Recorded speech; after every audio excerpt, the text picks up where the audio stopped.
Okay, good morning, everyone. Thank you so much for being here. Welcome to the December meeting of the California Coastal Commission. We are so excited to be back in Imperial Beach this month. So we will begin, please, with a roll call, Ms. Miller. Commissioner O'Malley. Present. Commissioner Eckerly. Here. Commissioner Escalante. Presente. Commissioner Hart. Present. Commissioner Jackson. Here. Commissioner Kelly. Here. Commissioner Larson. Here. Commissioner Lee. Here. Commissioner Preciado.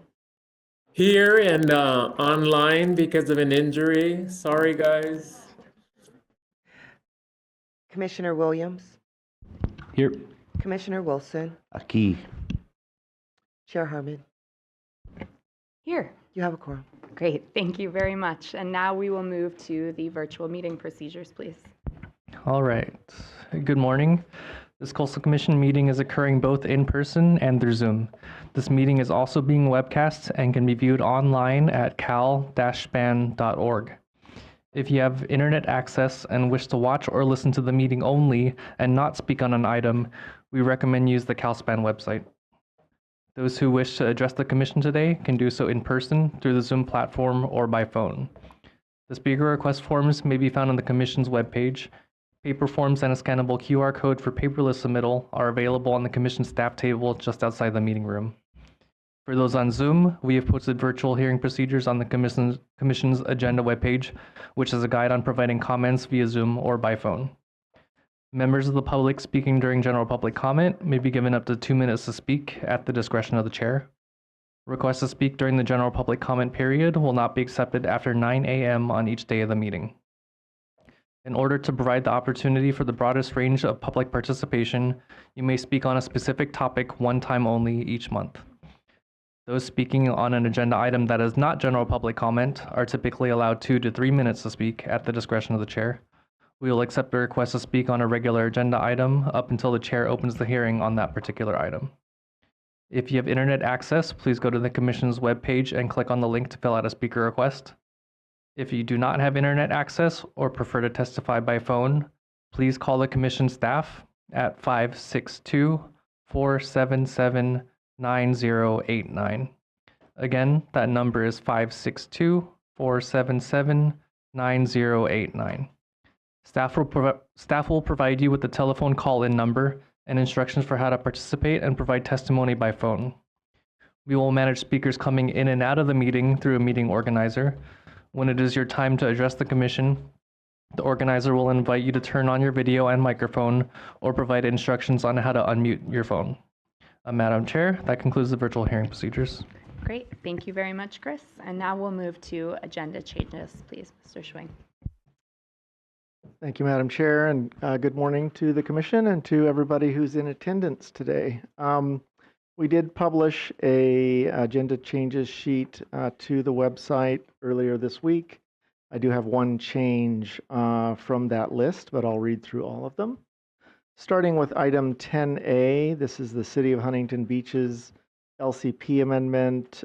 This is just an LCP time extension. That's moved to consent. Item 11C, it's Appeal A5 LGB 2418, the Reyna application in Laguna Beach. That's postponed. Item 11D, this was listed on the agenda changes sheet as a move to consent. This is 524-899, the Steblay application from San Clemente. That matter is actually postponed at the applicant's request. Mr. Schwing, could I ask you to pause for just a second? But then we would have the supervisor Can we hold a separate meeting with that slow down? individual just to keep them up to It looks date like on Ms. Meyer maybe has, oh, there we go. Great, thank you so much. Thanks, Mr. Schwing. Okay, no problem. And again, that was item 12D, Steblay, that is postponed. Next is item 14A, City of Oceanside's LCP amendment on short-term rentals. This is just an LCP time extension. That's moved to consent.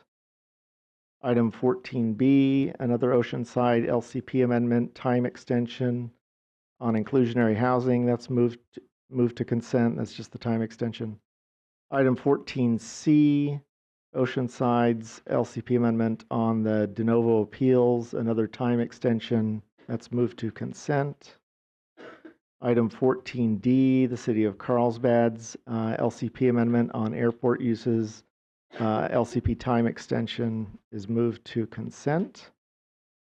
Item 15A, this is the City of Del Mar LCP certification permit and appeal jurisdiction map. That is moved to consent. And item 17A, application 625-419 for 2828 Oceanfront in Del Mar. That is moved to consent. And last, staff is recommending that item 11B, the Vatani application, be trailed to follow item 11D, the Newport Beach Public Works related appeal. So that matter will come up before Vatani so that the 3 beach road matters can be heard in succession. And that concludes today's agenda changes. Great. Thanks, Mr. Schwang. Just waiting for the chair to come back, but at this time, we'll open the hearing for general public comment. Chris? All right. General public comment. For members of the public, I'll be announcing the names of the upcoming speakers and invite you to speak when it is your turn. Each speaker will be allowed 2 minutes during general public comment at the discretion of the chair. In order to allow for live video testimony on Zoom, we will be bringing you in as panelists. As we bring you in, your Zoom will reload, and this may take a moment. To speed up this process, we will bring several people in at a time, but please remain muted and keep your video off until we ask you to speak. After your time is up, you'll be moved back to attendee mode. For members of the public present in the room, I'll call your names in the order that they appear on our sign-up list. When you hear your name, please line up behind the podium and introduce yourself when you approach to speak. There is a raise your hand function that will help us find you in the attendee list. If you're using a phone for audio, you can raise your hand by dialing *9. If you are participating by Zoom, you should see a button on your Zoom screen. If you have signed up to speak for this item and are able to do so, please raise your hand now. When it is your time to speak, we will invite you to unmute and turn on your camera. You can unmute yourself on a phone by dialing *6. So today for general public comment, I see we have a total of 26 speakers signed up. We'll start with those in the room. We have about 16. Mayor Esther Sanchez, City of Oceanside will begin, and then followed by Courtney Brown, Kristen Northrop, Jeffrey Knox, Bill Tibbetts. Esther Sanchez? Okay, I'm not seeing anyone approach. Courtney Brown.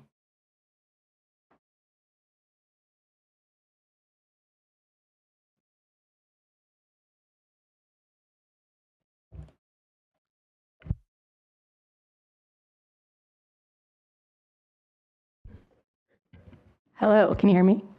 All right. All right, thank you. Good morning. My name is Courtney Brown, and I'm a staff attorney with San Diego Coastkeeper. I'm here today to address an ongoing problem of SeaWorld San Diego's fireworks pollution in Mission Bay. As this commission knows, commercial fireworks contain harmful chemical components that are extremely difficult to remove from the environment, especially when detonated over water. SeaWorld's NPDES permit and master plan allow up to 150 shows per year, most launched from a barge in Mission Bay, near Fiesta Island. While the permit includes post-event cleanup protocols, Coastkeeper has documented that these protocols are woefully inadequate.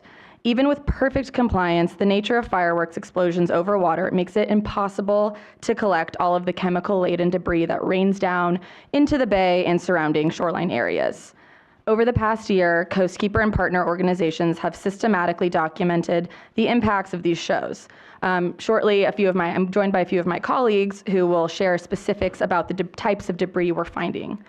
But I want to highlight 2 important points. First, SeaWorld's master plan update will be coming before this commission soon. This presents a critical opportunity to transition away from chemical fireworks toward drone light show alternatives, a shift that is both necessary and feasible. Second, I'd like to request an update on SeaWorld's drone pilot study. SeaWorld obtained a CDP for drone shows in 2019, but never implemented it. We understand they're now pursuing another pilot study, but as of October, staff had not received any plans or materials from SeaWorld. So we're wondering if staff can provide an update on the status of this pilot program. Finally, as this commission has previously stated, the best way to avoid pollutants entering coastal waters is to avoid them being present in the first place. We urge you to apply this principle when reviewing SeaWorld's master plan update soon. Thank you. Thank you. Kristen Northrop, Jeffrey Knox, Bill Tippett, Cynthia Fuller Quinones. All right. Good morning, Commissioners. My name is Kristen Northrop, and I am Policy Advocate for Coastal Environmental Rights Foundation, also known as SERF. I'm here to briefly highlight the types of firework debris that's left behind, debris that does not disappear when the show ends. A single aerial shell is made up of many pieces, and not all of them combust. The things we routinely find in Mission Bay includes hard plastic lift cups,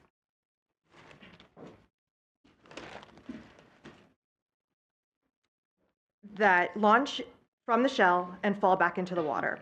We also find plastic fuse caps and ignition connectors, brightly colored plastic pieces from the electronic firing system that detach the moment the firework is lit. Alongside those are wire fragments.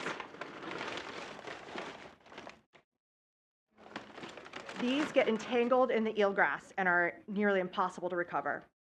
We also find foil, plastic wrap, all lightweight, non-biodegradable, and easily carried by the wind pieces that will not leave our ecosystem. On top of that are cardboard casings and paper fragments, and incompletely burned stars, all of which settle into the bay. The point is simple. Fireworks do not vanish in the sky. Their debris falls into our waters, our wetlands, and our wildlife habitat. And without full recovery, that pollution accumulates show after show, year after year. If you're interested, I'm happy to pass this debris around. Just let me know. You can also take a sniff. But thank you very much for your time.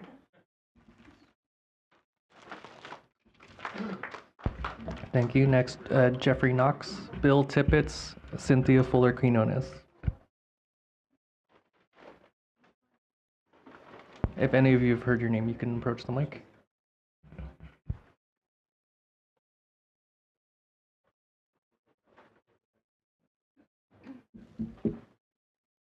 Good morning, Commissioners and all in attendance this morning. My name is Cynthia Fuller Quinones. I'm a National City resident and a landlord, a longtime San Diego South Region health advocate, and a proud member of the National City Healthy Culturas Coalition.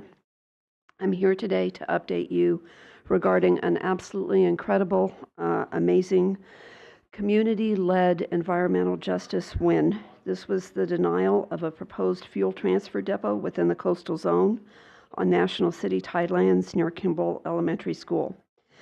While perhaps yielding some emissions reduction for Southern California as a whole, the project was sure to introduce new emissions to the already overburdened National City neighborhoods.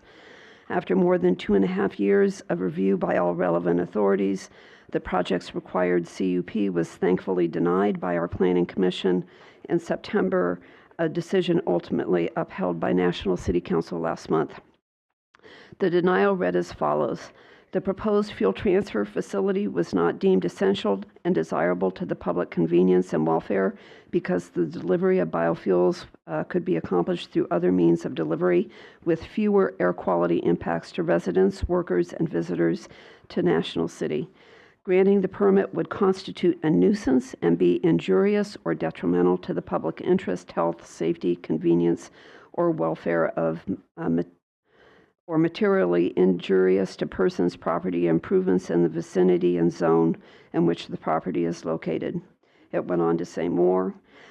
I respectfully ask the Coastal Commission to review its actions on this project, which nearly allowed approval, and to modify these actions for future, much earlier denial of such air polluting projects in our tidelands.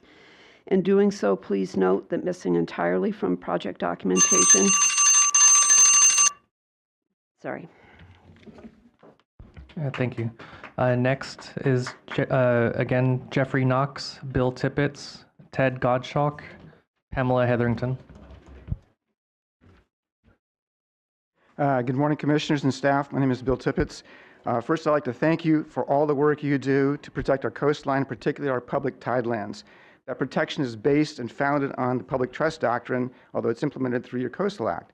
So under the public trust doctrine, tidelands, including filled and drained historical tidelands, are held in trust by state and grantees of trust lands for the benefit of the public. And the use of tidelands is restrictive. It must serve statewide as opposed to purely public, local uses, have a public purpose or benefit, and be water dependent or water related. I participate with a lot of environmental groups that work in the coastal zone. We're very concerned that at the local level, grantees of tidelands are being pressured to approve development projects that conflict with the public trust doctrine. As an example, is the Topgolf project that is currently moving through the Port of San Diego's CEQA process. 9.5 acre project on low-lying filled tidelands that would fence off 4.5 acres to the public of these tidelands to create an artificial turf for golf driving range. So it's questionable whether any form of golf on tidelands conforms with the public trust, but to fence off acres of tidelands just for golf balls seems to fail any common sense interpretation of the allowable uses within the doctrine. The site is also one of the few in North Bay where wetland and shallow intertidal habitat creation appears to be feasible. So when projects like this appear before you, it's reassuring to know that your regulatory decisions will follow and apply the public trust doctrine and the principles you've adopted in your 2023 document, Public Trust Guiding Principles, and that you've reaffirmed in your 2026 strategic plan and other documents. Thank you very much. Thank you. Ted Gottschalk, Pamela Hetherington, Udo Wan, Leon Bay. Thank you. Ted Gottschalk here. Get ready for the shortest comment you'll have this week. I thank the director for moving 16A to its regular item and not heard on the consent calendar. I was here for that. Thank you. Good morning, Commissioners. Pam Hetherington, Director of the Environmental Center of San Diego. I was hoping to give you an update on our Princess Street Coastal Trail, but it's still in the dungeons of the City Planning Department $60,000 later. So I'm going to switch to levee land. Thank you for your continued action on this Coastal Act violation. As you know, San Diego is not unique. Our region has seen a long history of access issues. Princess Street has been closed for almost 40 years.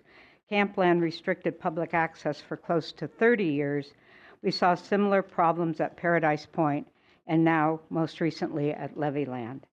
Despite an incredibly heavy workload and limited resources, your enforcement team continues to do stellar work. We appreciate deeply their diligence in protecting coastal access for all Californians and others. Looking ahead, we urge that public access at levee land be expanded to include people with disabilities.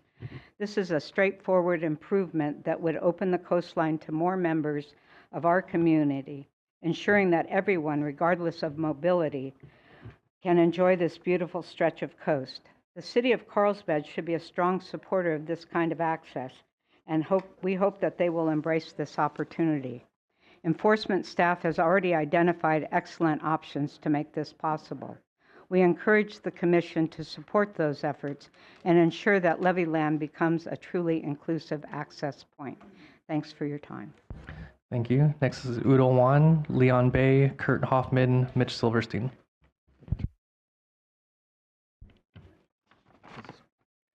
Good morning, Commissioners. My name is Udo Wan. I'm the Vice Chair of the San Diego chapter of Surfrider Foundation and a Del Mar resident for 42 years. I was 16 years old on January 28, 1969, when the Santa Barbara oil spill occurred. I was shocked and horrified by what I saw and heard. That day marked the first day of my environmental activism, and I don't plan to back down anytime soon. My passion for coastal protection. I ask you to fight relentlessly to protect the California coast by enforcing consistency with the California Coastal Act and blocking the severely ill-advised federal efforts to allow offshore drilling along the California coast. On another topic, Sandag is well underway with the Del Mar Bluff project. They recently built a very steep and deep drainage culvert at 11th Street. If not for sandbags placed across, one would not be able to traverse down the bluff face, a trail that has been an access point for many decades. I think it would be good to keep an eye on Sandag and remind them of the obligation to maintain access during construction there and at 7th Street, even though a final decision has not been made whether the formal crossing at the railroad tracks will be at 7th or 11th Street. Thank you very much. Thank you. Leon Bay, Kurt Hoffman, Mitch Silverstein. Hi, my name is Leon Benham, and I am president of the Citizens for Coastal Conservancy based here in Imperial Beach. I'm a resident of 60 years and have basically been in our environment that you so rightfully protect, and I really appreciate your efforts.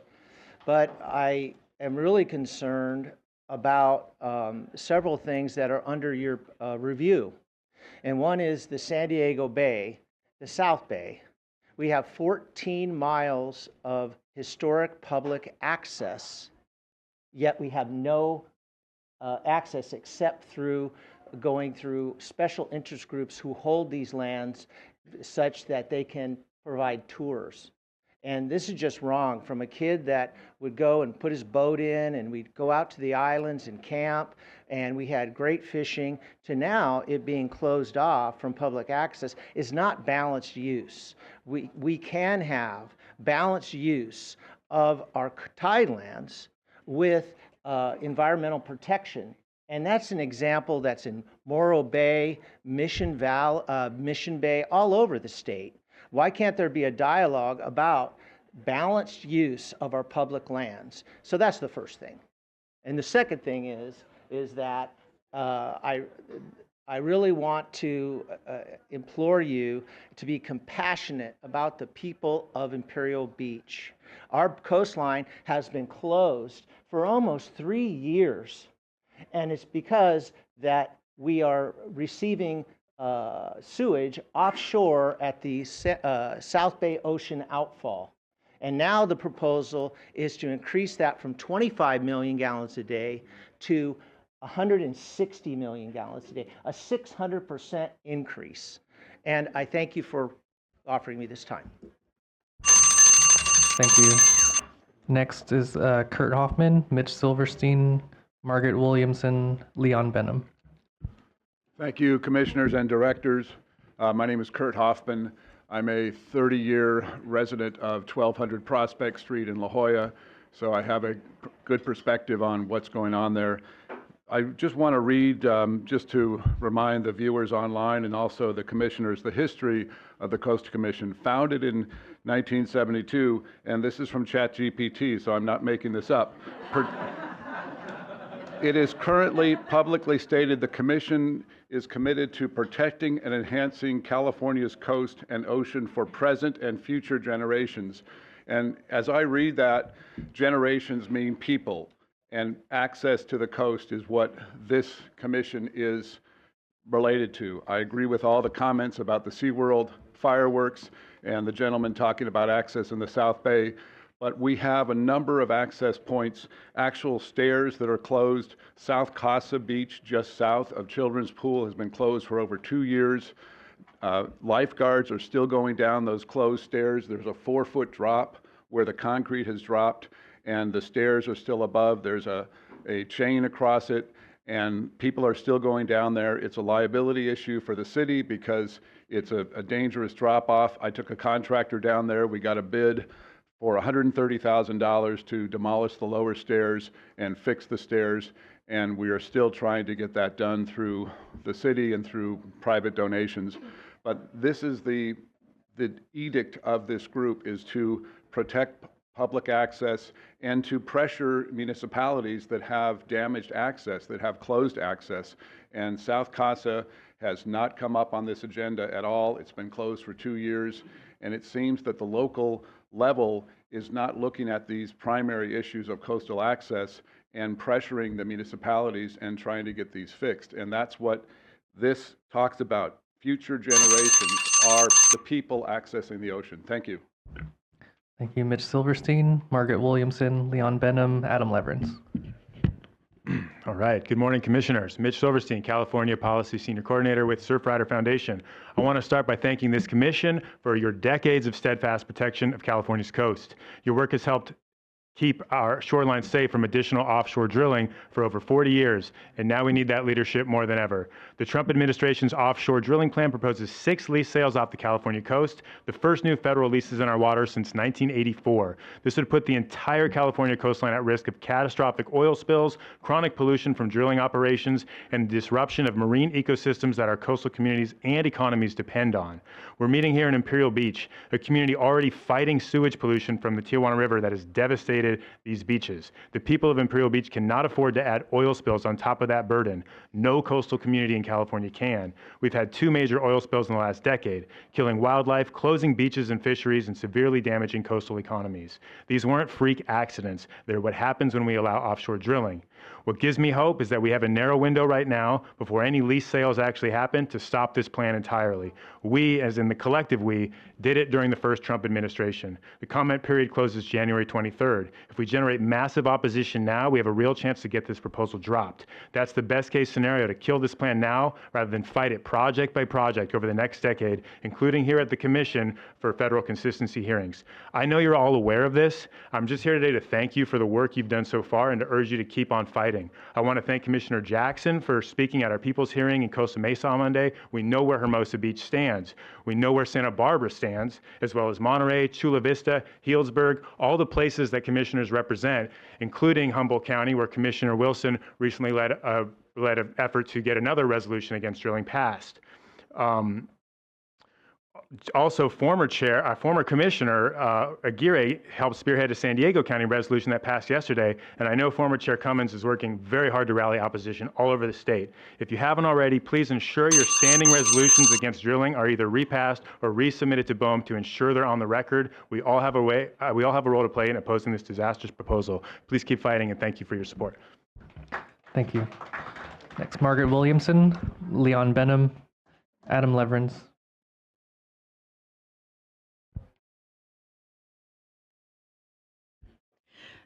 Hi, good morning. My name is Margaret Williamson. I'm a citizen of Imperial Beach, and I have been a citizen for 50 years. I have real concerns about the Tijuana River Valley. I have a lot of experience being in that valley for years with horses and stuff, and the degradation of the valley is a real concern. There's a couple of things that I wanted to mention today. One of them is that I see where they have put a trash boom across the river, and they claim they collected 20 tons of trash during these last storms. I have a concern, though, in that I'd like to know where that trash is being taken, and from what I understand, it's going to county landfill. And our landfills are getting full. I feel there ought to be a way to work with Mexico to open a landfill down there and either move the trash booms into the Mexico or have them come and take the trash back. It's that trash cannot be recycled. There's all kinds of trash down there. The other thing is the river itself. The river itself, I think we can mitigate the river. We can make it flow. We can change the route of the river back to what it was. There are so many invasive plants and sludge down there, and that creates cesspools, and cesspools sit, and during the dry weather flow, we have a big problem. We have a big problem with our air, and we need to address it. So that's all, and I hope you do give it some consideration. Thank you, and thank you for coming, and that's it. Thank you. Next, Leon Benham. I've already spoken, but I would speak more, but I don't want to Thank you, intrude, sir. so thank you. Thank you. Thank you. Sorry. All right. Duplicate sign up. Back to people that we missed earlier in the room, Esther Sanchez and Jeffrey Knox, if you're here. All right, and then we have last in the room, Adam Leverins bridging the gap with the presentation from Newport Beach, the Mooring Association, going to Zoom after that. So Adam Leverins.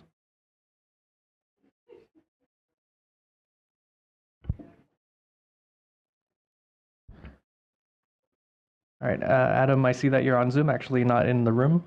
You'll be moving in as a panelist right now. And then after Adam will be Samantha McDonald, Peter Kaz, and then Terry Gasterland. Okay, can you hear me okay? Yes, we can hear you. Okay, I apologize. I had intended to be there in person, but childcare obligations with one of our carpoolers interfered. You saw a slide similar to this last month, and it shows the city of Newport Beach's manifestation of complying with no discrimination in rates, tolls, or charges of the granting statutes that allow them to manage public trust lands. As was noted, the owner of a $29.75 million home pays about $91 a year to berth the boat over the tidelands. That's indicated in the green arrow on this slide. The red arrow shows the city's plan for what they call a mooring license, which will be $7,200 a year.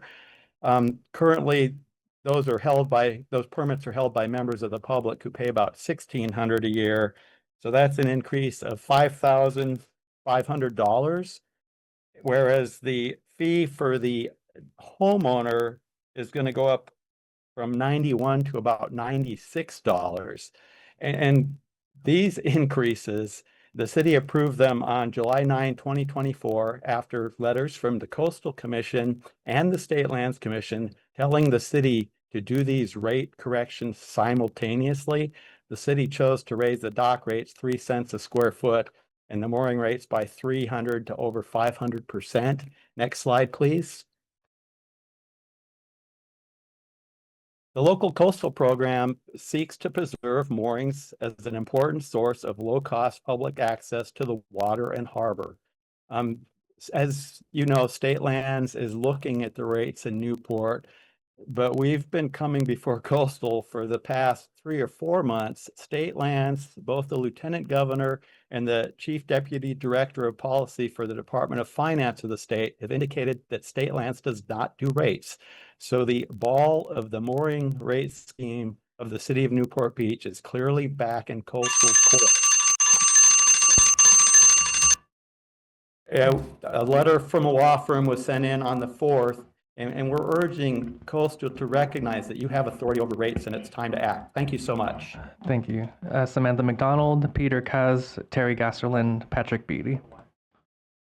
Samantha McDonald. Hi, yes, I have slides. Thank you. As you all very well know, housing is crucial to the Coastal Commission. The City of Newport Beach's mooring licenses will completely phase out 51 live-aboard homes in the coastal zone, which is directly over spaces where the Coastal Commission has original permitting jurisdiction. The city should not be able to remove live-aboards. Next slide, please. Between the governor's executive order to use public land to address housing, California's no net loss provision, which I believe Newport is failing to meet at the moment, and the precedent where rent laws have been determined to apply to live-aboards like us, there is legal precedent to protect us. Next slide. Most importantly, live-aboards in Newport are public trust aligned and recreationally aligned. Live-aboards are fishermen, delivery captains, charter captains, boat mechanics, Newport tour guides. My partner just delivered a boat across the Atlantic Ocean this year. My neighbor, Dale, is a charter captain, and so is my other neighbors, Mike and Jesse. We aid in the basic trust purposes of the tidelands, in which there is precedent to protect these residents' right to live on the vessels in the places that we work. Cruising is also the primary form of recreation for many, if not most of us. We want to use our boats for these intended purposes, but that is next to impossible without a live-aboard permit. Currently, if I sleep on my boat for any more than 3 days without a live-aboard permit, the city can take my mooring away and kick me out, and that does not align with this primary form of recreation. I also want to note that opponents to live-aboards point out a case of Redwood City that has come up in the State Lands Commission, where an Attorney General opinion said houseboats are not allowed. We are not houseboats. Houseboats are banned in Newport Beach. We are safe, seaworthy, annually inspected, heavily monitored boats. We are not floating homes hooked up to land utilities. Next slide. Please file a CDP. This is one of our main hopes of getting this across. And like Adam said, There are letters that have been submitted from from lawyers in this case, and we really encourage the Coastal Commission to listen to this. Thank you. Thank you. Peter Kaz, Terry Gasterlin, Patrick Beatty, and Geraldo Dalton. Peter Kaz. Please call up my slides. Thank you. Yes, give us a moment. Good morning, Honorable Commissioner and staff. My name is Peter Kay. Peter Douglas wrote in 1993, coastal development permits required when imposing or increasing fees or modifying the hours of operation of public beaches or public beach parking lot, pier or boat launching ramps. CDP requires under these scenarios is still true. The slides here refer a Seal Beach Sun article quoting a Coastal Commission staff reported from May of this year. Let me read that. Any future rate increase could have an adverse impact on public coastal access. Therefore, staff recommends the Commission impose a special condition 3 to require the city to acknowledge that any future rate increase shall require a new CDP or an amendment to this CDP. Both the Lieutenant Governor and the State Controller have said at recent meetings that the State Land Commission does not set the rates for trustees. Next slide, please. Yet, in Newport Beach, at even the current level of $1,600 a year, they pay much higher rate than docks and houses, and about 300% higher than the current State Land Commission benchmark rate. Higher also than 12 types of commercial for profit city-issued tideland permits. The Coastal Commission is tasked with preventing this kind of access reducing. The Newport Beach regularly engaging. The Coastal Commission is tasked with assuring that such local actions do not allow local pricing strategy to engineering access so that only the powerful and influent have it. The Coastal Commission does this through the CDP process. It's time for the process here. It's not within the State Land Commission authorities. Even with mooring rates higher than, yeah. Thank you so much. We just hoping that you guys can get a CDP for us for this development. Thank you. Thank you. Next, Terry Gasterland, Patrick Beatty, Geraldo Dalton. Terry Gasterland. Yes, it doesn't let me show my video. Could you please turn my video on? You should be able to. Great. Okay. Okay. It's my background that is my display. So my name is Terry Gasterland. I'm the mayor of the city of Del Mar. I chaired Del Mar's Sea Level Rise Technical Advisory Committee from 2014 to 2018. I've been on the city council since 2018. I'm a professor at the Scripps Institution of Oceanography. My views here are not necessarily those of the city or the city council. Del Mar has a problem. Railroad tracks run on top of 1.5 miles of coastal bluff with a fragile ecosystem and natural habitat. In June 2022, the Coastal Commissioners reviewed the $88 million Del Mar Bluff Stabilization Project Phase 5, intended to stabilize the tracks until they can be relocated.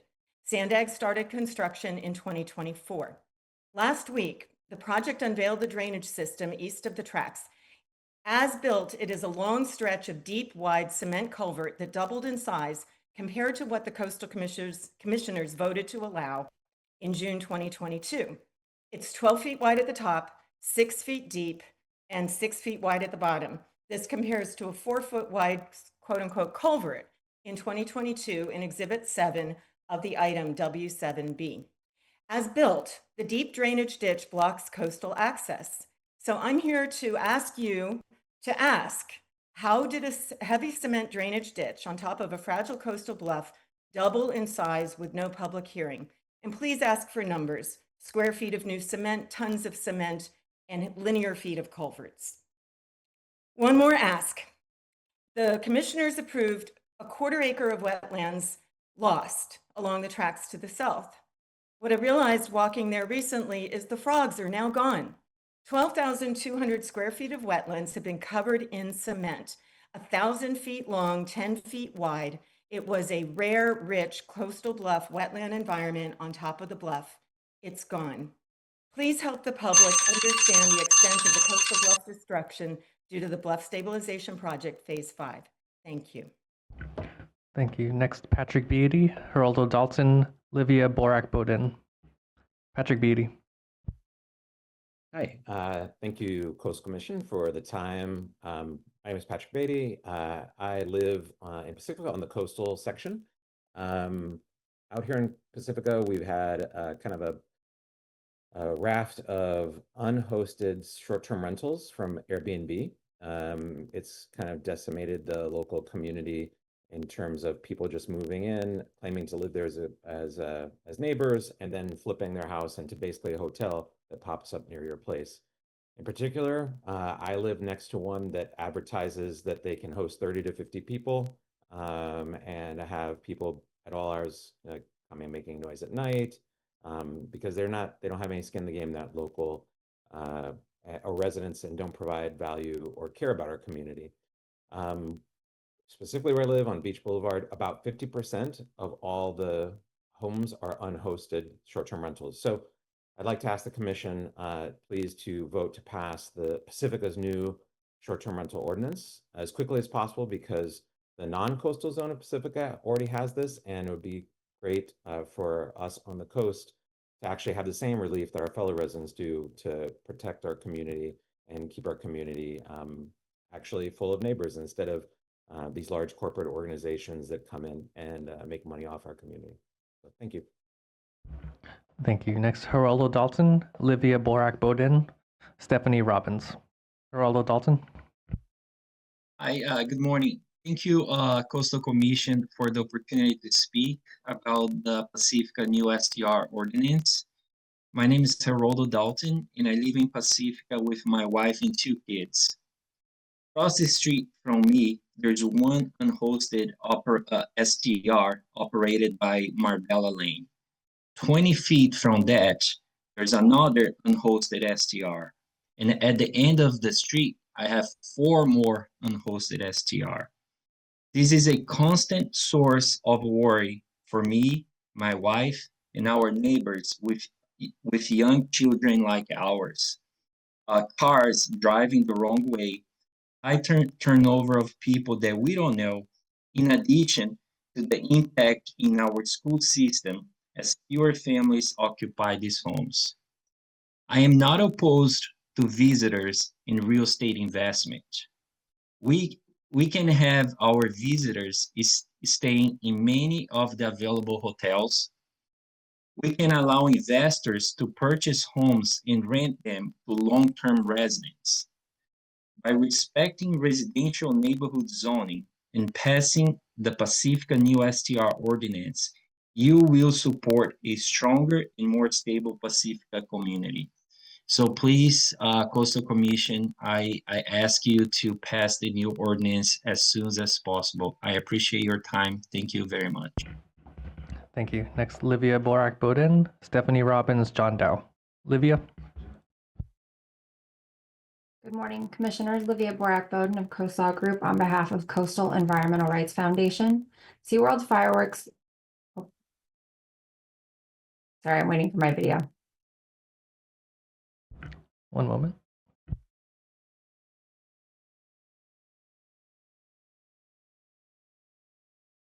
Thank you.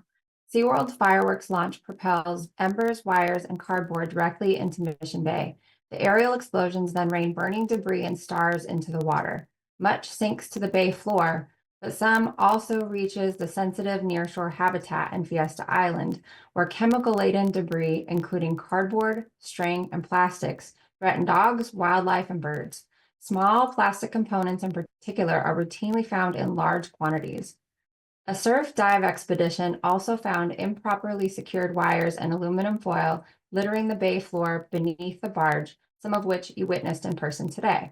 Surf and Coastkeeper have cataloged SeaWorld's fireworks debris after numerous events and found SeaWorld's cleanup efforts to be incomplete, insufficient, and cursory.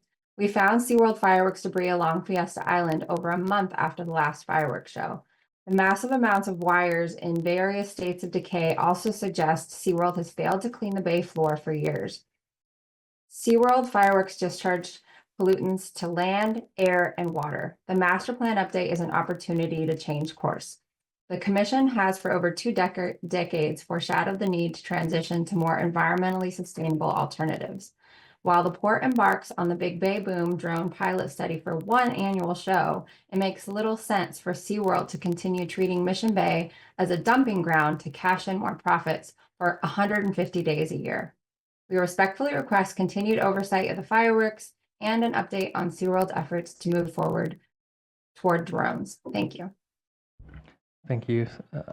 Stephanie Robbins, John Dow, Gary Walsh. And we have 5 more Zoom speakers, including those. Stephanie Robbins. Oh, hi. Can you see me? I can't. Yes, not we can see. see you and hear you. Okay. Good morning, California Coastal Commission and staff. Thank you so much for hearing me out. My name is Stephanie Robbins. I was born and raised in California, and I'm a resident of Pacifica. So first, I want to thank you for your ongoing work to protect our incredible coastline. I also want to express appreciation for your participation with the City of Pacifica as we navigate our short-term rental ordinance. I'm speaking today about the ordinance ratified by our City Council in October, as was mentioned by a couple previous speakers. As you know, it can currently only be enforced east of Highway 1, and we must continue working with your commission to extend enforcement to the coastal side of town where I live. I've lived in Pacifica for over 25 years and purchased my home in West Sharp Park 20 years ago. In that time, I've watched many of my neighbors disappear. Instead of feeling secure, knowing the people next door looking out for me and my son, I now worry that revolving strangers might be casing my home or my neighbors' homes. Regularly, short-term rental guests set off fireworks, drive the wrong way down our one-way streets, throw parties, and create other disturbances that are eroding our quality of life and unravel the fabric of our community. The problem has grown so severe that more than 50% of Beach Boulevard is now composed of vacant houses used exclusively as unhosted short-term rentals. This is part of the neighborhood. And that is supposed to be residential, not a business district. Beyond the day-to-day issues, allowing unhosted short-term rentals at this scale runs counter to our urgent need for housing. We are told we have a housing shortage, but how many homes are actually being diverted to full-time vacation rentals?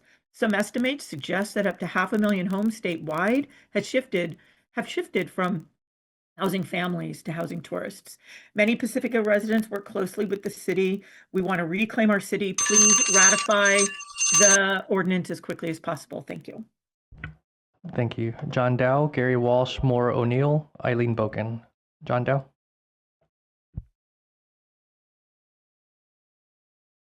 Hello, commissioners. Can you hear me? Yes, we can hear you. And can you, is my first slide up? Thank you. Good morning, commissioners. I'm John Dow with Save Our Beaches San Clemente. Slide 2, please. OCTA continues to inflict unnecessary damage on San Clemente's beaches through massive hard armoring projects and a futile and ineffective effort to protect its tracks. This self-interested approach prioritizes speed and bureaucratic convenience over balanced collaborative solutions and should stop. And a focus on what delivers the greatest public benefit should begin. Slide 3, please. The best solution is a wide sandy beach, which protected these tracks for more than 100 years and benefited all stakeholders. Slide 4. Yet OCTA has doubled down on hard armoring as reflected in its coastal resiliency study and its Area 4 CDP application. Predictably, a study prepared by an engineering firm hired by OCTA with a narrow, expediency-driven scope is now advancing 3 alternatives, and all include more hard armoring with token one-time sand placement, and all are guaranteed to continue the beach-destroying doom loop OCTA has created. Slide 5. Concerningly, alternatives that avoided regulatory review and stakeholder collaboration were prioritized. Excuse me. Slide 6. These same hard armoring concepts appear in the pending Area 4 CDP. That project would destroy the beach at one of California's most heavily visited state parks and should be denied. OCTA should not be spending public dollars to destroy public resources. And when considering alternatives, the evaluation objective should be determined the least environmentally damaging practical alternative. With this as a guide, a win-win solution exists. With more than $300 million in committed public funding, OCTA could place millions of cubic yards of sand and restore San Clemente's beaches to their historic widths, reestablishing the natural buffer protecting these tracts for over a century.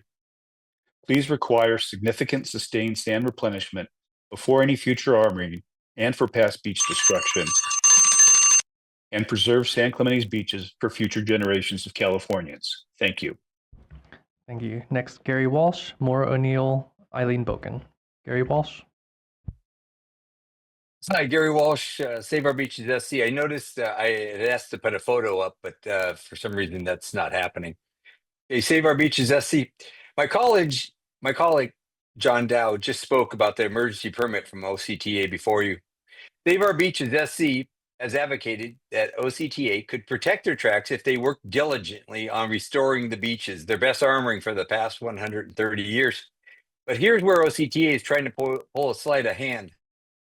Inside of their permit request for engineer revetment, they boast how they will dump 500,000 cubic yards of sand if their permit is approved. What is glaringly missing is when and how that would happen. In any case, we are adamantly against a one-time dump of sand. For tens of thousands of years, the natural order of sand replenishment occurred from rivers and creeks on a continual basis year after year. Our government cut off that supply about 100 years ago by building systems that stopped the natural flow. Sand must be applied to mimic the natural replenishment. That means an ongoing replenishment plan, not a one-time dump. What is also not clear is what after building their engineered revetment, they declare placing sand down is no longer feasible. They're not fearful of fines or mitigation, as they use public money, your money, my money, to pay. OCTA does not generate a profit. They rely on taxpayer dollars for everything. And if you'd see the photos, you would see that the revetment they're proposing would extend 50 feet out, and that's where the high tide line comes in. In effect, it would eliminate this beach for nearly 2/3 of a mile. The California Coastal Commission was founded for the very purpose of ensuring that our coastline would not only be accessible for all citizens to enjoy, and entities, whether public or private, would not be able to develop the coastline in a manner that would exclude the use of the coastline. You're in a position to ensure current and future generations will be able to continue to enjoy this precious natural resource. For all of us, please use that power. Thank you. Thank you. Next, Maura O'Neill and Eileen Boken. Maura O'Neill. Thank you. Morning, Commissioners. I'm Maura O'Neill. I'm with Better Neighbors LA. We're a coalition of hosts, tenants, housing activists, and community members who work to regulate short-term rentals in the coastal zone and preserve long-term housing. I wanted to commend the Commission today for your leadership this year related to short-term rental regulations. In this past year, you took a critical look at the impact of short-term rentals on coastal housing. One example of this is in Monterey County, where an LCPA came before you. This marked a significant step forward when the Commission passed their LCPA, which limited short-term rentals to one natural person and banned them in certain areas of the county that had acute resource constraints and affordable housing shortages. The Commission also took a pro-housing stance on the Venice Del housing development, which authorized the construction of 120 new affordable housing units in the coastal zone. Looking ahead, there are challenges that remain. This past year, Newport Beach's LCPA, which authorized additional short-term rentals, limited only to property owners with 20 or more units. This highlighted the risk of policies that favor corporate ownership. Future developments in communities like Newport Beach will serve as an important bellwether for the Commission's stance on short-term rentals and on housing, as will the Commission's upcoming review of LA County short-term rental regulations, which will have a broad impact on the future of affordable housing in Los Angeles coastal zone. We hope that in 2026, the Commission continues the thoughtful, balanced approach it has taken this year, and we look forward to working alongside you as you ensure coastal communities remain accessible and affordable for residents and visitors alike. Appreciate your time. Thank you. Thank you. Eileen Boken. Eileen Boken, Coalition for San Francisco Neighborhoods, this time speaking on behalf of the Coalition. Following up on my written and verbal comments to the SF Mayor, Board of Supervisors, SF Capital Planning Committee, SF PUC Commission, State Ocean Protection Council, SF Fire Commission, and will be made to the State Lands Commission and the SF Public Works Commission. At its November 18th meeting, the coalition unanimously passed a resolution urging the mayor to transfer the city's emergency firefighting water system, also known as AWAS, from the SFPUC back to the fire department with design and engineering by DPW. The momentum for this transfer at this point is from some of the following: the statewide insurance crisis and the massive fires in Altadena and Pacific Palisades. The AWAS issue has come full circle. Fires and insurance, as they are the same now as they were after San Francisco's 1906 earthquake. The San Andreas Fault runs directly off the coast of San Francisco and was the epicenter of the 1906 earthquake, which destroyed 80% of the city. The only reason coastal San Francisco wasn't destroyed in 1906 was that it was still primarily sand dunes. Not anymore. Not only is coastal San Francisco fully developed, it is now a plan to focus most of the new development in this area. Thank you. Thank you.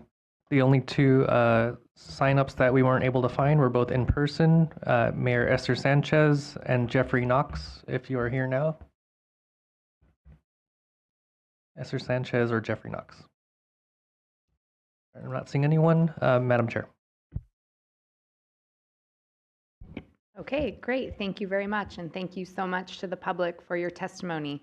I'll turn it back to the commission and ask if there are any questions or comments. Okay. Yes, please. Thank you, Chair. I want to thank my fellow San Diego County advocates. Thank you for coming out today. A lot of issues raised that have been in my past and continue trying to change.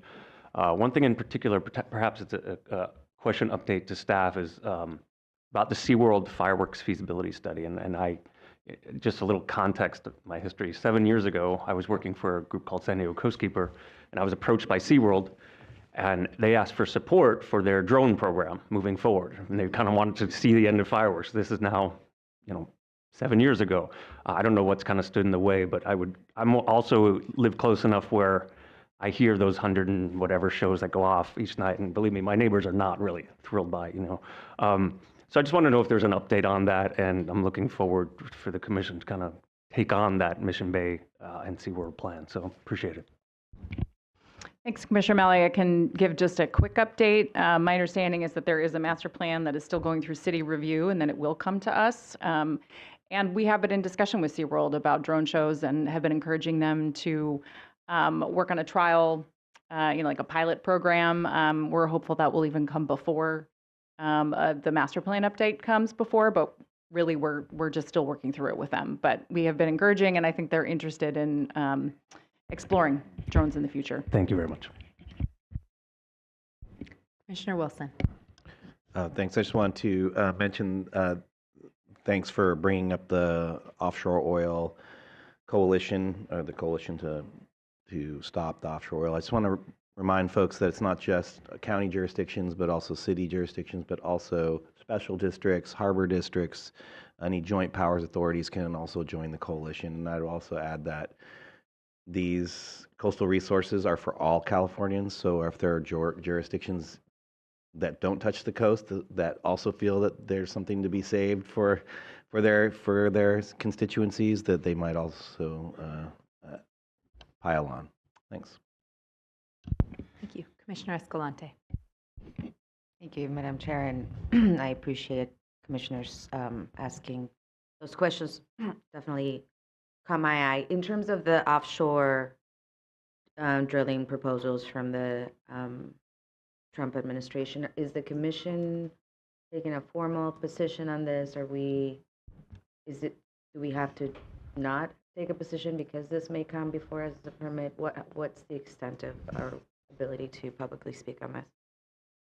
Thanks for the question, Commissioner Escalante. So we've been actively engaged with a lot of the other state agencies that are engaged on offshore oil and gas, and we're working on comment letters joint comment letter, and actually Commissioner Eckerly has been involved in pulling all those agencies together and getting all the right information. So we're kind of actively working on those letters right now.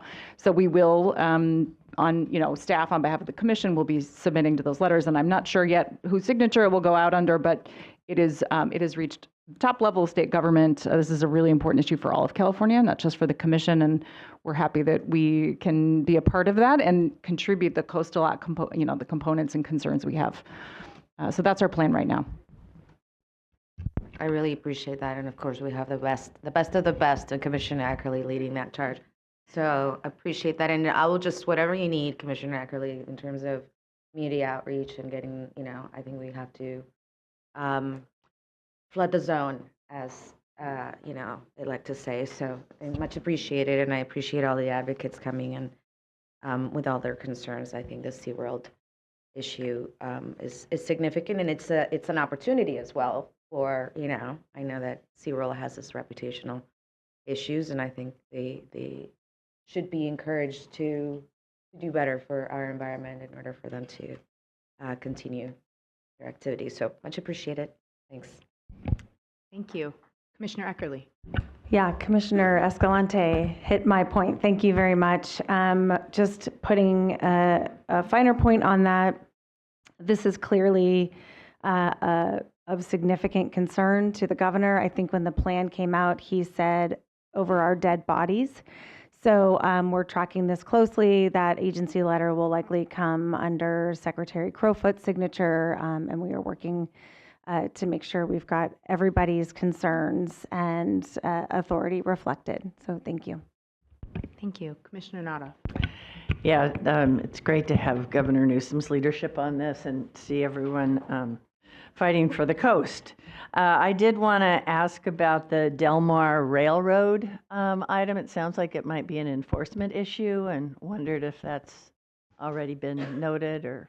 Yes, thank you, Commissioner Nodoff. My understanding is that we have just recently learned about the issues that were raised in public comment today. Over the last several days, we've been in discussion with Sandag and with the city to try to find a solution.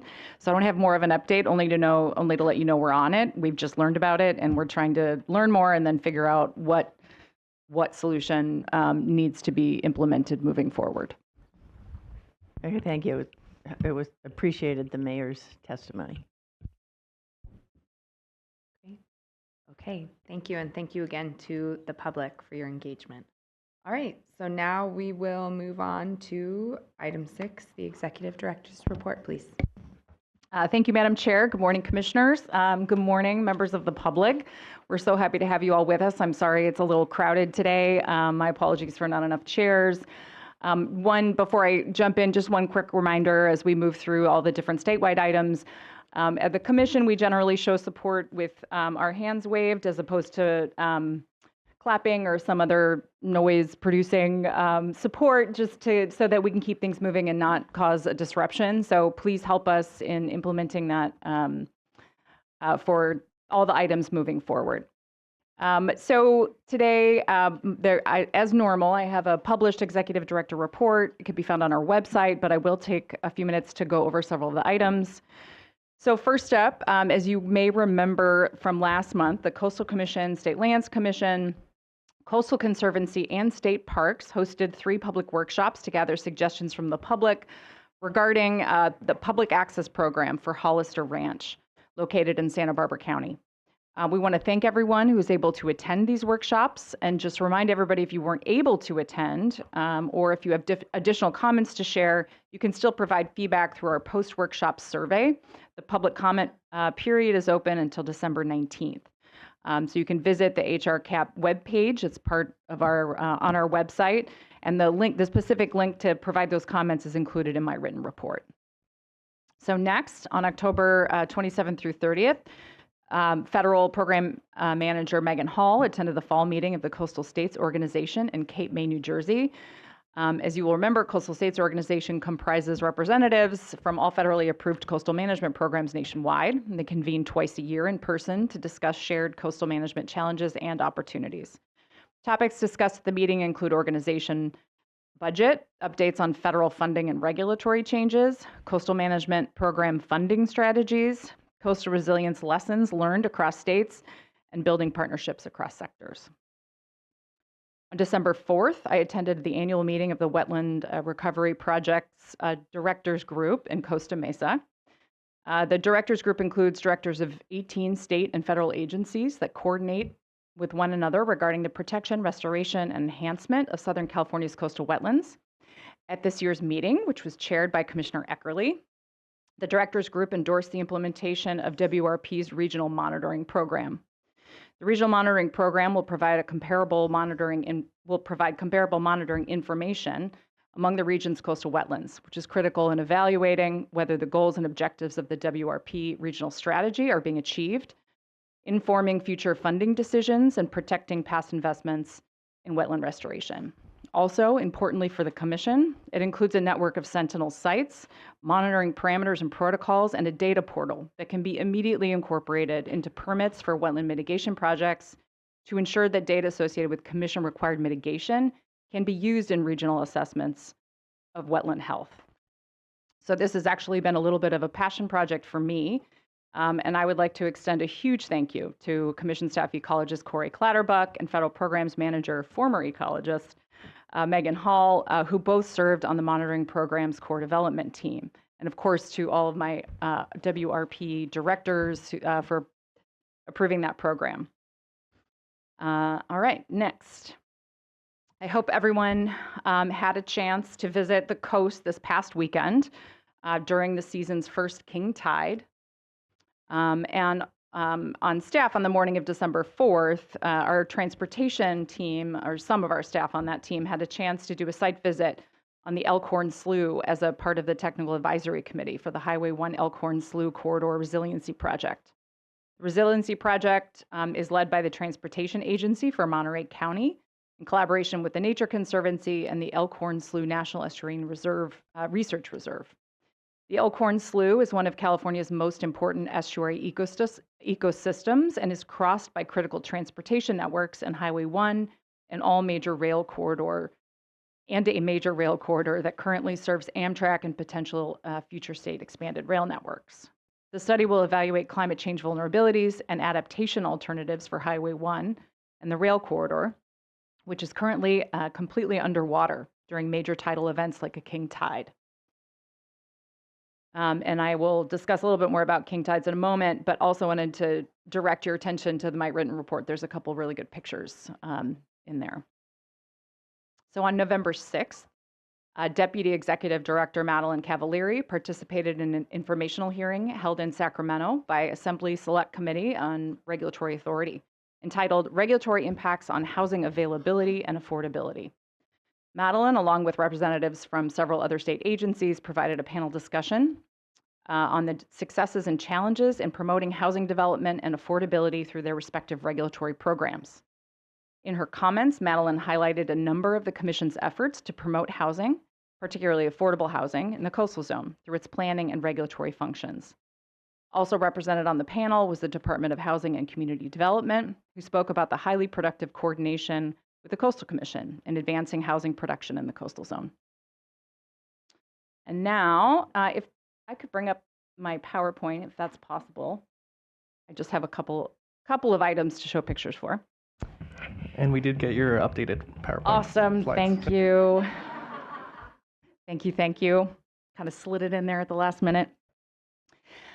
In part because this is what I wanted to show you all. So yesterday, several staff had a chance to join Caltrans staff for a site tour of the San Diego Coronado Bridge.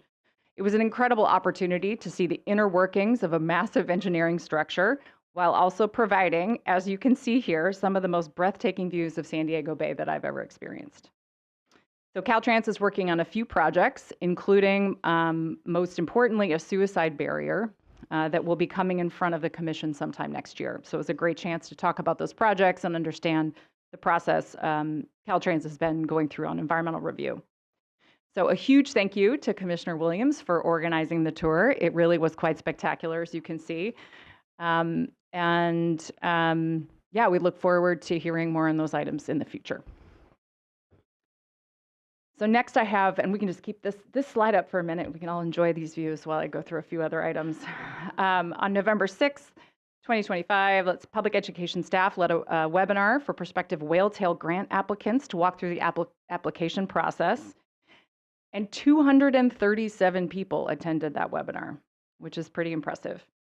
You can find the webinar recording, presentation slides, and script, as well as grant guidelines and application materials on the Whale-Tail Grants webpage.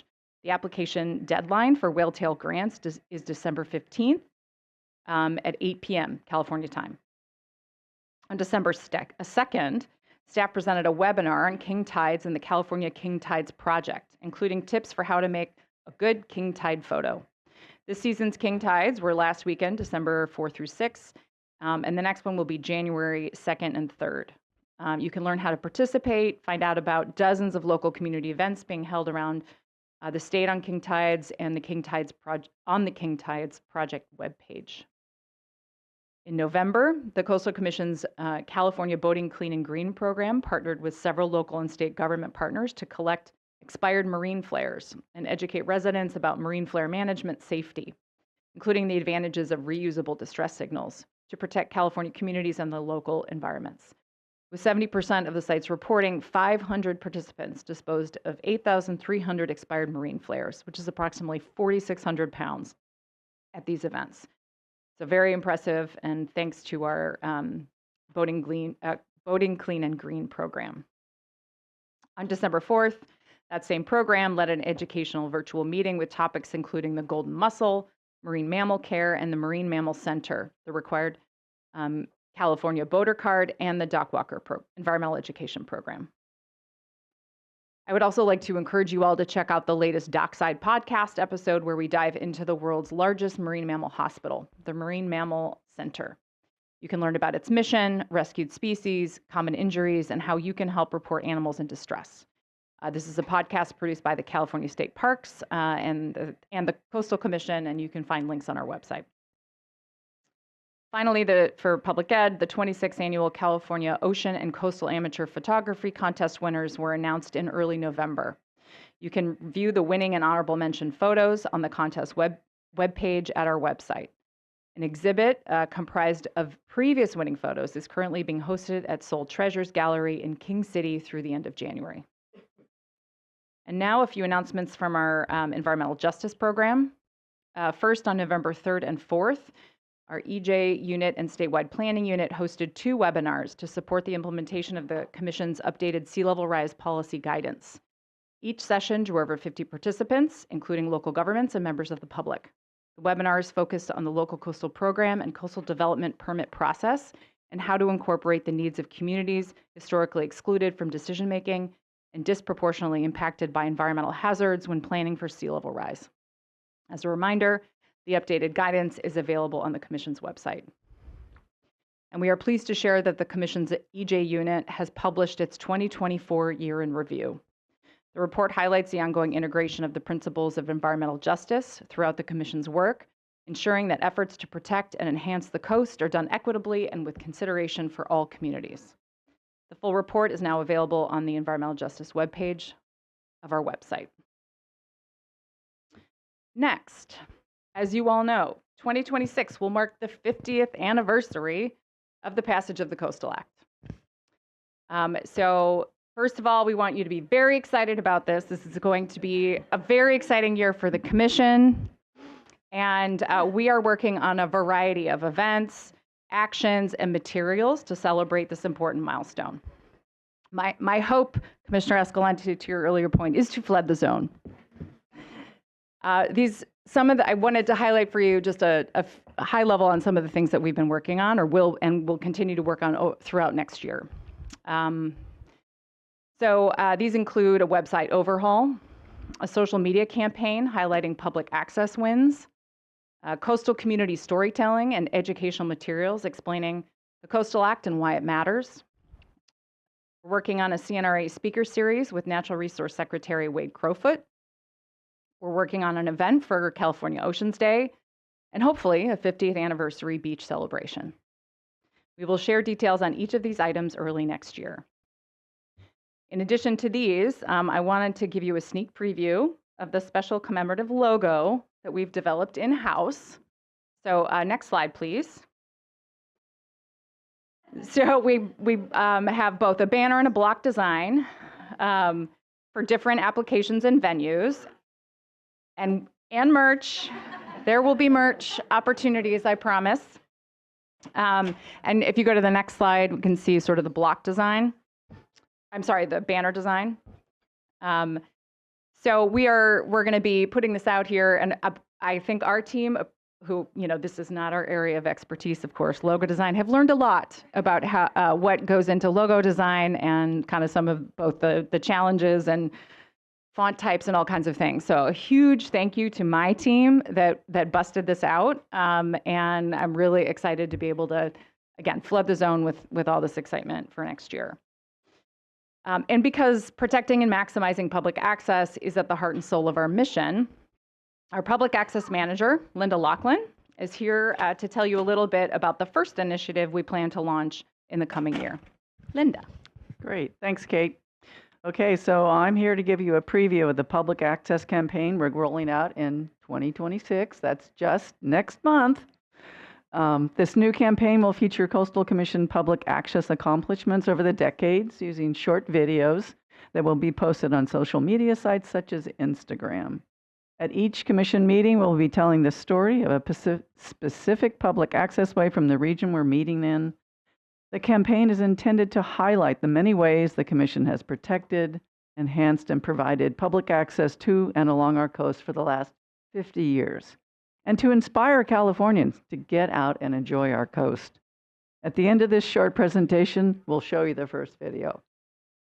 Today, we're taking an early start on this project with the story of a public access way located just north of here in the city of Coronado, which was required as a condition of an approval of a coastal development permit back in 1981. Next slide, please.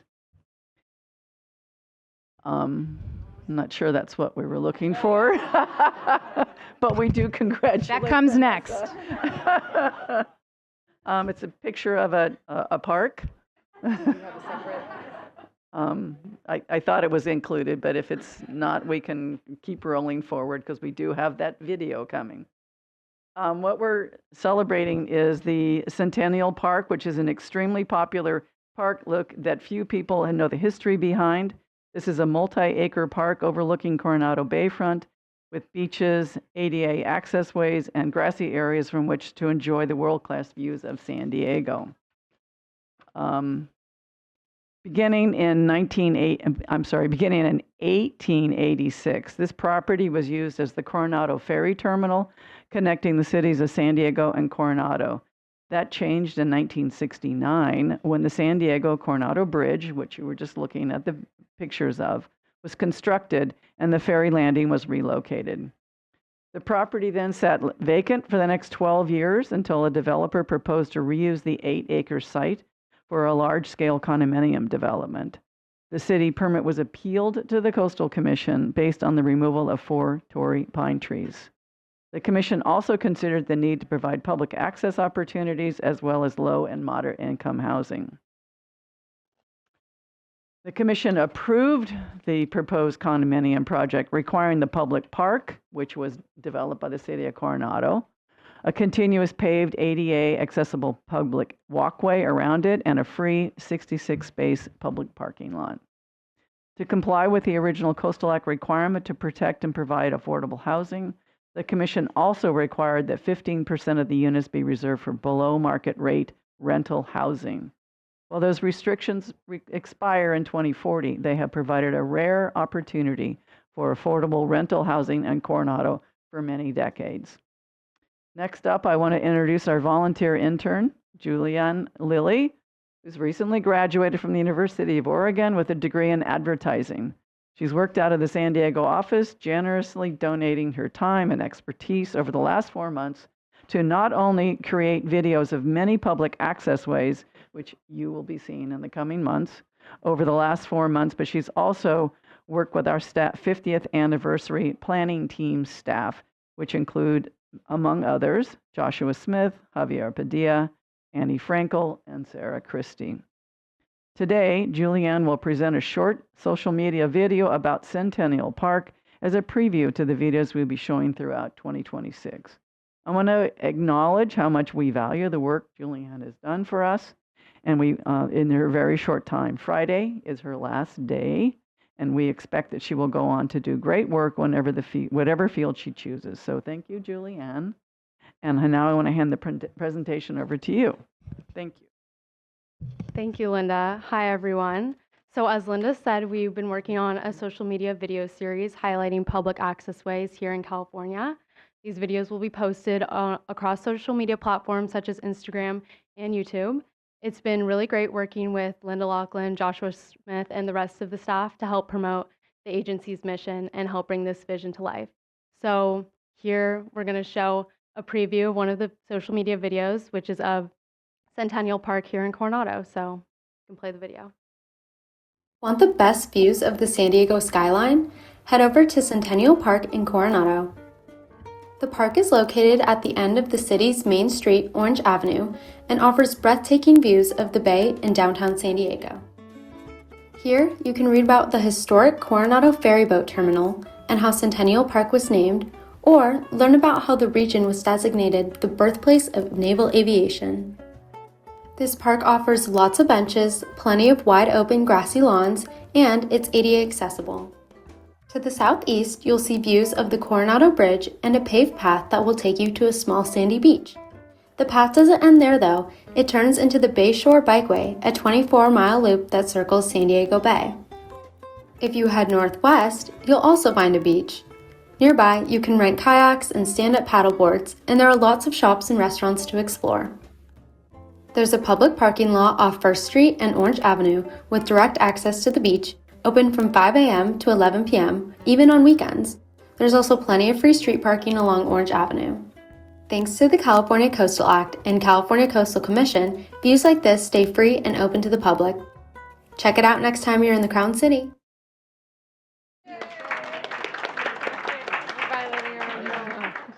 Well, yeah, so look forward to those on your social medias in the upcoming year. Thank you.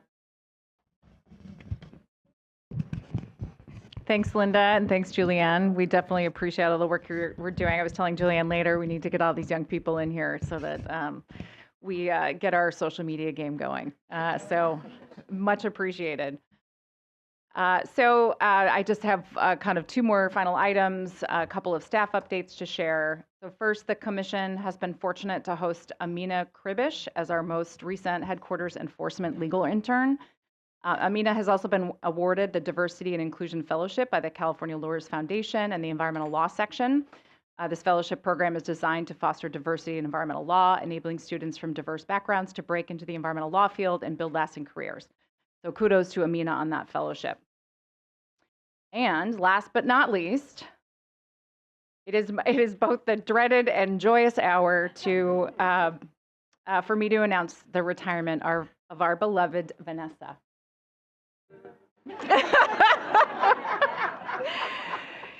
And if we could, thank you.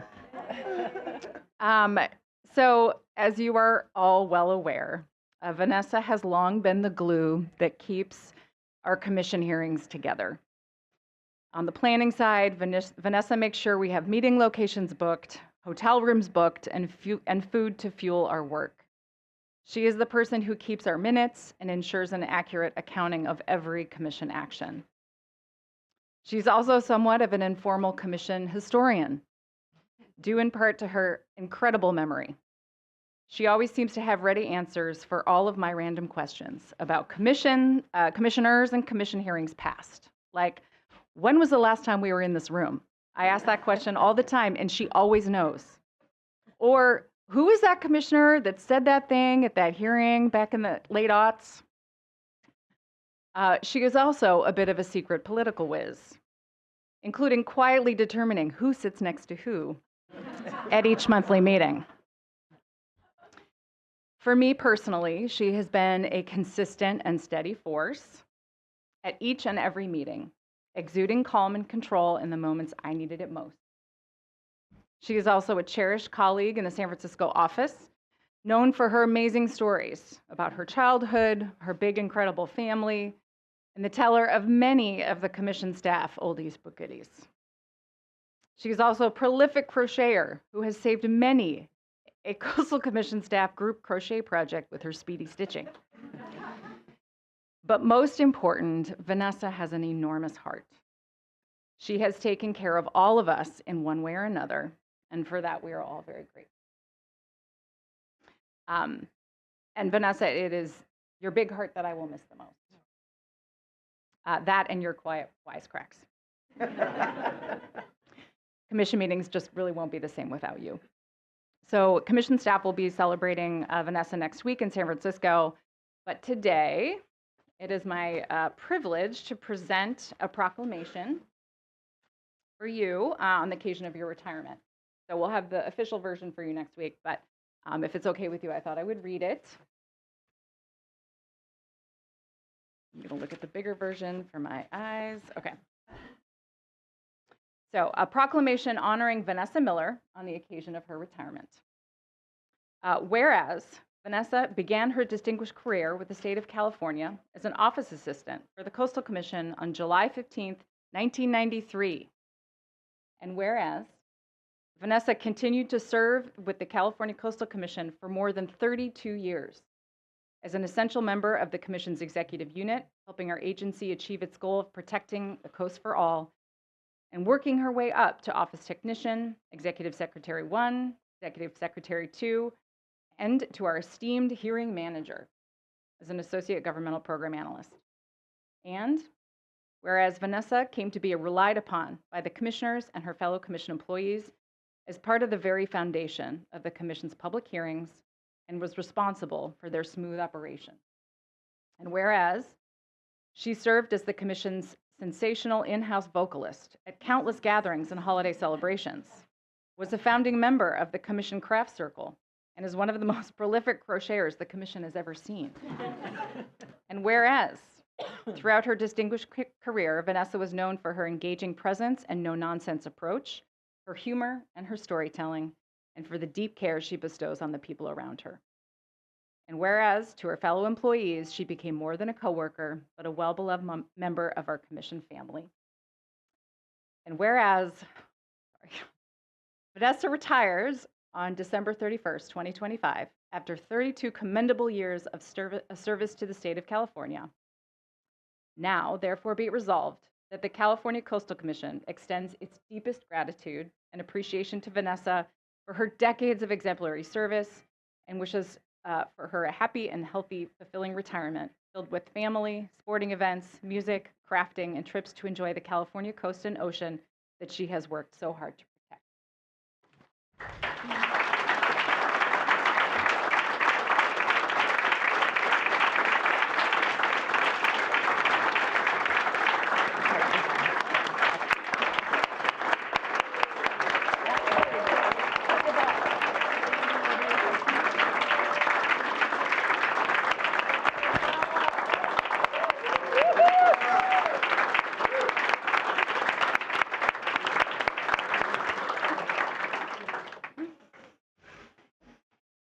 So, Madam Chair, that concludes my Executive Director's report, and I'm happy to answer any questions you may have. Great, thank you. Before I turn it over to my fellow commissioners, I know we'll have a lot to say. Are there any public comments? We have no public comments. Okay, commissioners, comments, questions? Vice Chair Hart, we'll start with you. Thanks so much. This is really, when Kate first started, I have to admit I booed. I'm sorry, Vanessa. I'm just going to miss you so much. I just can't even contemplate the meetings without you. But saying that, I'm so happy for you because knowing you for these years and all of your passions, which I think have been reviewed, I frankly was not aware of the crocheting one.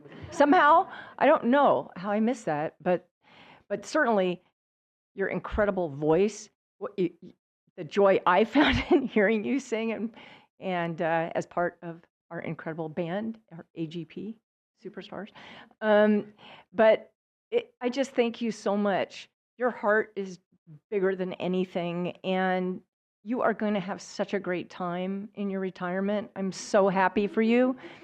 If you wouldn't mind just sending us a few photos occasionally accompanied by singing, that would be great. But thank you so much for everything, Vanessa. You just meant the world to us. I really am so appreciative of you and wish you all the best. Thank you, Chair. Commissioner Wilson. Keeping it very short. I am a very big appreciator of the eye roll. And when done well and with such skill and finesse, and the message can be heard around the world. Thank you so much. Really, and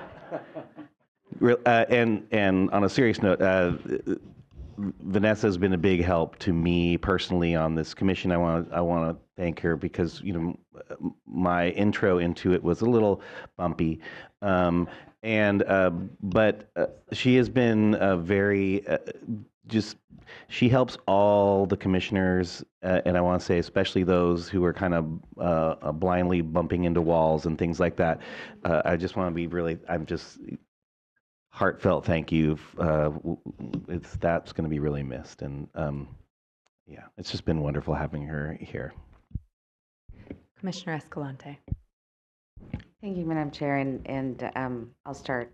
I have a couple of comments about some of the other things on the report, but first, with Vanessa, and I'm really bad at this, so I'm going to try to keep myself under control. I don't know, sometimes like people with kind hearts like yours, I just like immediately parentify you. And I've been feeling like you're abandoning me, mother, commission mother. So it's gonna be really hard, not just obviously for me, but for all of these people that have depended on you,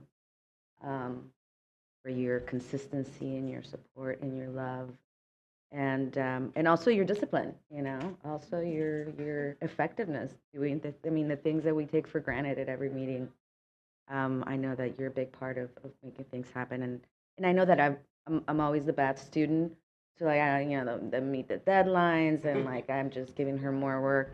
So I really do appreciate how kind and how loving you've always been and patient with us. And it's okay, you can go have fun and you can go relax, but maybe you need to bring back some of that Vanessa love every once in a while for us, because it's gonna be hard. It's gonna be hard for us to change. And you've been a big part of the spirit and of this organization, and you just can't take it away just all at once. So please just stay. I won't be chasing you down with my expenses, but I will want some hugs every once in a while.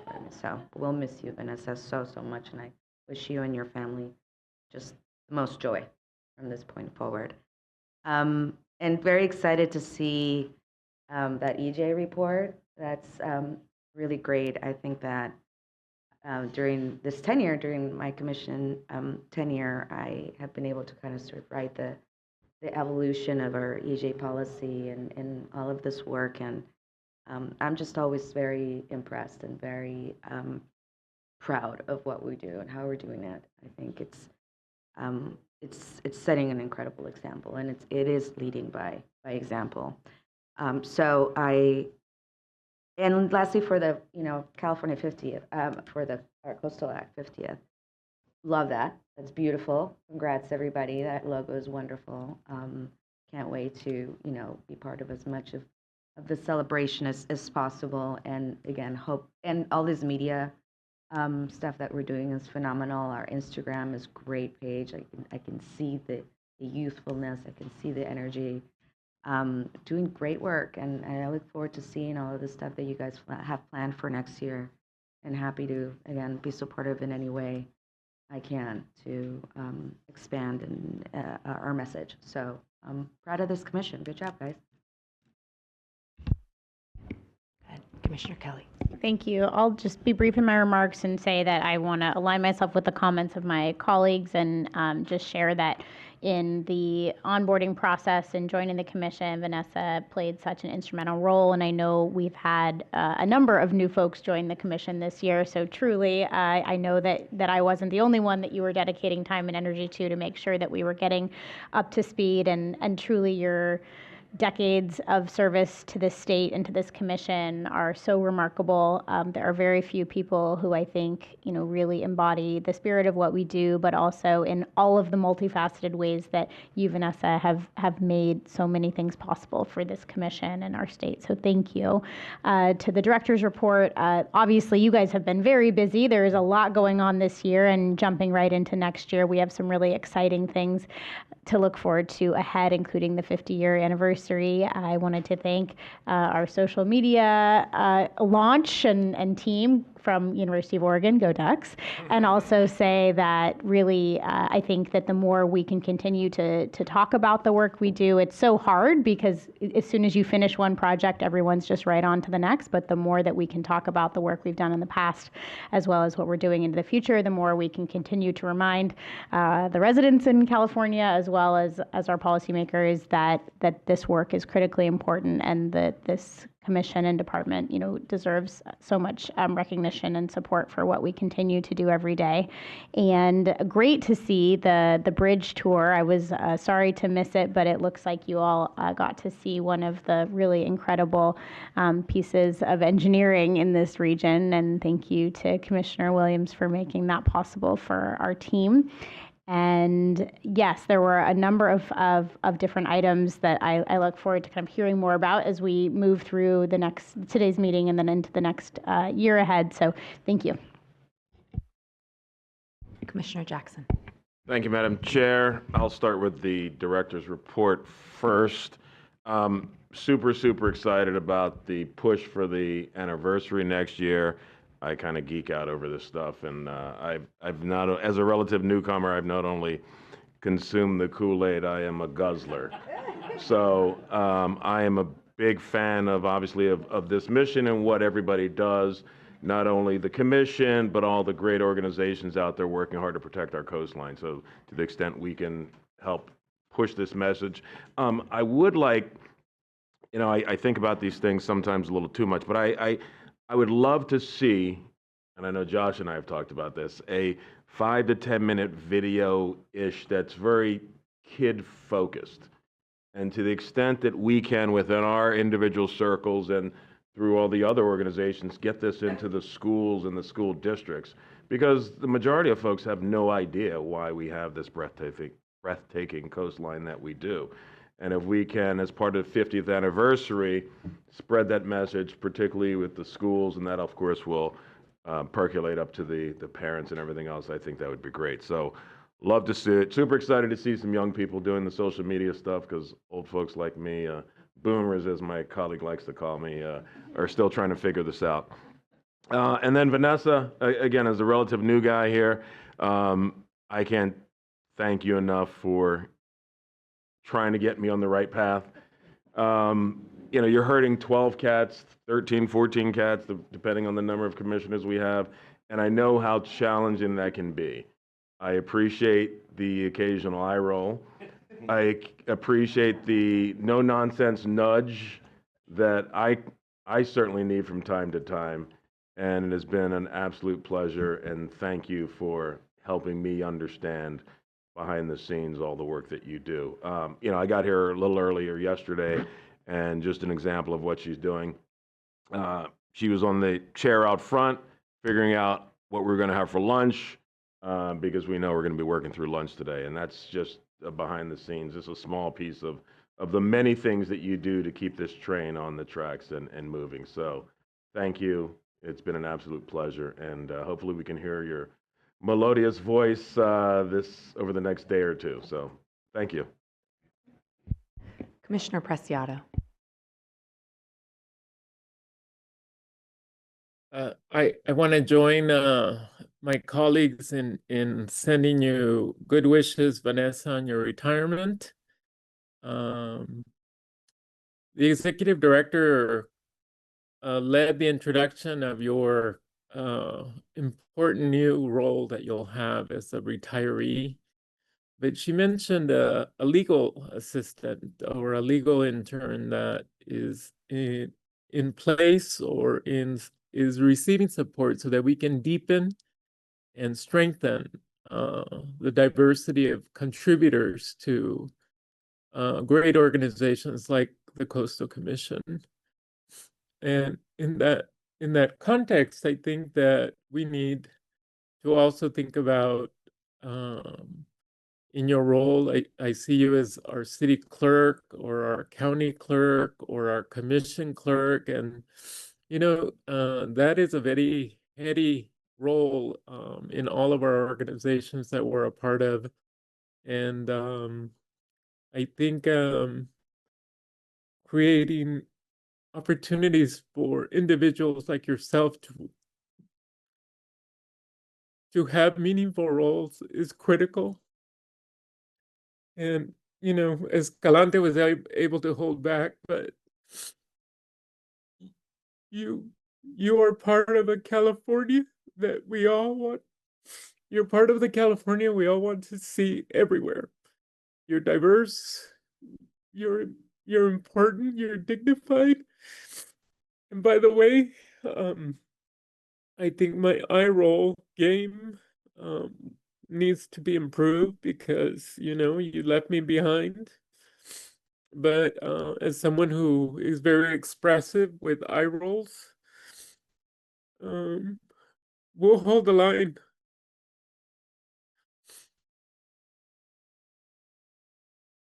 We have not known each other so long. I joined in May, but I've been with my organization for 30 years. I know exactly what you represent.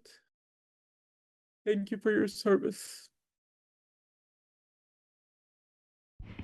Commissioner Eckerly. I don't know if I want to follow that. I will be very brief. Vanessa, thank you so much for your years of service. Thank you for taking care of us. Thank you for letting me into your life just a little bit and for caring about mine. We are going to miss you deeply. Me too. And I think we both, I became a grandmother for the first time when you had another grandchild, so that was really fun to share. And I hope I can continue to see the progress that your little one makes, and I'll continue to share my little one's growth too. So you're going to really enjoy this next step in your life, but it will be hard without you. Thank you. Thanks for everyone speaking up. Vanessa, thank you for your service. Really appreciate it. I think something that has been a little understated that Kate mentioned is sort of like your political genius and savvy. I found out pretty early that you were the one who sat people next to people, and I don't think people understand how actually important and influential that is. And so thank you especially for that service. Appreciate it. Commissioner Lee. And I'll just add on very quickly, as the newest member, we really haven't worked together for so long, but you are the front door to this commission. You set the tone and the expectation for all of us, and it is abundantly clear in such a short time, just the command and the respect that everyone gives to you, and just all of the dignity and I don't want to call it strictness, but the protocol that you bring to this role. So I thank you, and a heartfelt congratulations on this next step. It is an enormously new and exciting chapter. So congratulations. Commissioner Williams. Just want to thank you, Vanessa, for your service, and you are the absolute best, and we're going to miss you. And I echo everything that my colleagues have also said. So I'll just leave it there. Thank you. Thank you. Okay, I'm not going to subject you to listen to this voice too much. It's nowhere near as melodious as yours, but I just, I join with all of my colleagues, and I think, I just have to say, I simply cannot imagine what it's going to be like without you. And it's, I think you're hearing that from all of us. And I walked in this morning and said, "I'm so sad. Are you sad?" And she said, "Absolutely not." If only I had captured that on film. It was like, could not be more perfect. And I'm so excited for you and so grateful for the years that I have been with you and all the years before as a Californian. Thank you.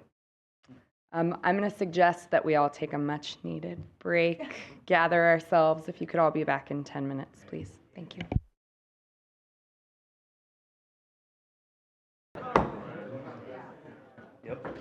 Thank you. Okay, we will return from our break, and that brings us to item 6D, the strategic plan. If I could ask you all to please have a seat.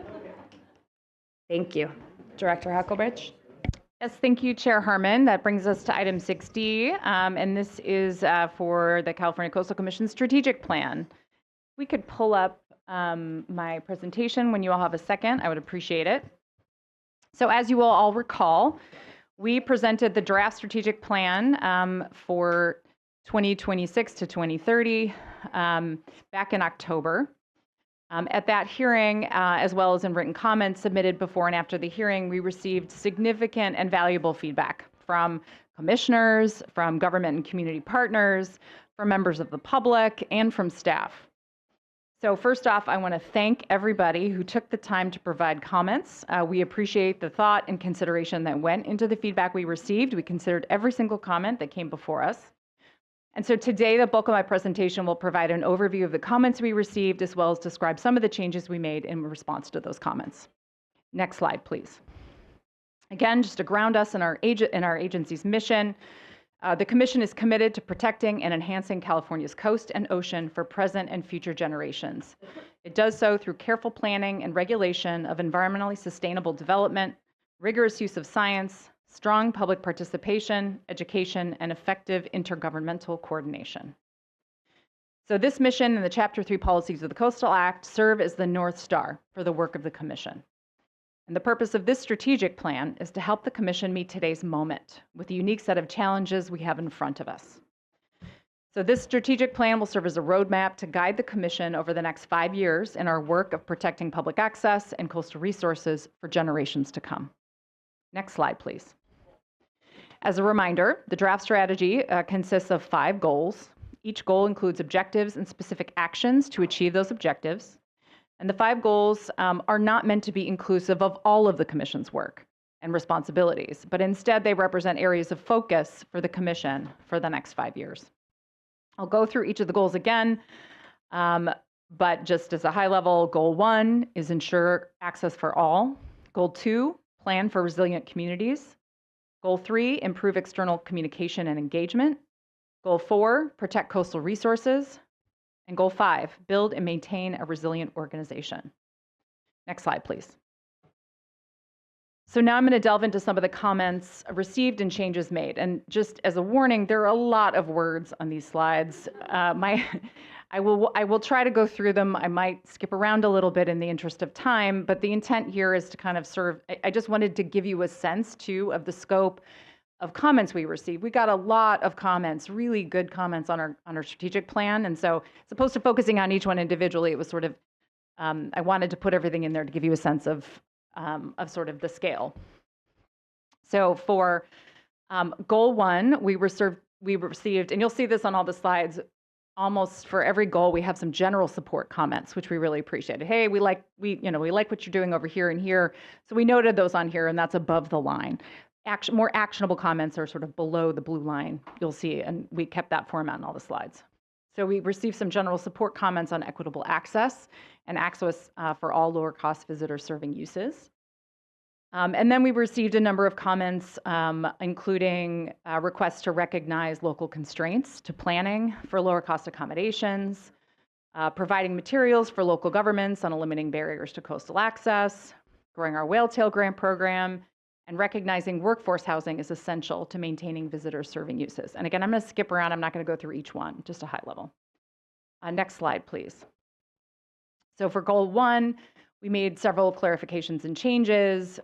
First was to provide additional emphasis on increasing the supply of new lower cost overnight accommodations, increasing affordable housing opportunities for the coastal workforce, fostering a welcome beach environment for all people. We also added some language to recognize tribal ecological resources in addition to tribal cultural resources.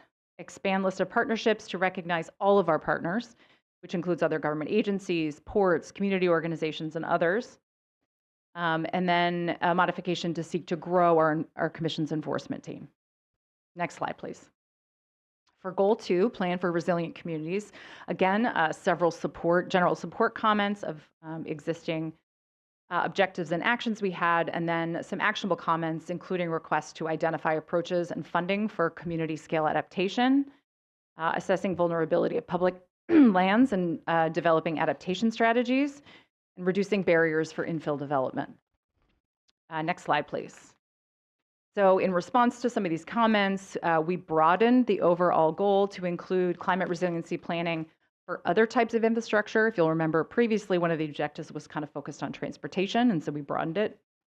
And we provided several clarifications and minor language additions to recognize additional climate impacts, such as fire hazards and climate migration, provide specific examples of innovative adaptation strategies, including nature-based adaptation strategies, voluntary property buyout programs, and managed retreat opportunities, and expanding our list of planning partners again.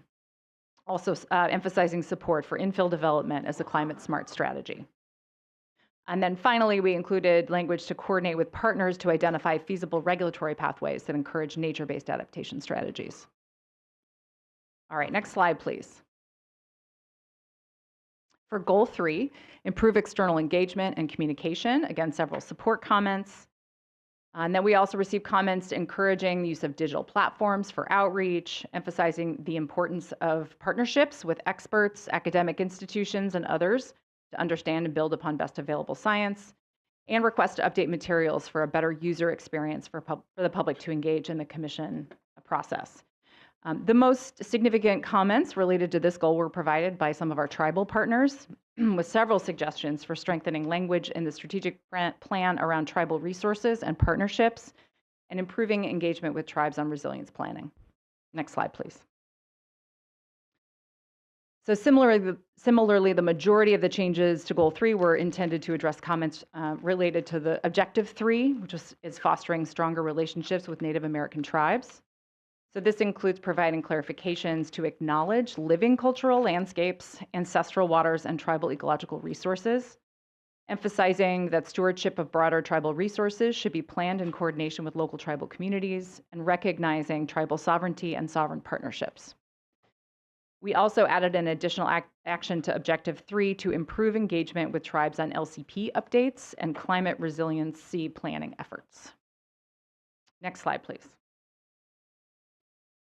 So Goal 4 is to protect coastal resources, and comments, again, in addition to the general support comments, included requests to provide streamlined processes for cutting green tape projects, focused attention on coastal water quality issues, and addressing sustainable fisheries, aquaculture, and related working waterfront issues. Next slide, please. To address these comments, we made several changes. First was expanding Objective 1 to include sensitive resources in addition to just coastal wetlands, adding an additional action under Objective 2 to encourage sustainable and resilient fisheries, aquaculture, and supporting infrastructure and uses in California's working waterfronts. Also adding an additional action under Objective 3 to highlight the protection of water quality and aquatic habitats related to agriculture and other land use practices, and expanding the action to evaluate sea level rise vulnerability of open space lands and include other climate impacts and explicitly include development of adaptation strategies in that action. Next slide, please. For Goal 5, build and maintain a resilient organization. The main comment we received here was requesting that we seek funding to build a condition compliance monitoring and enforcement program. Next slide, please. For this goal, we made pretty minor adjustments here, and the condition compliance comment was actually addressed already in Goal 1, so we have that included. And we did add an additional action to Objective 1 to increase and support commission opportunities for internships, fellowships, and partnerships with academic institutions and other partners. Next slide, please. So in addition to the goal-specific comments, we did receive a number of general comments about the Commission's work and strategic priorities.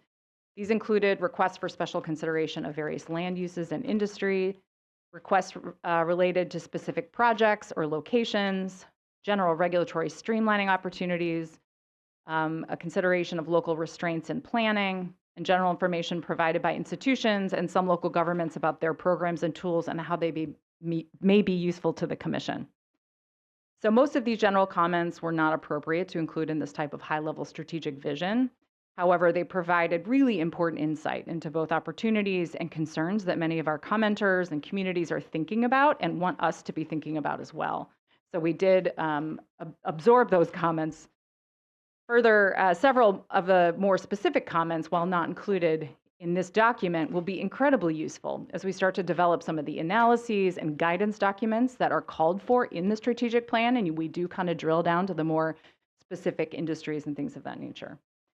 So again, I want to thank our partner agencies and organizations, as well as members of the public, for taking the time to read our strategic plan and for providing such thorough and insightful comments on the plan itself.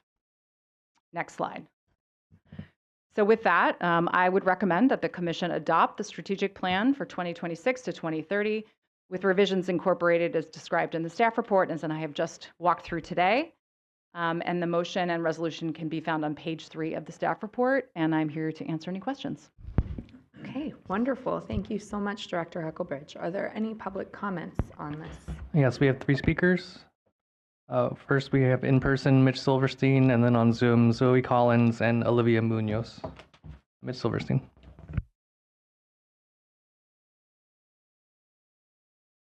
Honorable Commissioners, Mitch Silverstein, California Policy Senior Coordinator for Surfrider Foundation. On behalf of Surfrider, I'd like to offer our support for this 5-year strategic plan and thank Commission staff for putting together such an ambitious and well thought out vision.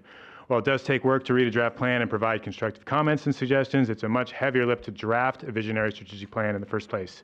That being said, I'm really appreciative of how receptive Commission staff was to our comments, as well as those of many of our coastal advocate allies. While not all of Surfrider's suggestions were incorporated, I think some of the most important ones were. These include adding actions to further prioritize affordable access, recreation, and overnight accommodations, specifically supporting access and recreation that is inclusive and fosters a welcoming beach environment for all people. For example, Commission staff's already doing this. They really showed up for surf equity groups in San Diego when they were under attack from the mayor's office regarding state law exemptions from local permitting. The letters sent by the Commission, San Diego Coast District Office, the EJ program really helped, and it's been a totally turned the tide, and I believe things are going a lot better now. We also appreciate modified language to encourage an increase in the supply of lower cost overnight accommodations, in addition to promoting them. For example, the beach camping we have here in San Diego County is pretty much already maxed out in popularity, so we need to increase the supply as well. And State Parks is doing a great job working to add campsites at Silver Strand State Beach right up the road, where right now for camping you need to have an RV, and that's not equitable for all people. Lastly, staff updated Action 2.3.4 to call out specific sea level rise adaptation strategies, including nature-based adaptation, voluntary property buyout programs, and managed retreat opportunities. The time is now to prioritize innovative strategies for managed retreat and the voluntary buyout programs that saving our beaches will necessitate in areas where private property fronts the coast. That may not happen in the next 5 years, but as sea level rise threatens these properties more, I think property owners are actually going to start coming to the table. And so whatever we can do as a community and the Commission can do to kind of get those things ready, it's really going to help. So I hope you vote to adopt the strategic plan as well as commit to its realization over the next 5 years. Thank you. Thank you. Zoe Collins. Good morning, honorable commissioners, and thank you so much for the opportunity to comment today. My name is Zoe Collins, and I'm representing Heal the Bay, an environmental nonprofit advocating for the coastal waters and watersheds of Greater Los Angeles. I'd like to comment today in strong support of the strategic plan, which thoughtfully integrated Heal the Bay's feedback outlined in detail in our comment letter to the Commission, which was submitted on November 10th. Our primary feedback noted the initial lack of targets regarding managed retreat, water quality, and aquaculture guidance in the first draft. These concerns were addressed and integrated into new revised targets, and we commend the Commission's effort to align these statewide priorities with the concerns of local stakeholders. We're happy to offer our full support of the plan and look forward to continued collaborations with the Coastal Commission to achieve the objectives outlined in this plan to protect our cherished coastlines. Thank you very much. Thank you. Olivia Munoz. Good morning, commissioners and staff. Thank you for the 50 years of protecting California's coast. I support your comprehensive, bold, and achievable 2026-2030 strategic plan. My name is Olivia Munoz. I'm a Mohawk, an oceanographer, a San Fernando Valley resident in Los Angeles County, and an avid coastal nonprofit volunteer. And I am currently a graduate student at Scripps Institution of Oceanography. As one who does not live by the beach but works and plays on it, my voice matters. One major unspoken barrier I see missing in your strategic plans final draft is affordable beach parking, which could make reaching your plan goals 1, 2, 3, 4, and 5 easier. You need to make it easier and more affordable for the public to get to the coast and park there, not just to live, but to visit and work as well.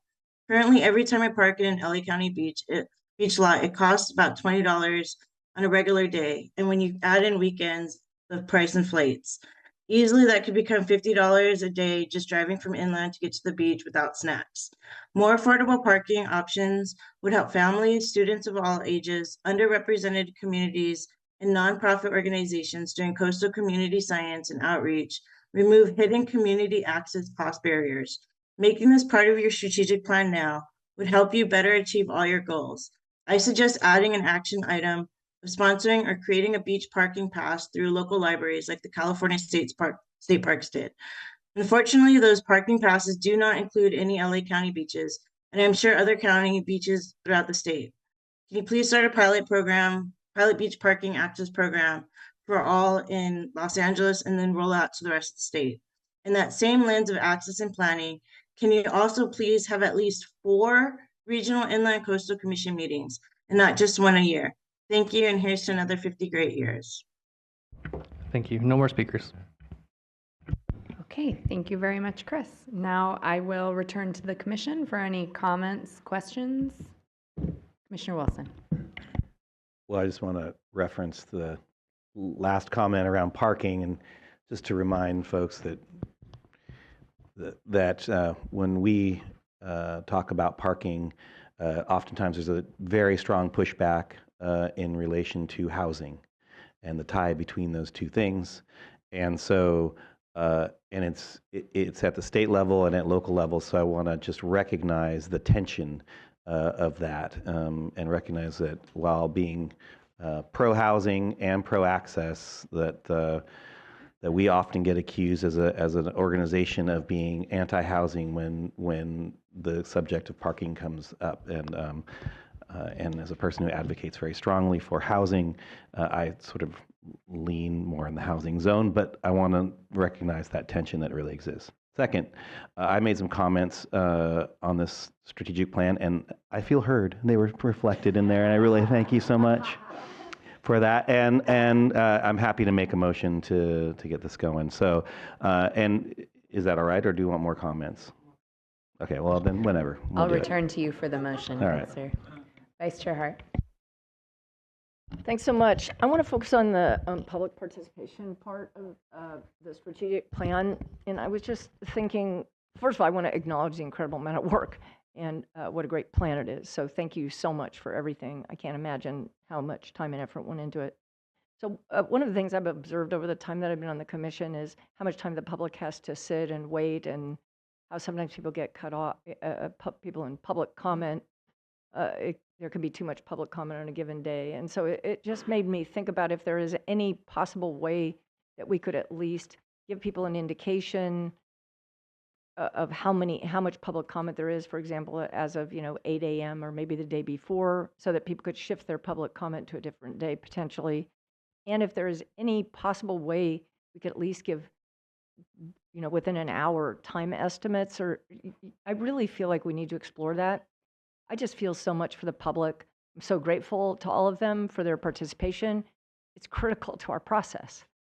And I just think that we could do a little bit better on advising people about how the agenda works and how long it will be till their item comes up, particularly if it's going to be like after lunch. So I know it's really hard and challenging, but it would be great if we could do that. Other than that, oh yeah, one other thing. So I also think that it would be great to give us commissioners more opportunity to participate in trainings and potentially site visits, not necessarily as part of commission meetings, because obviously, we're generally too busy and can't do that. But, I often hear many of us are, work in the field, and I know for me personally, it would be very helpful to have an opportunity, if possible, especially if it's like a Zoom, something on Zoom, to participate to the extent that it's legally appropriate for us to participate. Thank you. Commissioner Nada. I too feel heard. Thank you for taking into account comments.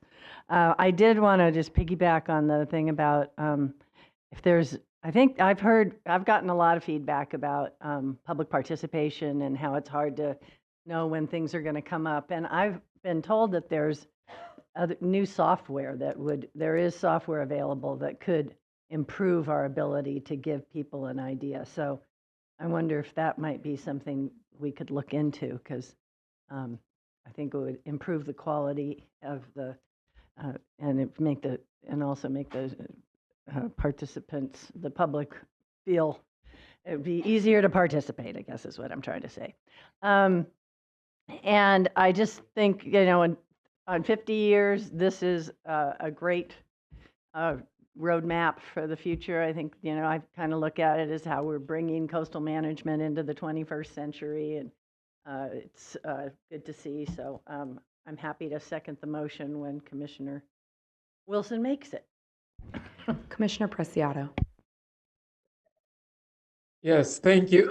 I'm going to offer my remarks in Spanish, and then I'm going to translate to English. I will make a point, I think, with my comments. Doctora Hucklebridge, su desarrollo de su plan estratégico es muy importante para nuestra agencia. Aprovechando los 50 años de aniversario que vamos a lograr, creo que es importante usar todas las tecnologías que pueden acercar a nuestras comunidades al beneficio y el intento de la ley. Creo, por ejemplo, acaba de exhibir un video de social media, donde ese video ofrece una introducción a un recurso comunitario. Eso se puede hacer de una manera con otros idiomas, y aunque yo solo represento uno de los idiomas, pienso que es importante buscar la manera de usar estas tecnologías para ofrecer estos comentarios. Now I'll translate. Dr. Hucklebridge, my comments are associated with the strategic plan related to community engagement. And I took the opportunity of the exhibition of the video that was shared related to the 50-year anniversary, this social media video.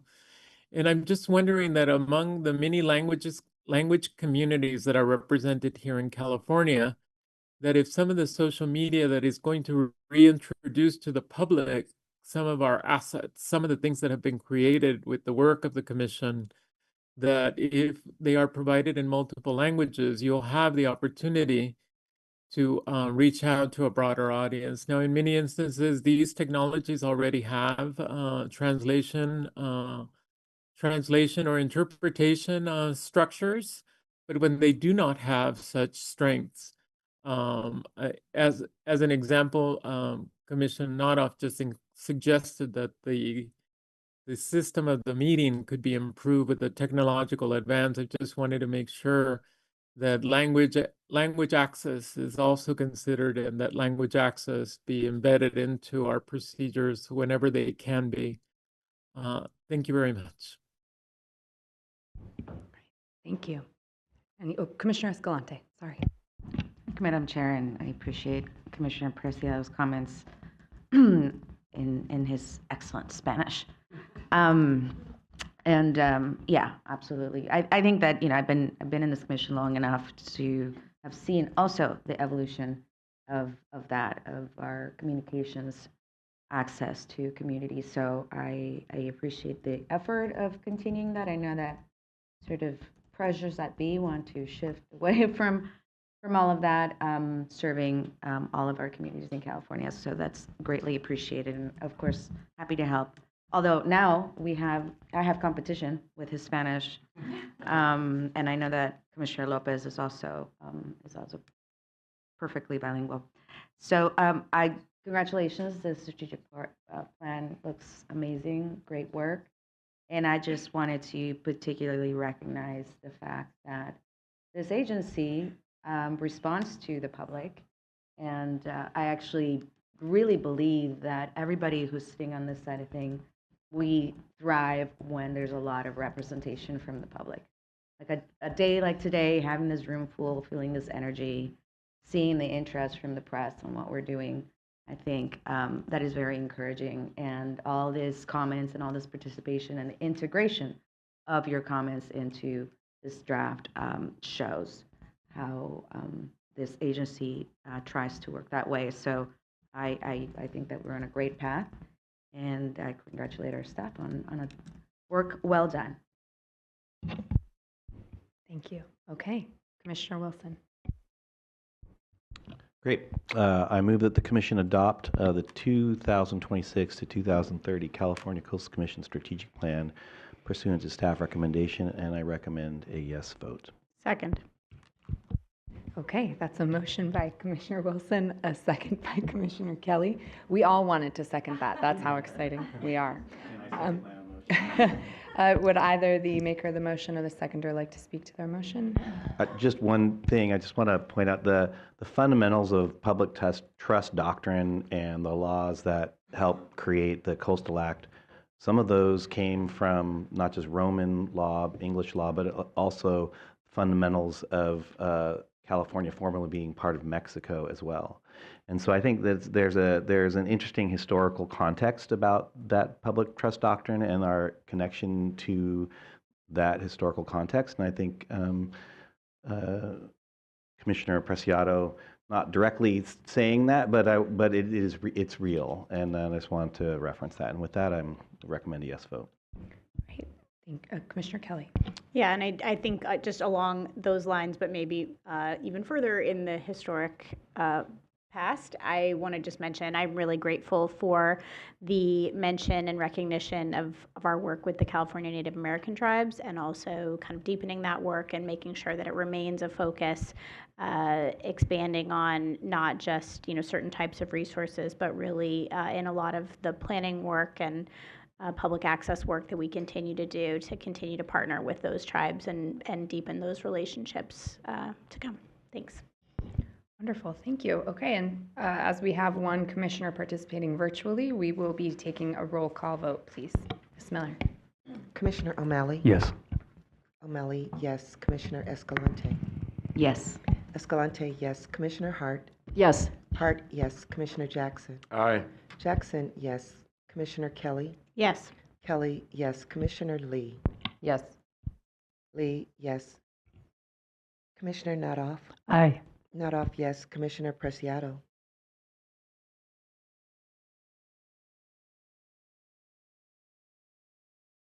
Commissioner Preciado? Oh, I'm learning how to unmute. Aye. Preciado, yes. Commissioner Wilson? Yes. Wilson, yes. Chair Harmon? Yes. Harmon, yes. The vote is unanimous. Wonderful. Thank you for this excellent work, and the strategic plan is hereby adopted. Thank you. Thank you, Chair. Thank you to the Commission. I'm really excited to be going forward into the next 5 years with this plan. And just to acknowledge that I definitely take to heart the comments for Commissioner Hart and Nadoff and Preciado. I think the comments related to the software and the different ways to, we struggle with trying to come up with timelines, and I'm constantly asked, when will my item come up? And it is I just want to acknowledge how hard that is to determine a time frame, and we'll do our best. I have heard of software, Commissioner Nadoff, I think we've looked into something like that. We are looking at upgrading our public comment portal. I think we're building one. So there's a potential nexus to at least explore that, and we'll do our best. That said, I don't want to make it sound like we're going to be able to come down to the minute or anything close, unless commissioners, of course, are willing to limit themselves to certain timelines for comments, which I would not recommend. So just want to acknowledge we will do our, we always try to give as much information as we can. There are ways, I think, to improve at least transparency on like where you are in line, for example. So you can look, and if there's 50 people signed up and you're number 42, you can go to the bathroom, something like that. So we'll do our best to see what we can do on that. And Commissioner Preciado, really appreciate your comments on language access, especially for our social media campaigns, but in all the materials. And that's the comments and the suggestions you provide are very in line with two of the actions that we have in the strategic plan. And so I think we are incredibly excited as staff to explore some of those ideas. I know Commissioner Escalante has also expressed interest, so who knows, we may tap you to do some of our social media video posts in the future to help us with some of the Spanish, not translation, but doing videos in Spanish, and then maybe translating them to English. So just want to appreciate those comments and let you know that we are in full support. Wonderful, thank you. And I think speaking of commissioners, going on and on, Commissioner Jackson has just one final thought. Thank you. Well, you know how it is. We can't help ourselves sometimes. And your point, Dr. Kate, was spot on. I mean, if we can crack this nut at the commission level, I'd love for us to figure it out at the local level, because we have hearings that are scheduled to start at 6:30. They don't start till 7:30, 8 o'clock, 9 o'clock sometimes. So a lot of it is our own, well-intended doing. And then you just never know. You never know. These meetings ebb and flow. So to the extent we can move things along and prioritize and give people a better understanding, and then, maybe it's something we at the local level can learn from as well, because we're still trying to figure out how to crack that nut. So thank you for all your efforts. Okay. Wonderful. Oh, Commissioner Preciado. I apologize in interacting one more time, but I do want to make sure that it is appreciated that there are other languages that would benefit, or other language communities and members of those communities who would benefit. In particular, here in San Diego County, we have a sizable Arabic speaking population, and we have a pan representation of Asian languages. And so while Spanish may be proximal to many of us, I just want to make sure we, as an agency, think about these other languages and see if there are Google tools and otherwise that can support this outreach. And so I didn't want to leave that stating as I am Spanish speaking. I do care about the other languages, and I particularly see seniors enjoying many of our natural resources, and I want to make sure they are connected to these resources through social media and otherwise. Thank you. Thank you. That's a very, very good point. Okay, with that, Director Eichelbridge, we will move on, please. Great. Thank you, Commission. That brings us to item 6E, draft nature-based adaptation strategies guidance, and I will turn it over to Karen Vu for the staff presentation. Karen. Thanks, Kate. Good morning, Commissioners. No, wait. Oh, there we go. Good morning, Commissioners. Item W6E is an informational briefing on the draft nature-based adaptation strategies guidance. Next slide, please. So first, some background on this work. This draft guidance is a deliverable of a 5-year project that aims to support and facilitate implementation of sea level rise adaptation strategies and is supported through funding from NOAA.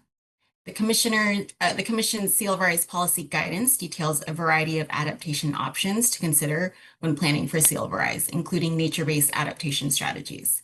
This guidance aims to better inform local governments and project applicants on how to develop nature-based projects or strategies that are Coastal Act consistent, genuinely integrate natural features, contribute to measurable habitat enhancement or restoration, and align with community priorities.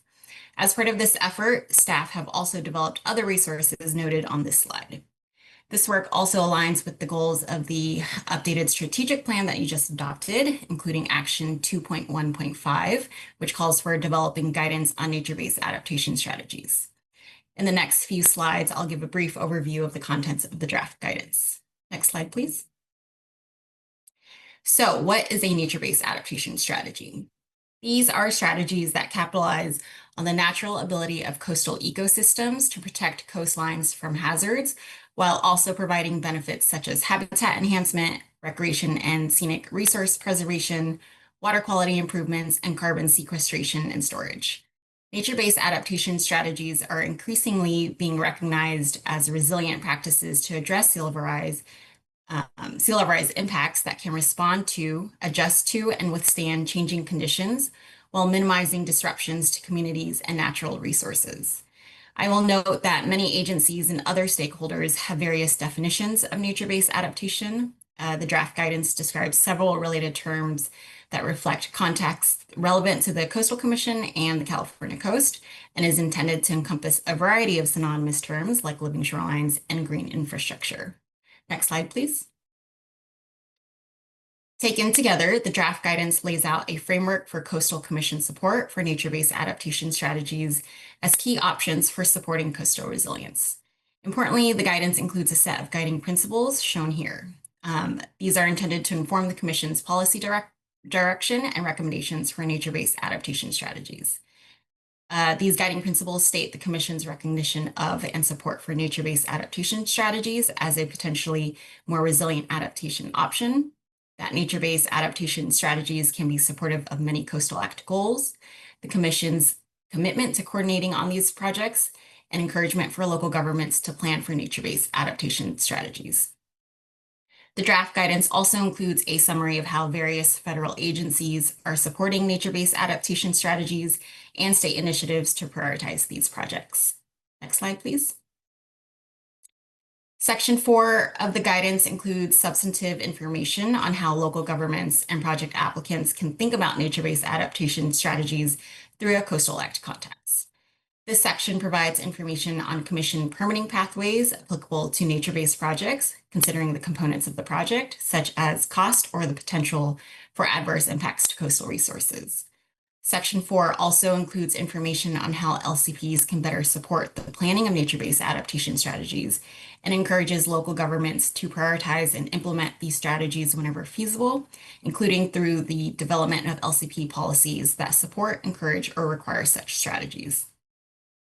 Lastly, this section discusses the Coastal Act policies that are most relevant to nature-based adaptation projects. In many cases, these strategies are intended to advance Coastal Act goals and policies, but they can also have adverse impacts on coastal resources if not well designed. The information provided in this section aims to help project applicants better understand how to navigate potential adverse impacts and avoid conflicts with the Coastal Act that may arise when planning for such strategies. Though, as with all projects, the applicability of Coastal Act policies and any relevant LCP policies must be determined on a case-by-case basis. Next slide. The last major section of the guidance discusses a variety of cross-cutting themes and key considerations that relate to broader planning for these types of approaches. These topics include compliance with the public trust doctrine, monitoring and adaptive management procedures that are critical for evaluating the success of a certain project or strategy, implications that these strategies could have for affected communities, and how such projects could complement and fit within scaled and phased adaptation planning approaches. Each of these elements play a critical role in ensuring that nature-based adaptation strategies are implemented in ways that address resilience, protect public access, ecological, recreational, and cultural resources, and support intended outcomes. Next slide. Transitioning into where we are today and what the next steps are, the current draft of the guidance was developed following extensive internal and external coordination with a variety of staff and sister agencies. This resulted in a public review draft that was released on September 29th for a 30-day review period. In addition to comments staff received through ongoing coordination, a total of 11 comment letters were received during the public comment period, along with 2 additional letters of correspondence received as part of this hearing item. Most of these comments touch on topics shown here and are discussed in the staff report. We will do a deeper dive into the comments and how we responded to them, including any comments we received from tribal groups at a future hearing when we ask the Commission to adopt the guidance. But the current draft reflects revisions that have been made to date in response to these comments. All comment letters can be reviewed in their entirety in the correspondence for this item. Next slide, please. In closing, I will reiterate that the draft is available as Exhibit 1 of the staff report. We are currently conducting tribal outreach and anticipate bringing a final draft back to the Commission for adoption early next year. This ends today's briefing and staff is available for questions. Wonderful. Thank you very much. Are there any public comments? Yes, we have two speakers, both in person, Mitch Silverstein and Coach Jackson.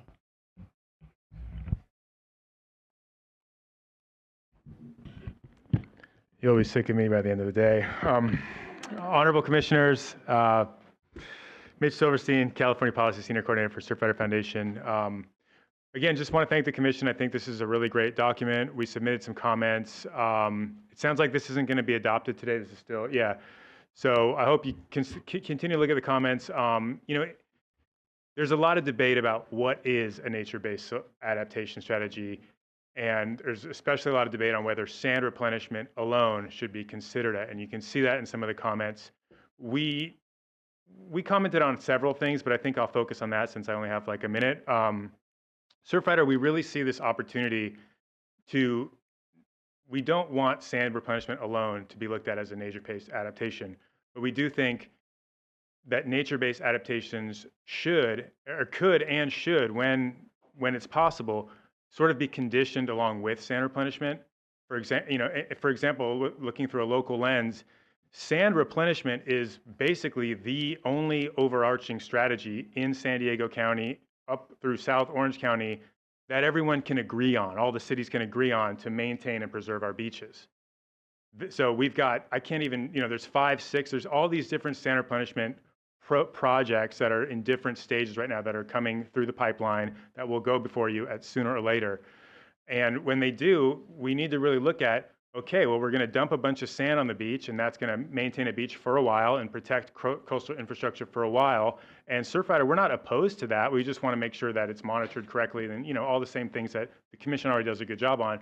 But there's going to be an opportunity, not all, but in many cases, to condition and require nature-based adaptation strategies, put those on top of these sand replenishment permits so that we can reallocate space for vegetated dune restoration, for example, things that on top of sand replenishment will further restore the natural beach and increase the efficacy of those replenishments. So that's what we're asking for, and thanks so much.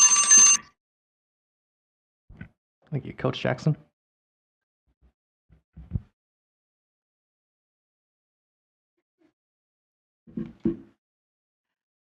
Helka Hewanated, Coach Jackson. Good morning. My name is Coach Jackson. Thank you to Commissioner Kelly for your recent comments and all commissioners for your continued commitment to building relationships with California tribes. I work with the grassroots organization Coastal Defenders to help reconnect people to place, specifically system-impacted communities, prioritizing the return of Indigenous-led guardianship, an example of which is our multiple partnerships with Scripps Institution of Oceanography and kelp thermotolerance and seagrass and shellfish bioremediation. We specifically work connecting Indigenous youth, their families, communities, reservations, and nations with the university. I'm appreciative of the recognition of our ability of our plant relatives to counteract the effects of colonization to include pollution and sea level rise. Academic science is finally starting to catch up to Indigenous science and understanding our displaced relatives' plants that were planted for perceived aesthetic value are not actually supporting our local ecosystems. As Indigenous knowledge systems continue to be extracted from and knowledge repurposed in terms like nature-based solutions, blue carbon, and living shorelines, I lovingly encourage the Commission and all of us here to pause and reflect upon the framework in which we are operating, and in contemplation about who has been displaced from our land and water, to at every opportunity ask ourselves, what value, resources, and funding are we allocating to Indigenous science? I look forward to working alongside the Commission in supporting the advancement of Indigenous science and help increase engagement. Hopefully we can get that number up from 11 to at least 12. Wanishi, thank you. Thank you. No more speakers. Okay, thank you. So I will return to the Commission, and we'll start with Commissioner Preciado.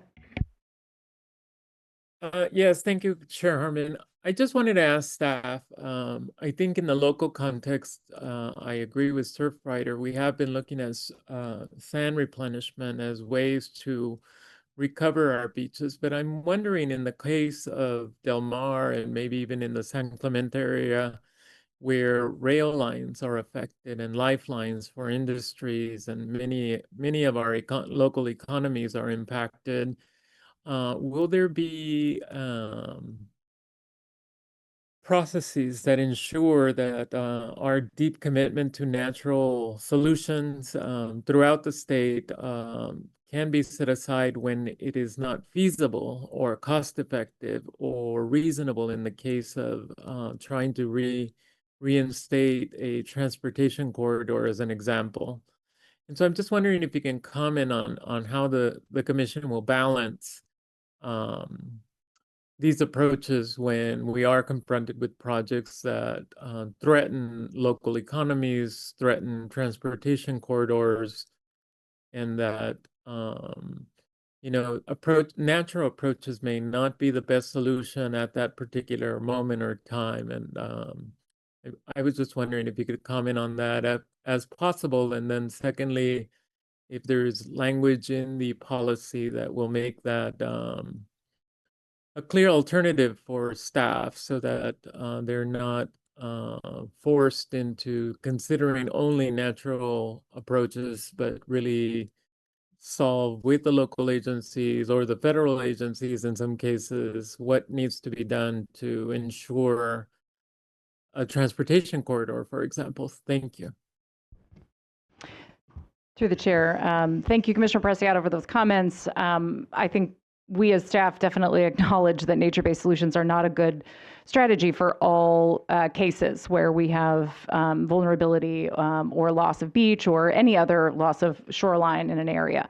And as what we rely on the Coastal Act to help us determine which case applies in which situation. I think the purpose of the strategy guidance that you heard about today is really to flesh out and provide a little more guidance on how to develop nature-based solutions where they are appropriate. And there's that language is included in the strategy guidance, and it's how the commission has approached these problems in the past. I think the part of what we're trying to work on is the fact that often the first approach is armoring, because it's in some ways the cheaper or easier or more understood. And so we've had to fight against that in places where it's not appropriate to do actual hard armoring.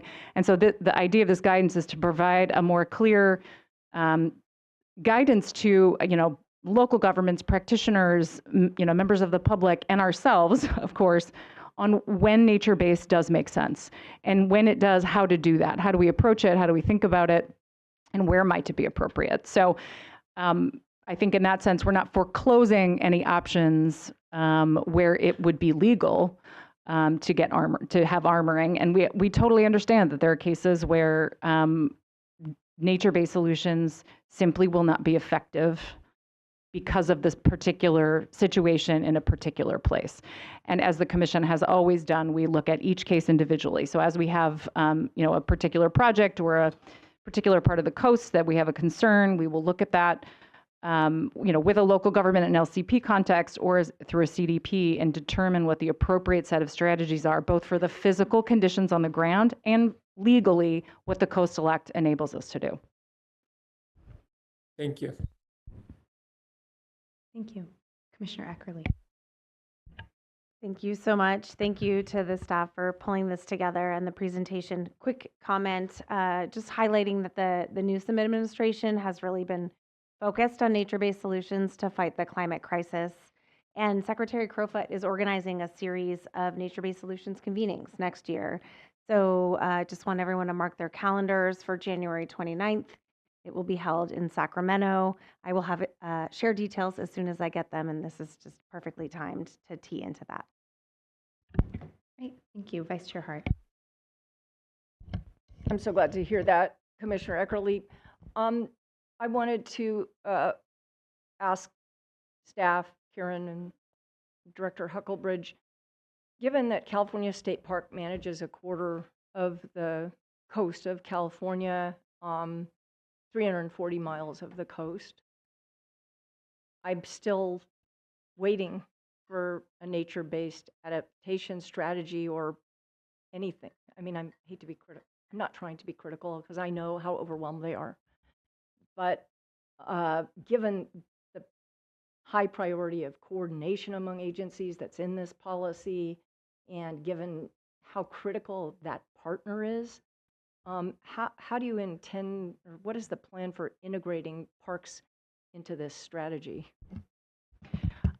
Through the chair, I thank you for those comments. And I think we are part of getting this strategy, adopted will help us have those conversations, I think, with parks and others. So this is it's not a first step. We've been talking about this for a long time, but I think it provides more of a basis for us to go into those conversations with parks, with other, whether it's a federal landowner, state landowner, or an individual homeowner, for example. It provides those guidelines so that we can have something to start from in those conversations and a more of a basis. So with state parks, I hear you on not having a full statewide strategy, but we are in conversations at individual parks at the district level with parks on different strategies, and that it ranges. And we have emphasized with them the importance of nature-based where that's feasible, and so this again provides a little more basis for us to then give them guidance on what that means,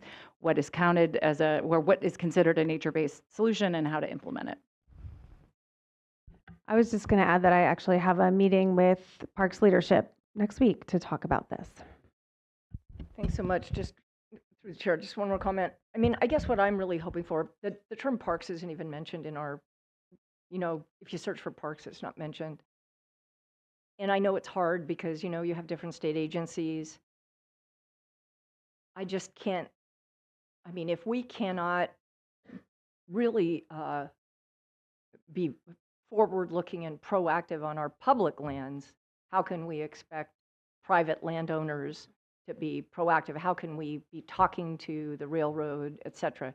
I know there's specific projects, and I visited them, and I think they're fantastic, but I just feel so strongly that we need a statewide strategy for our state parks to deal with sea level rise and nature-based adaptation. And I would love to have comments from them on this plan or hear from them. And I don't know if that's something, Commissioner Eckerly, you could facilitate, but I think it would be great.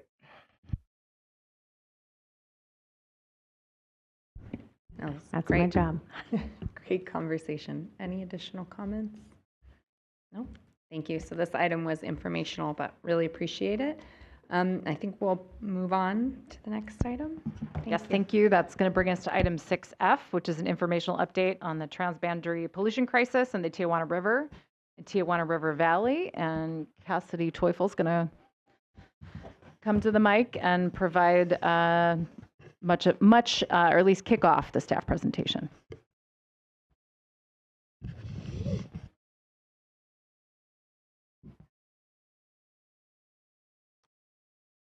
Thank you, Dr. Huckelbridge, and good morning, Chair Harmon, Vice Chair Hart, and Commissioners.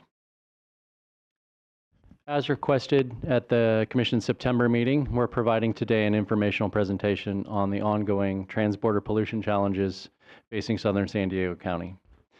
Today, we will provide a brief background, refresher on transboundary wastewater flows and infrastructure, provide an update on the status of the federal projects reviewed and concurred with by the Commission in 2023, and provide additional updates of recent efforts by some of the area's key agencies. We also have some ideas to share regarding potential next steps that Commission staff can take to further engage on this issue. While we're not bringing forward anything that would require a vote today, we'd welcome any informal feedback that Commissioners have to provide following public comment on this item. With that, I'd like to invite our environmental scientist, Annie Rosen, to continue the presentation. For nearly a century, southern San Diego and its communities have received wastewater flows containing pollution, sediments, trash, stormwater, and sewage from across the border. The volume of polluted water released through the river this year alone has been in the billions of gallons, and during recent storm events, peak flows exceeded 4.5 billion gallons per day. Vast amounts of contaminated sediments and trash are also transported through the river into the valley and into the ocean. To provide an indication of the scale of the trash, recently installed collection booms have captured more than 90 tons of trash and debris over just the last few storm events. Due to the health risks of this persistent sewage contamination, the Tijuana Slough and Imperial Beach shoreline has effectively remained closed for years. Wastewater crosses the border into the United States through several key pathways, including the Tijuana River, which originates in Mexico and passes into California before reaching the sea at the Tijuana River estuary, tributaries of the Tijuana River, including flows through Goat Canyon and Smuggler's Gulch, which are diverted to canyon collector systems, and alongshore currents that drive coastal waters northward, particularly during the summer. Oh, I apologize. Next slide, please. Thank you. Infrastructure issues, including at wastewater treatment plants on both sides of the border, are most apparent during storms. During these heavy rainfall events, wastewater treatment plants cannot keep up with the volume of wastewater requiring treatment. This results in untreated wastewater entering the Tijuana River estuary and coastal ocean, with greatest effects in South Bay communities and along the coast of Imperial Beach and the Coronado Strand. In general, infrastructure shortfalls have worsened with population growth in Tijuana, resulting in more severe impacts over the past decade. The transborder pollution crisis has significant coastal impacts, including degraded water quality and associated beach closures, impacts to marine ecosystems and those of the Tijuana River estuary, and environmental justice issues, including public health concerns from hydrogen sulfide air pollution, waterborne bacteria and chemicals, and impacts to beach access and recreational opportunities, the burden of which is borne primarily by the communities of the Tijuana River Valley and adjacent areas. Next slide, please. This map shows the primary infrastructure elements that comprise the overall transborder wastewater treatment network. This is a complex network with dozens of different components, but for the sake of brevity, we'll just highlight some of the major pieces. On the US side of the border, the existing South Bay International Treatment Plant, or ITP, operated by the International Boundary and Water Commission in San Ysidro, processes wastewater from the city of Tijuana that is delivered to the facility by a series of conveyances and pump stations. The effluent from that facility is then discharged through the South Bay Ocean outfall, several miles off the coast of Imperial Beach.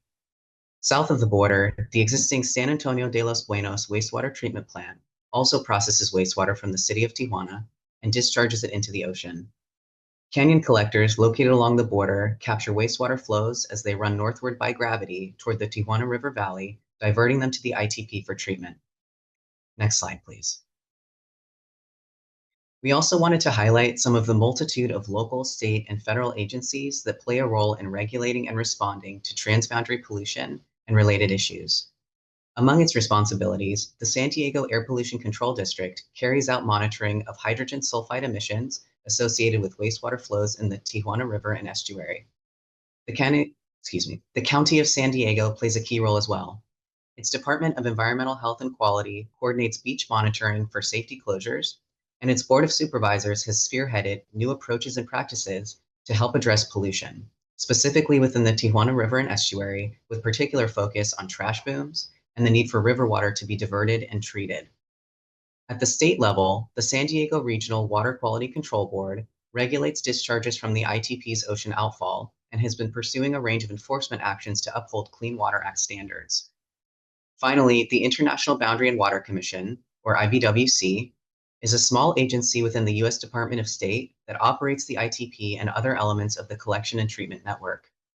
The role of our agency has been primarily to review and authorize federal projects, such as those we'll describe shortly, to help raise awareness of the crisis, and to advocate for the additional resources needed to respond to it.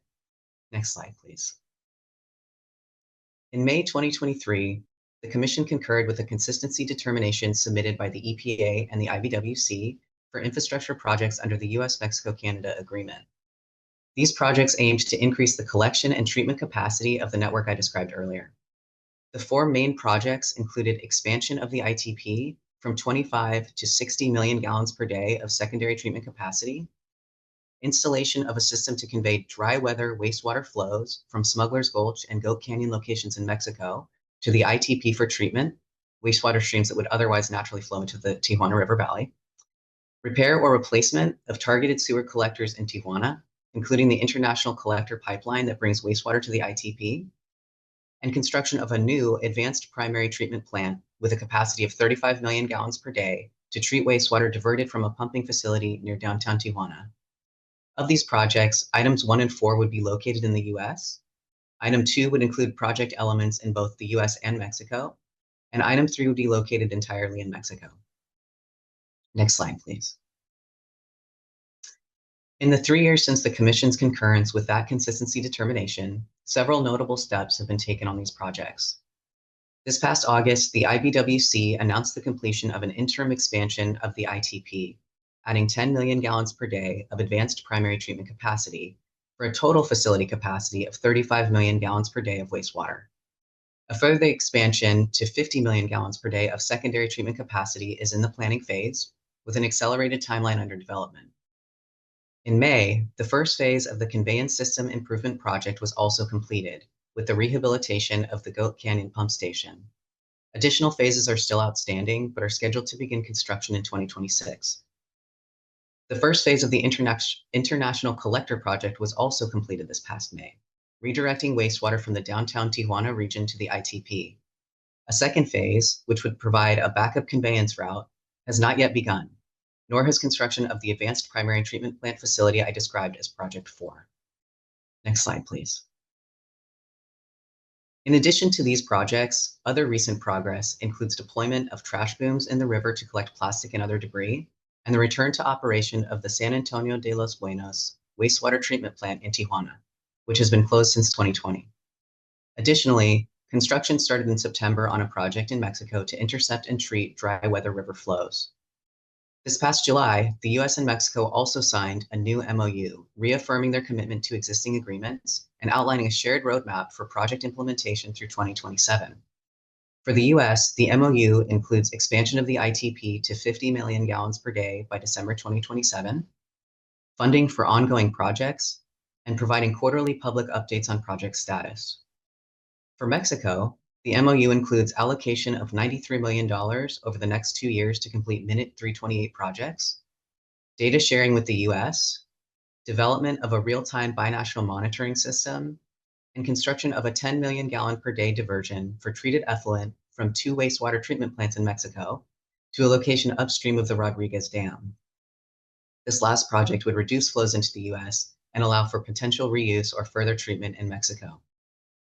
The MOU also identifies construction priorities for both countries next year and in 2027.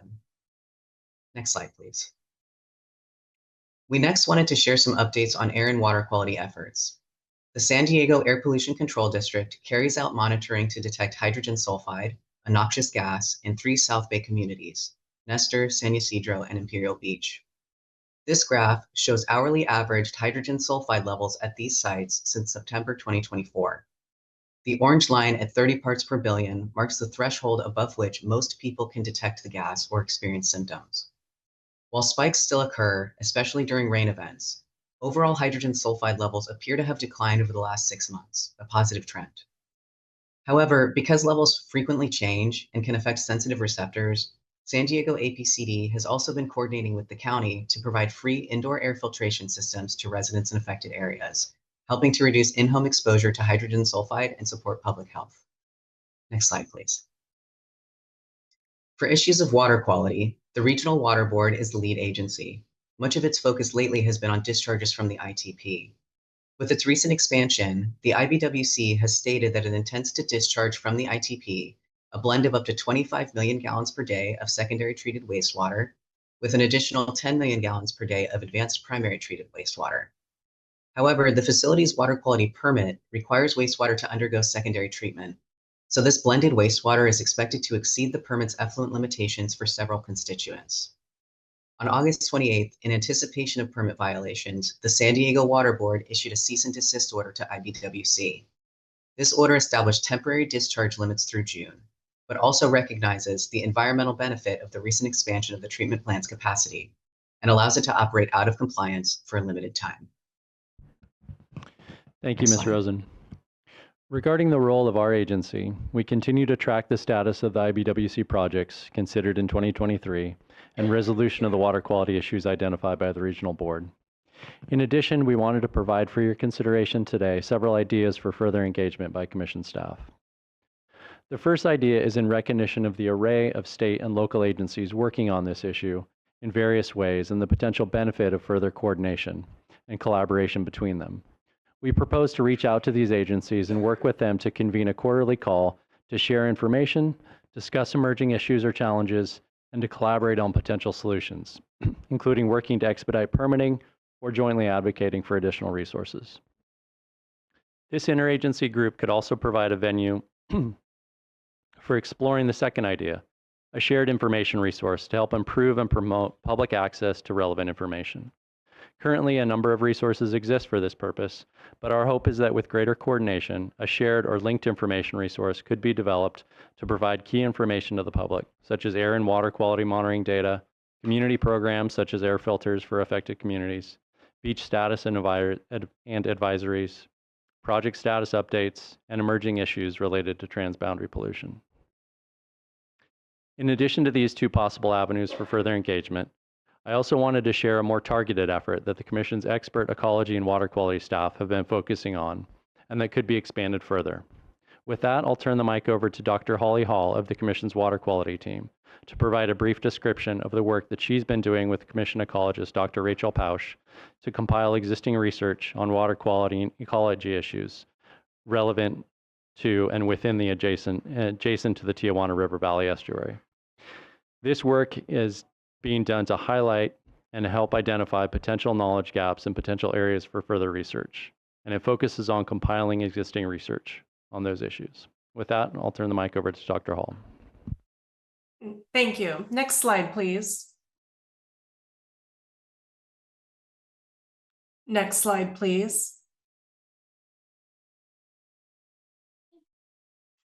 Thank you. I'm pleased to share this draft document titled Tijuana River Pollution Crisis, Literature Review on Water Quality and Ecological Impacts, which summarizes what we currently know about water quality issues and potential ecological impacts in the Tijuana River system. It focuses on the challenges created by transboundary pollution. Our goal with this document is to create a shared, science-based foundation that can support informed decisions and guide future research and policy work. We are presenting this as a draft and have made it available through the agenda for this item because it is meant to be a living document, one that will grow and change as new information and community perspectives emerge. While we work to be as comprehensive as possible, we understand that some studies may not yet be included. Sharing this draft now allows us to begin engaging with researchers, partner agencies, stakeholders, and affected communities so the document can improve through collected knowledge. We welcome contributions that can strengthen and expand this review. Additional studies, data, sources, and suggestions are encouraged. Comments may be submitted using the subject line Tijuana River Pollution to the staff contacts shown on this slide. All feedback will be reviewed and incorporated into future updates to keep this resource current, complete, and useful. Through this collaborative process, we hope the literature review will help shape future research priorities and support effective responses to the ongoing pollution challenges in the Tijuana River system. Myself and co-author, Commission ecologist Dr. Rachel Pausch, are available for any questions. Thank you. That concludes the staff briefing. Thank you, Dr. Hall. I just wanted to reiterate that literature review compilation of existing research can be found on the Commission's agenda for this item today, and once finalized, we'll be posting on our website as well. Great. Thank you very much. Thank you, Mr. Teufel, and thank you to our staff. I know it's almost lunchtime, but we have a lot of folks who are here in the room who've been waiting and are really looking forward to giving their testimony. We are really looking forward to hearing you. I'm going to ask that you try to say what you have to say as efficiently as possible, but we are really grateful that you're here. Look forward to hearing from you. And just a reminder, please no clapping or cheering, just use your hands. So to my fellow commissioners, we're going to get through public comment and then we'll break before our questions and comments. Okay, Chris, I'll turn it over to you. All right, thank you. I'll just let everyone know that we have a total of 37 speakers signed up for this item, most of which are in person. We'll start with Stephanie Seacoast on behalf of Paloma Aguirre. And then we have a presentation for Aguirre that we will be bringing up. Thank you. Good morning, Commissioners. Stephanie Seacoast here on behalf of Supervisor Aguirre. While we're waiting for my presentation, I want to give a shout out to Miss Vanessa, who helped me get my sea legs as an advocate coming before the Commission 20 years ago. She is literally one of the nicest people I've ever met in my life, and I think that there's going to be a hole without you, so thank you for that. So Supervisor Gary could not be here today. She thanks the staff, Cassidy and Annie, for inviting us to do this presentation. Your presentation was fantastic. You hit all of the infrastructure needs that are going forward, that need to be done, that have been done in the past. So I'm going to kind of fly through some of that information and focus on what the county and the supervisor is doing at the local level. Next slide, please. So my boss likes to call this the biggest public health environmental crisis in the Western Hemisphere. The amount of toxins that our community is breathing is overwhelming. The amount of toxins in the water is becoming more and more apparent every single day. And so now we have national and international attention put on this issue, and our constituents are saying it's about time. And so we're very grateful to be here today to give you an update. Next slide. So I think I want to backtrack. I think the one important thing, since we're all watershed nerds in this room, is this Tijuana River Valley is huge. And the majority of that watershed is actually in Mexico. And sometimes gravity is good for us and works on our behalf, and sometimes it does not. And in this situation, we are seeing all of the gravity pull the sewage that's been untreated, partially treated, down into the valley, through the watershed, through the tributaries, and over into our neck of the woods. It's gotten exceptionally bad in the past couple decades because, as we can see, it's a shared infrastructure, it's a shared border, but there's been a huge population growth. And of course, we've seen increases in climate storms creating further impacts. And as Annie had said in their presentation, at this point, there's just not enough capacity on both sides of the border to treat this amount of effluent. Next slide. So since 2018, about 200 billion gallons of sewage has crossed the border, causing this, what used to be just environmental problem, which is now an air quality problem. Next slide. I love that Annie had this slide up. I'm not going to belabor it, but you can kind of see, I hate to use a term like this, but the sewage sandwich that we have going on here. So you can see that there's a few wastewater systems that Annie had described in Mexico that are treating partially. Oftentimes their conveyance systems break, the infrastructure is outdated, and so that sewage will end up untreated and be put directly into the Tijuana River, which enters and comes out into my supervisor's community. She lives in Imperial Beach. And then when you look down the coast south, you see that the sewage is going straight into the ocean. So it's creating this sandwich of sewage between those two communities. Next slide. So for nearly 4 years, our beaches have been closed. I know that the mayor from Imperial Beach is here. We're good friends with the city. We've been working to make sure that we are improving the way that we do water testing, that we're improving the way that we're communicating water testing. But it's really sad to say that for 4 years, a lot of these communities have not been able to use the water. Recently, Paloma Aguirre, when she was mayor, she created a splash pad outside of the city because the children can no longer go into the ocean. And so when it's a really hot day, that's their way of cooling down, is going to a splash pad. Next slide, please. So the crux of this situation, and I'm going to really pivot and focus on this problem here, is the hotspot. So Supervisor Gary has really two passions that she's looking at. One is fixing the hotspots that are along the river, and one is looking at river diversion, which wasn't really mentioned. It has been looked at by the EPA, but we can cover that in a second. So as the water shoots through Tijuana, it goes through a concrete channel. And then as it comes over to our side of the border, as you saw in Annie's presentation, it goes through natural tributaries, watersheds, and then all of a sudden it hits this area right here at Saturn Boulevard. It's 4 culverts that were put in by the city of San Diego in the 90s, temporarily for flood control. So what we're having is, as it gets through natural watershed tributaries, it hits this concrete, 4 of them, concrete culverts. So that the concrete shoots the sewage through, but then there's a drop at the end of the culverts. And so that creates this turbulence, which is aerosolizing all of the chemicals that are in that affluent. So you can see right now that there's foam, and that is again the product of sewage, but also we're increasingly starting to find out lots of industrial waste which contain chemical compounds such as DDT that have been banned in the United States, pesticides that are no longer used, lots and lots of industrial waste. The data is still coming out. I'm speaking with Dr. Prather at UCSD, and she'll be releasing some data soon that really gets down into the granular level of what those chemical compounds are in the water and also in the air. Next slide. You can see it from space. That foam pit is literally a satellite image of aerosolized pollution. Next slide.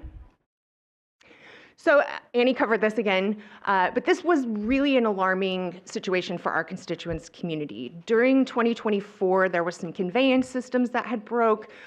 There was just a flux of sewage that came across the border and settled into our communities. And as Annie was mentioning, 30 parts per billion is what they call, the state CARB calls the nuisance odor. That means that you can smell it, it's agitating to you, and as you can see, it got up to 4,500 parts per billion.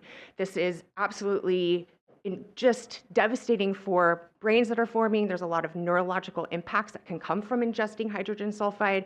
So when we saw this problem coming down the pike, no pun intended, we figured, okay, let's work with CARB and APCD, our local air pollution control district, to get air filters in people's homes. Next slide. We'll talk about that in a little bit. My colleague Andres is here. We just had a in-person event where we distributed air purifiers. But as you can see, the hot spot from space that I just showed you is the red circle there, and around them is 11 schools that are breathing in this air on the regular day, on a regular basis, all within 1.5 miles of this natural hotspot. Next slide. So fortunately, the CDC recently came to town and said, okay, we are hearing you, we understand there's health problems, let's do an assessment. So the CDC recently did 2 different health studies, and I don't need to read you the data. It's pretty overwhelming. I think the first one speaks volumes that 92% of the individuals that live, work, play in this community do not feel safe. For many reasons that we just discussed. And it goes down into feelings of anxiety, feelings of depression. One of my coworkers, she was telling me her teenage daughter left open her window, went to school, but shut her front door in her room, came home, opened the door, and it was just this overwhelming smell of rotten eggs. The teenager wanted to go back into her room. I have a teenager. There's no convincing them what to do. She went in there, she left the room, had red eyes, crying for days on end because of just a window being open. So these are anecdotal stories that we're starting to see people, and we're recording them as well. Next slide. I don't want to belabor the or the data that's been here as well, but it's very similar impacts to the other study that the CDC did as well. Next slide. So I was so happy to speak to Cassidy to talk about what are we doing on the ground. So most of you have known that Paloma Aguirre, she was the mayor of Imperial Beach. Now she's been elected through a special election at the Board of Supervisors, and she literally has hit the ground running. I try to keep up with her any given day. I'm riding her coattail. Annie knows her so well. And she's just been a tremendous leader in this situation. So as soon as she hit the ground, she said, okay, I need to create a subcommittee. So her and Supervisor Lawson have put together this subcommittee. It contains a lot of experts within the county. We also have tapped other individuals outside of the county, public health experts, to work on this committee with us. What we do is we meet regularly, and then we provide recommendations to the Board of Supervisors on how to solve this problem. Next slide. So I'm going to hand it over to my coworker, Andres. We had a great event. He's going to tell you about it briefly. Good afternoon. Thank you so much, Stephanie. She's such a great public speaker. So I'm going to talk. My name is Andres Gertz Barreto. I am the community representative for Supervisor Paloma Aguirre down here in the South County along the border. I represent the city of Imperial Beach, where we are right now, Nestor, which is just right next door, San Isidro, and then eastern Otay Mesa. So we had our air purifier program going through APCD. We had our final distribution that was on Monday here in the city of Imperial Beach. You know, these air purifiers are essentially just a stopgap measure. We heard the anecdotal evidence of our coworker's daughter was in a room, smelled everything, came out, eyes. This is not an isolated incident. This is happening all across the region. And until those infrastructure upgrades are made, all we can do is provide, these air purifiers, and it's only one per household, but there are 40,000 impacted households. We were only able to distribute 10,000 because that's what we had the funding for, and we need funding for 2026 in order to distribute more of these. At $250 a unit, that's $10 million that we need to continue and expand this program. And we are still working, and looking for partnerships with the county, with the state, with federal entities that are going to fund this program. In fact, tomorrow is the APCD meeting at 2 p.m. at the County Administration Center, where we are going to advocate for an expansion of this program and an extension of this program. So at the end of the day, this is a colossal problem. We saw the statistics. We're not going to belabor the statistics, but the APCD did do a survey of residents in this area. I'm going to read a few of the statistics. The survey was conducted through September 9th through October 3rd, so a couple months ago, but more than 1,200 people completed this 13-question survey. And according to the results, 88% of respondents indicated that they were satisfied or very satisfied with the use of purifiers, those that got them. Most respondents also said that they have noticed health improvements. Among the reported answers, about 31% said they have had less coughing or throat irritation. 33% said that they have had improved breathing, 35% fewer allergy or asthma symptoms, 20% fewer headaches, and 27% better sleep. The amount of people that have been affected by this is immeasurable. Some live here, some move out because they just can't stand it. But the ones that have stayed, oftentimes they don't have a choice. So until the infrastructure upgrades are made, we're doing whatever we can to make sure that these people are safe in their houses and that they generally have a better situation in their lifestyle. You know, if you can't leave, we want to make sure that they have the resources that they need to stay in their homes. Thank you so much. I'm going to turn it back to my colleague, Stephanie. Next slide, please. So for the last slides, we're going to highlight again what the county is doing. Through the subcommittee, we have commissioned doing an EPI study to really look at long-term health impacts to the folks that have been there. We do know that when there's flares, people are going to the emergency room, so we can do kind of a retrospective look at this to see what happened during those peak times. And really, we want to take this data and give the community a voice. This is a huge environmental justice issue. If this was happening in any other part of the state, I think it would have been solved much sooner. And so that's why we want to do these studies, to do the air purifiers. We have to raise the voice of these frontline communities for decades that have been, having to deal with this. So next slide. So these are the options that we're looking at. I'm going to go through because I really want to hear the kids that are here today. So you all can contact me later and I can give you all the studies that we have. Next slide. We also are going to be testing the soil. So as we know it's in the air, it's in the water. God forbid what happens when these heavy metals and toxics build up in the soil. A good wind comes, maybe just different elements of that. So we're going to do a 2-year study to test the soil for toxicity and other ecological impacts. Next slide.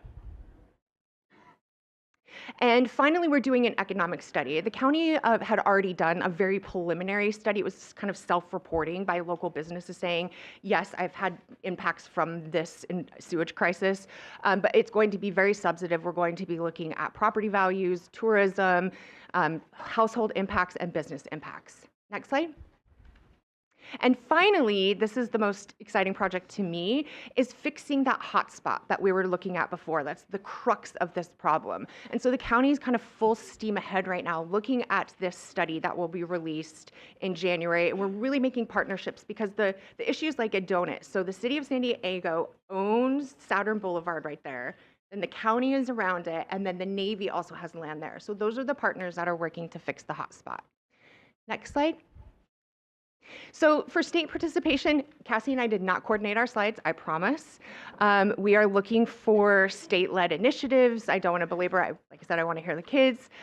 So, I mean, the more that we can come together as different jurisdictional entities and work together, the faster we'll get to these environmental justice solutions and infrastructure solutions. Next slide.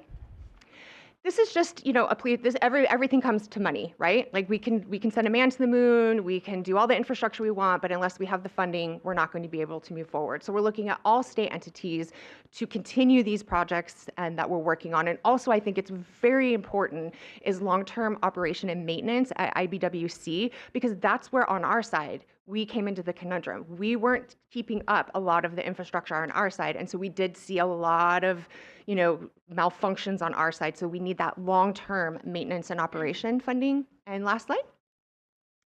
And oh, just again, continuing here, Saturn, we want to do river diversion, which I'm going to hold a community forum about river diversion and what that looks like. So we'll put it up on our website so everyone can kind of come and look. Someone had mentioned the trash booms earlier. This is literally from a month ago, capturing all that trash that has come down into the estuary right there.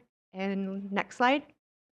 This is my line item budget right here. This is the monies. This is where it all comes down to. So we're working at the federal level, the state level, the county level, philanthropic levels to raise these monies that will help with the infrastructure problem and also work on nature-based solutions. I was happy that we saw that as well.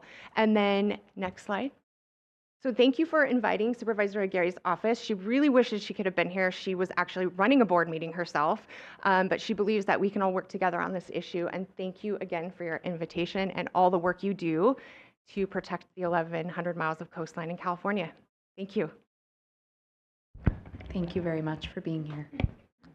Thank you. And thanks to all the students for being here. I'm sure you're missing all your classes today, but you can just show your teachers the footage that you were here, and I'm sure that's a good enough excuse. But next we have Mitchell McKay, the mayor of Imperial Beach, followed by Jeff Crooks from the Tijuana River National Estuarine Research Reserve. And then we'll have Laura Wilkinson as well as the students from Coronado High School. So Mitchell McKay. Good afternoon, Coastal Commission commissioners and regional representatives. I am Mitch McKay. I am the current appointed mayor of the city of Imperial Beach. However infamous that honor may be. I want to welcome you all back, those that were here 2 years ago. You were here and we appreciate you guys coming back. First of all, I want to express my appreciation for Supervisor Aguirre's presentation. It saved me a lot of time. I can cut out half my stuff. But I did have a statement I wanted to read, and I'll keep it brief because I too want to hear the students and their perspectives. So it's not lost on my community that as ground zero, which we call Imperial Beach, for the transboundary sewage crisis, that we actively advocate for your support of the current and future efforts to once and for all resolve this decade-long international environmental crisis. And while there's currently much activity, both by policymakers and in the construction teams on both sides of the border, their collective efforts are far from completion and require us all to continue our bold advocacy and demands on both of our governments to meet their stated goals. Again, we welcome you all back to Imperial Beach. We like to call it our little piece of coastal utopia. Please continue your staunch advocacy for our community and for the goal of restoring our economic and environmental health. So again, thank you very much on behalf of the City of Imperial Beach, and I look forward to the rest of the presentation. Thank you. Thank you. Jeff Crooks. And Jeff will have a 5-minute presentation. Yeah, I'll see if I can make it a little shorter. We'll see if we can do that on the fly. All right, I think we're going to pull up a PowerPoint here. Yes, it's coming up. Yeah, so I'm Jeff Crooks. I run the research and monitoring program at the Tijuana River National Estuarine Research Reserve. Been working down here for about 35 years or so. So I just wanted to give a quick update on some of the long-term monitoring data and the trends we're seeing in the river valley, show you some graphs and some data. Again, I'll try and get through this pretty quickly. So next slide. So really part of the hallmark of our program is we have these data loggers deployed in the estuary. We've had some there for almost 30 years. This is a 20-year, what we call heat map, a time series of monthly average dissolved oxygen conditions in the estuary. So with year running along the x-axis and the months running up the y-axis there. And basically just looking at the colors, blue means higher oxygen conditions, red means low oxygen conditions. And things are sprinkled around, you know, we see some variability which is typical of these systems. But as we've been hearing, things really started to change in 2020. And 2024 was particularly bad. It's beet red. We're seeing months on end of virtually no oxygen in the system. Very, very poor conditions. But I will just highlight, in the last few months, I tried to make this data as recent as I could. I think it's up through October. We do see a little tick upwards, and I'll return to that in just a second. So why is this occurring? Next graph. So I think we all know, but basically there's a relationship between how much transboundary flow we get and the conditions in the estuary. Again, we know that. It's nice to document it. So this is a graph looking at this. During the dry season, when we're not expected to have any flows at all, hopefully they should be zero, with both under natural conditions and with river diversion. Certainly hasn't been that recently. So a clear relationship. The more river flow we get, the worse the oxygen conditions are. And again, 2024 was particularly bad. Basically flow almost every day, or I think every day, and very poor oxygen conditions. Okay? Next slide. Yeah, thanks. So part of what we do, in addition to tracking these basic water parameters, is to keep track of what the animals are doing in the system. So for 10 years, we've been monitoring fish and invertebrates, so like the large invertebrates like crabs, shrimp, things like that, snails, by deploying these minnow traps and throw them out there and then basically see what swims or crawls in. The graph on the left is, for the last 10 years, average number of individuals caught per trap. There's a lot of variability. It goes up and down. But again, the real clear pattern is 23, 24, not much variability, very, very low abundances. We're hardly catching anything. And on the graph on the right is species richness, like the average number of critters that we're catching in each trap. There's downward trend, but again, basically flatlined in 2024. Trap after trap was just coming up as empty. There was nothing in them. But again, there's this hopeful little bump in the last couple months or so where we're starting to see some stuff return. Okay, the next slide. So why is that? I mean, again, it's related to river flow. So we've heard about the IBWC. This is a gauge of, this is the daily flows in million gallons a day from the river. 2024, the dry season there was, again, particularly bad, as we've heard and as I've discussed. So we'd easily see flows between 50 to 100 million gallons a day. And again, we wanted it at zero. And that's when conditions were particularly nasty. We do see in September of 24, this big drop, and this is increased conveyance that occurred, and we did see some improvement compared to 2025. So so this most recent season that we just finished sampling for, instead of 50 to 100 million gallons, we're seeing 5 to 10 million gallons a day coming across. It can spike more than that. And to be clear, it's 5 or 10 million gallons too much. It should be zero. And I'm not trying to paint the picture at all that we've seen recovery of this system, but it is encouraging to see that with these sort of investments being made and this infrastructure improvements, we're seeing responses on short sort of time scales. We're seeing oxygen improve. We're seeing some of the animals come back. Again, not at all where we want to be, but hopefully this can help motivate that we keep on going with these investments and these infrastructure improvements and continue to track recovery of the system. All right, thank you. Thank you. And now finally, the Coronado High School students. I know you can't exactly see it online, but they've been here since like at least 9 a.m. and sitting in the corner in the hot room on the carpet because all the chairs are taken, but we're finally here. Laura Wilkinson-Sinton, and then all the students starting with Sean Wilbur, Annika Talavera, Roxy Langovin, Selena Clark. Dr. Kate, commissioners, thank you so much for hearing us out today. 2 years ago, 2 of these students, as sophomores, came and stood before this body and heard the lieutenant governor say that we had open sewers running through California neighborhoods. And if anyone had said that to her without her actually seeing it, she wouldn't have believed it. But these kids have been living with this for a long period of time, and they've been denied lots of parts of their childhood. And they're here to tell you today, you've heard all the data, and we work very closely with Supervisor Aguirre and all of the elected officials here, all of whom have declared a state of emergency, including this body here, but we cannot let the acute become chronic. This has to stay acute, and we have to stay on top of it, and we beg of you to help us do this. And here they are to tell you, in their own words, the human cost of this. Thank you.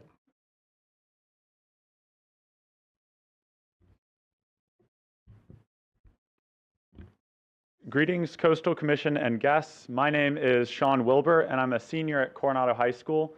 The last time I spoke before you, I was a wee little sophomore. I was 2 years ago, maybe 6 or 7 inches shorter, but you know. Yeah. Through leading the Youth Circle and Stop the Sewage initiatives with my other classmates here today, I've learned the power of student voice in crucial government proceedings. The Stop the Sewage Club was founded 3 years ago with the goal to empower our students. With over 75 members, the club has won high accolades from our school district, and from the San Diego County Board of Supervisors, we received a proclamation yesterday, all while organizing over a dozen protests and speaking engagements and gathering over 1,000 hours of collective volunteer service. The club gives student opportunity for activism within our schools and town, which allows us to gain useful experience as we become global citizens, pushing into our state and country and the entire world. We are here today to recognize our concerns with the rampant sewage crisis covering nearly 15 miles of U.S. coastline, along with 10 miles south of the border. The SoCal life is built around the community that we build around the ocean, and that has continued to be robbed from us because of these poisonous beaches. The Coastal Commission was entrusted over 50 years ago with one promise, to quote, protect and enhance California's coast for present and future generations. So here we are, the future generations, standing before you now, over half a century later, hoping that you guys can keep your promise on our beaches here. The Coronado classroom closest to the ocean is just 900 feet away from this toxic sea mist, that beach has been closed almost 60% of this year. You can fact check me on that. My little brother goes to school there. He breathes this in every day. So we're all going to share very important things, but thank you so much for your time, and thank you for allowing us to speak today. I yield to the rest of my classmates here. All right, thank you. Annika Talavera, Roxy Langevin, Selena Clark. Good afternoon to commissioners, guests, and everyone who has gathered here. I am Annika Talavera, and I am a senior from Coronado High School. Today, we have come together to celebrate the work we have completed, and I believe more importantly, to advocate for the work still left to do. I and all the Coronado High School students here today are working to lead our students and our community, but we need to see your leadership continue. The Coastal Commission has worked through tense and multifaceted coastal crises before, and we expect that you work to put an end to the crisis we currently face. We know that spotty and infrequent federal funding hasn't brought an end to this poisonous crisis. We know that inconsistent data and messaging creates confusion instead of action. And we know that there are thousands of advocates ready to stand up for our beaches. If the Coastal Commission can fight for accurate, centralized, and easily accessible data alongside a consistent means of funding, we can pull ourselves out of the toxic bog in which we currently live. And tying into earlier discussion about public comment, I would like to support what Commissioner Hart and Commissioner Nodoff shared about timing estimates, as we have a dozen students here who must anticipate missing class and instructional minutes in order to participate here.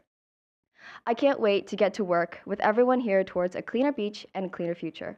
Once again, thank you to the California Coastal Commission and to all of the passionate advocates here this morning. Thank you. Thank you. Roxy Langevin, Selena Clark, Isabella Barraza.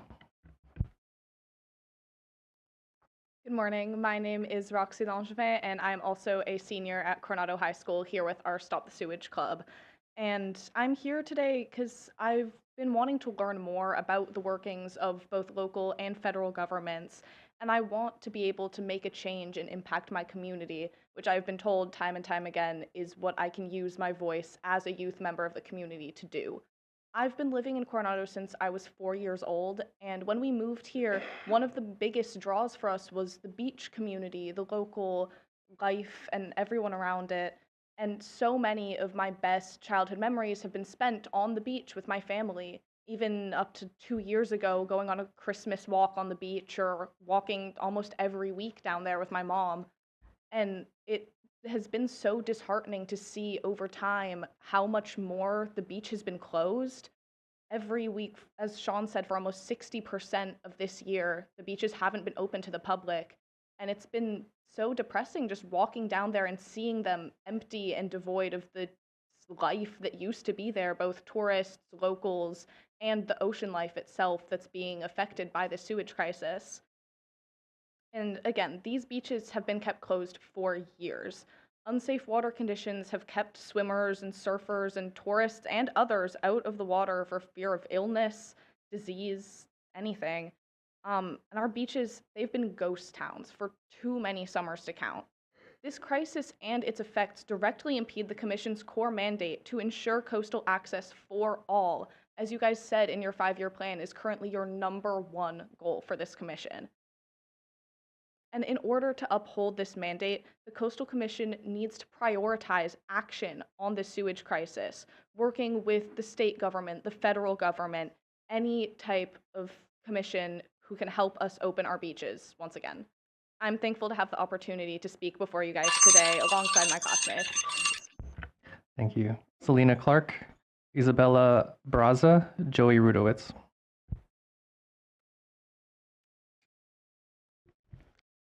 Hello, my name is Selena Clark and I am a senior at Coronado High School and a member of the Stop Sewage Club and Fighting for Clean Beaches. I'm still new to this organization, and although I don't know as much and I'm continuing to learn the full scope of this issue, what I can say is that I do know what the ocean has come to mean to me. I grew up spending long days in the water, exploring, playing, and having fun. But over time, I have watched that same water turn murky and unsafe, making me realize those good days are quickly fading. The Commission is uniquely positioned to play a unifying and catalytic role in moving solutions forward. By strengthening interagency coordination, elevating the urgency of this issue, and advocating for long-term equitable coastal access, the Commission can help ensure that every community has the opportunity to safely enjoy the California coast. This is a moment where leadership can make a measurable difference. It means a lot to speak here today with my classmates as we advocate against the decades of sewage impacting our shoreline. Students need dependable funding and solutions that will last. I thank you for giving us your time. Thank you. Thank you. Isabella Braza, Joey Rudowitz, Nico Reyes.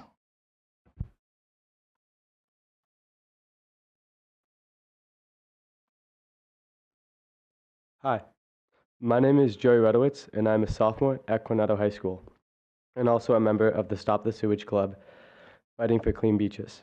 I'm here today because I've been called to learn about the workings of our government system and to make a change in my community. As a fishing coach, I would appreciate the beaches to be clean because of fishing. The growing amount of sewage has made the edible fish closer to shore not able to be consumed. Also living here my entire life in Coronado and watching as a lively beach town has been dwindled down to when I go on walks with my dog to seeing no one there. Addressing transboundary pollution is not just a policy priority, but a core responsibility tied directly to the Commission's mandate. This crisis crosses borders, jurisdictions, and agencies, and ignoring it threatens both ecological health and public trust. Acting decisively to confront this pollution demonstrates that the Commission stands firmly behind its duty to safeguard California's coastline and the people who depend on it. I appreciate the opportunity to address you today alongside my fellow students to call attention to the decade of pollution that have damaged our beaches. Young people like us are asking for sustainable resources and meaningful long-term change. Thank you for your consideration. Thank you. Nico Reyes, Jillian Stokowitz, Kleber Tawala. Good afternoon. My name is Nicholas Reyes, and I'm here as a student at Coronado High School and a member of our Stop the Sewage Club, Fighting for Clean Beaches. For the past 10 years, me and my family have walked the beaches at least once every 2 weeks. On average, every time we walk, we pick up a small bag of garbage filled with plastic bottles, cigarette butts, and many other pieces of garbage. Our beaches need our help to stop polluting our precious waters. We have seen over 150 billion gallons of sewage pour in the Pacific on both sides of the border, stewing from dilapidated infrastructure and overrolling facilities. Chronic pollution undermines the Coastal Act's goals for protecting coastal resources, water quality, and marine habitats, all of which are an essential part of our coastal community. Thank you for giving me and my classmates the space to speak today about the decades of sewage that continues to threaten our beaches. We're asking for sustainable investment and long-term action to protect our community. Thank you for allowing us to be here. Thank you. We have six 7 more students. Jillian Stakowitz, Kleber Toala, Jarrett Waterlander. Hi, my name is Kleber Toala, and I'm a sophomore at Coronado High School and a member of the Stop the Sewage Club fighting for clean beaches. I'm here today to make a change in my community. I live here in Imperial Beach, and due to all the polluted conditions, whenever I want to take a walk around the city or ride my bike around, I have to do so with the smell of sewage all around me. This beach has been closed for a long time, and it really sucks because it was one of the only things you could do for fun, for free. In addition to harming our local environment, polluted conditions and ongoing emergency responses have strained coastal-dependent economies and have undermined long-range planning under the Commission's jurisdiction. Much of the Southern California's coastal economies rely on tourism, revenue brought in by those millions of visitors a year who come to spend the summers or holidays on our beaches. Beach closures have resulted in the decrease of tourism, as the beach is the main draw to cities like Imperial Beach and Coronado. And local businesses and economies have suffered as a result. We need reliable funding and long-term action to protect our future. I appreciate your time. Thank you. Jarrett Waterlander, Quinn Rabe, Andrea Reyes. Good morning, everyone. My name is Jarrett Waterlander, and I'm a junior at Coronado High School and a member of the Stop the Sewage Club fighting for clean beaches. I'm here today because I have been called to learn about workings of our government system and to make a change in my community. As a beach lifeguard assistant for the city of Coronado, I've experienced firsthand how the sewage has closed our beaches numerous times. and on days the water is open, we would still question if the water was clean or not. The pollution over the summer would frequently keep our junior lifeguards out of the water, limiting their learning towards ocean safety. I wish to give the people of my community the opportunities given by our beaches, especially found in programs such as our own Coronado Junior Lifeguards. We have experienced how beach and ocean closures limit opportunities for recreation, cultural connection, and youth access. The Commission's public access and environmental justice policies already align with these concerns, and we are simply looking for a successful execution of these goals which have already been laid out. Students like us need sustainable funding and long-term change. We are thankful for the opportunity to speak before you today. Thank you for your time. Thank you. Quinn Rabe, Andrea Reyes, Millicent Bourne. Good afternoon, board. My name is Andrea Reyes, and I'm a junior at Coronado High School and a member of the Stop the Sewage Club fighting for clean beaches. I'm here today because I've been called to learn about the workings of our government system and to make change in our community. I've lived in Coronado for the past 8 years of my life, and I've witnessed firsthand the increasing rates of pollution in our beaches. From spending countless weekends in the water with my siblings to participating in junior lifeguards and surfing alongside my classmates, the water has played a significant part of my life since I've been here since the 3rd grade. With the beach closed due to contamination more often than not, it's heartbreaking to realize that the same amazing memories made throughout my life are at risk for those younger than me if no action is taken.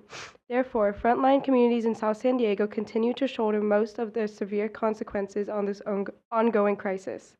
Families are living with daily exposure, closed coastlines, and long-term health risks that no community should ever have to accept. By recognizing and responding to this disproportionate burden, the Commission can meaningfully advance its commitments to environmental justice and equity to show that these principles guide real, on-the-ground action. I'm grateful for the chance to speak with you all today, together with my classmates, to stand up against the decades of sewage that have contaminated our beaches. Students like us deserve sustainable funding and real, lasting solutions. Thank you all for listening.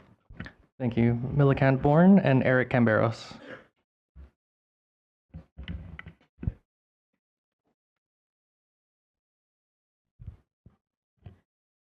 Hello, Chair Harmon and Commissioners. My name is Millicent Bourne, and I am a 16-year-old lifelong resident of Chula Vista and a student of Eastlake High School. I would like to start by thanking you for making the time to consider additional action on the Tijuana River sewage crisis. I love living in this unique border community, and it has shaped me into who I am today. But I am deeply concerned about the impact of this ecological disaster on the health and wellness of my friends and family. As you may be aware, Imperial Beach was closed for 296 days so far in 2025. So although I live in a coastal city, I am unable to enjoy beach access for 88% of the year. These closures are robbing South Bay residents of special memories and community events. For example, My brother was so excited for a beach day field trip in 2022 at YMCA Camp Surf to celebrate his 6th grade graduation from Salt Creek Elementary. But the students had to stay on the sand that day because the water was contaminated. My friends and I don't have the privilege to put down our phones and meet up at the beach for a day in the sun like the residents of North County.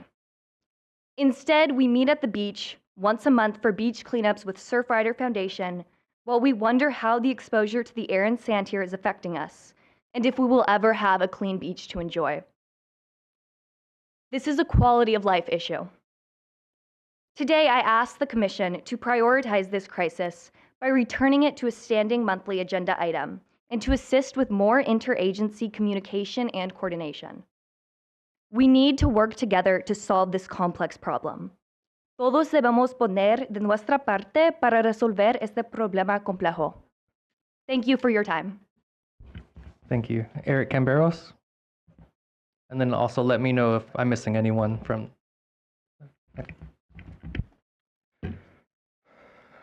Good afternoon, Commissioners. My name is Eric Camberos, and I am a junior who attends CBLCC High School, and I am also a co-chair for the Clean Coast Collaborative. The Clean Coast Collaborative is a group that I founded with the main intention of combating pollution in the Tijuana River Valley while also spreading awareness. I am proud to be a lifelong resident of the South Bay here in San Diego. First of all, thank you for taking the time to consider additional action on the looming transboundary pollution crisis. For me, one of the biggest impacts that pollution has had on me was through weakening the connection between my mom and I. Years ago, she and I would go to IB every weekend and collect shells along the coast. Her favorite shells were the purple limpets, I remember it perfectly. Every time I'd spot one, I'd immediately rush to it and grab it just to show her. Now, we do not have the same opportunity. We are now worried for our safety and our health, knowing we breathe in this toxic, odorous aerosol. We are now worried for our family and friends living closest to the river. The beach was a factor that united us and something we both love unanimously. Other hobbies and activities are fun, but none match both the accessibility and variety of activities to do at the beach and the coast. Needless to say, the Tijuana River is also having a detrimental impact on our ecosystems, wildlife, businesses, and public health. Living in the South Bay makes me proud for sure. However, when I look at the pollution issue, my pride depletes. I feel ashamed to live in a community with such a stark issue. It is for these reasons that I implore the Commission to prioritize the crisis by making this issue a standing monthly agenda item once again. Thank you for your time. Thank you. And that was our last speaker from the Coronado High School. Thank you all for being here. We still have another 19 speakers. I'm just going right into it then. Next will be Philip Musegas, Mary Kay Farian, Isabel Beatriz Rohi.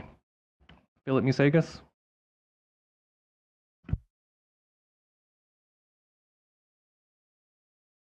Good afternoon, Commissioners. My name is Philip Musegas. I'm the Executive Director of San Diego Coastkeeper. And just want to echo all the comments you've heard so far about the need for the Commission to stay involved on this issue. I want to talk today about water quality data. So Coastkeeper has been collecting water quality data from the Tijuana River monthly since last November. So we just finished a year of data collection, and I just want to share some of that with you. In addition to finding very, very high levels of bacterial sewage, at some points we found sewage bacteria at 500 times the legal limit, which is probably not a surprise, but is still shocking in many ways. But we also found a range of industrial chemicals and pesticides, and I'm just going to read you a few. Arsenic, lead, cyanide, acetone, MTBE, benzene, toluene, and then 2 types of pyrethroid pesticides. And the pesticides in particular we found at levels that exceeded acute and chronic aquatic life toxicity levels every time we sampled for them. We started sampling for these pesticides about 4 months ago. And all of these contaminants that I've listed, along with another 40 or so that I've shared with Cassidy and Commission staff already, they're all found at detectable levels in the river. None of these should ever be detected in a surface water river. So my request to the Commission today is that you send a letter, you draft and send a letter to the USMCA. There's currently an open process or an open negotiation between the US and Mexico and Canada on the USMCA treaty. And there's an opportunity to send a letter to the US Trade Representative. And I would ask you to consider doing this and ask for increased funding for border infrastructure in the Tijuana River Valley, as well as specifically including treatment for industrial chemicals, because we can treat all the bacterial sewage through traditional treatment methods and the expansion plans that we've already talked about today, but that will not address this industrial pollution. So thank you for that. Thank you. Mary Kay Farian, Isabel Beatrice Rohi, John Baker. Hello, Chair Harmon, Commissioners, staff. Thank you for this opportunity to talk with you. Impressive presentations from the students. I come from 25 years of advocacy as a federal attorney within US EPA as well as the Department of the Navy, and had the opportunity to be involved in the USMCA when we secured the money during the first Trump administration, which was quite a success story, and yet we're still here today. So I'd like to thank you for your continued leadership on this issue and taking the time to consider additional actions on this issue. You are a bright spot in resource conservation under the otherwise grim federal backdrop that we're all dealing with. I won't reiterate the science on beach closure or air quality, but just jump to recommendations. I appreciate staff's recommendations to have quarterly intergovernmental calls, but I think the issue deserves more. It deserves the commission to prioritize this as a monthly agenda item, and I recommend that as going forward. And lastly, I welcome the literature review that staff has briefed. We desperately need better coordination between everyone down here working on this so things don't fall through the cracks, and so that it's clear who to reach out to on specific concerns or data sets. These requests are consistent with staff's recommendation. I appreciate your time. Thank you. Thank you. Isabel Beatrice Rohi, John Baker, Mike McCoy. Good afternoon. Buenas tardes. My name is Isabel Beatriz Roji. I was born and raised and live in an intergenerational household right here in the Nestor area of my fronterizo community. I haven't swam in these waters since high school. I'm reminded of this by these high schoolers from Coronado High School today. I turned 25 this month. I work with the San Diego State University Department of Public Health doing community outreach for their Healthy Air, Healthy Water survey. Of 414 surveys, 75% of respondents reported upper respiratory health symptoms. That is 3 out of 4 surfers in the lineup at the North IB Pier.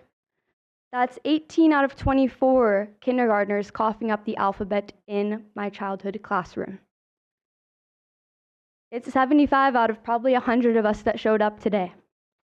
There's no other way to say this. The truth is that this is disproportionately affecting socioeconomically disadvantaged communities of color here in the South Bay region of San Diego.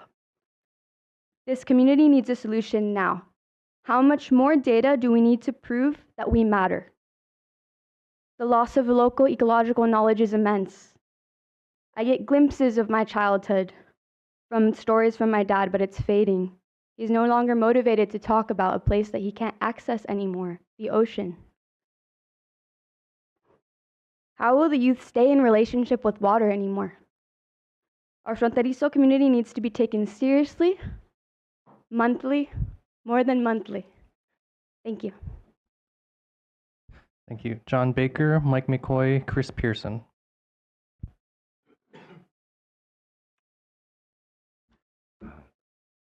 Good afternoon, and thank you for having me.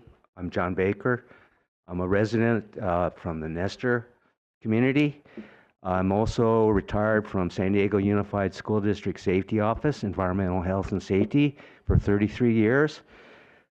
I personally have been experiencing upper respiratory issues that I've never had in my life. I want to thank APCD for setting up those monitoring stations.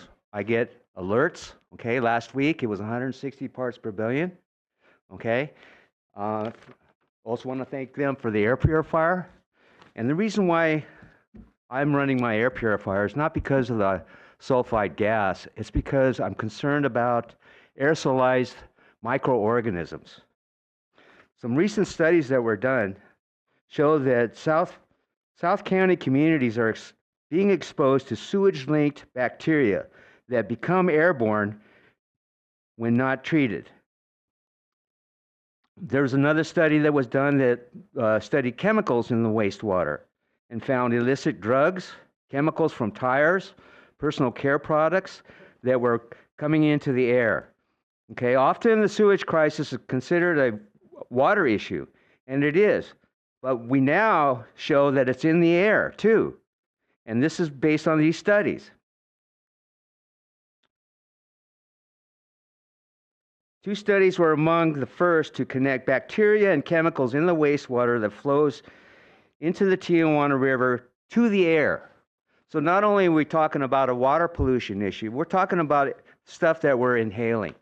And so we're getting upper respiratory issues, okay, from these aerosolized microorganisms, and we're also getting GI tract issues, okay?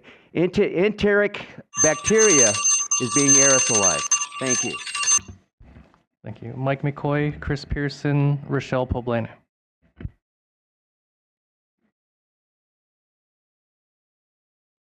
Hello, Commissioners. Is this on, I guess? Yes.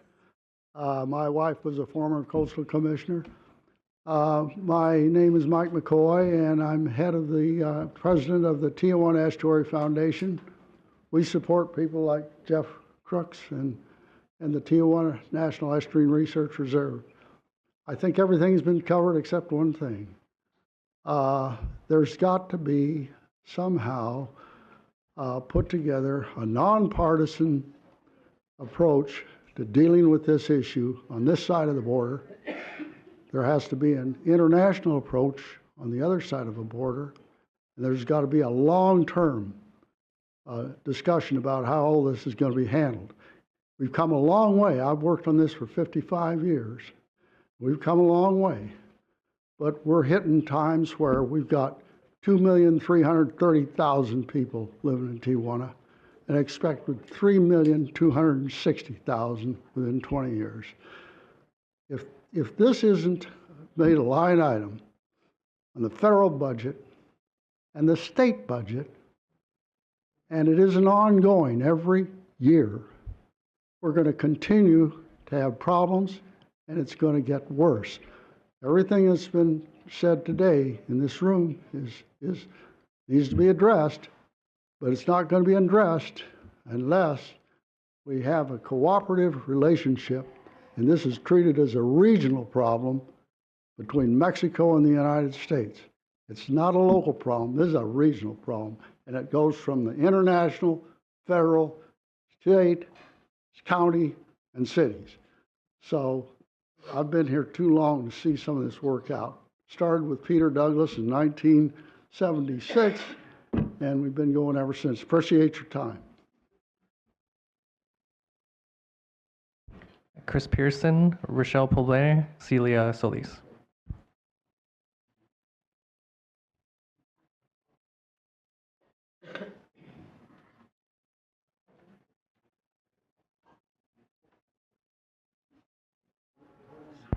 Chris Pearson, Rochelle Poblane, Celia Solis, Nicole Spraler, Marvel Harrison, Sarah Davidson, if any of you have heard your name.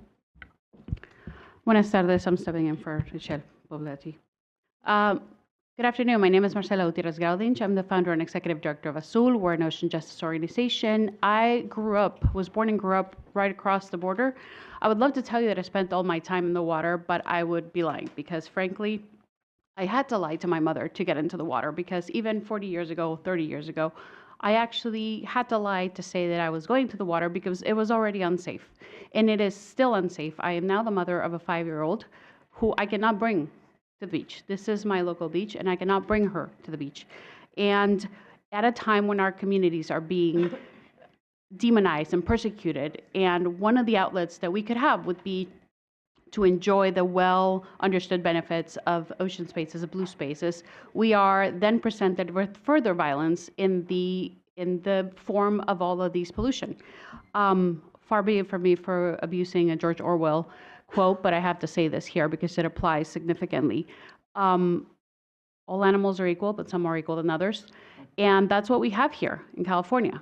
We love to talk about our worldwide famous coast. We love to talk about our coastal access. And yet we have big black eyes in the form of these few communities that are some of the few that are working class communities, and Pearl Beach being one of them, that have absolutely unusable, unpresentable, unvisible beaches. And this is what we talk about, like the oppressive hierarchies. It is an oppressive hierarchy to make sure to talk about the fact that this still continues to happen, regardless of administration, of ideology, of party, etc. We still have this. Why is this still happening in Imperial Beach? Would this happen anywhere else in California that was not a working class community? I don't think so. Thank you again for your continued attention to this. You're one of the few bright lights that continues to do this, and we hope to get you to follow some of the instructions you got from the folks here. Gracias.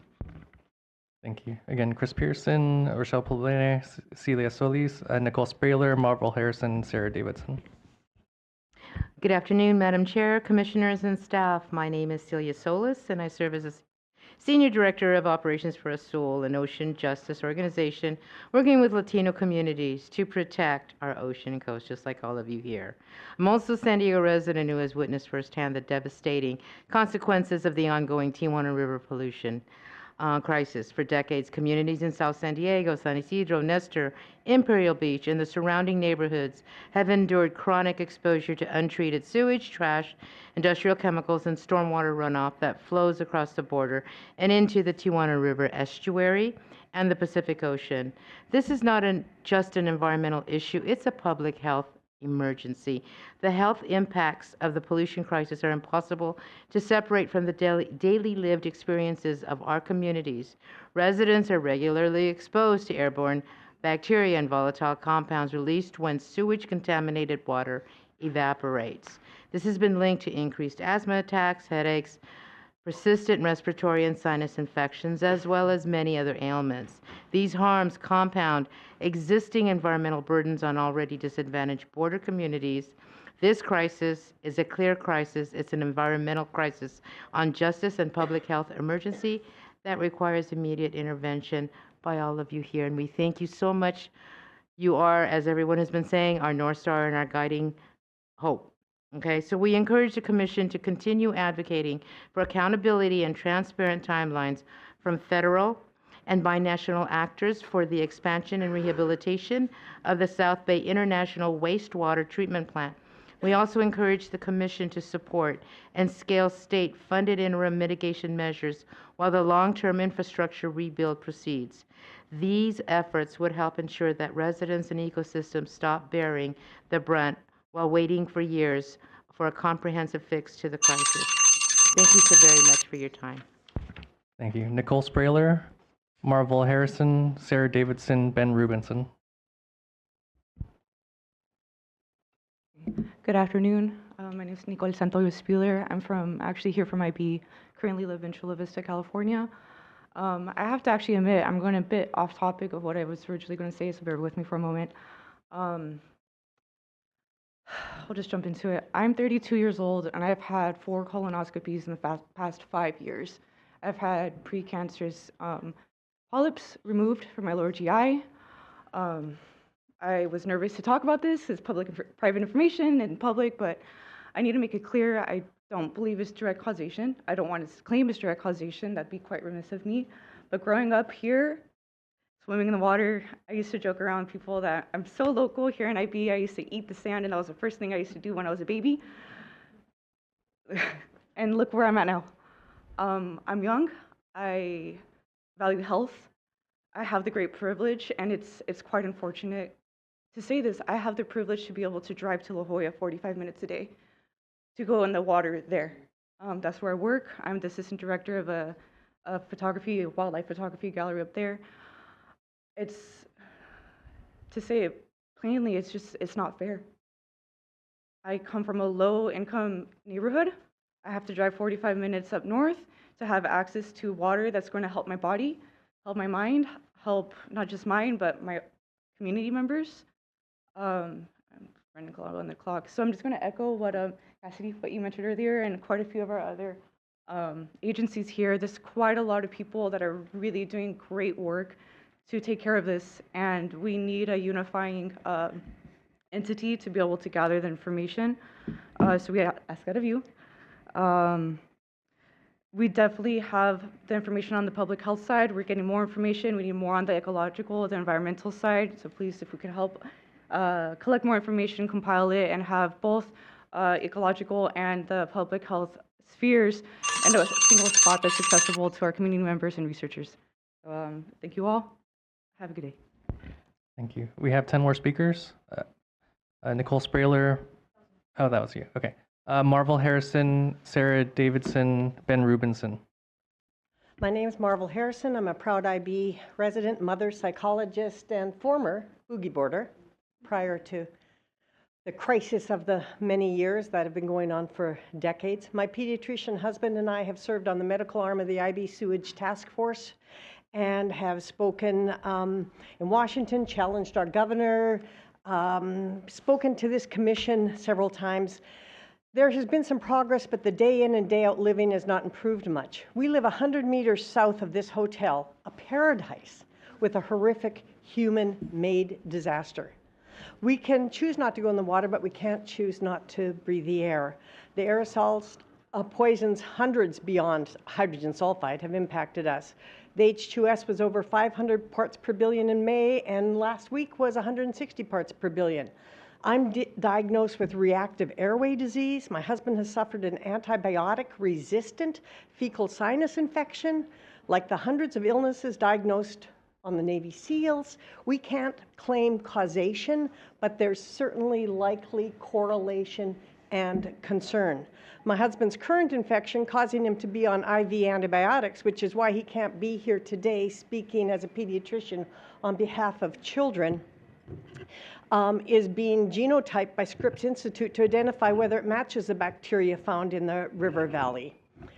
Mental health challenges of living in a toxic waste dump are mounting. A UCSD researcher called me in desperation.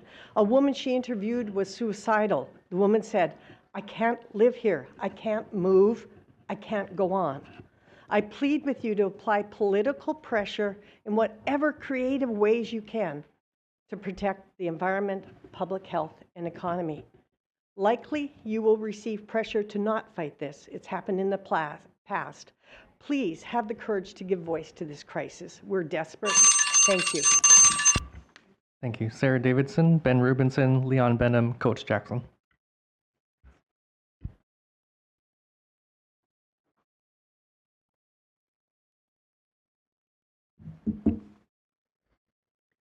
Good afternoon, Chair and Commissioners. My name is Sarah Davidson, and I manage the Clean Border Water Now program at the Surfrider Foundation, along with co-leading the Tijuana River Coalition. Thank you for the opportunity to comment today.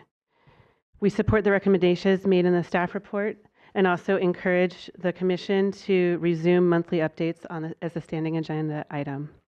2 years ago, many of you were in this very room for a Coastal Commission meeting that followed a border tour where commissioners at that time were able to see firsthand how bad the pollution has gotten and hear directly from community members who have had to live in unsafe air and water every day. Since then, it's continued to get worse. I won't repeat data that's already been shared, but I do want to highlight that pediatricians have voiced concerns about the many new illnesses they have seen in children living near the main river channel. It's not just a coastal issue, it's affecting inland communities as well. While the many years of persistent advocacy and data collection have finally brought much needed focus at all levels of government to this issue and funding of important infrastructure projects, there is significantly more investment that is needed in this region to keep people and ecosystems safe.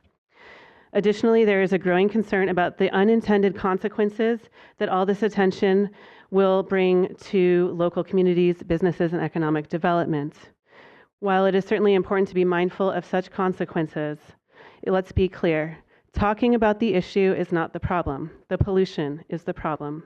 Not talking about it won't make it go away. It will only create a void of leadership and kick the can down the road on much needed solutions.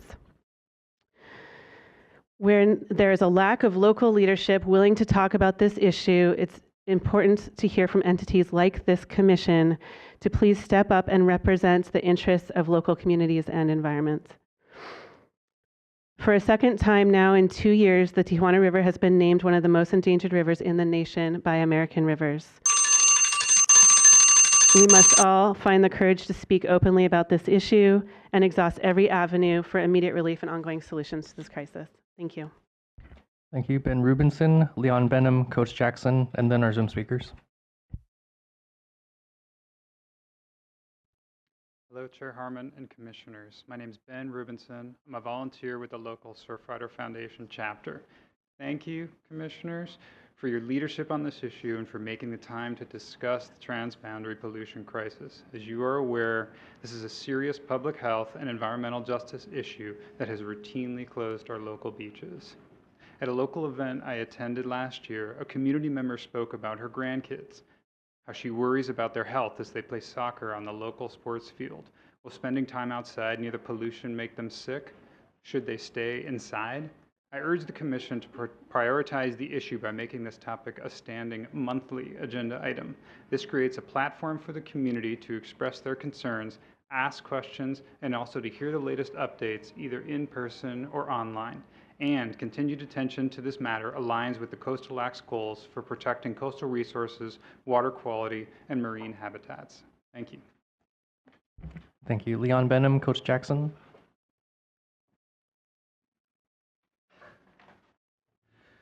Hello, everybody. My name's Leon Benham. You know, I'm from the Citizens for Coastal Conservancy based out of Imperial Beach. And this is the flyer that I sent out to you guys, and I'll just go down it real quick. And, you know, there is a solution. And in 2017, the EPA hired the best engineers in the world called Arcadis. They put out a 60% plan and then a 100% plan by the EPA. And, you know, they implemented that plan. They basically put new pumps in the river in Tijuana that took the capacity from 30 million gallons a day to 60 million gallons a day. And that sewage was sent to SAB, 7 miles south of the border. And because of what we have here called the California current, those waters never come back to the United States. While those brand new pumps were on for 120 days, we had clean water here, surfable, swimmable, great water. Well, then our new administration came in and a settlement agreement came. That settlement agreement allowed Mexico to disable those pumps. And on August of 2022, those pumps were turned off intentionally. And from that point till even today, those pumps only work 16 hours a day. They don't work at night. And that sewage that comes across is basically the industrial waste of the maquiladoras. We need to find out why the pumps are not working, because that actually proved what we needed to do, which was to send the sewage down into Mexico as it had been since 1984. Thank you very much. Coach Jackson, and then our Zoom speakers, starting with Ramon Cairez, Abigail Sylvester, and Tiffany Curry. Coach Jackson. Thank you. Good afternoon again, Coach Jackson, Coastal Defenders. I mentioned earlier that our work supports system-impacted people and communities reconnect and protect the coast, specifically local Indigenous youth. 18 Indigenous reservations exist in San Diego County. However, none exist along the coast. Helping Indigenous youth reconnect to the coast requires transportation that can include a minimum of a 3-hour round trip that takes multiple months of logistical coordination to complete. In addition to the time constraints caused by displacement, closures on Kumeyaay territories due to pollution tremendously limit the time we can teach water safety, paddling, assess water quality, and complete our research and monitoring, which assists the state reach their co-management objectives. Systemic barriers and discriminatory laws, of which we're all familiar, have prevented these communities from access, so they are disproportionately impacted from participating in aquatic, research, and recreational opportunities to include simply using the water to cool off as we face increased temperatures and the lack of access to expensive swimming pools. Thank you for your leadership on this issue, and I urge this issue to have continued prioritization to support Indigenous guardianship and the future and current coastal defenders. Thank you, everyone, for your testimony. Chris, for meeting management purposes for the online speakers, we're going to go down to 1 minute with apologies and great respect for your time. Just got a long agenda ahead. Thank you. Is my mic on? Okay. We just have 3 speakers. Ramon Kairas, Abigail Sylvester, Tiffany Curry. Ramon. Good afternoon, Commission. Thank you so much for visiting us. First and foremost, I just want to give a shout out to our community who's come out strong representing, and you can see how engaged we are. I also want to note what Sarah kind of pointed out was we were able to designate the Tijuana River as one of the top 10 most endangered rivers for the last 2 years in a row. And I mentioned that to signal what's happening on the ground. There's a lot of cross-border collaboration between NGOs, community-based organizations, local agencies on both sides of the border.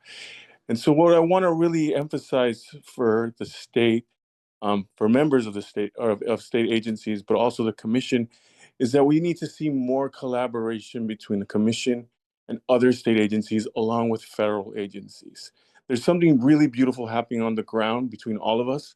We're doing everything that we can to find gaps, to find opportunities to work together in spaces where maybe perhaps people are not encouraged to do so because cultural differences. And so I encourage you very much so to find those gaps, find those opportunities to support the work that we're doing on the ground. Thank you very much. Thank you. Abigail Sylvester, Tiffany Curry. Good afternoon, Commissioners. My name is Abigail Sylvester, and I'm speaking on behalf of the San Diego chapter of the Sierra Club. In the month of November, San Diego County saw up to 3 inches of rainfall in a week, which is nearly 4 times the normal amount for the entire month.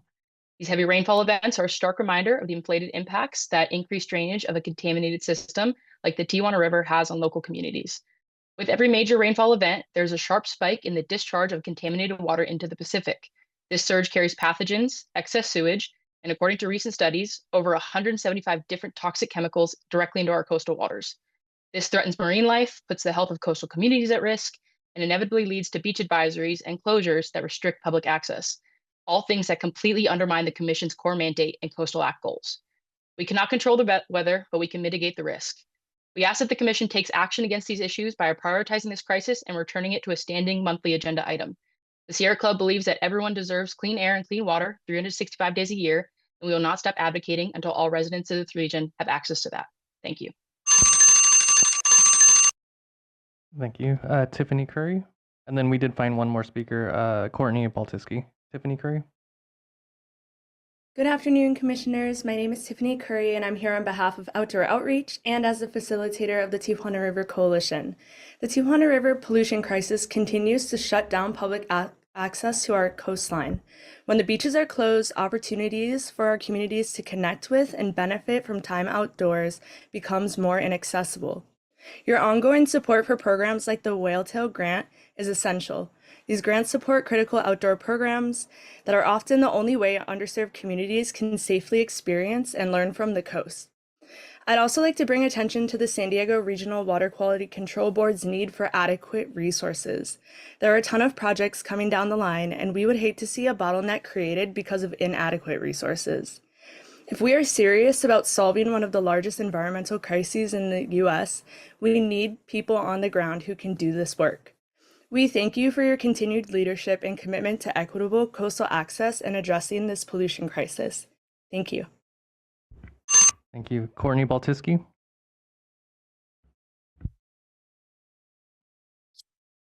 Good afternoon, Coastal Commission members and Honorable Chair Harmon. My name is Courtney Baltiski. I'm a resident of Chula Vista and a team member with the YMCA.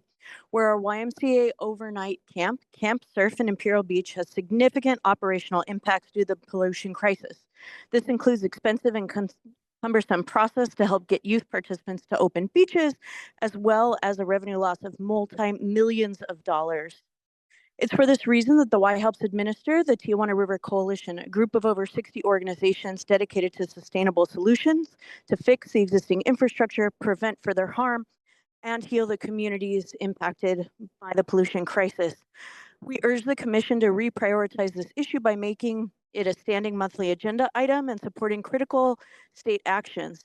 This could include helping to bring together entities and jurisdictions at all levels to navigate the shared space and communication with the public, as well as compiling existing data in one place so that it's easy to access. Thank you so much. Thank you. We just had one other speaker that we weren't able to find, Victoria Aberniga. Victoria, if you're on Zoom, please raise your hand. All right, I'm seeing no hands raised. Madam Chair. Thank you very much, Chris, and thank you so much to the public for your advocacy and your very moving testimony. We really appreciate your patience and you sharing with us. So we are going to take a break now before we bring it back to the Commission, and I'll turn to Director Huckelbridge and Ms. Warren. What time do we think we'll be back? We should plan to be back at 2:45. Okay. To commissioners, we'll be having closed session, but to the public, we anticipate returning to public session at 2:45. Thank you.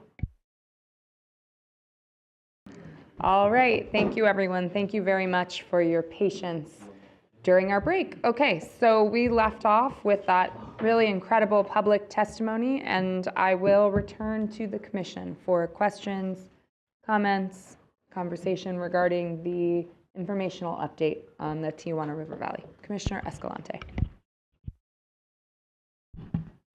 Thank you, Madam Chair. And first and foremost, I have to express how impressed I am by this community of, Imperial Beach and District 1 of San Diego County. I mean, I knew from being friends with, your supervisor, Paloma Aguirre, and our former vice chair here that pretty exceptional people live here.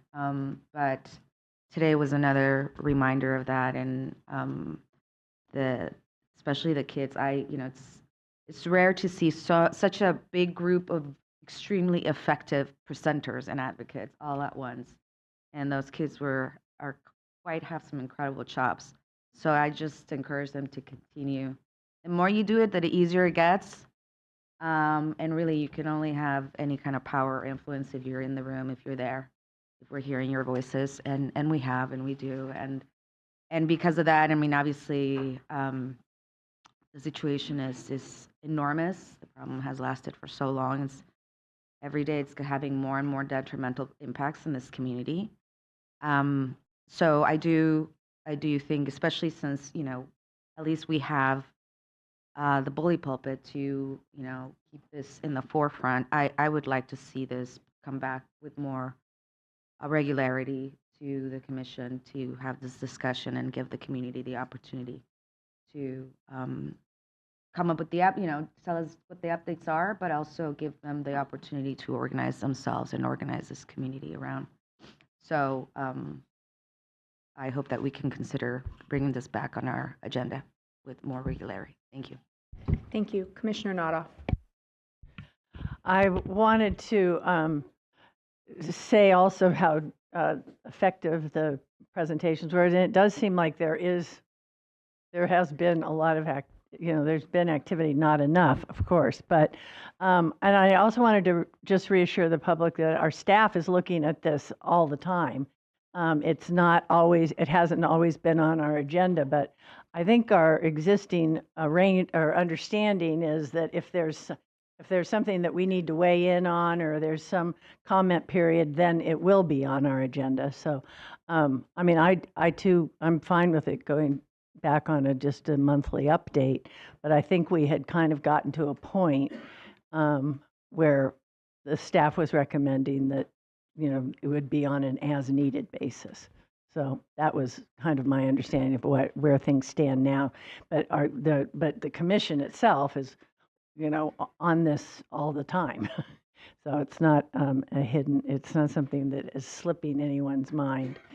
So that would be my thought on that. And I wrote down another one. Oh, there is, if there's some money available, the Coast Keeper mentioned there might be some money available, and if we could add our voice to help the odds of getting that, I think that's a very good use of our time. Thanks. Thank you. Commissioner Jackson. Thank you, Madam Chair. Thank you to all the speakers who came out today. It's heartbreaking to hear the stories, to smell what you smell, and to get a sense of what you all deal with every single day, the consequences of just simply living and trying to live your day-to-day life. It's compelling. I drove down yesterday. I'd never been to Imperial Beach. As I'm driving through, I'm like, man, this is beautiful here. It's so charming. And as soon as I opened the door, I said, yeah, I get it. Walked out to the beach, overwhelmed with its beauty, very few people. So one dude surfing. I was like, wow, that's a brave dude. It's gut-wrenching, and I couldn't help, hearing the stories, and I was, all of a sudden, Flint, Michigan came into my mind, and I was thinking about the inequities in Flint, Michigan, and how that wouldn't have happened in a more affluent community, and I started drawing off of some of what the speakers were saying today, that this wouldn't be happening, or there'd be more attention if we were somewhere else other than South California.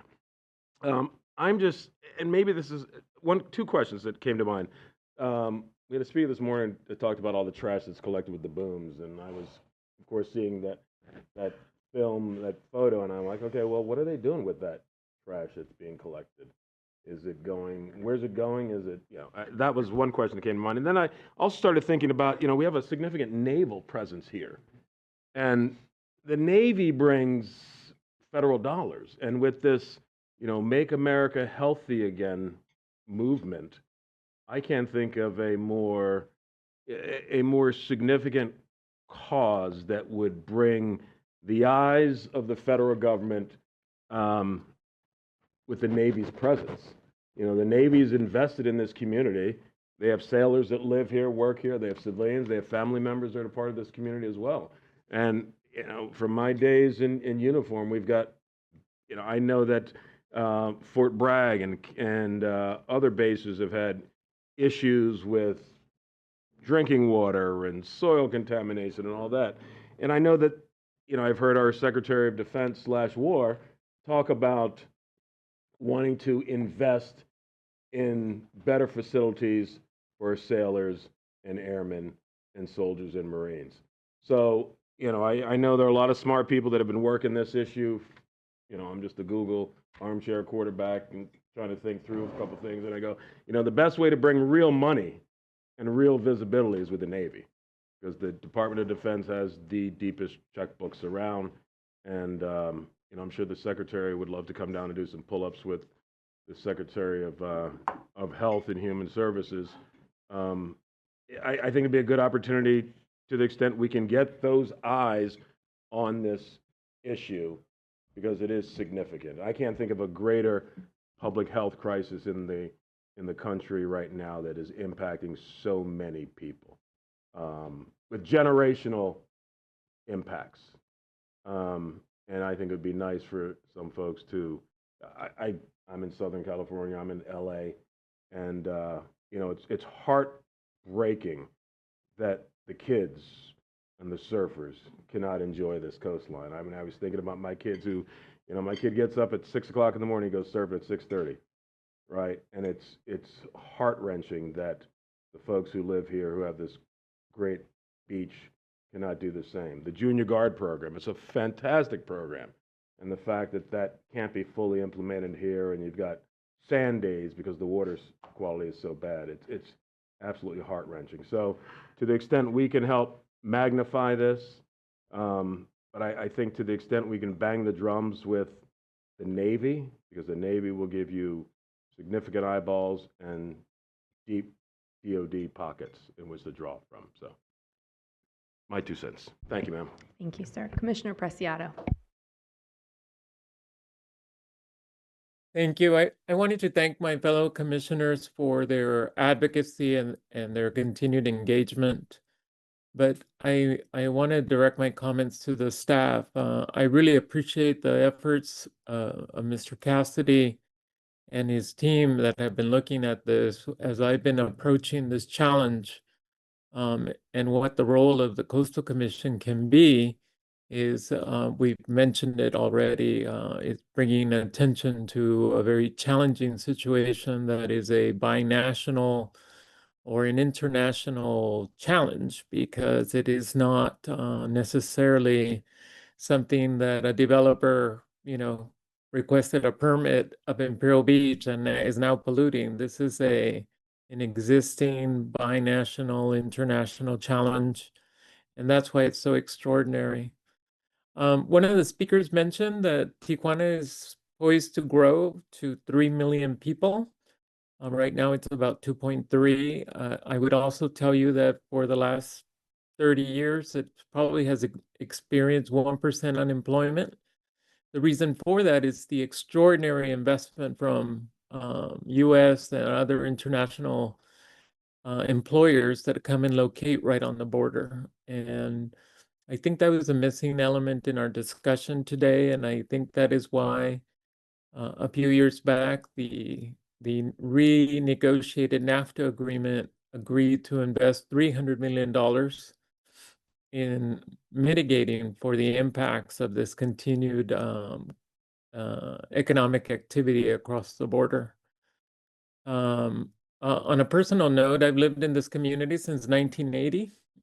I grew up a few blocks from that development that the county supervisor is focusing on, that crossing. You go down Hollister Street and you face that specific crossing and you see that challenge. So I went to elementary school, middle school, and high school within a mile radius of all of these areas. My parents live in the community. My brother lives right next to the Naval Air Station that's adjoins the Tijuana SLO. So our families are very much a part of this. I took a university faculty member to dine at the Brigantine that is about a block and a half from where you guys are located. We walked in. When we came out, the impact was foul. And I just can't imagine how other communities experience this kind of contamination and pollution on a daily basis. And to that end, I would encourage the commission to see if we can, at least when we meet in San Diego, have an item on the agenda with an update. Number two, I want to encourage the development of the scholarly resource or the receptor that will receive and maybe bank all of the scholarly papers that will help policymakers influence how we take on this super challenge. Right now, the paper or the document, the annotated bibliography has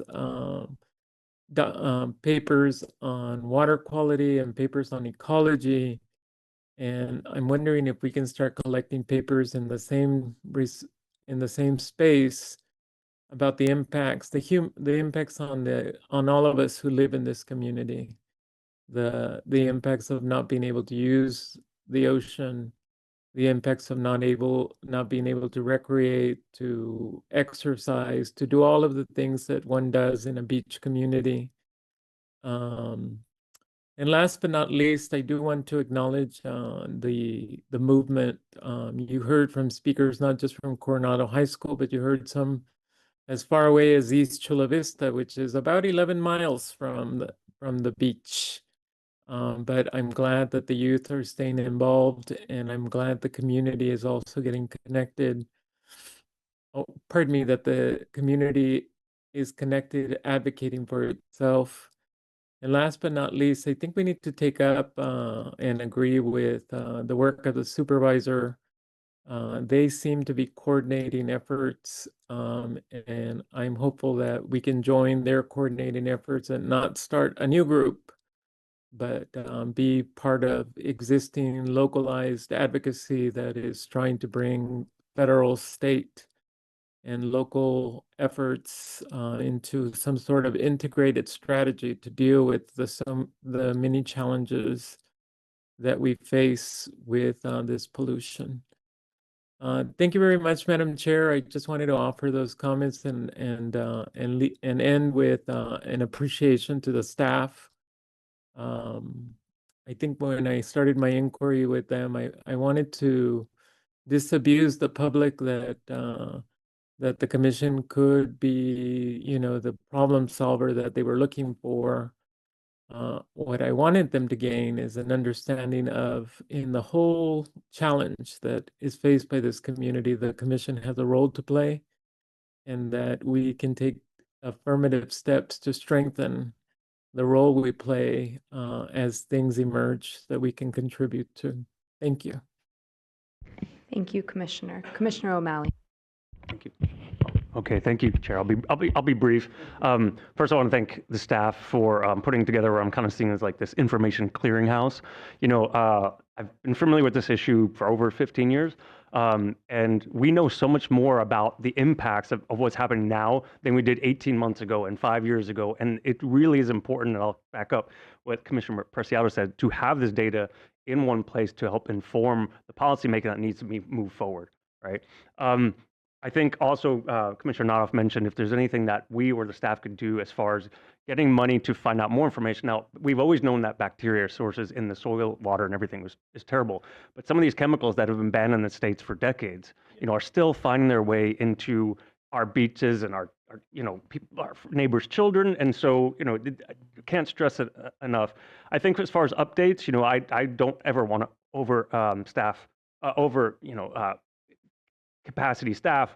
I do think, but some sort of regular thing, whether it's, in writing or even just when we're in San Diego, would be helpful. But I also want to mention to folks in the public, remember that we are still looking at this each month, and you are always welcome to come to non-agendized public comment to give us updates on the issues that are in front of you.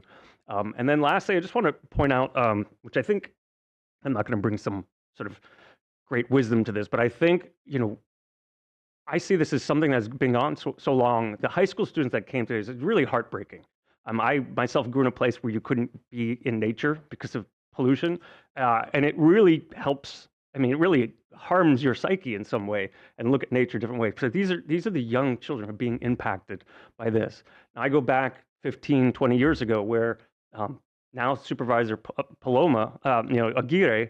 Before that, I was working alongside her. She was an activist at Wild Coast, still bringing the effort to this to try and get this on people's radar. And the woman, Ms. Seacoast, who gave the presentation for Paloma today, actually 15, 20 years ago was a hardcore advocate for Surfrider on this issue. So some of us have been, dealing with this, but I'm going to go back further. There's a gentleman here, Mr. Mike McCoy. He had mentioned he's been around this issue for 55 years. And let me tell you, he is a legend kind of in this community for his work on the TJ area and South Bay. So I just want to commend him. When you see someone who's a sophomore, and then you see Mike show up, and there's all the folks including you all and all of you. I've never felt particularly optimistic about solving this issue, but I will say I feel more optimistic about it now, and the attention that's been drawn and the things that are happening, that I really hope we can get there, and I'm just glad that we have been able to play some part of it. So thank you. Thank you, Commissioner. Commissioner Eckerly. Thank you, Chair. I also want to appreciate the detailed presentation from our staff and all of the heartfelt public comment from everyone who showed up today and joined us via Zoom. I'm really impressed with the high school students who came here and spoke. It really gives me hope for the future and for my 2 young kids. Since 2019, the state has allocated $35 million in funding to address the pollution problem in the Tijuana River Valley and support cleanup efforts. This includes installation of trash booms, maintenance of sediment basins, and modeling to forecast the presence of pathogens in coastal waters. It's been heartening to see the points of progress that we heard today, and yet this is still an unacceptable crisis for the community and for our coast. This point was referenced in Ms. Sikich's presentation, but I want to provide a little bit more detail on the climate bond funding. This is otherwise known as Proposition 4. The climate bond allocated $50 million for projects that will address water quality problems arising in the California-Mexico cross-border river and coastal waters within water quality projects in the Tijuana River watershed. This includes Tijuana River and the New River watersheds. The legislature appropriated this funding in the fall to the State Water Resources Control Board, and the board is actively identifying priorities to disperse these funds. So while we know it's quite likely not enough, it is a very meaningful start, and I'm looking forward to seeing that money get into the community. Just one final point on recommendations for bringing this back to the commission. Mr. Teufel suggested that there would potentially be an opportunity for quarterly collaborative meetings. I would like to suggest that maybe the executive director includes in her written report or verbal report on a quarterly basis updates from those collaborative meetings, and then obviously as emerging issues come up, that are more timely, to raise them as they come up. Thank you, Commissioner. Before we go on, might I suggest, Director Huckelbidge, that you respond on the timing of updates? I think you can hear we're all very focused on this. Thank you. Yes, thank you, and thank you for the members of the public who raised this issue. As you all know, we did have monthly updates in the past. I think moving forward, I want to make sure that whatever we decide on is useful, right? That we have a lot of things that have to go into our scheduling pot, and I want to make sure we make best use of staff time and your time and the public's time. So I would like a little discretion, I think, is what I would ask for from you all in determining what makes sense. I really like the idea of doing an update the next time we're in San Diego. That makes sense to me. We'll be in the community, and it's timed, I believe. Well, I think we're not back in town until June, so we will for sure have something to say in June. But I can also commit to, as we pull together, if there are these quarterly meetings, providing updates in my executive director's report, and if there is something to report and maybe provide an opportunity for public comment, we can always agendize it. And I would like a little discretion from you all on when to schedule that for times that it makes sense for members of the public, for a location, and for our schedule, so that we're planning it well. Thank you very much. That's very helpful, and I think we all know how focused our staff is on this issue as well. Thank you. Commissioner Wilson. Thanks. I just want to, as an engineer, and as a watershed practitioner, what I want to say is that everything that was discussed here today is right and important, and the impacts are real to the communities that feel them and have them, and the solutions are hopeful, but feel sometimes somewhat elusive, I think. And I want to thank the staff for compiling this comprehensive literature review. I think it's great. It's great documentation.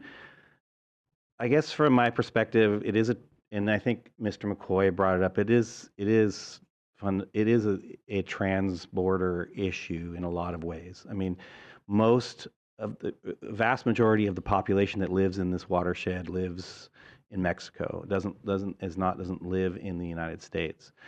There are huge areas of those populations that are completely unserved when it comes to public health, when it comes to public infrastructure, wastewater, stormwater, all those things. No one in those communities wants it to be that way. They are subjected to an environmental injustice as well in this situation, and yet addressing those issues in those communities has actually positive benefit to the communities on our side of the border as well. As a matter of fact, the best way to deal with pollution is at source. And tailpipe engineering in general is sort of the least effective and most expensive way to deal with pollution. And we see that in our own vehicles, we see that in our own systems, and we see that in manufacturing and everything else. So, and I know the issues around that are somewhat political. I get it. And in some ways, we don't want to lose track or lean away from or have any less focus on the communities that we're trying to represent here in this area specifically. But it just needs to be recognized, and in some ways as well.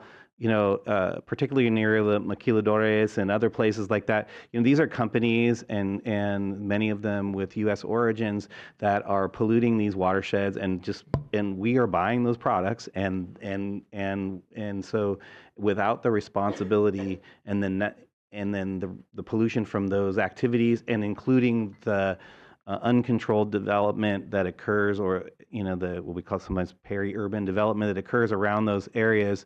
That are manifested by our consumer needs, right? And then now that pollution is coming down, and we're being impacted by that. And I think we should be thinking about that in terms of making those that are responsible, and the word responsible means to be responsible means we have to have the ability to respond. And I would say that the companies and producers have the ability to respond to this more than the poor working folks that are just trying to make a living in those spaces.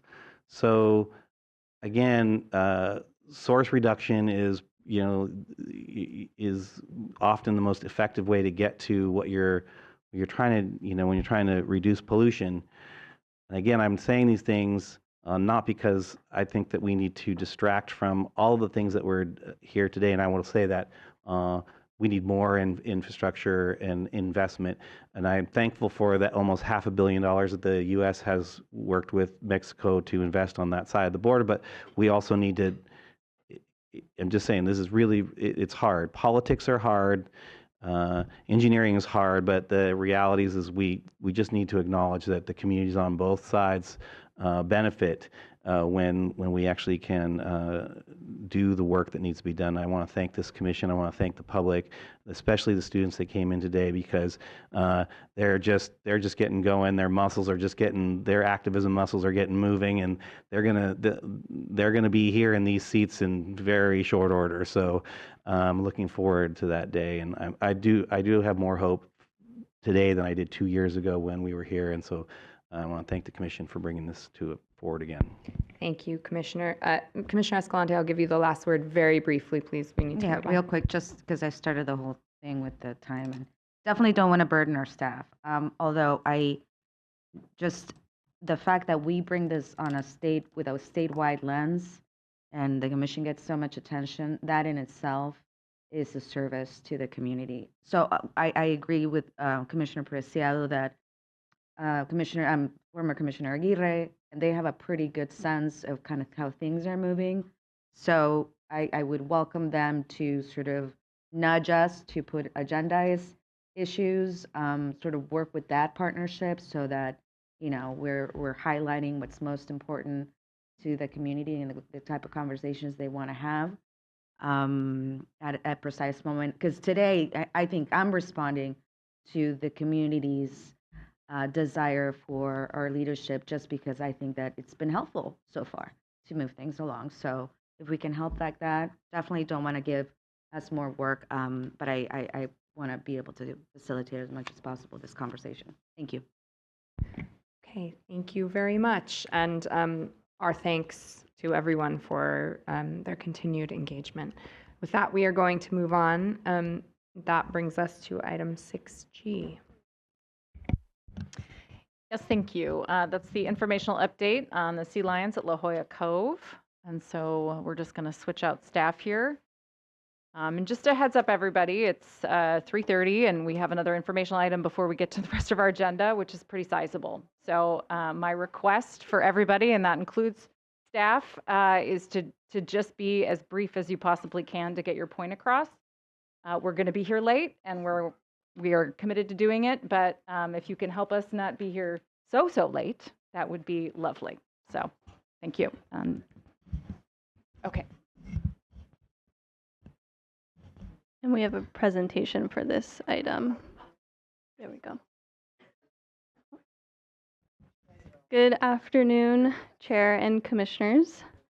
In response to public comment at recent commission meetings, staff has met with the City of San Diego on several occasions to discuss options for managing the ongoing threats to human and sea lion safety at the La Jolla Cove. Today's presentation will focus on the history of commission actions to protect the seals and sea lions that haul out on La Jolla beaches, which will be followed by an update from the city on their latest management strategies to reduce sea lion harassment at the cove. Next slide, please. La Jolla Cove is part of the City of San Diego's Certified Local Coastal Program. Previous permits, as will be explained throughout the presentation, have been processed as consolidated CDPs, given that the La Jolla beaches are split jurisdiction, with the city's jurisdiction extending to the toe of the bluffs and the commission's including sandy beach areas and coastal waters. Chapter 3 of the Coastal Act is the standard of review, and the city's certified LCP is used as guidance for consolidated permits. Thus, if any access restrictions are needed at the cove in the future, the city would propose such restrictions, which would be reviewed by the commission through a consolidated permit. Next slide, please. Seasonal and year-round closures have been permitted by the commission at a few La Jolla beaches to protect the pinnipeds, as shown here.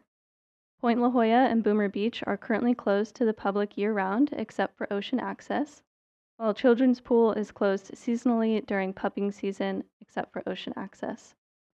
The first access restriction was requested by the city in the 1990s and included establishing a 1.4-acre marine mammal reserve consisting of coastal waters and sandy beach surrounding Seal Rock, with all public access and recreation prohibited through 2 5-year permits that expired in 2006.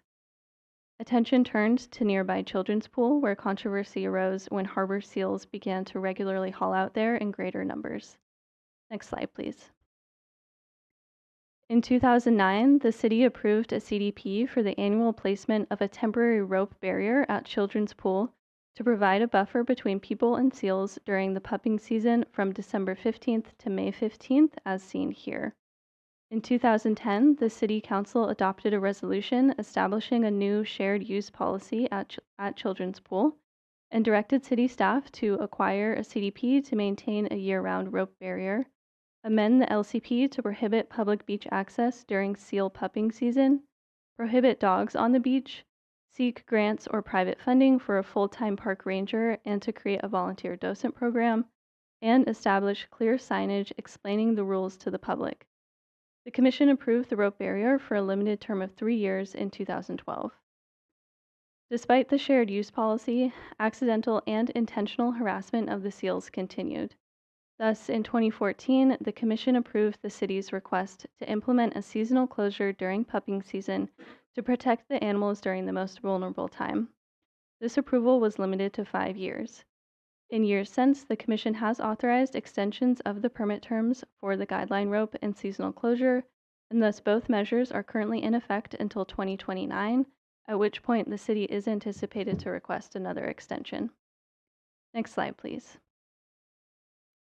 In terms of California sea lions, in 2017, the city submitted a CDP application for the installation of gates at 2 beach access stairways at La Jolla Cove, highlighted in yellow on the slide, to prevent sea lions from going up onto the public viewing deck and park. The city indicated that sea lions periodically ascend the stairways during the day and become aggressive due to the large number of visitors on the deck. The sea lions were also observed spending the night on the deck, causing health hazards for visitors and the lifeguards. The Commission approved the gates with conditions to protect public access for 5 years. Next slide, please. More recently, in 2022, the Commission approved a CDP for the seasonal closure of Point La Jolla and Boomer Beach during sea lion pupping season, which was the follow-up CDP to a city emergency permit to close the area during pupping season. However, due to continued harassment of the sea lions, that permit was amended in 2023 to extend the seasonal closure to apply year-round and install a permanent gate at the top of the access stairs. Next slide, please. In 2023, the city submitted the final long-term management plan in compliance with the permit for the year-round closure of Point La Jolla and Boomer Beach. The management plan includes several strategies, including re-implementation of the city's volunteer program and enhanced ranger education and training to manage the area. While these measures are intended for the Point La Jolla area, given the proximity to the cove, the plan has helped to reduce instances of sea lion harassment there as well. Additionally, the city has revised the monitoring plan to allow the park ranger required to monitor Point La Jolla to also patrol the cove, shown here. Next slide, please. Finally, the National Oceanic and Atmospheric Administration, or NOAA, are the enforcers of the Marine Mammal Protection Act, or MMPA, which prohibits the harassment of marine mammals. Commission staff have connected with NOAA regarding human-sea lion interactions at the cove. However, NOAA has extremely limited enforcement capacity and are not able to engage on this issue due to the need to prioritize threatened or endangered species. While sea lions are a protected species under the MMPA, they are not listed as threatened or endangered. Staff are continuing to monitor the situation and will continue to update the Commission. This concludes staff's presentation, and next, the City of San Diego is here to provide their update. Thank you.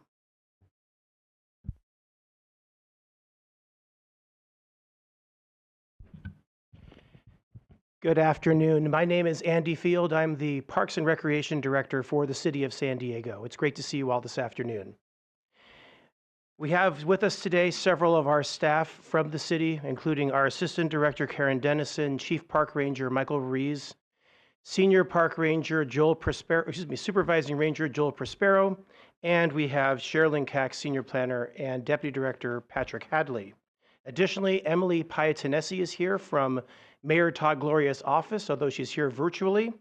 And she, along with Council President Jolla Cove, have been, their office has been coordinating with us to make sure that we're bringing together our recommendations and our plans to address this ongoing situation.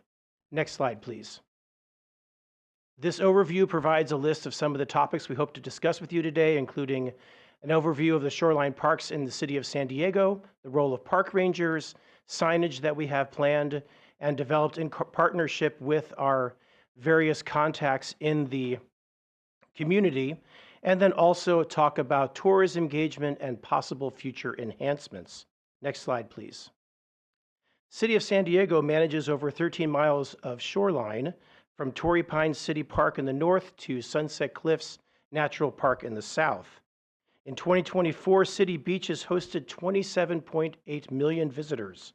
During that time, 2.3 million of those visitors came to La Jolla Cove, and they visited from not just within the region or within the state, but nationally and internationally. Common activities at the Cove include swimming, bathing, snorkeling, and sightseeing, with a no-float zone in the Cove itself. Park rangers provide support at all of our shoreline parks with a focus on Point La Jolla and La Jolla Cove. Next slide. Key areas of focus include public safety, marine wildlife education, protection and monitoring, visitor information and education, as well as collecting data. Next slide. Shoreline park rangers are on site at La Jolla Cove and at Point La Jolla during the following hours that are adjusted seasonally. The winter, the time frame we're in right now, is daily 9 to 5, and that coincides with roughly when the sun sets in the evening. In the springtime, that shifts to 10 a.m. to 6 p.m., roughly from March 6th to May 26th. And then in the summertime, it adjusts again to 11 a.m. to 7 p.m. to compensate for the later sunset times.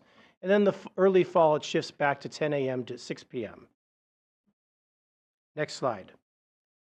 This map here will show you where our informational table is located at for shoreline park rangers to attend to the various needs of the Cove and the Point. 8 park rangers are assigned now, alongside 10 volunteers. Monday through Thursday, you will see 1 park ranger that rotates every 2 hours to maintain continuous coverage of both the Cove and the Point. Friday through Sunday, as well as holidays, you'll see 2 park rangers rotating every 4 hours, and they are supported with volunteers at that table. This schedule aligns with the coastal development permit requirements for management and monitoring of Point La Jolla, while also serving the needs at La Jolla Cove. The sea lion pupping season extends annually from May until October. We are always happy to welcome additional volunteers, and those that are interested can see me after the presentation or visit sandiego.gov for more information. Next slide. Park rangers have been adapting a standard communication protocol and consistent messaging over the past several months. These communications are focusing on the safety of park patrons as well as the safety of the wildlife. On December 7th, park rangers began to conduct hourly standard safety messages via bullhorn to announce to the public the importance of staying away from the marine wildlife. This standard message is shown on the next slide. The standard reminder to park patrons presented hourly is as follows. Attention beach visitors. Please respect the marine wildlife in this area.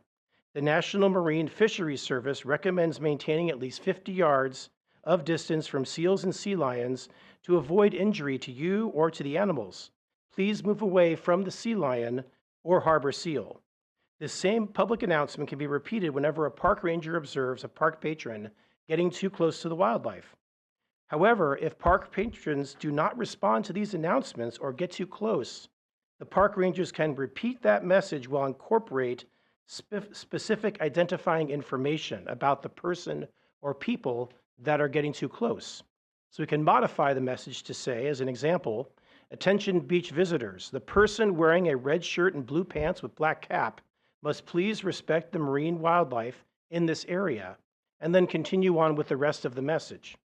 Hand gestures are needed because not everyone speaks English, and we want to be able to communicate to be sure people stay back from the animals. We've even encountered this when a group of deaf tourists came to the cove and were unable to hear what was being broadcast via bullhorn. Now, if there is no compliance received, we can go to a third and final announcement, which calls out that offender, the person in the red shirt and blue pants, but also indicate that their actions are being documented and will be forwarded to federal law enforcement for review. As these announcements are made, park rangers will try to make them audible and difficult to miss. The best place to achieve that is from the talk walkways near the main entrances or on the staircases that flank both sides of the cove.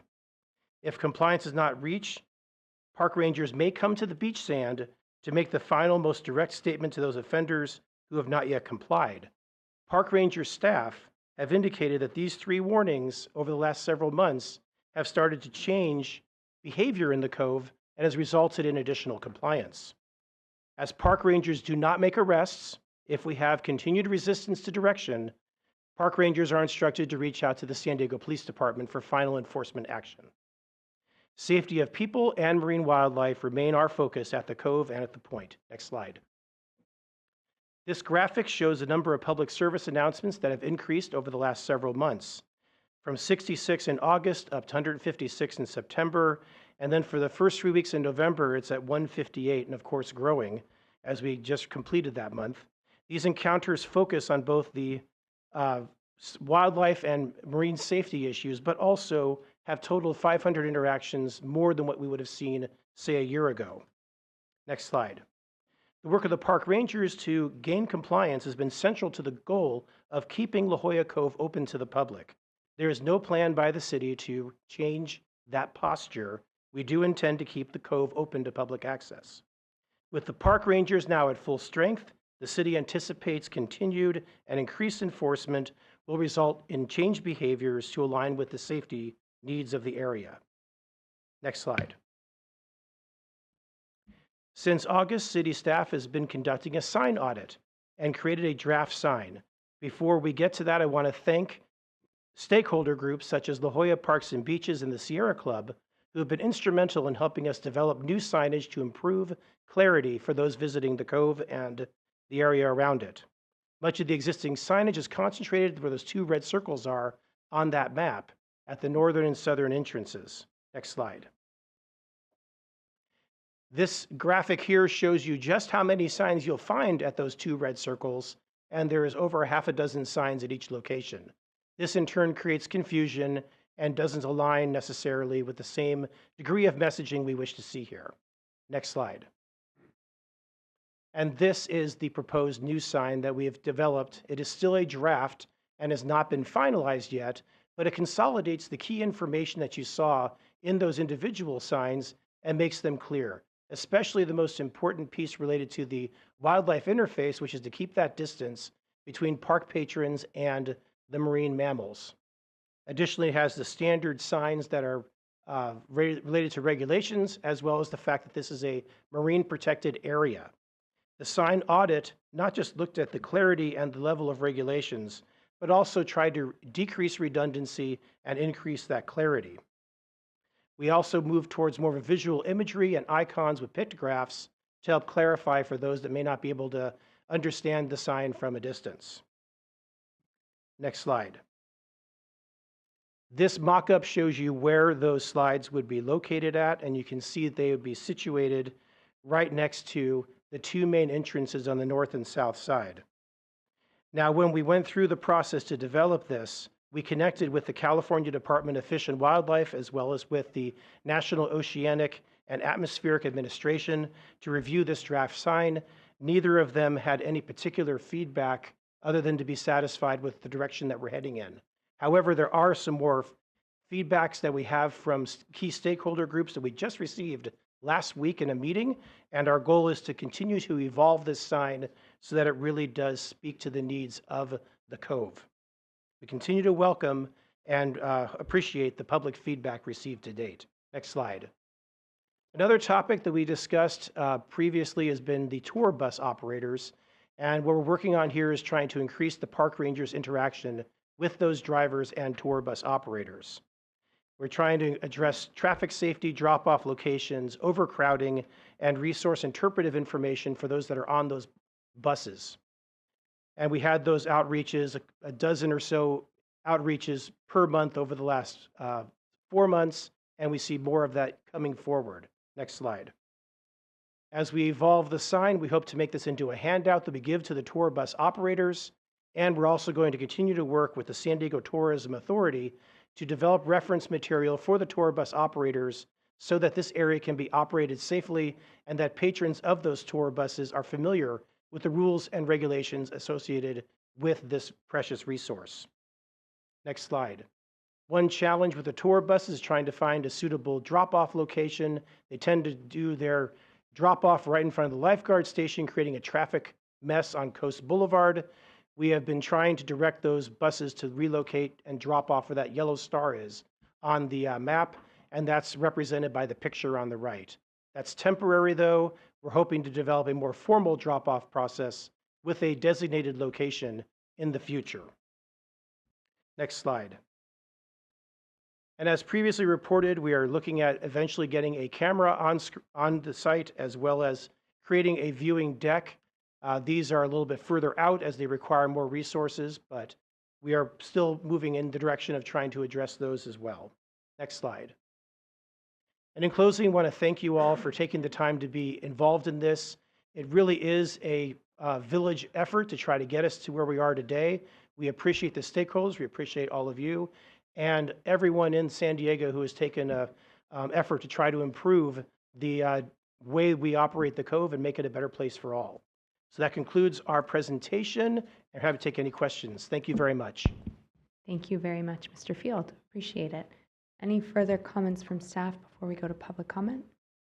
No? Okay, thank you. With that, we will turn to public comment. Chris. All right, we have 15 people signed up to speak. We first have the presentation from the Sierra Club Seal Society. Ellen Shively, Ron Askelin, and Nathan Brenner, they've all requested 3 minutes each. Then Ellen Shively, we have a video for you. Let us know when you want it up. Yes, sir. Well, thank you, Coastal Commissioners, for coming to our area and listening to our situations down at the beach. I am Ellen Shively, a member of the Sierra Club's Seal Society. I'm in this video you're about to see, you will see real evidence of why we are asking for your vote for a meaningful management plan for both visitors and the marine mammals at La Jolla's beaches.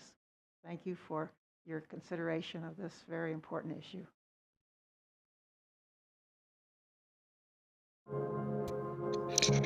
This is Another Day in the Life at La Jolla Cove, November 2025 edition.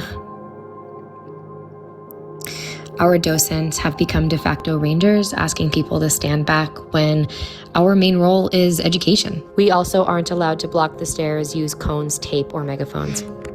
Visitors continue to crowd the sea lions at the cove for their up-close and personal encounters. We are not allowed to block the stairs. Marine Mammal Protection Act violations occur on a daily basis, and these are male sea lions that are attempting to engage in territorial fighting behaviors. And male sea lions can weigh up to 800 pounds and have very powerful jaws, yet people continue to encroach upon them.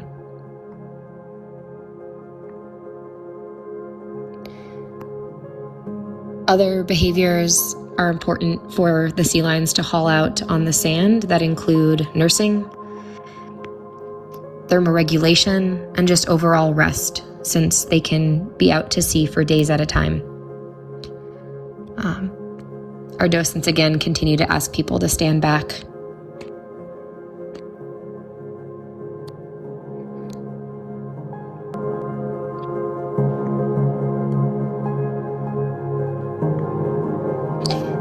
Busloads of people continue throughout the day.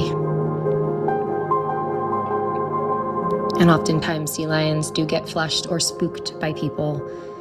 This also disrupts all of the natural behaviors that are critical to their survival. But people continue into the evening. You see our docent there. She's been out there for hours and hours at this point, and continues into the night. Rangers are thankfully seen more frequently standing above the cove, though still inconsistent and with often difficult to understand announcements. In this next clip, you'll see a ranger's announcement is somewhat effective, although people retreat back to the sea lions very shortly thereafter. It's just difficult to be effective from all the way up here.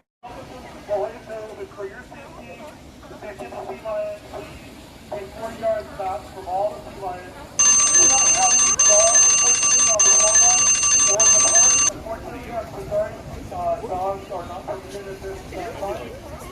For your safety and the safety of the lions, please remain 40 yards back from all the wildlife.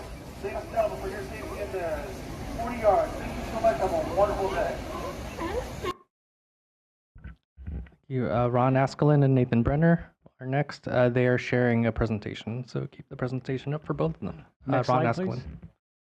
Let us bring it up.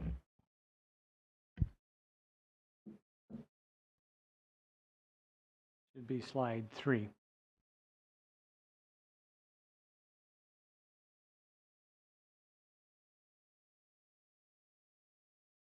All right, if we could go to 2 more slides, please.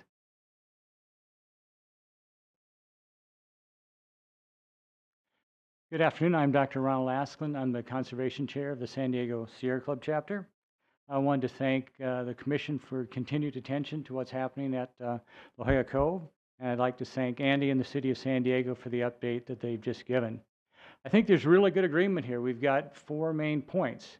We want to maintain public safety for visitors to the Cove. I think there's a tremendous liability concern for the city. We want to protect the sea lion pups. In the last 2 years, 3/4 of the pups born in the Cove have died, primarily due to interactions with humans. There's agreement here that the Seal Society docents just want to focus on education. They don't want to get stuck in this situation where they're doing enforcement and crowd control. And it's been very clear that all the time we want to maintain public access to the Cove. Next slide, please. So as we've talked about, it's a huge attraction for tourists in La Jolla. The docents are kind of stuck in this kind of a stressful situation. They just want to educate people, but what do they do when someone's 10 feet from an 800-pound male sea lion? So it's very challenging. We need the rangers to spend as much time as possible looking over La Jolla Cove, and as we've talked about, clear instructions. The goal is to have a tested and implemented plan ready before May of 2026, when the next pupping season starts. Our goal is no more dead pups in La Jolla Cove. Next slide, please. So Andy gave an update here on hiring new rangers and doing the enhanced signage and enhanced messages on the bullhorn. We think there's still more that can be done to make it safer for both the sea lions and the public. Next slide. So I guess the message here is there's good progress, but we're still not quite there yet. I was pleased to see that at some point, the rangers are willing to go down on the sand.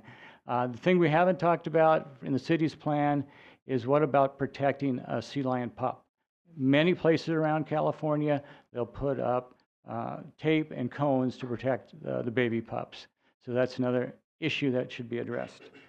And next slide. All right, I'm going to turn it over to Nathan. Thank you very much. Hi, Nathan Brenner for Sierra Club Seal Society. I'll just jump in here. The Sierra Club appreciates the city's efforts to keep the public safe through increased ranger staffing, yet notes where those rangers patrol is critical, and they need to be on the Cove beach. The ranger's tent must be in a location within sight of the Cove where the public can be educated to respect the wildlife before going down onto the Cove beach area. Messages delivered by the use of a bullhorn must be simple and consistent, such as stay back, and it must indicate a safe distance, 20 feet or the length of a bus. Next slide, please.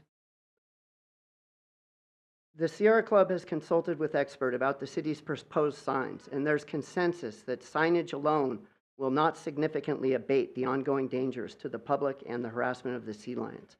In order to effectively manage human-wildlife encounters, city rangers need to be on the beach where the interactions happen. Next slide, please.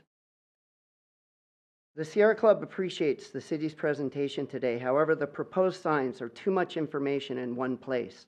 The signage needs to be simply worded using graphics where possible to convey important messages such as stay back, a specific safe distance, or danger, wild animals bite. The city's signage does not effectively speak to these concerns. The city's sign program needs to be one part of a multi-pronged management plan, which ultimately relies on rangers on the beach to enforce the city's rules and warnings. Next slide, please. In addition to signage and rangers stationed on the beach to manage the crowds, there are additional tools which the city can use, such as closing the gates on the Cove stairwells when sea lions are present at the west end of the beach. The city might consider capacity limits. The city can work with tour bus operators to provide wildlife viewing guidelines. The city can seek to increase awareness of safe wildlife viewing guidelines by placing informational material at key locations, such as the airport. Next slide, please. The sea lion pupping season is only 6 months away, and the city has not implemented an effective management plan to keep the public safe and protect the wildlife at La Jolla Cove. In 2024, 7 pups born at the La Jolla Cove died, likely from human interference. In 2025, 6 pups born at the La Jolla Cove died. Our goal is to enhance public safety and have 0 sea lion pup deaths at La Jolla Cove in 2026. In closing, we ask this commission to please assist the City of San Diego in implementing a workable management plan which keeps the public safe, respects the wildlife, and prevents avoidable harm and even death of sea lion pups. We need this to be in place for pupping season when you guys are back in San Diego. That's June. We can't have more sea lion pup deaths this year. It's tragic and it's avoidable. Thank you. Thank you. Next is Patrick Ahern, Peyton Stefik, Philip Musagas. I'd like to request that we have a similar 3-minute time for each of these speakers as well. I could use 3 minutes on this PowerPoint. It's 2 minutes, sir. Thank you. We'll be fast. How about 2.5? 2.5. Okay. And I have a PowerPoint coming up.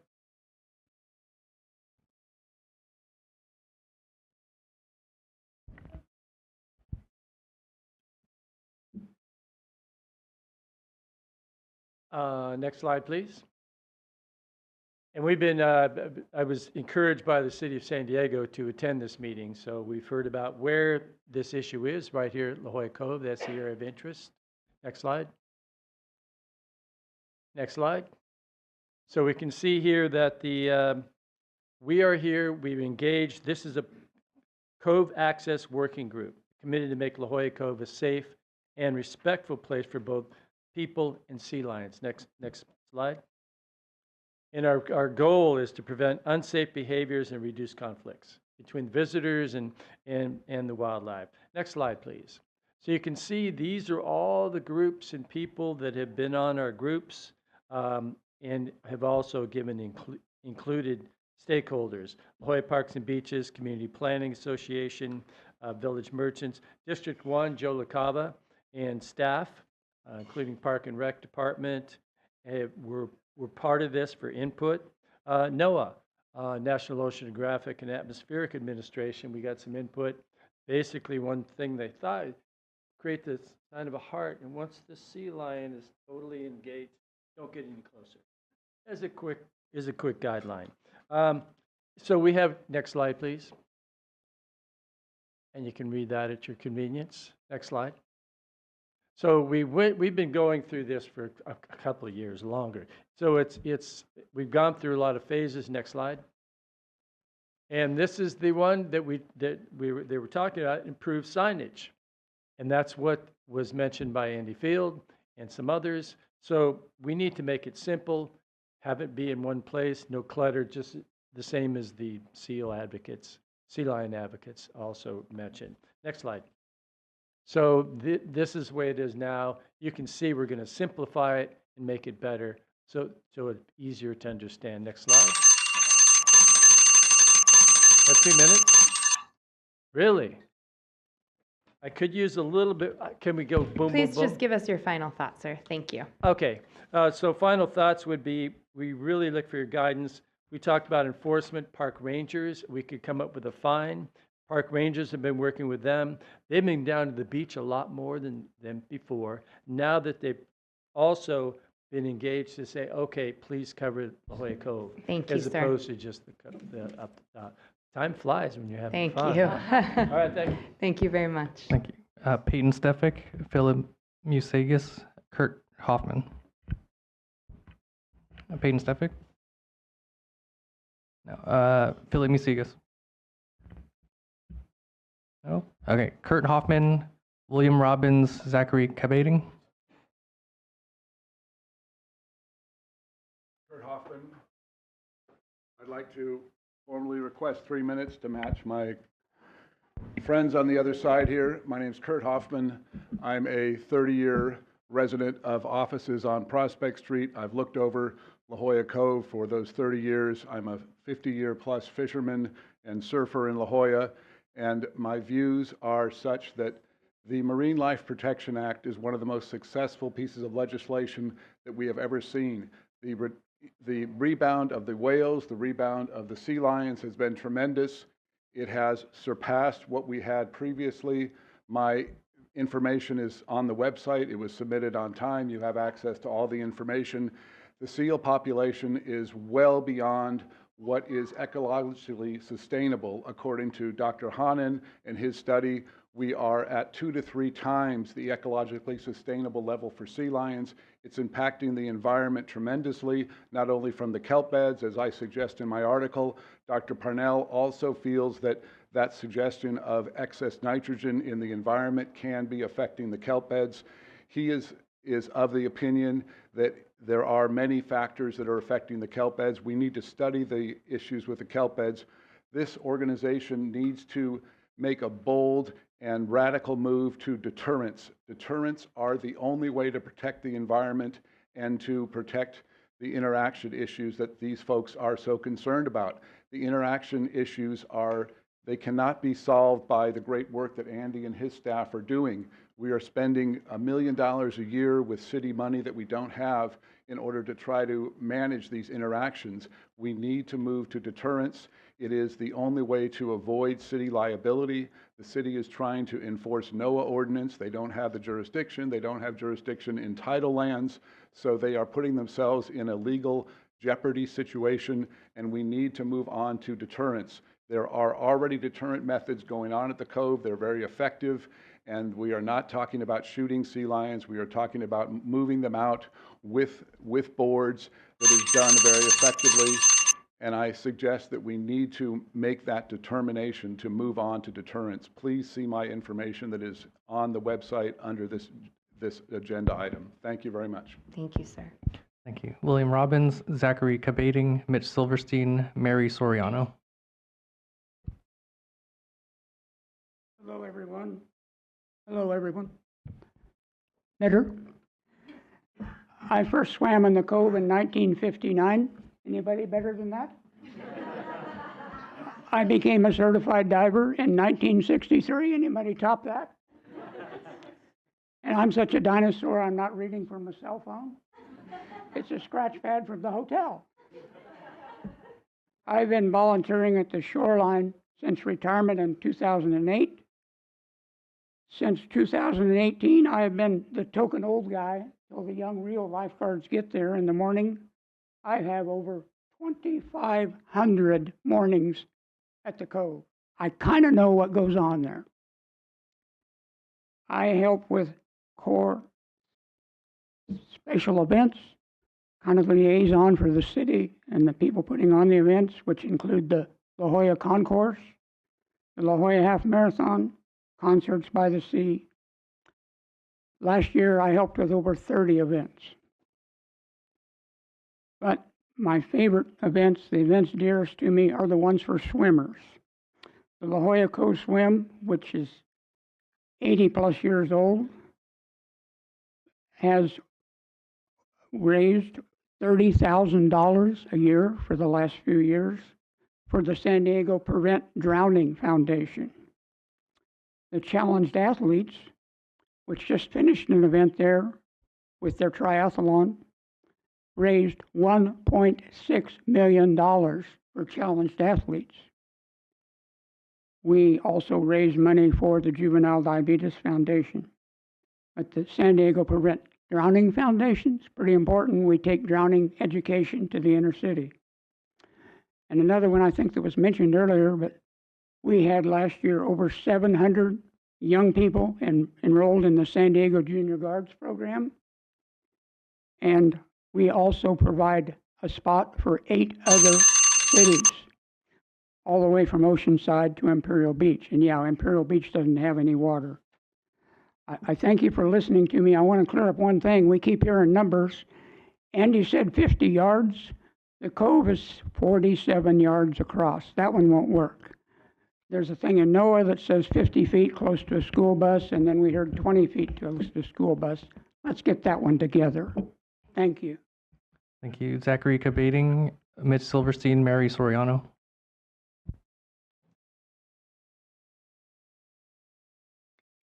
Good afternoon, Commissioners. Thanks for being here.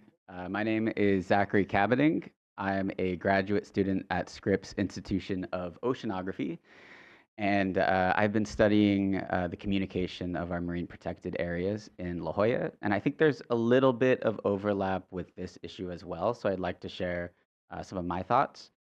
I am a scuba diver, and I do a lot of dives at La Jolla Cove. I love diving with the sea lions. Obviously, I don't support any kind of beach closure. I'm also super against using any kind of deterrence against the pinnipeds. I think that what we're dealing with right here is a communications-based issue. I just wanted to bring up 2 points. The first point is that I think the signage is a big problem. The current signage and also the signage that has been proposed by the city, I do not think is going to be very effective. There's too much text. There's not enough visuals. It's trying to communicate too many different points. There's not enough color contrast to catch people's eyes. And generally, people don't pay attention to signage at the beaches because there's just too much sensory competition. So my second point was that I think that relying on the tourism industry, educating people about the sea lions before they actually arrive at the Cove, and also using park rangers is going to be a much more effective way to minimize these negative human pinniped interactions. So I would ask that the Commission supports any kind of education-based solutions to this problem. Thank you very much. Thank you. Mitch Silverstein, Mary Soriano, and then we'll move to Zoom speakers.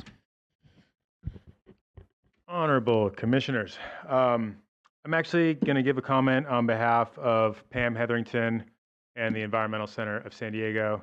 She couldn't stay long enough, but she's a dear friend and local legend. So recently, we brought together a group of Seal Society docents and friends of the elephant seals from Piedras Blancas. The discussion focused on shared experiences, what has worked, how it has worked, and the steps they've taken to build a highly successful docent program. My hope is that whatever proposal the city develops will meaningfully include these seasoned representatives. The city does not need to reinvent the wheel when an experienced, knowledgeable coalition is already available to help inform and guide the process. These groups know firsthand what works and what does not. We need the city of San Diego to be part of the solution by working collaboratively with those who have long been on the front lines of marine wildlife education and protection. By partnering with these established organizations, we can build a stronger, more effective program for our coastal resources and our community. Pam Hetherington. Thank you.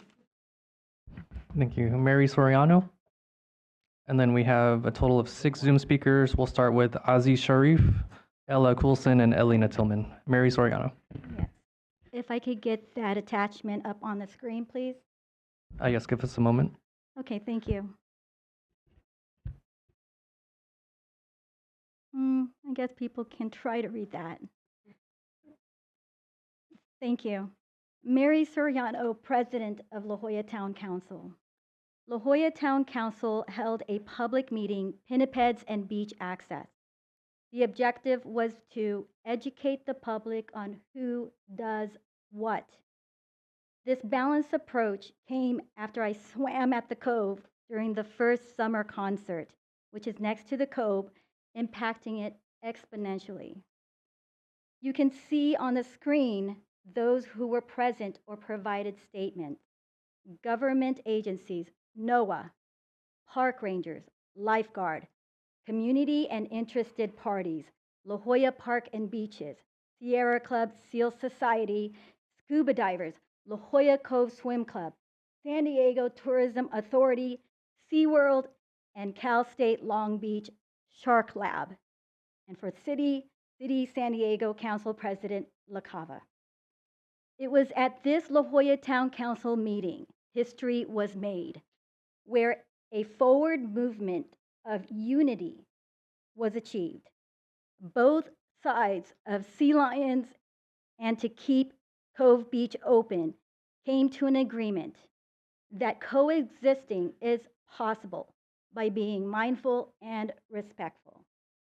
La Jolla Town Council has a pending project, an education video, reenactment in multiple languages on the interactions between people enjoying the beach and sea lions at the Cove Beach, which La Jolla Town Council is working with NOAA, behavioral scientists, and San Diego Tourism Authority. This is so people can see themselves and their close proximity interaction with the sea pups or sea lions. Noah shared with me something from Hawaii for turtles, that heart, but also maybe this heart, depending on the size of that beach. Thank you. Thank you. Moving on to Zoom. As a reminder to Zoom speakers, you need to accept being promoted to panelist. Next is Dr. Aziz Sharif, Ella Coulson, Elena Tillman. Dr. Aziz Sharif.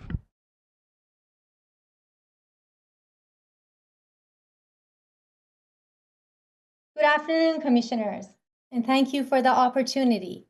My name is Dr. Aziz Sharif, founder and director of Wildlife Jewels, a nonprofit that blends the arts, science, and community engagement to inspire people to protect wildlife. For over 2 decades, I've engaged in coastal wildlife monitoring, distressed wildlife reporting and rescue along Orange County and San Diego beaches. In January, Wildlife Jewels launched our structured monitoring program, EYES, Engage Your Eyes for Sea Life, with a focus on La Jolla Cove. Since then, our team has spent over 450 hours at La Jolla Cove, monitoring sea lions, seabirds, site conditions, and documenting human-sea lion interactions. We have repeatedly witnessed concerning encounters, often unintentional, from visitors who don't realize they're putting sea lions at risk. such as people getting within arm's reach, attempting to touch or surround hauled out sea lions for photos, approaching them after dark with flashlights, and walking onto unstable cliffs close to them, flushing the sea lions and creating safety risks for people and wildlife. We've also observed injured and entangled sea lions in rescuable locations that fled into the water when visitors approached too closely, losing their chance at rescue, as well as deceased sea lion pups during the 2024 pup deaths. Our observations suggest that on-site presence with authority to guide visitors is vital to helping keep both sea lions and people safe, and we do greatly appreciate the city's efforts in this area. We support the Seal Society's call as well to continue and further strengthen on-site protections, and we are happy to support those efforts in any way we can within our capacity. Thank you very much for your time and consideration. Thank you. We have 5 more speakers. Ella Coulson, Elena Tillman, Maureen Marks. Ella Coulson. All right. Hello, members of the commission, and thank you for your time today. My name is Ella. I'm a current graduate student at Scripps Institution of Oceanography in La Jolla. I wanted to speak on Section 6G today as someone who studies marine ecosystems and currently lives in La Jolla Cove. La Jolla Cove is one of the few places in San Diego where residents and tourists can observe marine mammals up close. That access is both special and valuable, and I commend the Commission's involvement in reducing the harassment of marine mammals, especially the sea lions that live there.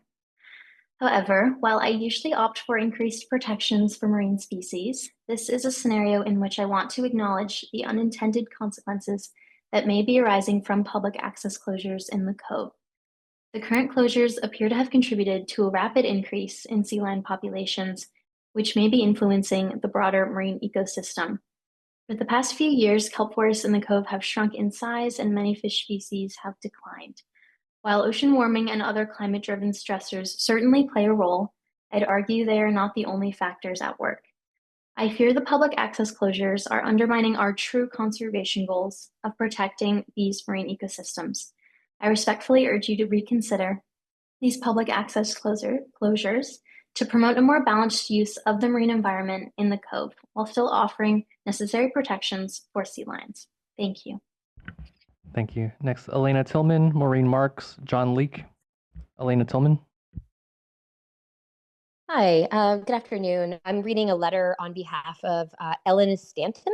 I want to echo the points made by the Sierra Club Seal Society, but this letter is from Ellen Stanton. Says that I have studied animal behavior and ethology on an academic basis. I've been observing the pinnipeds in La Jolla for over 15 years and have provided many educational programs, including a STEM lecture. I have worked with La Jolla Friends of the Seals in many capacities and have created several documentaries on the subject. The importance of effectively managing the areas in and around Point La Jolla and the Cove Beach cannot be overemphasized. People consistently get too close to the animals, and rangers need to monitor the La Jolla Cove carefully on a frequent and continuing basis to be present, to answer questions, and to provide effective management when people get too close to the animals. Signage alone is not sufficient to change behavior. Rangers with the authority to instruct people to step back a designated distance and to remove people from the beach if necessary will work. The goal is to improve public safety for humans as well as necessary safety for vulnerable newborns and other pinnipeds engaged in necessary rest.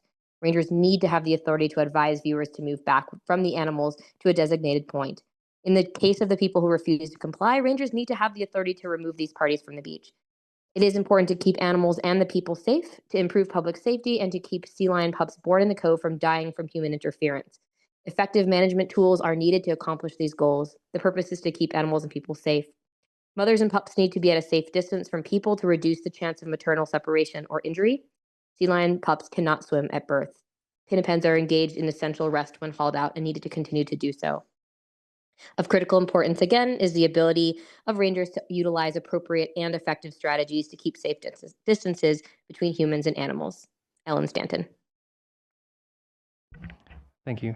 Next is Maureen Marks, John Leake, and then Savannah Franklin Ray. Maureen Marks. Hi, I think most everything I would have said was just said previously, but I'm impressed by the Ranger program. I know that's new. And by the way, I'm a longtime ocean swimmer. I've been swimming in the Cove almost daily some years since the 1980s. And I've seen a huge increase in the population of sea lions there. I'm used to them, so they don't typically bother me. I thought the videos were horrible. I haven't witnessed that myself. Usually I see a lot of sleeping pinnipeds on the beach because I go early in the morning. But I like the ranger program. I thought the signs were much better than what's there now, so I think that would improve it. I think we need to limit the number of people going down to the beach from buses. So that would be my request. I think we need to keep the beach open. The reason the population increased is maybe because we're protecting the birthing center around the corner. And it's sad to me that now the Cove is turning into a birthing center, and I wonder where they will go once we let them continue to reproduce there. Thank you for everything you're doing. I think both sides are working really well together, and I hope we have a solution. Thank you. Thank you. John Leake, and then Savannah Franklin Ray. John Leake.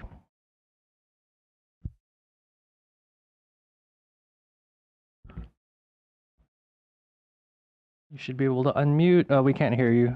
Please unmute. There you go. All right. I need to cede my time to a more authoritative figure, Bob Evans of the La Jolla Parks and Beaches, if he's here. Sir, we don't cede time. Please go ahead if you'd like to make a comment. No. Thank you anyway. Thank you. Thank you. Next, Savannah Franklin Ray.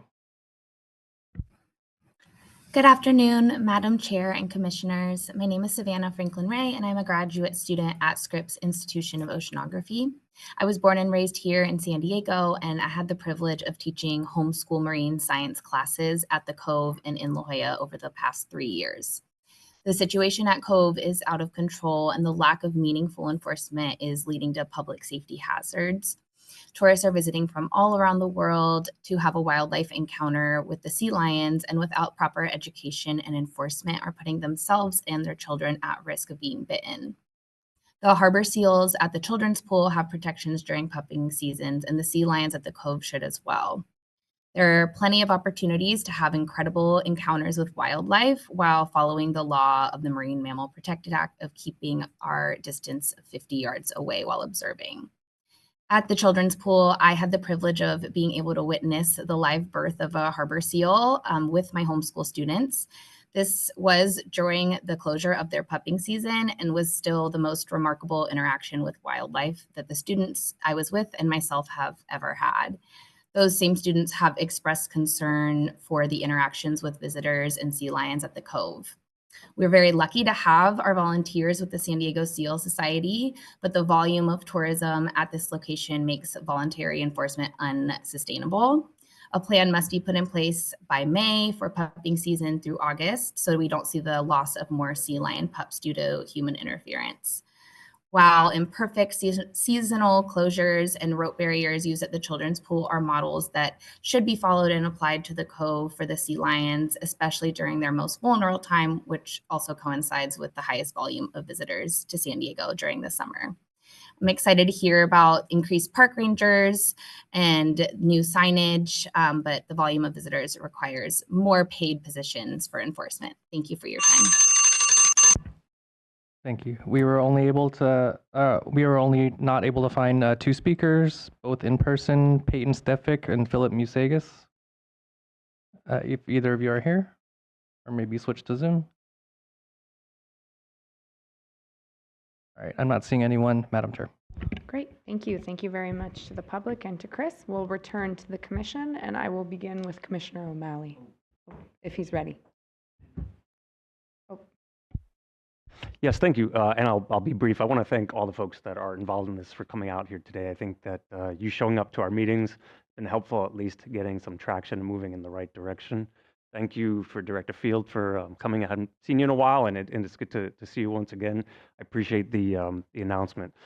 I'm not going to wait on the sign thing, and because of the rest of our agenda, I promise to be very, very quick.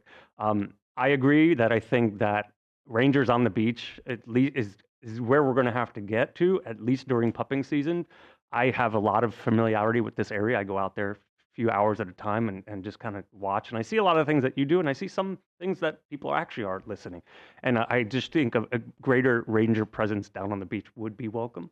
The only other thing I'll say very quickly is that, the Parks Department mentioned about doing hourly, hourly announcements.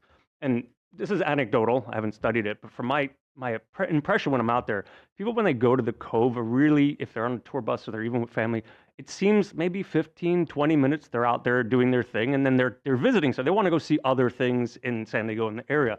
So I would just imagine that hourly announcement is really only hitting maybe a quarter of the people who are there over that time. And I just want the city to be flexible as they move forward in a potentially iterative process, that they would make adjustments to determine if the time needs to be lessened in between those type of things too. So again, I could go on and on, but I want to thank you all for your continued advocacy around this issue.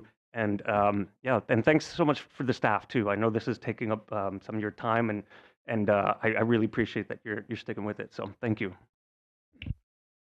Thank you. Vice Chair Hart.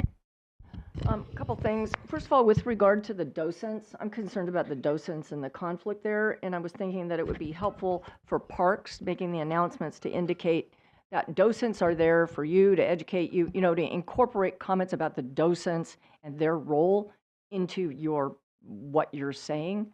I think that would be very helpful for those folks and reduce conflict. Second, I saw on the sign that it's open 24 hours. Is that correct, staff? The beaches are open 24 hours? Because that seems not good. Yes, yes, the beach is open at all times. Okay. No, I get that. But in this particular instance where you have already, some restrictions, I'm just concerned about that, the impact of people going down there in the evening and partying and getting hurt or hurting the seals. I just think that's something that needs to be considered, this after hours. Maybe it's a non-issue, but I was concerned by it. Finally, on the camera issue, I mean, I find it hard to believe that it's that expensive to get cameras, a few cameras. I think it could be very effective. I would love to see parks in the city move forward with cameras on the area. Thank you. Any other comments, questions? Okay, thank you. Thank you for your continued engagement. Thank you, Mr. Field and your team. Really appreciate the update. Okay, can we continue to move forward a little bit? Let's do the consent calendar. If that works. We'll let our staff. Excuse me, Chair Harmon. Chair Harmon, while we're switching out people, could we report out of closed session, please? Please do. Thank you. During lunch, which now feels like it was kind of a while ago, the Commission met in closed session.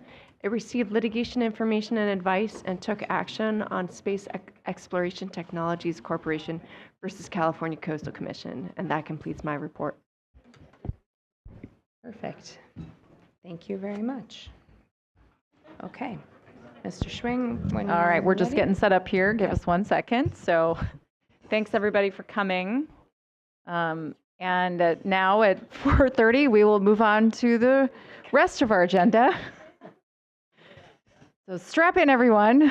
We're gonna be here for a minute. So we'll do our best to be succinct. And I will now turn it over to Carl to get us kicked off. Thank you. So that does take us down to item 7, which is the consent calendar for all units and districts on the agenda. Today, we have 1 item each from Orange County and San Diego County. We aren't aware of any controversy on these items, and the applicants are in agreement with the staff recommendations. So we're recommending approval of these matters on the consent calendar. Thank you very much. Do any commissioners have any ex partes? Okay, seeing none, are there any members of the public who wish to speak on any of these items? Just for item 7A, we have 1 person available for questions. Great, thank you. Does anyone wish to remove an item? No? Okay, then I will entertain a motion for the consent calendar. Move consent calendar. Second. So a motion by Commissioner Nodoff, a second by Vice Chair Hart. May we have a roll call vote, please? Commissioner Escalante. Excuse me, sorry, Ms. Miller. Okay, for which item, please? We're not on 14 that Not on yet. that quite yet. Thank you. We'll do the items that are moved to consent next. Thank you. Roll call vote, please. Escalante, yes. Escalante, yes. Commissioner Hart. Yes. Hart, yes. Commissioner Jackson. Aye. Jackson, yes. Commissioner Kelly. Yes. Kelly, yes. Commissioner Lee. Yes. Lee, yes. Commissioner Nodoff. Aye. Nodoff, yes. Commissioner Preciado. Yes. Preciado, yes. Commissioner Wilson. Yes. Wilson, yes. Commissioner O'Malley. Yes. O'Malley, yes. Chair Harmon. Yes. Harmon, yes. The vote is unanimous. Thank you. The regular consent calendar is adopted, and now we will move to those items that have been removed from the regular calendar to consent. Mr. Schwing. Thank you. So we do have 8 items that we're recommending be moved to consent, and let me walk through those now, starting with item 10A, City of Huntington Beach's LCP amendment time extension. Item 14A, the City of Oceanside's short-term rentals LCP amendment time extension. Item 14B, City of Oceanside's LCP amendment on inclusionary housing time extension. Item 14C, City of Oceanside's amendment on de novo appeals time extension. Item 14D, the City of Carlsbad's LCP amendment airport uses time extension.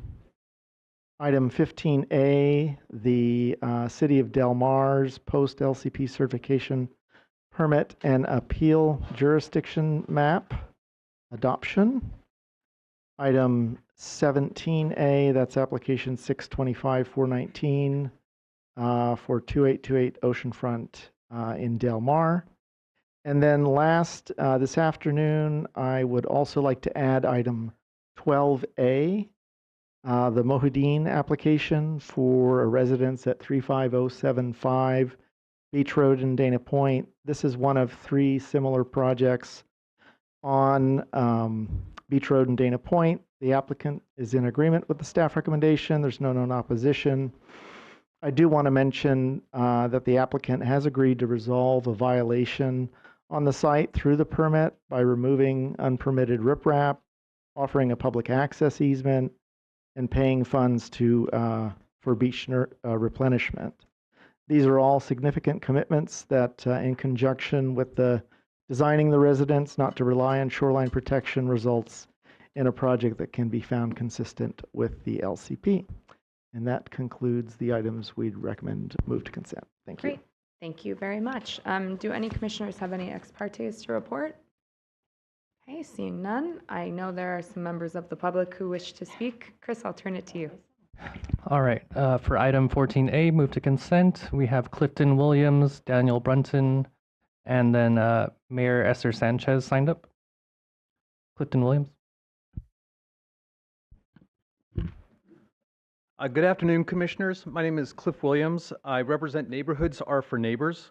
We're a grassroots group of coastal Oceanside residents who have come together to oppose the corporate buy-up of the city's coastal zone. In fact, over 60% of the lodging room. We're just talking about a time extension today. Right, so and I'm going to please support confine your, your and I'm comments going to to the time support the extension. extension, but we just want to we want to ask you to support the extension, but to support also the LCP amendment that is coming forward to you, because this was submitted over a year ago to the Coastal Commission, and it's taken that long to just get to you guys, and we're at the beginning of this process here. There's a corporate entity that's buying up homes in Oceanside. They have over 70 homes that they're turning into mini party hotels that are really disruptive to the neighborhood. So we'd like you to really take advantage of the opportunity to take this up. The city submitted this to you over a year and a half ago, and it's a little distressing to people in the neighborhoods that the Coastal Commission has taken this long to take it up. Thank you. Thank you. Daniel Brunton. Good afternoon, Commissioners. Thank you, and I apologize for jumping the gun earlier. I'm on the same item in the same position. My name is Daniel Brunton. I'm an attorney with the law firm of Latham and Watkins, representing Neighborhoods Are for Neighbors. The ordinance should be an easy one for the commission to approve. There was overwhelming support in the community. Just on the time I'll extension. go. We would like it to come back as soon as feasibly possible. As Cliff mentioned, this is a group of homeowners in residential areas that's up against hundreds of billions of dollars of market cap of powerful corporations trying to place reasonable limitations on corporate ownership of party houses and many hotels. And we just ask you to bring it back as soon as possible. Thank you. Thank you, Mayor Esther Sanchez. I believe they were also signed up for an item this morning, but are not here. Okay, that's all for item 14A. For 14B, we have two speakers, Darlene Nicandro, and also Mayor Esther Sanchez, who I believe is not here. Good afternoon, honorable commissioners. My name is Darlene Nicandro. I'm the City of Oceanside's Development Services Director. It was a great pleasure to have you at the City Hall last year for the last Coastal Commission meeting, and I hope you enjoyed our beautiful coastline. I just wanted to say a few words about the proposed inclusionary housing time extension. We've been working really hard, very collaboratively with Commission staff for more than a year on both the inclusionary housing LCPA and the downtown density LCPA. And I just want to acknowledge Commission staff continued efforts and thank them for their time and their efforts to understand the importance of these LCPAs to the city. We look forward to hearing these items for Commission consideration at its February meeting in Half Moon Bay. Thank you. Thank you. For item 14C, we also had Mayor Esther Sanchez who wished to speak. For 14D, we only have one available for questions. For 15A, we have one available for questions. And then for 17A, we have one speaker, Linnea Bird. And then we also had one available for questions. Go ahead. Good afternoon, Chair, Commissioners, and staff. My name is Linnea Bird, I'm too tall, and I'm a current marine biodiversity and conservation graduate student at Scripps Institute of Oceanography. Additionally, as coordinator of Kids Ocean Day in San Diego for the past 2 years, with the support of Coastal Commission, I just want to extend my gratitude towards the impact of that event year and year again. That being said, as an environmentalist, I support future nature-based shoreline solutions as spoken on earlier. And I support the general removal of the structure, previously item 17, but recommend site-specific mitigation measures tailored to Del Mar.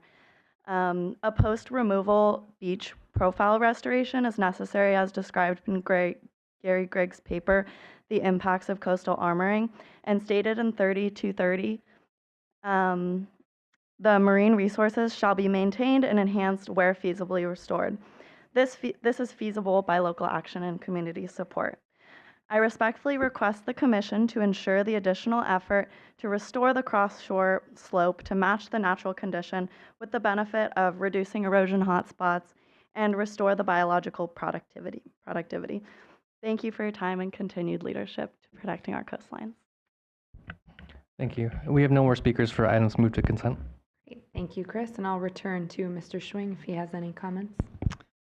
Thank you. So on the City of Oceanside LCP amendments, we are working steadily through those. The short-term rentals LCP related amendment, it's my understanding it did take some time to get that matter filed complete.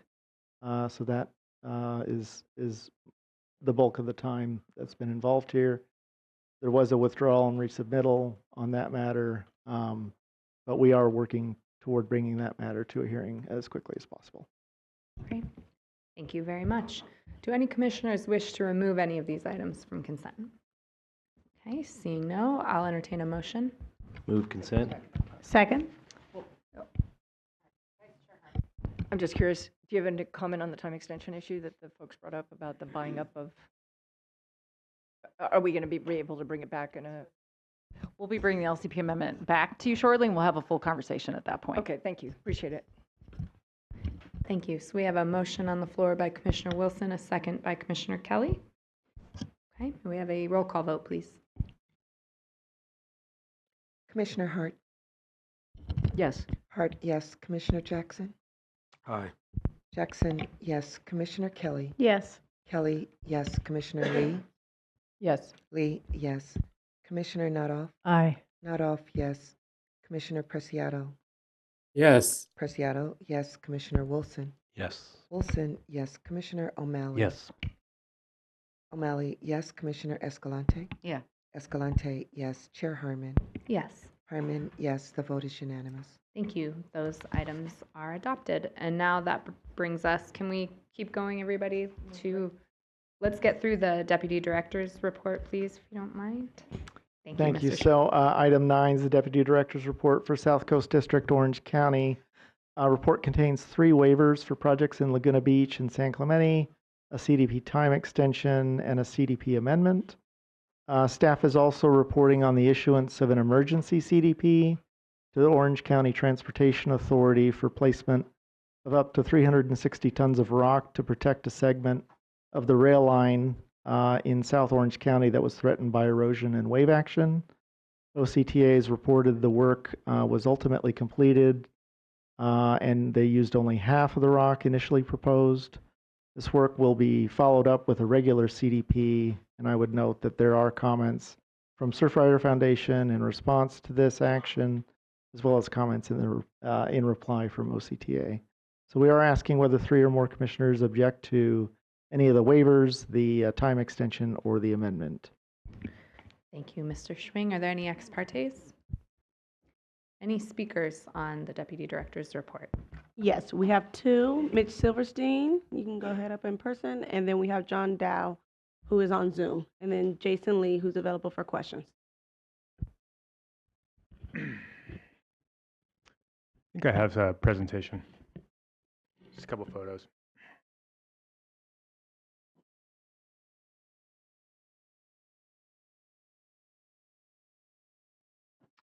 Yeah, next slide, please.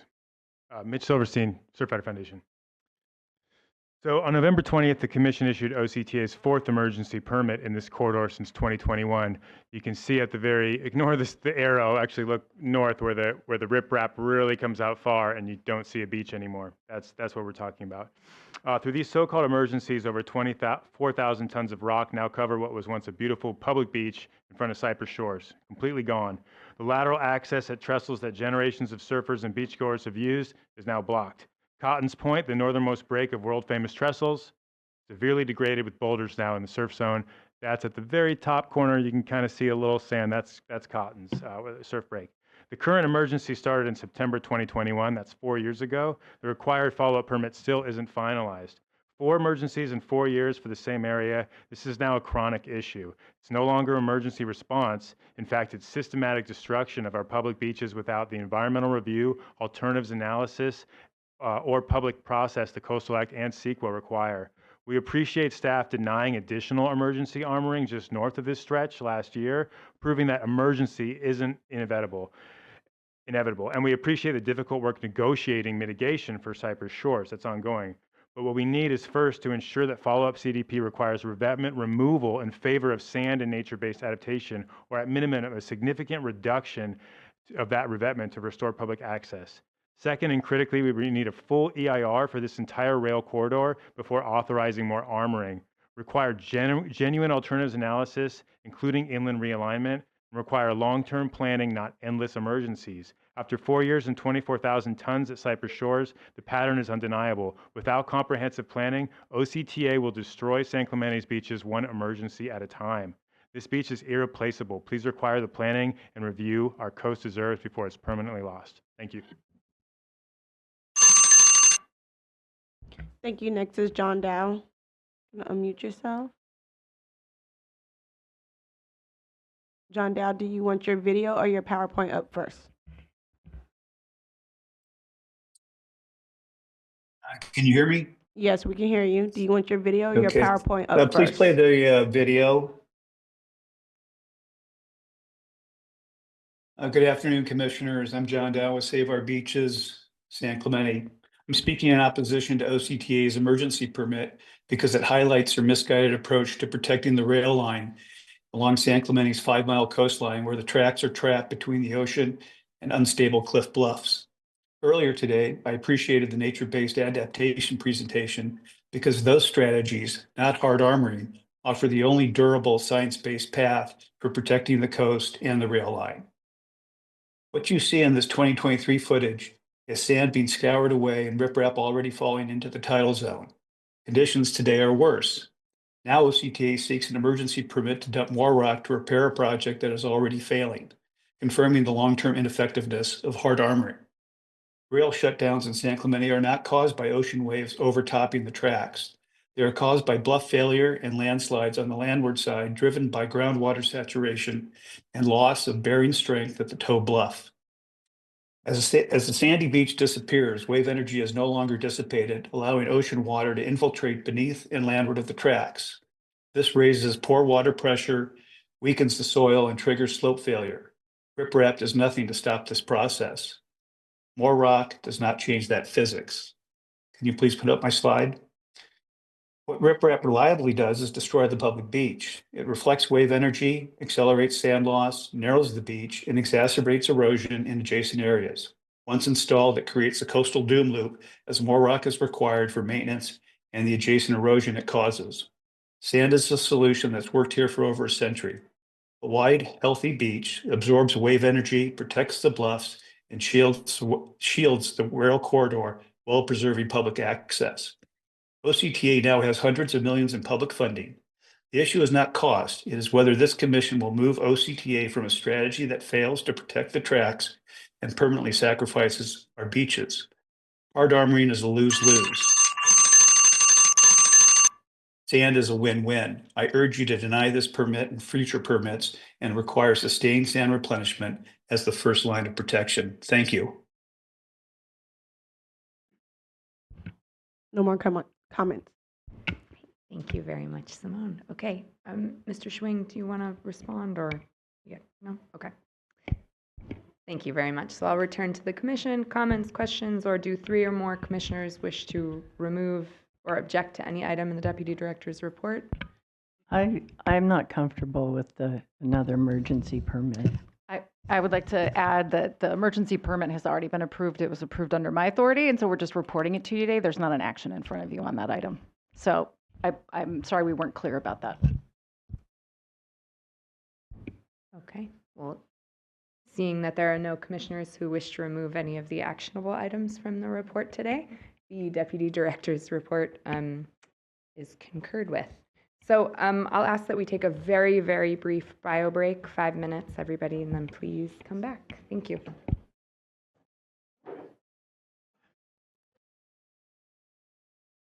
Okay, thank you, everyone. And we are now on to item 11A, please. Thank you, Chair Harmon. Item 11A is an appeal out of the City of Huntington Beach. The staff presentation will be given by Riley Christie, a coastal program analyst in the South Coast District Office. If we could get the staff presentation ready, I'll hand it over to Riley. Good evening, Commissioners. Item W11A is an appeal of a coastal development permit that was approved by the City of Huntington Beach for a project located at 16471 Malden Circle in Huntington Beach. The applicant is Benjamin Voong and the appellant is Brad Bailey. Next slide, please.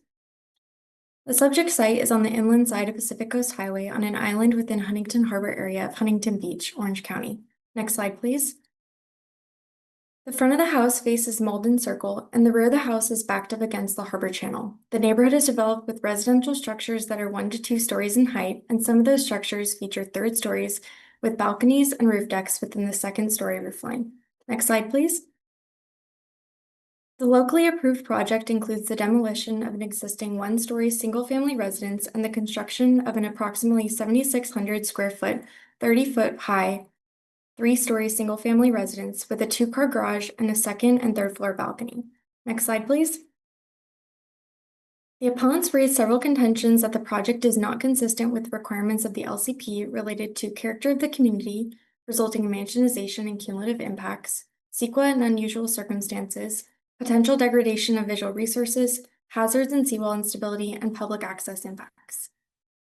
The appellant raises contentions that are not grounds for appeal, such as CEQA environmental review. Thus, these contentions do not raise a substantial issue. Next slide, please. The appellants contend the proposed residence will adversely impact the character of the community and result in mansionization on the harbor island with cumulative implications. Commission staff found examples of 15 other harbor-fronting homes in Huntington Harbor with city-approved CUPs for either third-story habitable area and/or decks, maximum heights greater than 30 feet, as shown on this slide.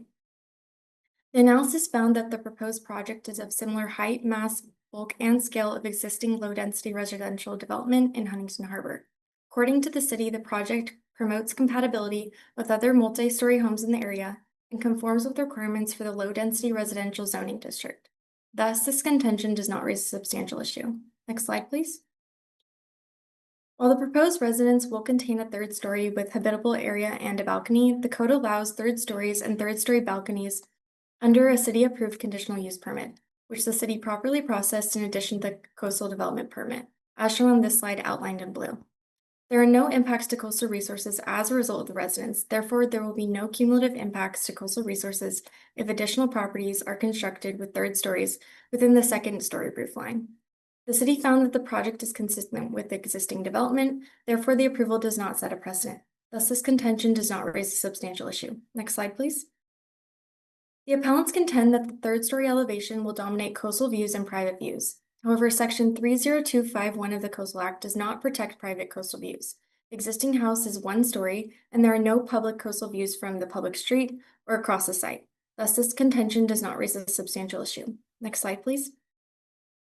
The appellants also contend the proposed residence will result in geologic instability, hazards, and seawall instability. The city's record included a geotechnical investigation for the subject site, which concluded that the project site is not within a seismically active location. While the proposed residence is subject to flooding with sea level rise, the city applied a condition of approval requiring the minimum finished floor elevation to be 10 feet NAV D88 to minimize flood risk and protect the property from some extent of coastal flooding. Since the project will incorporate the city's requirements for the first floor elevation, the project is consistent with the city's certified LCP. Therefore, this contention does not raise a substantial issue. Regarding seawall instability, the scope of this project does not involve alterations to the existing seawall or bulkhead. The city record indicated impacts to the bulkhead and retaining wall were not expected from the project. Thus, this contention does not raise a substantial issue. Next slide, please. Lastly, the appellants contend the project is inconsistent with Section 30210 and 30211, since public access will be impacted by failure of the seawall. There is no evidence in the record that the proposed development will result in instability of the existing seawall or impact public access. No public access paths are located on the project site. The nearest public access to the coast is approximately 0.8 miles southwest from the project site. Thus, this contention does not raise a substantial issue. Next slide, please. The city's decision to approve the proposed wall does not present any inconsistencies with the certified LCP with respect to community character, public views, coastal hazards, or public access. The project does not raise any coastal issues of statewide or even regional concern. Since publication of the staff report, Commission staff received no public comment. Staff therefore recommends that the Commission find no substantial issue with regard to the contentions on which the appeal has been filed. The motion and resolution can be found on page 6 of the staff report. This concludes the staff presentation, and staff is available for questions. Thank you. Great, thank you very much. Are there any ex partes to report? Okay, seeing none, we'll now open the public hearing, and I'll turn it over to Chris. We'll begin with the appellant, please. Aye. It's Simone, excuse me, sorry. It's okay. So we're going to go with the appellant. You'll have Clyde Yeromian. I totally messed that up, sorry. And Sam Penibiaco. We don't see Brad Bailey right now. So Brad, if you're on Zoom, if you can, raise your hand.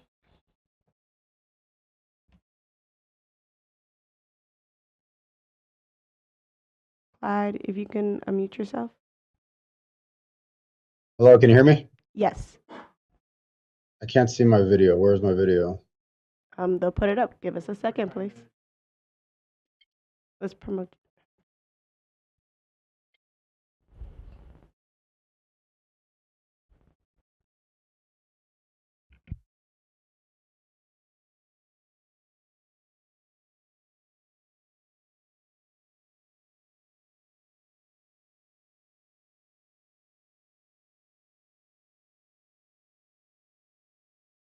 Okay, we can see you.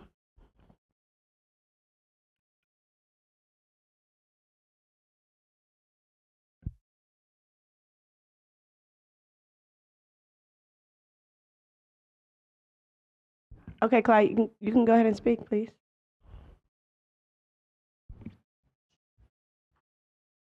We can't hear Muted you. now. You're unmuted, so no,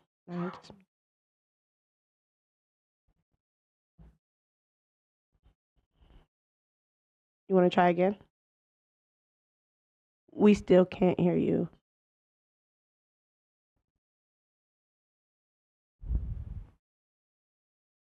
Unmute. There Can you hear me go. now? Yes. Okay, great. Sorry about that. Okay, so good evening, commissioners. My name is Clyde. I'm a neighboring resident. First, on sea level rise and flooding. On page 17 of the staff report plainly states that the city should have analyzed the site within this context and that the necessary assessment does not yet exist. That means the city approved a 7,700 square foot, 3-story waterfront development without completing the hazard analysis required under Coastal Act 30253. That alone warrants substantial issue finding. Second, the staff relies entirely on the applicant's geotech report and performed no independent verification of the seawall stability.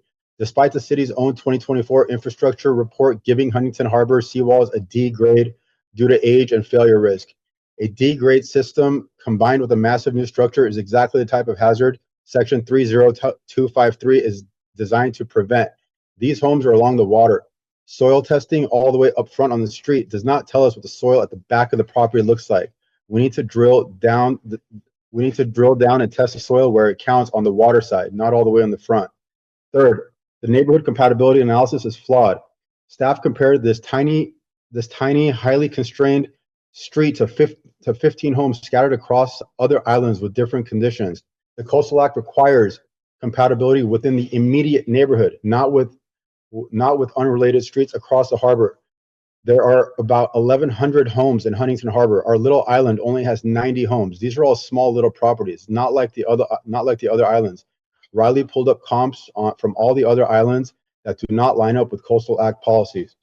Fourth, while the staff claims CEQA isn't part of the review, CEQA hazard issues are relevant when they overlap with Coastal Act policies like Section 30253, which is precisely the case here. The Coastal Commission does have the right to override the city's exemption, which was an admitted mistake by the zoning administration of Huntington Beach. For the safety of our neighborhood and the integrity of the Coastal Act, I urge you to require a de novo review and a full environmental impact report. Thank you. Thank you. Next is Brad Bailey. We found him. Brad, if you can unmute yourself. Thank you. My name is Brad Bailey, and I'm actually the property owner to the south of the property that we're talking about here. The most alarming thing is the seawall. And the Huntington Harbor seawall infrastructure has been rated a D by its own city. Okay, that's their report card. It's a D. Many seawalls, including the one in front of the property that we're discussing, date back to the 1960s. This in particular wall in front of our homes is over 65 years old, and it's never been updated, and it's never been reinforced any way, shape, or form. The city's in the process right now of rebuilding all the bridges.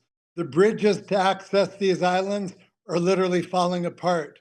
So is the seawall. In fact, Sam, when he gets on, he's going to tell you that the seawall that he borders on the other side with the property we're talking about is actually falling apart. So it's a typical 2,800 square foot home weighs around 100 tons. This 7,700 square foot home weighs in excess of 250 tons. that's more than double the load that's on the average property on this side and on this small island, as Clyde had mentioned. The seawall is going to collapse. The properties are going to be damaged.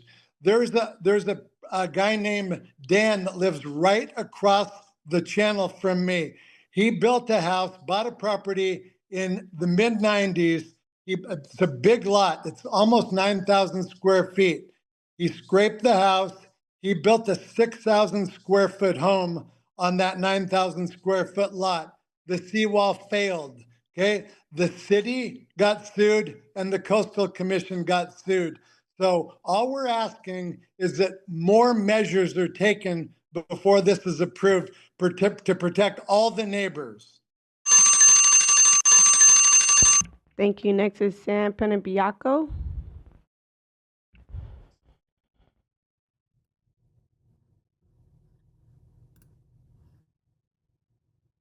Sam, if you could speak. Yeah, can you hear me? Check, Yes. check. Yes. Good evening. It's been a long day over there. I'm on the other side of the property. I've attended all of the petitions, all of the reviews. It's been very closely. There have been multiple reviews that ended in a 3-3 split leading up to you folks tonight. So this is not something that's, hasn't been contested. It's not something that we're just throwing against the wall. I personally have had seawall issues when I moved in about 8 years ago to this particular property. I have extensive issues right now. I'm here to just basically document and file that, because when he goes and rips this thing down, if you guys permit this, it's going to cause extensive property damage, and this is all on record. And I'm just not going to stand for it. In addition, obviously, I've brought this up multiple times, and I get it that the zoning laws and everything haven't caught up to solar, but I recently just got permitted over a year ago 47 panels that are going to be completely shaded if this is allowed to go up. Again, I once the damage is done and everybody just kind of lets things happen, it is what it is the attitude until there's extensive property damage. The bridges, we still have half a bridge here because they can't rebuild the bridge getting over the island. That just goes to show the infrastructure and just the extensive damage that this can cause. I'm greatly concerned, and all we're asking, listen, I do business in California, I'm a business owner, and there's so much compliance and so much regulation. The one time I'm asking you guys to actually do something, everybody wants to just turn a blind eye and they don't want to look into this. And it's really disheartening. It really is. Thank you. Thank you. Next, we'll go to the applicants. We have Duck Hui Win, but he's not showing on Zoom. And then we have Kevin Fong. Kevin Fong, I tried to move you to panelist, but you denied it. If you can accept it this time, that would be great if you would like to speak. And then after that, we just have the City of Huntington Beach. They're available for questions on Zoom.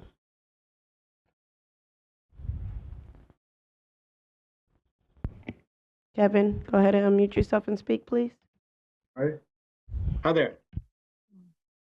Good afternoon, everybody. Can you hear me? Yes, we can hear you. Go ahead and speak, please. Yes, my name is Kevin Voong. I'm the private owner of that place. I'm here to support my project. And I believe my project has no problem. Because my building is set back from the seawall, is 27 feet. So I believe with all the careful doing, it should not affect anything in the properties in that island. Like I said, I strongly believe this is a good project. Nothing is wrong with it. And I also support the staff recommendations.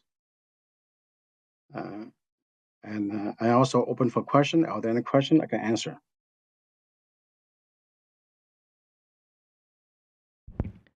Okay, thank you. That completes our comments for today. Great. Thank you very much, Simone. Excuse me. Okay, now we'll close the public hearing and return to staff if they have any reactions or responses.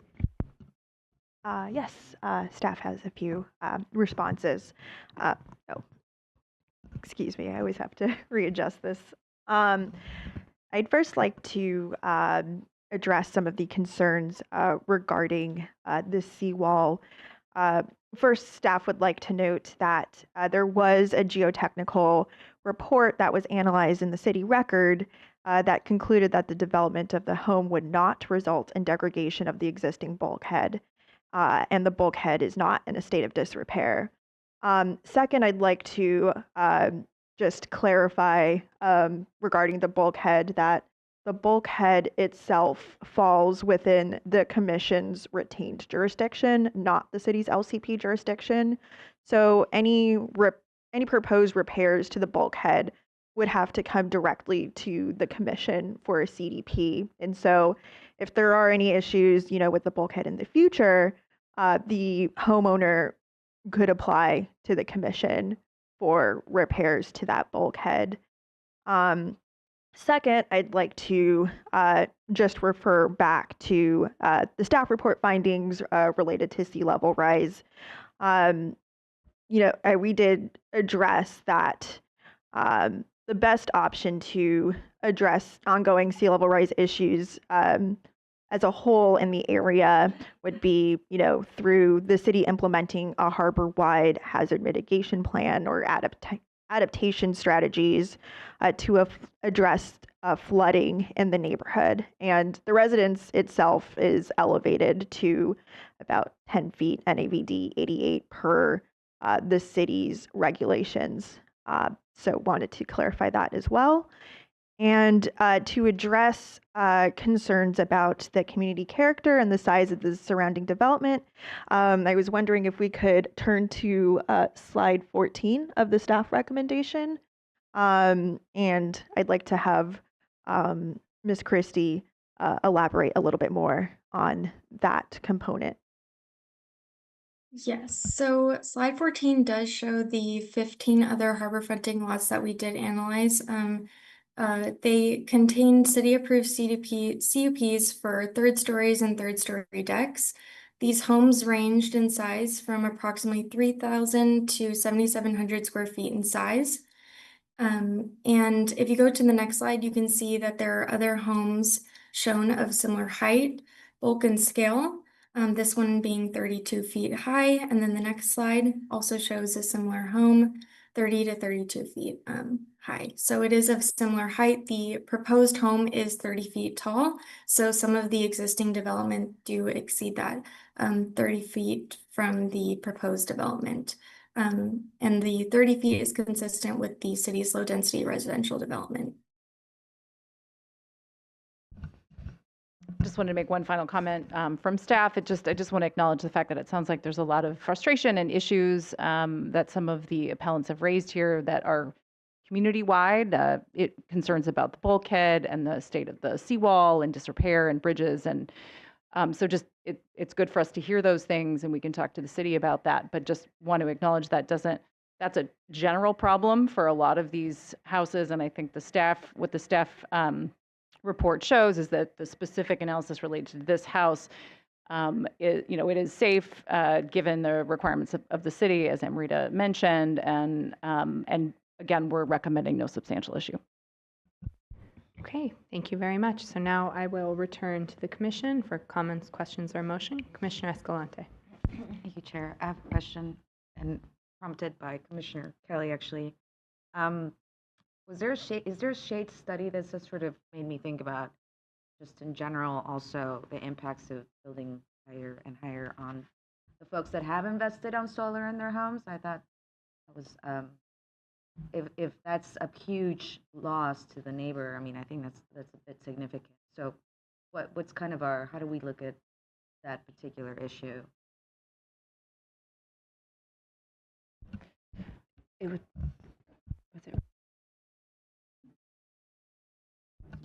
That wasn't an issue that was not an issue that was raised in the appeal. So it wasn't something that we analyzed. So the commission cannot consider that as a basis for finding substantial issue at this stage of the appeal. If the commission were to find substantial issue, it would consider that on de novo. But you'd have to find substantial issue on a different ground. Okay, so legally, obviously, we're not the ones to fix this problem, but who should fix this problem? Because I think this could potentially be quite a problem for all our climate goals and expansion of solar, rooftop solar and all of that. So what? Yeah, I was just trying to go, outside the context of the specific appeal. I was trying to think through kind of what Coastal Act basis we would have to look at that. And we haven't really, I think, delved into that issue before, so I'd have to think about it a little bit more. It strikes me probably more as a local issue, and there are probably ordinances in some localities related to that. We can look into that and kind of see what we find, and if appropriate, include those, recommend that cities think about that for their LCPs. But again, it's, there's not a clear Coastal Act basis that I can think of right now, but I want to think about it a little bit more to delve into that. Just to wrap up my comment, I know that maybe looking at those sections, I don't know them by memory, but that talk about, us trying to promote climate mitigation as, to the furthest extent possible. That might be one of the areas that we may use, but it's also, I do appreciate the appellant bringing that up, and I think that's something that I will pay attention to moving forward, and we'll keep that in mind, maybe conversations with our friends at Energy Commission, some of the other folks that may have more to do with this on a statewide basis. Thank you. Thank you. Commissioner Kelly. I move that the Commission determine that appeal number A5 HNB 25-0046 raises no substantial issue with respect to the grounds on which the appeal has been filed under Section 30603 of the Coastal Act, and I recommend a yes vote. Second. Yeah. And just to say that I think the important part is substantial issue with respect to the grounds on which the appeal was filed. Thanks. Great, thank you. Any further comments? Okay, we have a motion by Commissioner Kelly, a second by Commissioner Lee. May I have a roll call vote, please? Commissioner Jackson? Aye. Jackson, yes. Commissioner Kelly? Yes. Kelly, yes. Commissioner Lee? Yes. Lee, yes. Commissioner Nuttall? Aye. Nuttall, yes. Commissioner Preciado? Yes. Preciado, yes. Commissioner Wilson? Yes. Wilson, yes. Commissioner O'Malley? Yes. O'Malley, yes. Commissioner Escalante? Yes. Escalante, yes. Commissioner Hart? Yes. Hart, yes. Chair Harmon? Yes. Harmon, yes. The vote is unanimous. Thank you. The Commission finds no substantial issue. Thank you. And the next item was trailed, so I believe that brings us to item 11D, please. Yes, thank you, Chair Harmon. Item, yes, yes, 11B. Item 11B has been trailed, so item 11D is a appeal out of Newport Beach. The staff presentation will be given by William Runagi, a coastal program analyst in the South Coast District Office. I'd also like to note for the commission that this will be William's first presentation to the commission.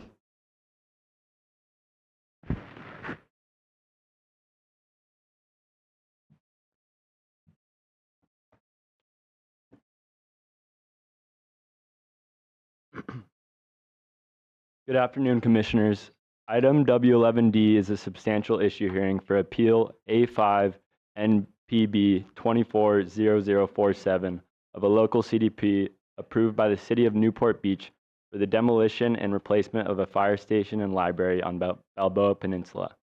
The applicant is the City of Newport Beach Public Works Department, and the appellants are the Friends of Library Park. Next slide, please.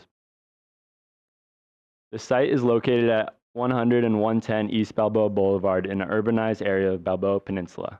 The property is located between the sea and the First Public Road, making this appealable under Section 30603A1 of the Coastal Act. The Balboa Branch Library has been on the site since 1929 and Fire Station number 1 since 1962. The site is designated as public facilities in the city's certified LCP. Next slide, please. The city-approved project demolishes these aging facilities, approximately 7,900 square feet total, and constructs a new modern 2-story, 10,900 square foot combined facility, approximately 33 feet 6 inches tall with a sloped roof. The project includes 3,675 square feet of green space with 13 new trees, a new 1,500 square foot playground, and 14 on-site parking spaces. The appeal identifies 3 contentions, which are limited to impacts on great blue heron habitat without mitigation, loss of public access and recreational opportunities, and the inadequacy of the certified LCP. Next slide, please. The appellant's first contention is that the removal of the blue gum eucalyptus tree will eliminate critical great blue heron nesting habitat without adequate mitigation. While the tree may support great blue heron, LCP policy 411-1 exempts existing developed areas from ESHA designation. This site has operated as a fire station since 1962 and library since 1929. The city also, next slide please. The city also obtained biological analysis from a qualified consultant, which concluded the non-native eucalyptus tree lacks the rarity and special value needed for ESHA. The tree is isolated, surrounded by development, with little habitat connectivity to other natural areas. Further, great blue herons are not considered rare or endangered under the LCP's ESHA policy. For these reasons, the site does not constitute ESHA. Next slide, please. Even though it does not qualify as ESHA, the local CDP offers mitigation for the loss of the tree. 9 native western sycamores will be planted on the site and will provide nesting habitat when mature. Additionally, protective measures are in place to restrict tree removal to outside of the nesting season, as well as mandatory nesting surveys prior to construction. Next slide, please. The appellant's second contention is that the project reduces public access by eliminating park space. The existing site contains 5,700 square feet of passive green space. The proposed project will retain 3,675 square feet of green space and adds a 1,500 square foot playground where none currently exist. The enhancement of active recreational opportunities is consistent with LCP policies 3.2.1-1 and 3.2.1-2. Finally, the property is designated as public facilities in the certified LCP and not as a public park. Regarding coastal access, Section 30210 of the Coastal Act promotes maximum access and recreational opportunities within the coastal zone. Existing vertical or lateral coastal access to the shoreline does not currently exist at the site, and nearby access ways will not be altered or obstructed as a result of the city-approved project.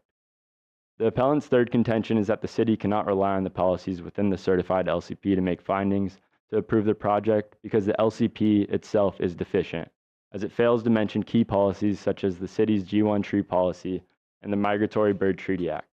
However, Section 30603 of the Coastal Act limits appeals to allegations that the development does not conform to the currently certified LCP.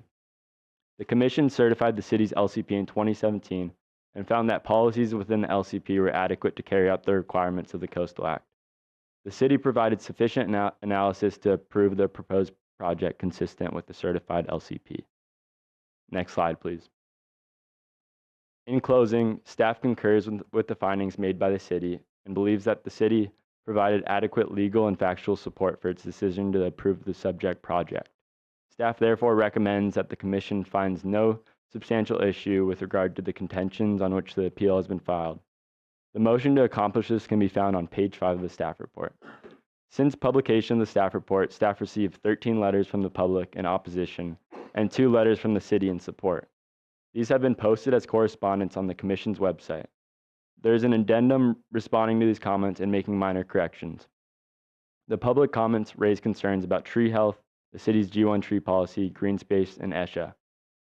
As previously mentioned, staff would note that the G1 tree policy is not part of the certified LCP and falls outside the Commission's jurisdiction, and the certified LCP explicitly exempts existing developed areas from ESHA.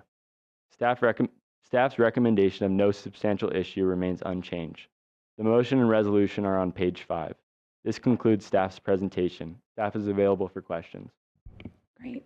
Excuse me. Thank you very much. Any ex partes to report? I have one from this morning at around 8:50. Just very, very briefly, I spoke with Don Schmitz, who's representing the city, and a couple of representatives from the city as well, just stated that they are in full agreement with staff recommendation. We briefly spoke about timing. I don't think that, I think it's been a bit slower than I predicted this morning, but that was the balance of our conversation. And now we will open the public hearing, and I'll turn it over to Simone and Chris.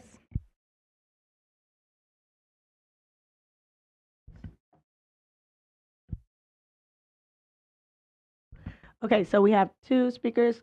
Christopher Petit is on Zoom. We're going to promote you to panelist. If you can go ahead and unmute yourself and accept. And then we'll have Don Smith after that, and Don Smith is in person, so he'll walk up after. Christopher Petit. Good evening. I'll get started. Good evening to the chair and members of the commission. I am Chris Petit, and I represent the Friends of Library Park. I'll get right to the point. I know it's late. When I got the staff report, I was, to say the least, a bit surprised at the recommendation that there's no substantial issue. Let me explain exactly why. 6 days before this report was completed, I got an email out of the blue from staff asking for a meeting within 20 minutes of the time of the email, stating, I will give you a summary of what we wanted to discuss with you in this 20 minutes of notice. It says, following your October 24, 2024 appeal, we're talking over a year ago now, the city worked with Coastal Commission staff over a long period to address concerns about blue heron nesting habitat. None of that was ever disclosed to the Friends of Library Park. None of that can be found in the staff report, meaning that the staff report that's being presented to the Coastal Commission is at best incomplete, at worst misleading. We have not had a chance to respond to this long period of collaboration that apparently has gone on. And I would point out, if there was no substantial issue, why would there be the need for a long period of collaboration between the city and its staff to protect this nesting site for the great blue heron? That is tantamount to an admission that there is a substantial issue here. But I want to get back to the point of not being able to rebut what's not in the staff report and which should have been in the staff report. There was this period of collaboration. I have the email right here. I got 20 minutes of notice, and I would be very disappointed if the commission were to rely on an incomplete report on such an important issue. Thank you. Thank you. Next is Don Smith. Evening, Commissioners. If we can pull up a PowerPoint presentation, Don Schmitz on behalf of the City of Newport Beach. Just don't start the clock yet. And I have 2 or 3 minutes? 2. It's been a long day. Okay. So we will we'll wait till that PowerPoint comes up.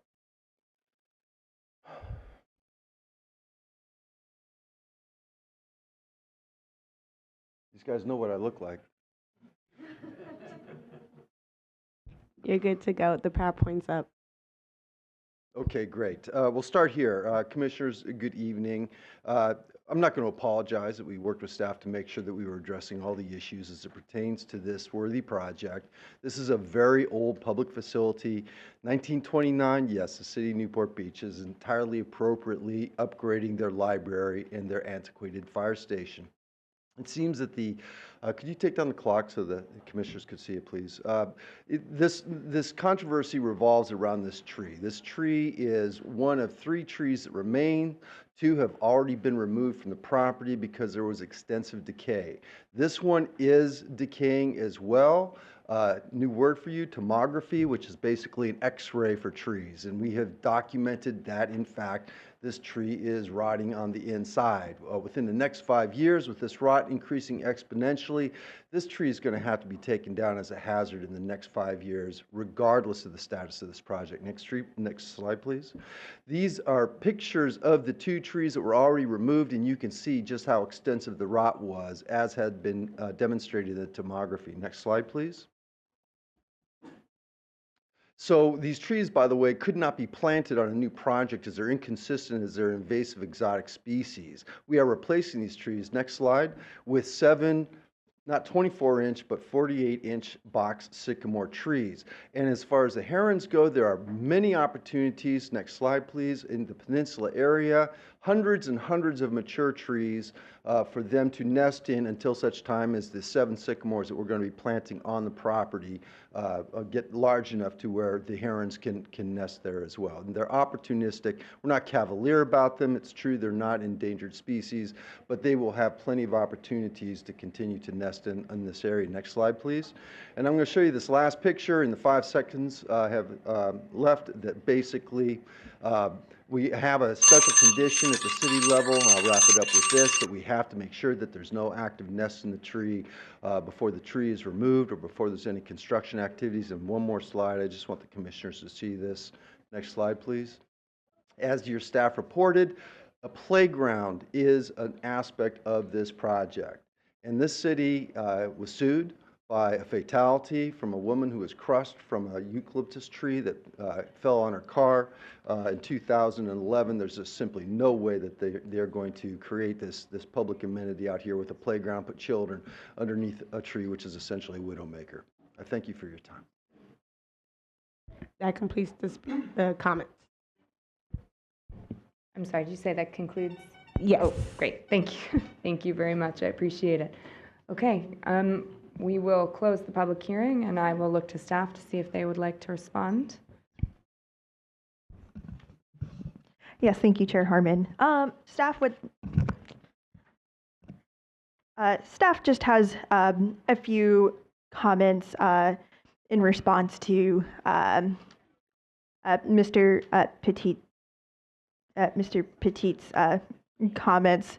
I just wanted to provide some general context about the appeal. So we did receive the appeal. We did have a frank conversation with the city at the time that the appeal was received. We had concerns about the eucalyptus tree. We frankly told the city that we were going to recommend substantial issue. The city wanted a chance to correct their action. And so the city underwent a process to do an amended CDP, which was brought to a local hearing, I believe in around September or so. Commission staff received a NOFA for the amended CDP. There were no appeals filed for that amended CDP.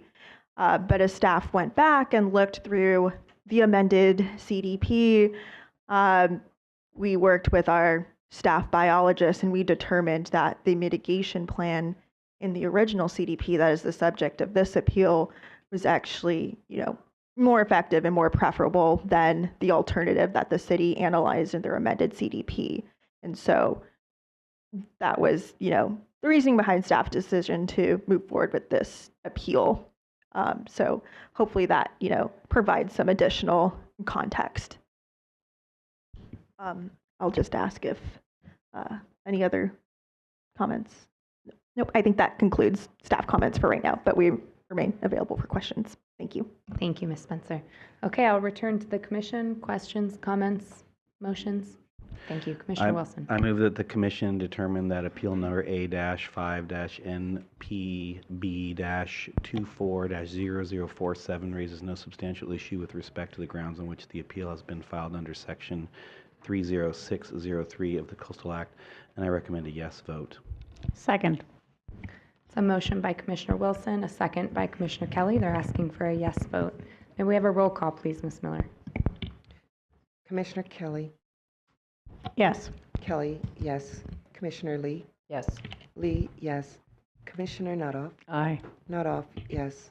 Commissioner Preciado. Yes. Preciado, yes. Commissioner Wilson. Yes. Wilson, yes. Commissioner O'Malley. Yes. O'Malley, yes. Commissioner Escalante. Yes. Escalante, yes. Commissioner Hart. Yes. Hart, yes. Commissioner Jackson. Yes. Jackson, yes. Chair Harmon. Yes. Harmon, yes. The vote is unanimous. Thank you, Ms. Miller. No substantial issue has been found. Okay, and we will now move to item 11B, please, whenever you guys are ready. Thank you.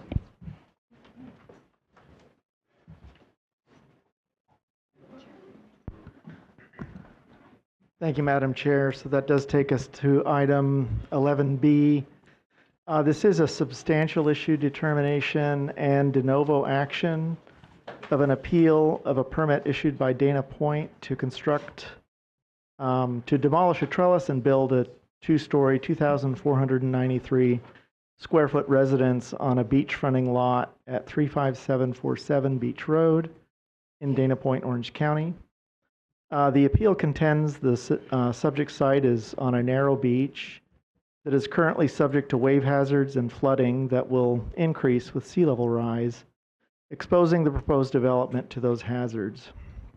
And the city's action fails to address whether some or all of the proposed structure may need to be removed as those hazards to the proposed residence increase and the boundary of public trust lands moves inland.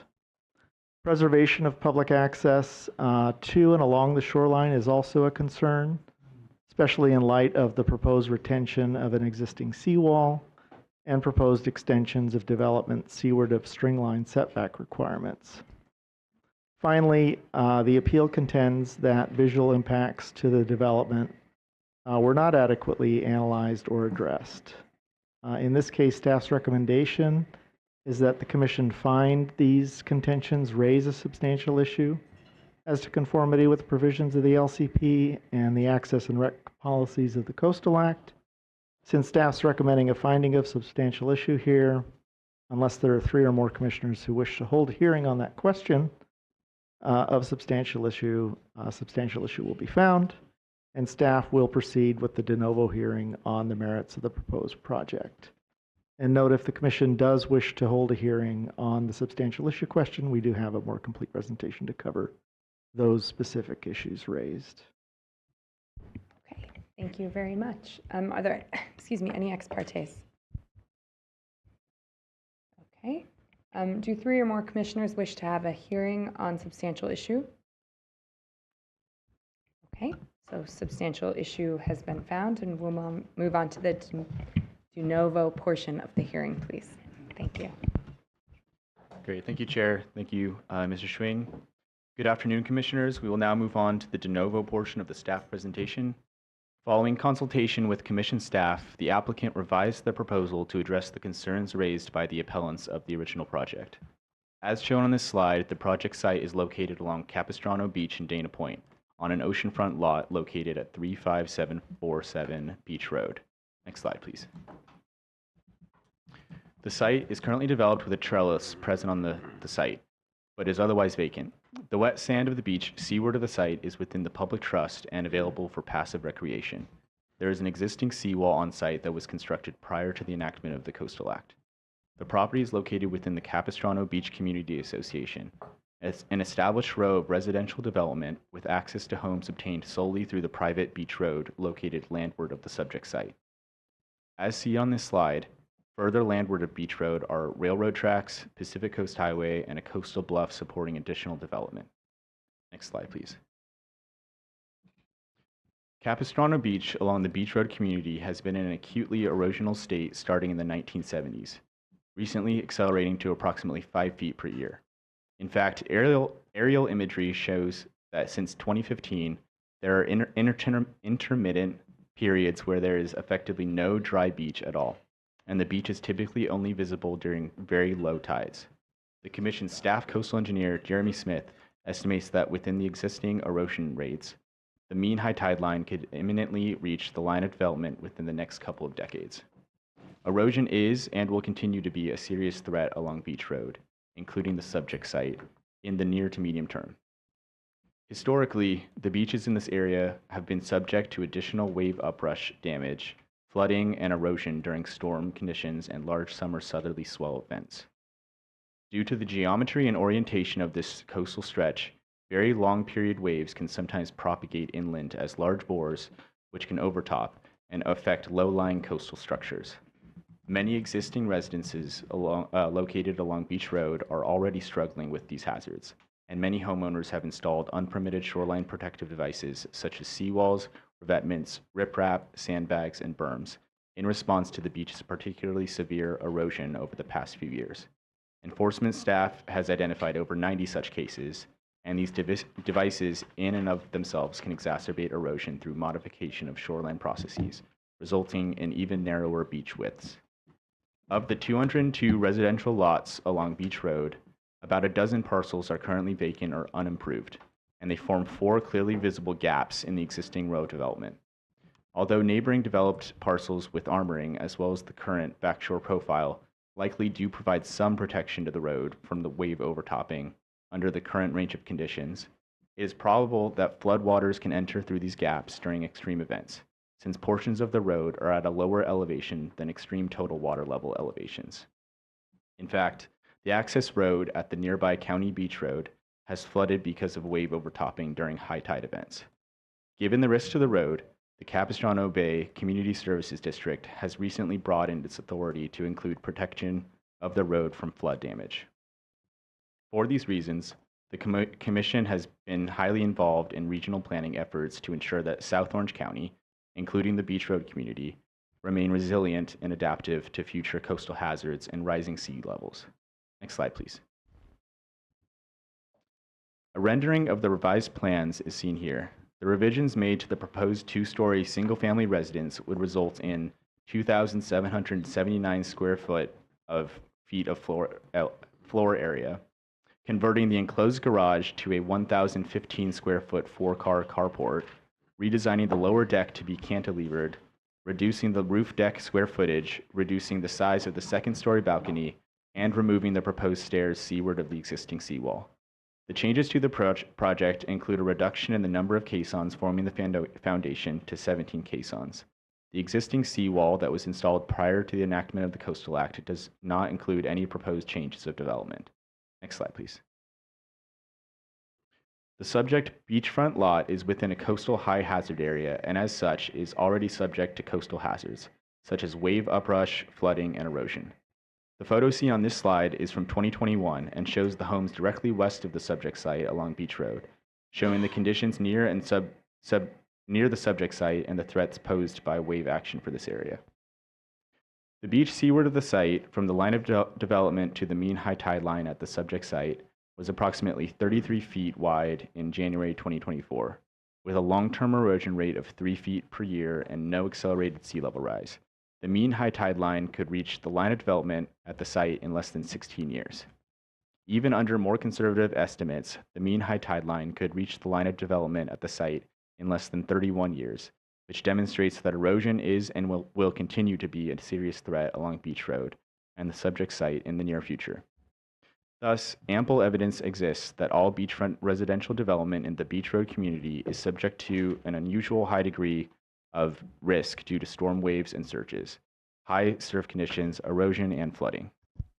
The proposed development will continue to be subject to the high degree of risk posed by the hazards of oceanfront development in the future, including as exacerbated by sea level rise. Next slide, please. Even today, there are periods when there is no dry beach at the subject site. The seawall, which was shown on previous slides and is outlined in yellow on this slide, is proposed to remain only to protect the adjacent structures that currently depend on the wall for protection from coastal hazards. While an existing seawall would typically be removed as part of this kind of project proposal that is designed to not depend on shoreline armoring, the presence of immediately adjacent structures constructed prior to the enactment of the Coastal Act depend on the existing protection of the seawall. The applicant is not proposing any development related to the seawall at this time. Regardless, the proposed construction is designed to be safe from coastal hazards, so in the future, if the seawall is removed, it would not affect the safety of the proposed structure. Next slide, please.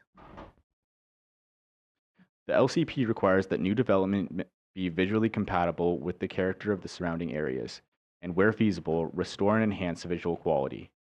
The rendering on the right shows the residence with an open carport instead of an enclosed garage on the ground level.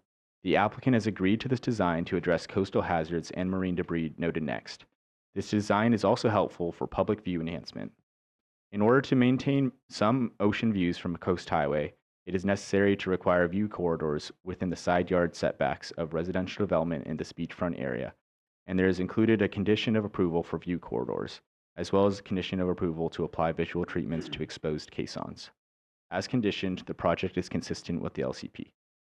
Next slide, please. In addition to the visual impacts associated with garages for beachfront development, there are impact risks posed by wave uprush flooding.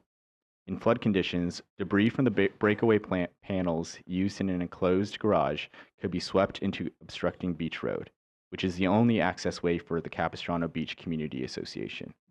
Flooding of the road could result in impacts to site ingress and egress, emergency vehicle access, public safety, and infrastructure. A garage could also be used for the storage of hazardous chemicals such as household paints and cleaners in the carports that could enter the marine environment during flooding events. Conversion of the enclosed garage to a carport minimizes some coastal risks, such as those from marine debris, while some others persist. The revised project plans are adequately designed to protect against wave hazards over the life of the development, with the elevation of the residence finished floor elevation approximately 3.5 feet above the future base flood elevation, as determined by the wave run-up analysis conducted for the site. Next slide, please.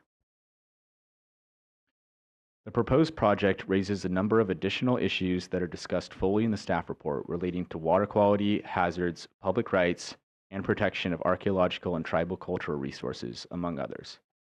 In conclusion, staff recommends the Commission approve the de novo permit with 15 special conditions. Next slide, please. The applicant has indicated that they are in agreement with all conditions of approval and support the staff recommendation, and there was no correspondence received regarding the staff report. In the past year, Commission staff and the City of Dana Point staff have worked together closely to resolve the issues concerning new development along Beach Road. And we would like to note for the record that in November, this past month, the city successfully processed a CDP application for a new home on Beach Road that was not appealed to the Coastal Commission. The motion to approve the CDP per the staff recommendation can be found on page 26 of the staff report. This concludes the staff presentation. Staff, including the Commission's staff coastal engineer, Jeremy Smith, are available for questions. Thank you. Great. Thank you very much. Okay, now we'll open the public hearing, and I will ask Simone and Chris. Yes, so we have 3 attending, but they're just here available for questions. Okay, wonderful. Then I will close the public hearing and bring it back to the Commission. Comments, questions, motion? Commissioner Kelly.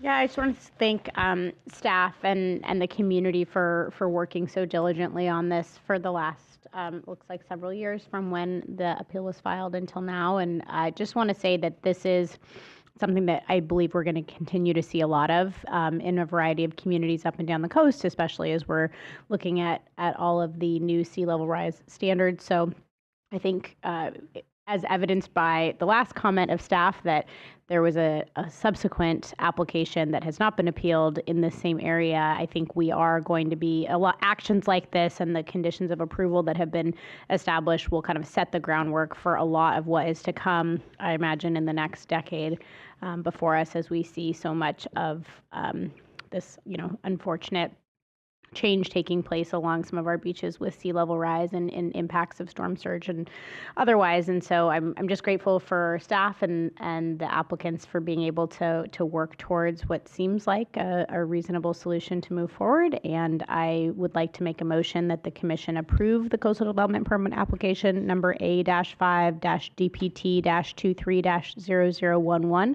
proposed by the applicant, and I recommend a yes vote. Second. Thank you. That's a motion by Commissioner Kelly, a second by Commissioner Wilson. They're asking for a yes vote. May we have a roll call, please, Ms. Miller? Commissioner Lee. Yes. Lee, yes. Commissioner Nadoff. Aye. Nadoff, yes. Commissioner Preciado. Aye. Preciado, yes. Commissioner Wilson. Yes. Wilson, yes. Commissioner O'Malley? Yes. O'Malley, yes. Commissioner Escalante? Yes. Escalante, yes. Commissioner Hart? Yes. Hart, yes. Commissioner Jackson? Yes. Jackson, yes. Commissioner Kelly? Yes. Kelly, yes. Chair Harmon? Yes. Harmon, yes. The vote is unanimous. Thank you. The permit is approved. Okay, now we will move on to item 12B, please.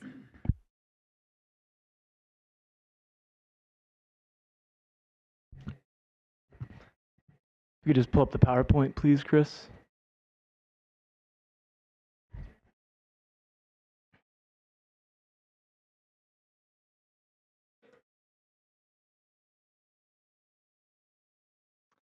All right, good evening, Commissioners. Item 12B is the de novo hearing of an appealed local CDP approved by the City of Dana Point for the construction of a new two-story single-family residence with an attached garage on the ground floor supported by caissons on a beach-fronting lot.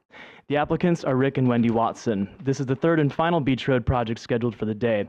Our presentation will focus on areas of disagreement rather than reiterating the findings presented in earlier staff presentations. For the record, we are incorporating those here by reference. Next slide, please.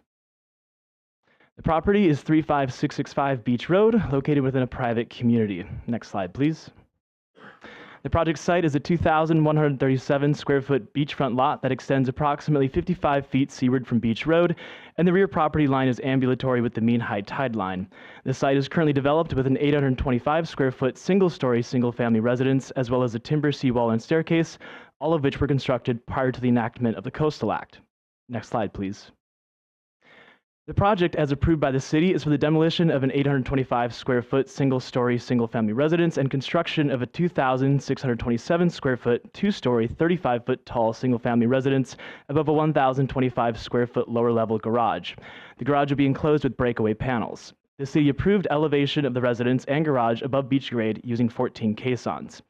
The applicants propose a balcony on the first floor of the residence, which would extend approximately 6 feet beyond the structure but conforms to the patio string line. The existing seawall and staircase that were installed prior to the enactment of the Coastal Act are proposed to remain to protect the structures adjacent to the subject property and do not include any proposed changes. Next slide, please. The subject beachfront lot is within a coastal high hazard area and as such is already subject to coastal hazards such as wave uprush, flooding, and erosion. The image on this slide was taken in August 2021, located approximately 1 mile up coast of the subject site, demonstrating the coastal hazards associated with development along Beach Road. As has been discussed in previous presentations today, this part of the Dana Point coast has experienced an accelerated decades-long erosional trend starting in the late 1990s and is subject to coastal hazards which will be exacerbated by sea level rise. Next slide, please. The beach width as of January 2024 was approximately 34 feet from the line of development to the mean high tide line at the subject site. With a long-term erosion rate of 4 feet per year and no accelerated sea level rise, the mean high tide line could reach the line of development at the site in less than 14 years. Even under more conservative estimates, the mean high tide line could reach the line of development at the site in less than 28 years, which demonstrates that erosion is and will continue to be a serious threat along Beach Road and at the subject site in the near future. These scenarios are based on the removal of the seawall, as the seawall will prevent the mean high tide line from migrating landward when it's in place. The removal of the seawall will be discussed next. Next slide, please. As can be seen in this photo, which was taken on-site by the applicant's consulting biologist in August 2025, there are periods when there is no dry beach at the subject site. The seawall, which was shown on the previous slide and is outlined in white on this slide, is proposed to remain only to protect the adjacent structures that currently depend on the wall for protection from coastal hazards.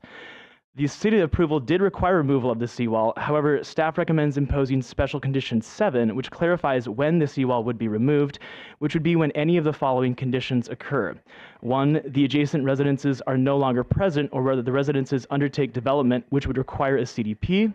2, the adjacent structures no longer need the protection. Or 3, the function of the seawall has diminished to such an extent it is no longer serving to protect the existing structures. Currently, best available science estimates up to approximately 4.7 feet of sea level rise at the subject site by the year 2100.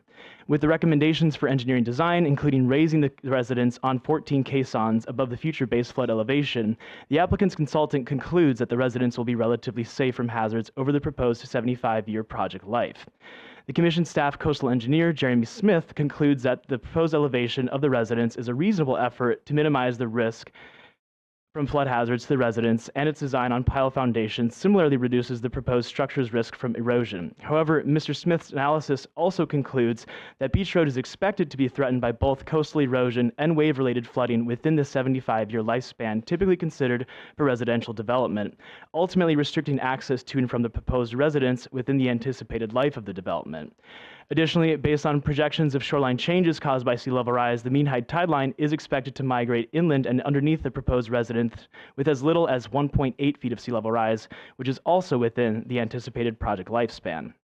In this case, the development can be designed and conditioned to be consistent with the LCP, including future removal of the development if it is not safe to access or inhibit the residents because the road is consistently flooded or if utilities are damaged beyond repair. Conditions of approval also specify that the development must be relocated and or removed if it comes to encroach on public trust lands when the mean high tide line migrates landward with sea level rise. Next slide, please. Given that the project site is subject to significant coastal hazards that will only exacerbate with sea level rise, the Commission staff engineer, Mr. Smith, has made certain recommendations to ensure that the proposed development would minimize risk and avoid adverse impacts to coastal resources to the greatest extent feasible. These recommendations include specific changes to the design of the project. Primarily at issue is the recommendation to design a carport in lieu of an enclosed garage with breakaway walls. The applicant submitted a letter to Commission staff objecting to any revisions to the project design, specifically the replacement of the enclosed garage with a carport. As noted in Mr. Smith's memorandum attached to the staff report, there are several concerns with the proposed at-grade garage with regards to marine debris and water quality through the storage of materials and increasingly frequent destruction of breakaway walls exacerbated and expected with sea level rise. Mr. Smith notes that the structure will be that it will still be subject to significant direct wave attack, wave run-up, and overtopping. The garage located below the future base flood elevation will experience repeated stressors from wave impact and will likely experience accelerated degradation with the additional effects of abrasion from repeated impact from sand and cobbles and corrosion and spalling from the marine environment. It is likely that major repairs will be needed to these more exposed part of the structure prior to repairs to the habitable portions. A fast-moving bore from a wave running up or flowing across the project site impacting the breakaway panels could cause failure with water depths of less than 1 foot. The elevation of the garage is close to the elevation of many existing decks and patios along the beachfront, which are frequently impacted or overtopped by waves during high tides that coincide with moderate swell. Given the breakaway walls would be approximately 12 feet landward of the seaward line of development, it is plausible that wave bores from extreme events could reach the garage due to episodic erosion, causing waves to break closer to the residents or water from overtopped waves accumulating at the landward side of the lot. The frequency of failure of these breakaway panels will increase with sea level rise, increasing the risk that debris from the breakaway panels and any unsecured material stored in the garage areas would be mobilized by waves and released into the nearshore marine environment. The proposed garage is already at risk and will increasingly be at risk of sand breaking through the breakaway panels should it pile up at the wall of the garage, again exposing the materials in the garage to the marine environment. Mr. Smith estimates that the breakaway walls could fail more than once a year from either wave impact or a buildup of sand on the seaward side of the walls, and he recommends that the design be modified to allow waves to flow unobstructed through the garage without breakaway panels.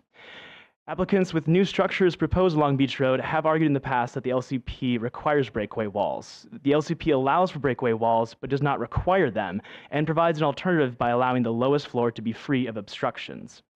While the LCP prohibits subterranean garages on Beach Road, it does not prohibit carports. Staff recommends the use of carports as unenclosed structures free of obstructions along Beach Road in new development so that waves can flow unobstructed beneath the residents and that there be no structures at beach grade on the seaward side in order to minimize the contribution to marine debris and worsening of hazards in the surrounding area. Since the frequency of failure of the proposed breakaway panels will increase with sea level rise, there is an increased risk that the debris from the breakaway panels would be mobilized by waves and released into the nearshore marine environment. Depending on how the breakaway panels fail, large chunks or sections could drift and pose hazards to nearby residences or to beachgoers. Because there is no public easement on this property across the dry sand, when the walls break away, they could have public access impacts because the failed walls will be in the surf zone, which is near the mean high tide line and the area of the beach that provides public access to the coast. Furthermore, the enclosed garage may also be used for the storage of electrical and mechanical equipment, cleaning chemicals, or other hazardous pollutants. Inundation of the garage could thus result in release of harmful chemicals into the marine environment and or impacts to water quality and surrounding coastal habitats via the creation of marine debris. Therefore, in order to avoid the creation of marine debris and minimize the potential for water quality degradation, staff continues to recommend special conditions requiring design changes to the plans to replace the proposed enclosed garage with an open carport and conditions which prohibit the storage of unsecured and hazardous materials within the open carport to avoid their release into the marine environment. In addition to the benefits outlined here, our carport will have other benefits, such as preservation of a portion of blue water views, which will be discussed later in the presentation. Next slide, please. The subject site is located within an almost fully developed residential area with no vertical public beach access currently available due to Beach Road. The closest vertical access points available are located approximately 1 mile up coast and a half-mile down coast from the project site, including Capistrano Beach Park shown on this slide. Because there is no existing public access easement at the site across the dry sand, members of the public seaward of the property would only have lateral access across the wet sand along the mean high tide line. While there is an existing shoreline protective device on site that does impede the inland migration of public trust lands and could in the near future impact public access to the shoreline protection was built prior to the enactment of the Coastal Act. The applicants have stated that the 2 adjacent residences rely on it, and the applicants are not proposing any development to the seawall and are not proposing to alter it. As previously discussed, staff recommends conditions of approval to monitor the mean high tide line and remove development that may restrict public access in the future. The project, as conditioned, does not negatively impact public access. As conditioned, the project is consistent with the LCP and public access policies of the Coastal Act. Next slide, please. The applicants have submitted a view impact study that shows the residence as proposed with an enclosed garage on the ground level shown on this slide. The applicants assert no additional view impacts or loss of blue water views will occur given a single-story residence currently exists on site. Commission staff requested a rendering of the proposed project with an open carport in lieu of the proposed enclosed garage. However, the applicants objected to the request. Next slide, please. As can be seen on this slide, blue water views are present if viewing the subject site from a vehicle or train. Therefore, the project would result in an additional loss of blue water views from Coast Highway if approved as proposed by the applicants. The LCP requires that new development be visually compatible with the character of surrounding areas and, where feasible, will restore and enhance visual quality in visually degraded areas. Providing ocean views across the site in the new development would restore and enhance the visual quality. Commission staff recommends that ocean views be provided across the site via 2 conditions of approval, which require design changes to convert the enclosed garage to an open carport and to provide view corridors within the side yards of the property. Next slide, please.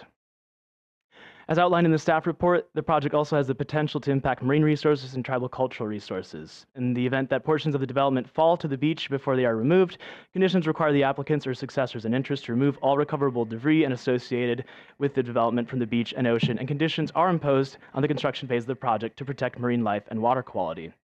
Because the applicant's biologist noticed that nesting could be possible on site, staff recommends a condition of approval to require a nesting bird survey prior to construction in order to avoid any impacts to nesting birds, raptors, or bats that may be on site. Commission staff engaged in tribal consultation, and tribal governments recommended tribal monitoring during construction activities be included as conditions of approval. Staff recommends 16 special conditions as outlined in the staff report and summarized on this slide. Next slide, please. Staff recommends that the Commission approve the de novo coastal development permit per the staff recommendation. The motion to accomplish this can be found on page 7 of the staff report. We would like to note for the record that an addendum was published for this item that includes minor modifications to Special Condition 7 and provides a response to a letter of opposition received from the Pacific Legal Foundation. Additionally, staff received a comment letter at 4:30 yesterday evening from the applicant's representative, which outlines the applicant's objections. Unfortunately, we were not able to post it on the website due to the timing of the submittal. In summary, the applicant does not agree with Special Condition 1C requiring revised plans for a carport, a portion of Special Condition 10 requiring a view corridor through the carport, Special Condition 6 for a waiver of shoreline protection to protect the new home in the future, and Special Condition 7, which requires submittal of a removal plan so that as the mean high tide line migrates further landward, portions of the home that may come to be located on public land in the future are removed from said public land. Special Condition 7 clarifies the point in time when the existing seawall needs to be removed from the site. The letter also attaches declarations from the applicant's graphic designer and the applicants, including FEMA standards for construction of breakaway walls. The reasons for the reference condition are thoroughly discussed in the staff report. Generally, the letter appears to cite uncertified language referencing garages, and the applicants believe that the LCP entitles them to a garage. However, staff notes that the policy and code language of the LCP is specific in that it allows for garages but does not require them for beachfront homes in this area. The letter also raises some concerns with the visual analysis and contends that a view corridor through the garage is not required. Staff disagrees for the reasons stated in the staff report. With that, staff continues to recommend approval as conditioned. This concludes the staff presentation, and staff, including the Commission's staff engineer, Jeremy Smith, are available for questions. Thank you. Great, thank you very much. Are there any ex partes? Okay, seeing none, we will open the public hearing. And I'll go to Chris and Simone. Yes, so we have 5 speakers, 2 of them, well, 4 of them are in person. The first 2 are on Zoom, Paul Beard and Richard Watson. They are the applicant, and then we have 3 from the public. Paul Beard, if you can unmute yourself and go ahead and speak. Good evening. Can you hear me? Yes. So between myself, I'm counsel for the applicant and the applicant himself. Would it be possible for us to get, say, 7 minutes? Yes. I appreciate it. Thank you. And good evening, honorable commissioners. I'm Paul Beard. I represent the applicants, Rick and Wendy Watson. We do appreciate staff's recommendation to approve this project. As staff noted, we do object to 3 of them, but I want to focus on one in particular, and that's the requirement that the garage be replaced with the carport. First, I'll note that the garage is perfectly consistent with the city's LCP. The LCP expressly provides that for detached single-family homes up to 5 bedrooms, like the Watsons, 3-bedroom residence, the property owner must build, quote, 2 stalls in a garage, end quote. Not a carport, but a garage. I think the staff report misquotes that provision, omitting reference to the mandate that the parking stalls be in a garage. So under the LCP, this is perfectly compliant. In a different section of the LCP, which governs areas like the Watsons that are in, quote, special flood hazards, end quote, the LCP states, quote, garages may be constructed as long as they are designed with breakaway panel walls, end quote. In other words, in this provision, the LCP gives the property owner here, the Watsons, the option to build a garage so long as he does so with breakaway panel walls. And that's exactly what the Watsons have proposed. The staff report says that this provision that I just quoted doesn't mandate the inclusion of a garage. No, it doesn't mandate that the property owner choose a garage over a carport, but if he chooses a garage designed consistent with the LCP, that is to say with breakaway panel walls, then the LCP does mandate that his choice be honored. The staff report also cites hazards and risks associated with failure of the breakaway panel walls that would be a part of the garage, including the fact that they might drift into the ocean and cause harm to the marine environment and other persons, even members of the public, seaward of the garage when the walls fail. But that's exactly what breakaway panel walls are meant to do, break and fall away. And who would be recreating at the foot of the Watsons property when the sort of high-intensity wave action and flooding break the Watsons panel walls? So in our view, that risk is non-existent. And ultimately, the city authorized breakaway panel walls in flood hazard areas like this one. And the commission certified those kinds of structures as consistent with the Coastal Act, knowing all the hazards and all the risks associated with them.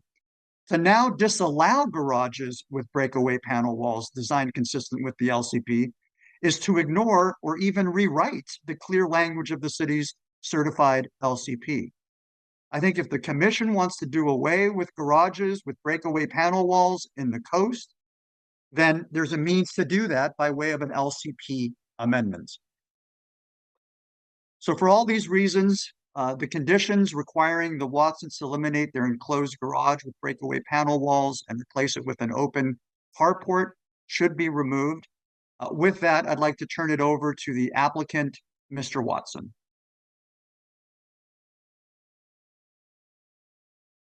Hi, can everybody hear me? Yes, we can hear you. Okay, great. We have an existing home with an enclosed garage right now. It was built in 1948. We also have the seawall that protects my property and several neighbors in the road. My simple goal has been to replace the existing home and garage with a new one on the exact same building footprint that has been there since 1948. I'm now approaching my 4th year attempting to get a permit. There are 16 special conditions in the staff report, and I can live with most of them. But as my attorney, Mr. Beard, said, I object to 3 of them. I'd like to discuss one regarding the replacement of my carport. And I truly would love the commissioners to put themselves in my position. How can it be justified that I spend over $120,000 on consultants and years of design to meet the exact certified LCP rules, and now 4 years into that process, Coastal has decided to change the requirement without any formal amendment procedure or agreement with the city and without any public notice? Does that sound fair and just? First, the open carport exposes my family to serious security breaches and other problems. We've had multiple car break-ins on Beach Road from people coming over the railroad wall. I have an elevator entrance to my home at the garage level, and that will now be completely open and exposed to the public. I also have extreme concern over the safe loading and unloading of a handicapped family member in an open, unprotected area.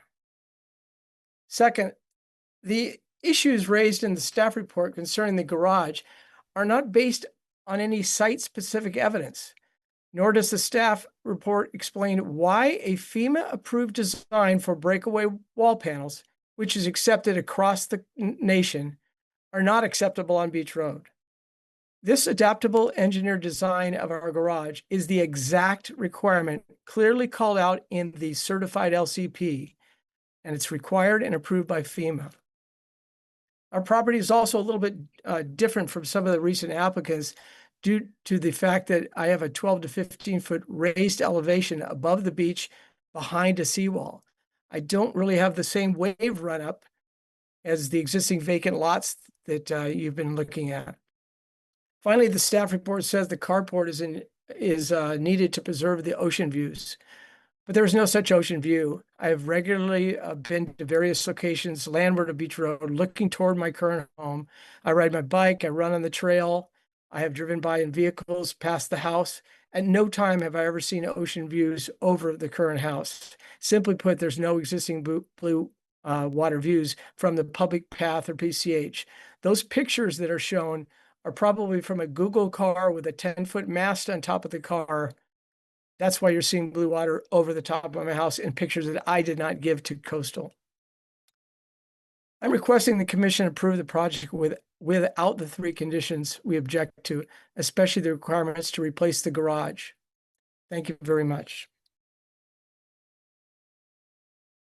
Thank you. And then we have Mitch Silverstein, John Seidenstick, and Leslie Purcell. First, I just want to apologize to Mitch Silverstein, who we missed earlier in 12A, which was moved to consent. You moved your comment here because it was kind of similar, but you had to hang around for another 2+ hours in a hot, sweaty room. So I'm sorry about that.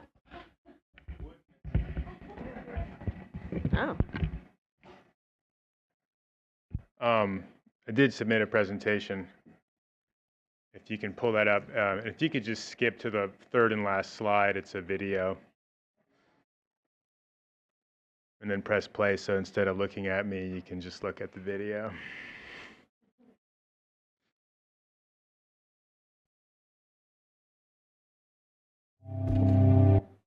And no sound necessary. Sorry. So yeah, this is a video showing Beach Road and nearby Capistrano Beach. This is August 2021 during a very high tide. With sea level rise, this is going to, like, as our staff really explained well, this is going to be the normal high tide in as little as 30 years.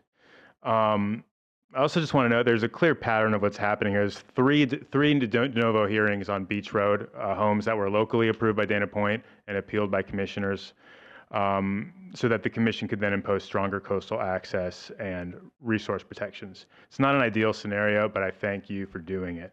I'm here to support the conditions placed via this de novo hearing and the previous ones. As you can see, this isn't just any plot of land. This is a stretch of rapidly eroding beach where the mean high tide line has shifted landward substantially, and with rising seas, that shift will accelerate.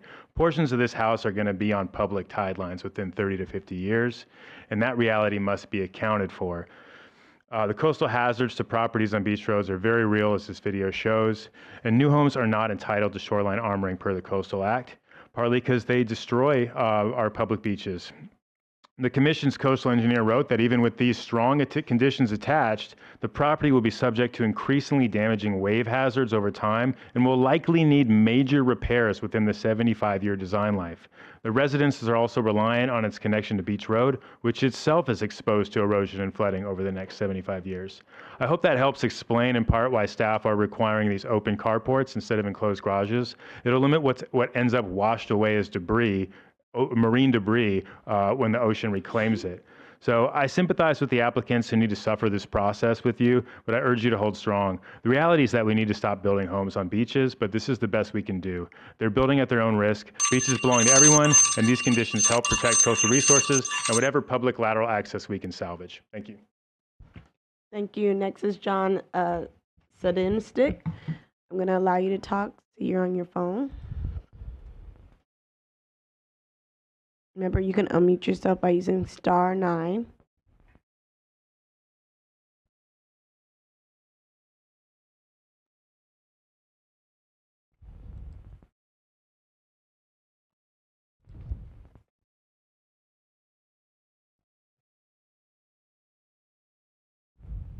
Okay, so we'll come back to John.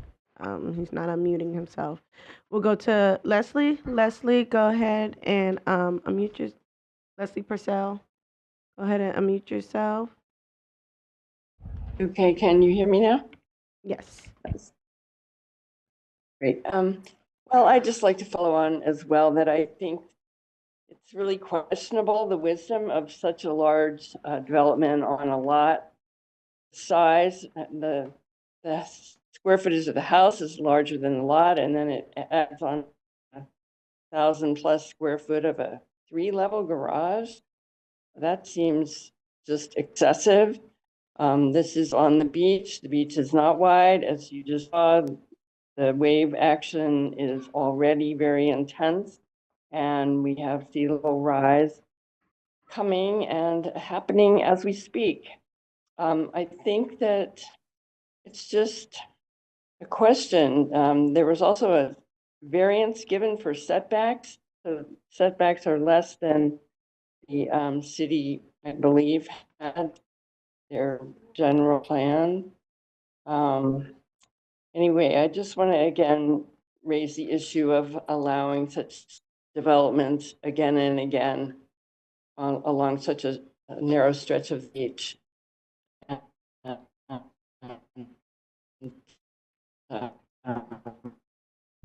You're sounding really choppy, Miss Leslie. Do you want to repeat that last sentence you said a little bit more clearly?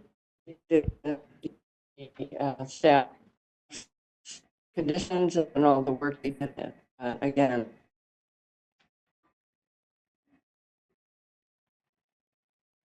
I'm sorry. I'm sorry, we could not hear you. You want to repeat that last sentence again, real quick? The wisdom of such development on a conditions and work on this, but we have some. Okay, I think let's just move on, please. Thank you. Okay, thank you, Miss Leslie Purcell. Next, we're going to go back to John Sadinstick. Go ahead and, sorry about that, it's *6 to unmute. I see you're unmuted. You hear me now? Yes, perfect. Thank you. Go ahead and speak. Yep. *9 didn't work. So I too am a resident of Beach Road and have been pursuing a permit for years, and it's really unfair to us residents. I understand people don't want us down there. My home has been there since 1947.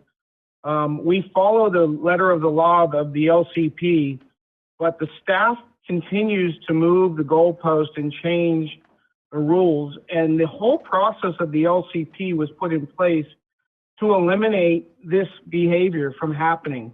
We spend a lot of time, effort, and money to follow the rules, to build plans to do the right thing, and build something that can stay there for generations, for our children and grandchildren.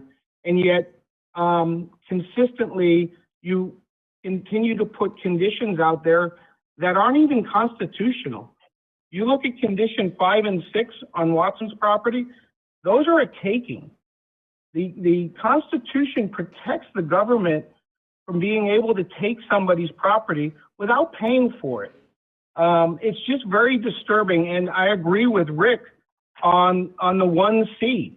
The carport is an unnecessary. The what ifs that the staff throws out there are just mind-boggling. So I urge the approval. I think it's more than fair. I think they have done their due diligence. They've followed the letter of the law, and I would support approval of this, mitigating 1C, 5, 6, and 7 conditions.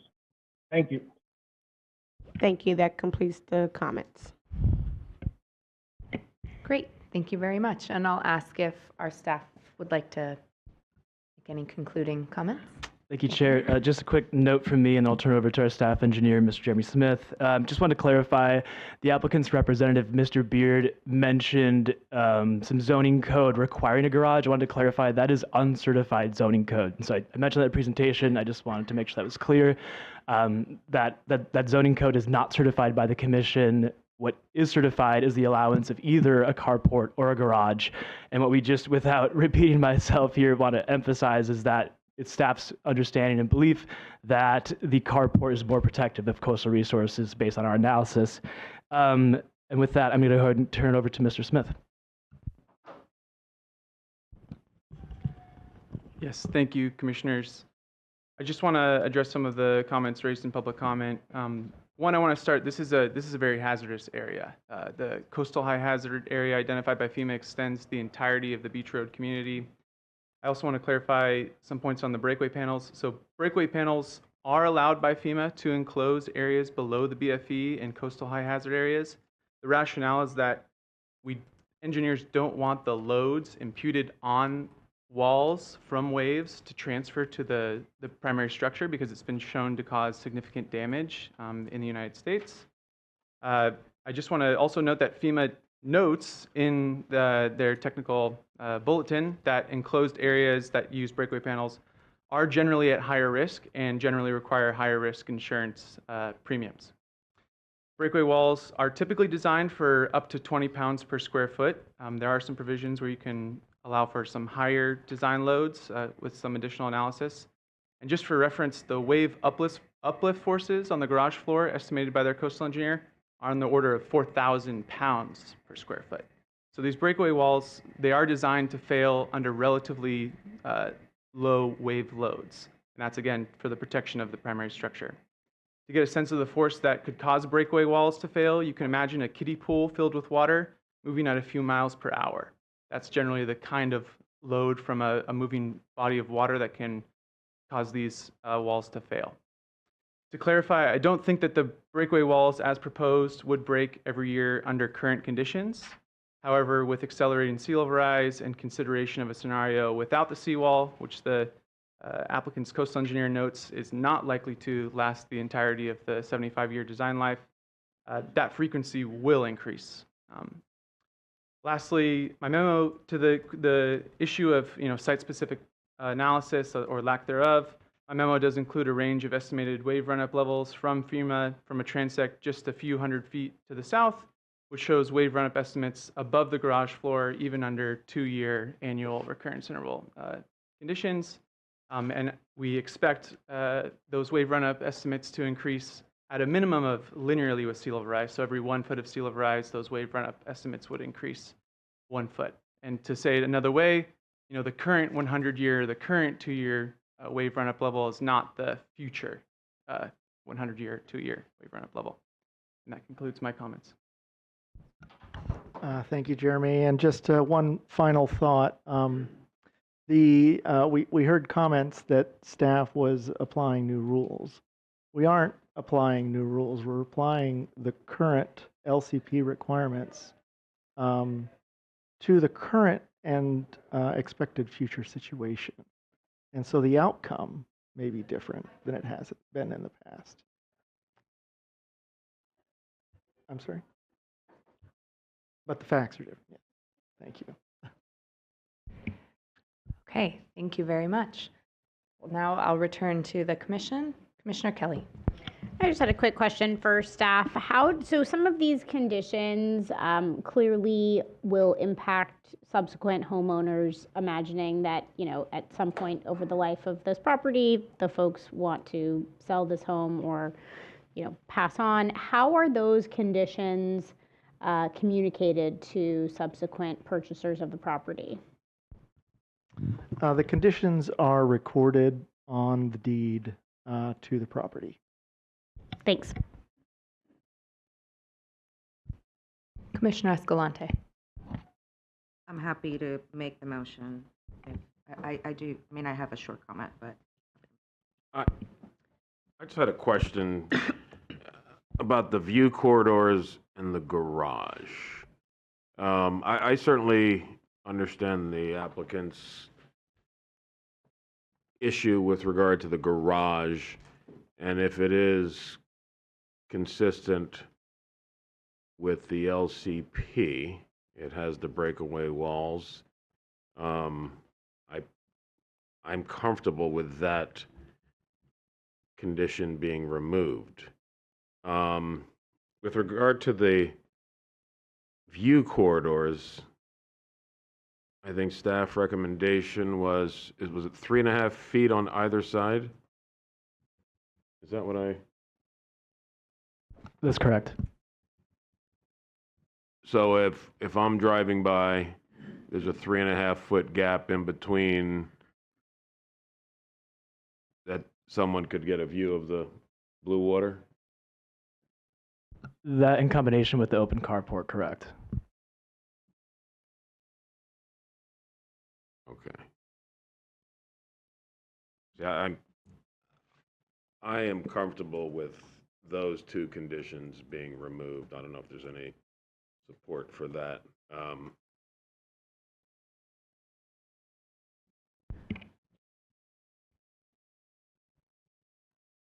want me to? Vice Chair Hart? Yeah, yes, I'm sorry, yeah. Thanks so much. I really appreciate your comments, Commissioner Jackson, but I say I strongly agree with staff. This is something that comes up quite often, this issue regarding garage doors, and even if they're, and really, there's multiple problems with them that staff described. Just starting with problem number one. So you have a wave overtopping, which could happen relatively soon, and you can see from the photos. And the garage doors break loose and then just become, what's the word I'm looking for? Projectile, that's the word I'm looking for. I mean, giant projectiles going down the road, destroying other houses, impacting everything. It creates a really hazardous situation. So I feel really strongly, and we've had this topic come up before, so this isn't something that we're just, it's just applying to this project. This has come up before, and this is how the commission has basically addressed this issue of these developments on areas that are really going to be, are currently and are going to be increasingly subject to overtopping and sea level rise.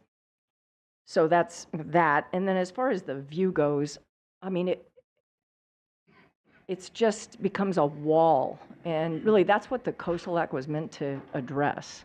This idea that you're driving down a road and all there is a wall of houses. The ocean could be there or it could not be there. And just the simple opportunity to just view any blue water view is important. So, I mean, for me, these are critical parts of the conditions. Sorry, I'm having a hard time talking. But what, 10, are we moving on to 10 hours? So anyway, but I certainly appreciate your comments. No, and I appreciate your explanation and the rationale, and I understand it. Intuitively, it makes sense. With a carport, anything in that garage is a potential projectile, to include a car.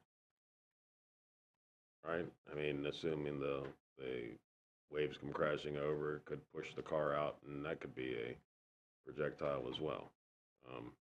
So I appreciate that. Thank you. Commissioner Escalante. Thank you, Chair, and definitely do now remember these discussions of years past. And I think one of the things too to keep in mind is that staff does, only applies this kind of conditions in areas that are of extreme hazard risk. This is not a sort of a thing that fits all circumstances, not even all beachfront circumstances. I think this particular beach is quite impacted by sea level rise and what's going to come. So what I actually found most disturbing about the conversation was sort of the denialism and sort of the belief that these homes are going to last for generations. Because we got to be realistic about this strip, and we can thank climate change for that, whether you want to believe it or not. But we just can sort of not keep going, building and expanding and putting people at risk. And I would say that a car would probably be a little heavier than a door, and whatever else loose things are kept in a garage, which is, I think, one of the things that we want to discourage, having other hazards. So I would say, in terms of the takings argument, like what we're saying is you can throw good money after bad if you want to, and but you can't do it by taking or destroying public beaches.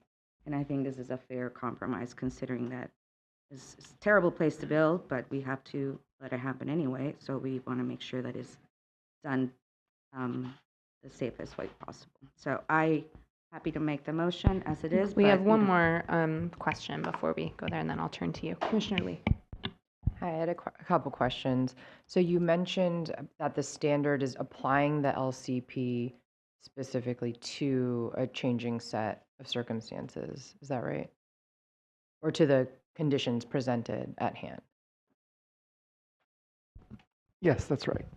And so if the LCP currently allows homeowners to have either a carport or a garage, does something need to change in that regard, at least as to this section of the beach? If garages or enclosed structures moving forward will be difficult to build or pass? I'm just trying to think about fairness and setting expectations for homeowners or future homeowners in the area of like what they should plan for moving forward, and does something need to change? I think what we were referencing was sea level rise and climate change and the forces that are and the erosion of the beaches. So those are the facts that are changing, that the beach is getting smaller, the waves are getting bigger, sea levels are rising, and so I don't think there's anything we can do from an LCP perspective, but the hazards are more hazardous. Jeremy would probably say that a little bit more eloquently, but that's what we're trying to address here. Yeah, that makes sense to me. So what I'm saying is, like, should we set an expectation for homeowners moving forward that the conditions have now become so perilous and that the future is changed to the point where you should just say you can't have enclosed garage, so that people don't design projects and then come here and feel like they have had something taken away from them to the extent that we cannot approve projects with those conditions moving forward? And then did you say that there was an estimate that the breakaway panels would actually break away like on an annual basis? Is that what you had said? Sorry, yeah, I was clarifying in the staff presentation. It was mentioned that estimate that the breakaway walls could fail on an annual basis. And I was clarifying that that's in a condition where the seawalls are moved and with significant sea level rise. So I do not expect them to fail every year under current conditions. Just to clarify that. Okay, and so then could you give an estimate on when you think the next potential time they would actually break? I'm just trying to gauge, like, how often is there a risk in the next few years that they will become a projectile and be flying down the street? I'll say I appreciate the sort of desire for an exact prediction. Yeah, I know. However, I know you don't know exactly. There's so many factors, right? Well, have there been any conditions in the recent, like in those videos from 2021 where that would have happened given those waves as they were, or no, there have never been conditions yet that would have caused breakaway panels to fly down the street? I will say that in some of those videos, we have seen debris in the water. We have seen fronting sort of doors broken. in this past 5 years. I can't really speak to like whether the breakaway walls would fail exactly at this site. A big factor here is the presence of that seawall, which does provide some protection from waves. Yeah, I think we're just trying to figure out how we can set expectations for people, because if they begin the project of designing a home and then within the LCP it says you can do a carport or a garage, then they design with that expectation and it just becomes this exercise that we have. And I feel for the applicant as well on the safety and security aspect of it. So I think, with Commissioner Jackson and trying to figure out if there's a way to help alleviate this situation. And if I may, through the chair, in terms of setting expectations, this is the City of Dana Point's LCP. We do have routine meetings with the city where we are talking about these very issues and the concerns that are getting raised with these current proposals and how the rules should be applied here, as well as communicating what the actions that the commission itself has been taking. And the city has been changing their actions accordingly. There was a recent approval where they also required the carport design in their actions. So we're getting that into the system. Okay, Commissioner Preciado. I thank you, Madam Chair. I'm just wondering if General Counsel could address the public comment that was made around taking, and I'm always concerned about that, but I think, I look forward to hearing from General Counsel on that, on the comment that was made related to two of the conditions. Yes, we disagree with the applicant's attorney on that point. One of the special conditions he references has been the subject to litigation and has withstood challenge, and it's being imposed in the format in which the court required it to be imposed. So we don't have concerns about special condition 6 on that front. And I also, on special condition 7, also disagree that it would affect the take on the applicant's property. There is a more extensive discussion of that in the addendum. Thank you. Commissioner Kelly. I just wanted to respond really quick to Commissioner Lee's question about like what is the time duration, and when I heard that comment, I also double clicked into that, and so in reviewing the environmental conditions as opposed to permit conditions over when we estimate that could possibly take place, it's a huge if because it's when the seawall is removed, and the seawall would only be removed potentially if the neighboring properties were to come forward with future permit requests that have to be reviewed, and then one of the conditions would be the removal potentially. So it's like a series of potential events that are completely unknown. That's the bigger question mark.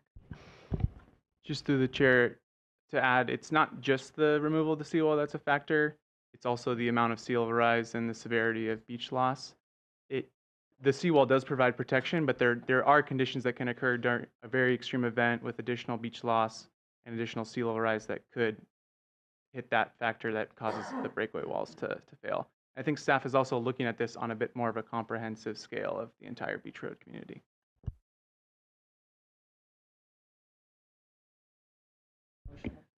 Vice Chair Hart. Oh, I'm sorry, Linda. I apologize. Excuse me. No, that's Commissioner sorry. I just Escalante. didn't realize that Apologies. you guys were ready to roll. Yes. I move that the commission determine that appeal number A-5-DPT-23-0011 raises no substantial issue with respect to the grounds on which the appeal has been filed. Sorry, Am I the wrong yeah, number? it's page 26, I Mm. think. Sorry, page 7. Am I in the wrong?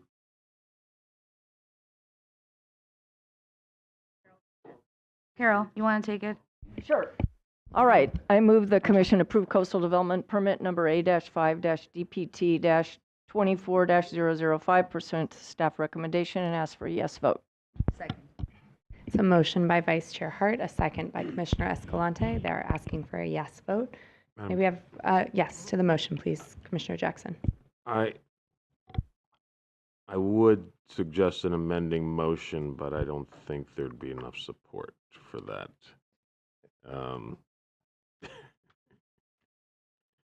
Would there be any support to amending the motion to remove the condition relative to the garage door?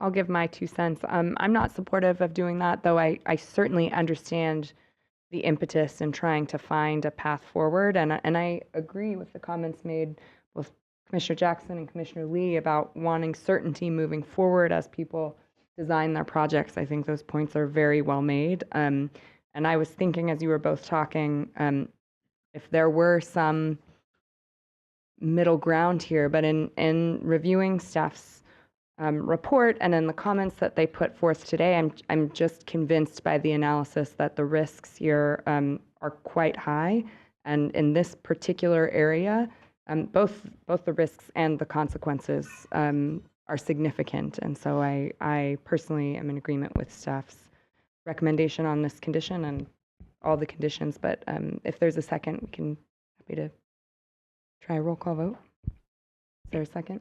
There does not appear to be any support, so thank you, ma'am. Good try. Thank you. Okay, roll call vote, please, Ms. Miller. Commissioner Notoff. Aye. Notoff, yes. Commissioner Preciado. Yes. Preciado, yes. Commissioner Wilson. Yes. Wilson, yes. Commissioner O'Malley. Yes. O'Malley, yes. Commissioner Escalante. Yes. Escalante, yes. Commissioner Hart. Yes. Hart, yes. Commissioner Jackson. Aye. Jackson, yes. Commissioner Kelly. Yes. Kelly, yes. Commissioner Lee. Yes. Lee, yes. Chair Harmon. Yes. Harmon, yes. The vote is unanimous. Thank you. The permit is approved. Is everyone okay to keep going, or yes? Okay. We're going to keep going. Item 12C, please, when our staff is ready. Thank you.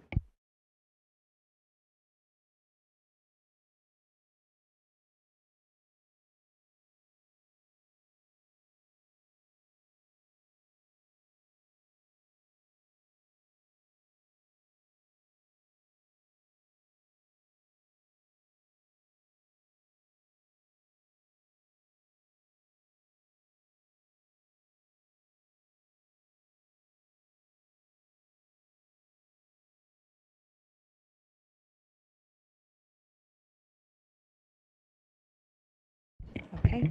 Thank you. Thank you, Chair Harmon. Item 12C is a coastal development permit application out of the city of Newport Beach. We have Emily Greer, a coastal program analyst out of the South Coast District Office, who will be delivering the staff presentation. And I'll go ahead and turn it over to Ms. Greer. Thanks, Amrita. Good evening, Commissioners. Item 12C is a coastal development permit application for the removal and replacement of 4 private floating docks within the Beacon Bay community. The applicant is the Beacon Bay HOA. Next slide, please. The subject site is located in the waters of Newport Bay, located at the Beacon Bay community in the city of Newport Beach, Orange County. The proposed dock floats are intended to store recreational vessels associated with the adjacent single-family residences within the community. The subject docks are located on public tidelands managed by the city and are within the Commission's retained permit jurisdiction. The beaches within the community are open to the public, wherever the subject docks are privately owned and operated. Next slide, please. The applicant is proposing to remove 3 existing approximately 1,100 square foot T-shaped floating docks and replace them with 3 approximately 1,200 square foot T-shaped floating docks. The applicant is also proposing to remove 1 existing 256 square foot L-shaped floating dock and a 4 foot by 18 foot gangway, and replace it with a 258 square foot L-shaped floating dock with a 3 foot by 24 foot gangway. The proposed project also includes the replacement of 8 14-inch guide piles. No work is proposed to the existing piers. Overall, the project would result in a 305 square foot increase in overwater coverage and no change in fill. The proposed project was determined to be the least environmentally damaging feasible alternative and was designed to avoid all direct shading impacts to eelgrass. The 3 T-shaped docks currently extend approximately 20 feet beyond the U.S. Pier headline, and the proposed docks would extend the same distance. The L-shaped dock currently extends 10 feet, and an additional 7-foot extension is proposed for a total extension of 17 feet beyond the pier headline.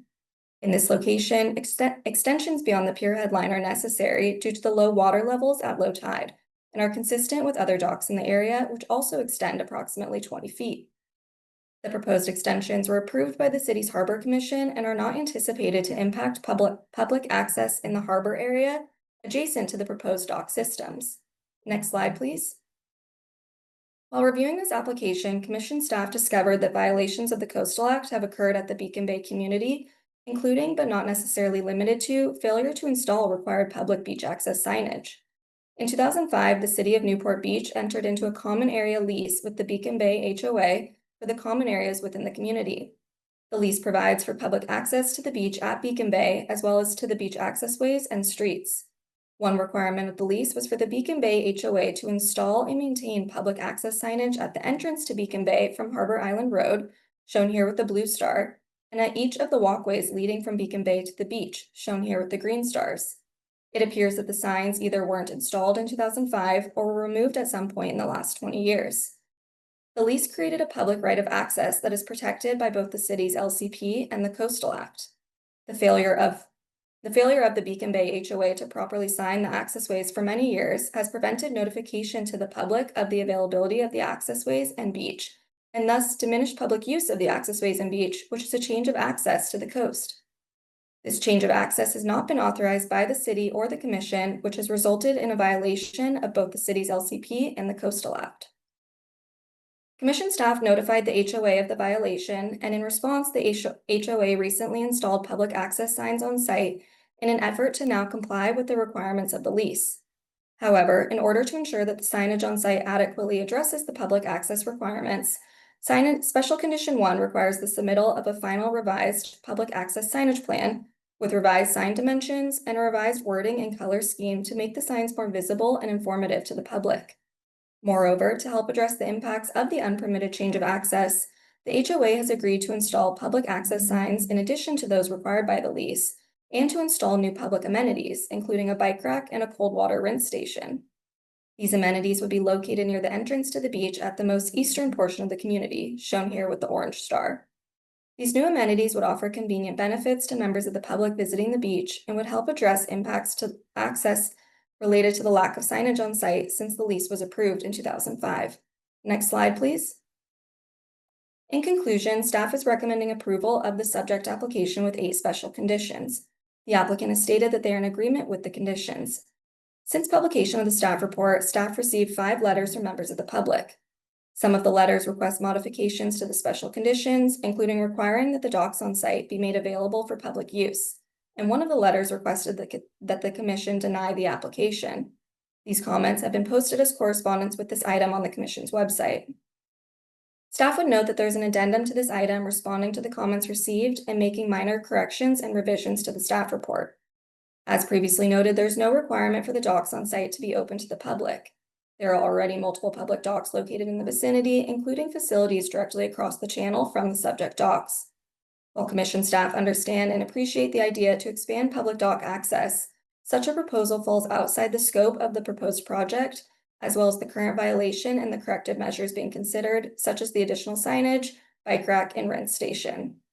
With respect to concerns regarding the size and color scheme of the public access signs that the HOA has installed, commission staff agree that these signs should be modified to better identify the public access to the beach that is available at the site. Special Condition 1 currently requires these changes. Thus, staff's recommendation of approval with 8 special conditions remains unchanged. The motion and resolution can be found on page 5 of the staff report. This concludes the staff presentation, and staff is available for questions. Great. Thank you very much, Ms. Greer. Are there any ex partes? No, seeing none, we'll open the public hearing and I will turn it over to Simone and Chris. Thank you. Perfect. So we have 4 speakers, Sherman Stacy, Pete Swift, that are here in person, and then on Zoom, Adam Leverins and Hein Austin on Zoom. Sherman Stacy, the bass. Madam Chairman, my name is Sherman Stacy. I'm here on behalf of the Beacon Bay Community Association. It's a late day, which is a homeowners association of approximately 60 homes that have been located in Beacon Bay, which was originally subdivided in 1939. I agree with the staff recommendation. The Beacon Bay agrees with the commissions in the staff report. I wish I could simply terminate by saying that, but you have some letters in opposition, so I have prepared a brief presentation. I'd like 10 minutes, of which I would reserve a portion for rebuttal, but in a few minutes can, I think, try to address some of the points that were given in the opposition. So with the chair's Sir, I permission. think let's do it in 5, if that works. Do my best. Thank you. Let's, if they could go to the next slide in the presentation, I'll kind of walk through because these help illustrate the points. And the next slide in the presentation is the subdivision map for Beacon Bay, which was recorded on February 28, 1939. This is an area of leased land by the city of Tidelands. 1939 was also the year the State Lands Commission came into existence. And at the time, the city had been granted the Tidelands by the legislature in 1919 and therefore authorized this lease and these streets and improvements to be made. One point I would make is all of the streets, all of the improvements, all of the beach, everything is privately paid for and maintained. No public money contributes to the Beacon Bay Association, but they maintain the beach for the benefit of themselves and the public who are open to enter and use the beach at any time. So the issues over signage, we believe we have resolved with the staff. They have asked for different signage than we have proposed. We still need the city to approve the signage, but we will work that out between the city and the staff in the process. If I could have the next slide. This is an aerial photograph from about 1950. And here you can see the docks that were in place in 1950. Very few homes have been built in Beacon Bay by this point. The intervention of World War II halted much development in the area, and it is now just starting to develop. Next slide, please. This is a California Coastal Records Project 1972 photograph. Again, you can see the 3 docks and the work dock at the very end in this slide. They're in the same location they've always been, and all we are doing is replacing the float, and on the work dock, we're replacing the gangway because an 18-foot gangway is no longer subject to or appropriate with the code. Next slide, please. This is an aerial photograph of the city's permitting of the docks. This is how the city shows it. You can see an open pathway and grass area. There's no fencing. There's no signage discouraging the public. It is open and available, and the public does use it. The Homeowners Association maintains the beach in its entirety, as well as paying the city about $5 million a year in lease payments, which are used to maintain and improve the Tidelands. So this is not some giveaway by the city to these residents. They pay fair value as evaluated by the State Lands Commission each time that the lease is renewed, and the rents have gone up steadily over the years. As you can see, the sandy beach area there, the tidal movement in and out doesn't affect it the way tides do on Beach Road. It's a very, very slow movement that the beach profile kind of dips and the sand moves out into the bay area. Under RGP 54, the association brings the sand back up at its own expense to maintain a public beach available to the public. Next slide. There were complaints that we extend 2 feet beyond what is called the project line. The project line is what the city utilizes to determine how far beyond the pier headline floats may extend. This 2 feet has been the same since the floats were in fact installed. Part of it is because the entire project line adopted by the Corps of Engineers in 1913 is on a single drawing that is about 24 by 36 for the entire harbor. So the exact location of these lines until current GPS locating existed was always a little bit fuzzy. It is subject to and was reviewed by the city's Harbor Commission for this 2-foot encroachment into the project line, And it is also subject to the review and approval of the Army Corps of Engineers, who establishes these harbor lines under your special condition 7. The last slide I have is, why is the dock being bigger? It's because Duffy electric boats are larger, they're fatter. They used to be 7 feet 10-inch beam. They're now an 8-foot 6-inch beam. So to fit 2 electric boats, and that's principally what it existed, these docks for the neighborhood, for people to have an electric boat that they can utilize to recreate in the harbor, or a 8-foot 6-inch beam enlarges the docks by approximately a total of 10 feet. No eelgrass is affected. The staff of the city and your staff find no problem with that, and we ask that you approve it subject to the conditions that have been recommended. Nice. Thank you very much. Peter Swift. I'd like to relinquish my time to Mr. Stacy if he needs another minute. Any rebuttal, I would like just a minute. Okay, so he's not going to talk. Okay, so we'll go to Adam Leverins on Zoom, and then after that, we'll go to Hein Austin. Adam, you can unmute? Hi, I have a couple slides if you could call up, please. Okay, give us a second, please. And I thank you all for the marathon session today. Again, a level of appreciation for all the work commissioners and staff do. Thank you, thank you, thank you. Okay, this map is, or satellite image is similar to what you've seen. The yellow arrows point to the docks. The blue arrows point to moorings. A concern I have raised, I'm not in opposition to this, but the hypocrisy, those commissioners that were seated in February, of people who live in this subdivision open water initiative trying to compress the mooring fields while expanding their docks. I just want that to be kept in mind so that in the future, certain people don't get pushed out of the harbor. If you could go to the next slide, please. I had proposed a couple of additional considerations for conditions, and Ms. Greer said that those were outside of the scope of this, but the way these are proposed, the applicant would agree to these. And in the application, there are multiple references by staff that the applicant agrees to certain things. It's clear from the history outlined in the materials that this subdivision does not want other people on the public tidelands, and these conditions would simply motivate them to comply. The fear of having a portion of a public dock created on one side of their docks would motivate them to no longer have the hidden access. It doesn't harm anybody. It saves staff's time and the executive director's time because they'd be more likely to not hide the access from the public going into the future.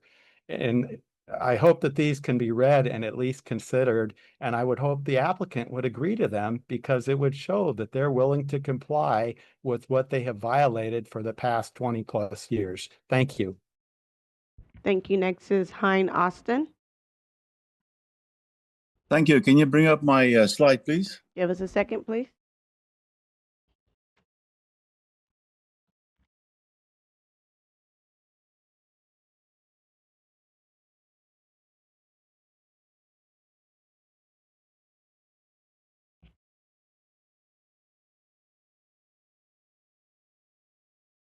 Okay, it's going to come up right now. Go ahead and start, please. Thank you, Chair Harmon and Commissioners. My name is Hein Austin, and I advocate for public safety on public tidelands. From what I can tell, the numbers don't add up. The red line in the top image indicates the federal project channel boundary. The docks are against that line. Given the Beacon Bay HOA's current use of these docks, extending one dock an additional 7 feet as proposed into the federal navigation channel will worsen the existing public navigation safety issue in this area. When the HOA and its visitors moor boats on the bayward side of the docks, the vessels already encroach into the narrowest and most heavily trafficked section of the navigation channel. And then proposed expansion would intensify this problem. According to an online map calculator, the bottom image shows that when boats are moored bayward of the red line, the channel width is reduced to around 64 feet, as indicated by the black line, not considering the extreme wind-driven tidal drift that sometimes occur in the mooring field. This means that under good conditions, when two medium-sized yachts approach each other that are each 20 feet wide, are being pushed to around 5 to 10 feet apart when passing each other. Approving any further encroachment here will undermine public safety. I don't know how staff came up with the 80-foot minimum width of the channel. Under Title 33, Section 424 of the U.S. Code, extending any portion of the docks past the red line requires the approval of the Secretary of the Army Corps of Engineers. Regulations must be posted publicly, and willful violations are misdemeanors with fines and possible imprisonment. Of all navigable channels in this harbor, this area needs your most thorough scrutiny. I thank you for your thoughtful consideration. Thank you. That concludes all the comments. Thank you. We don't do rebuttals, sir. This is a permit application.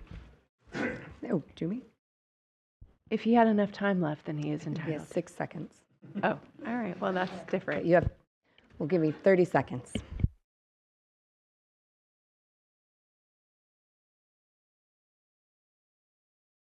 The mic. They're necessary. It's done, okay. And it is the city and the Army Corps of Engineers that deal with navigation issues. We have to go to Army Corps of Engineers. Having a boat tied to a dock that is within the harbor lines is perfectly legal under Army Corps regulations. We'll go to Army Corps. If they tell us we can't do it, we can't do it. But I don't think it is a Coastal Act issue to regulate navigation. Thank you. Thank you very much. Excuse me. Now I will close the public hearing and go back to staff for their response. Thank you, Chair Harmon. I'll try to keep the staff response fairly brief.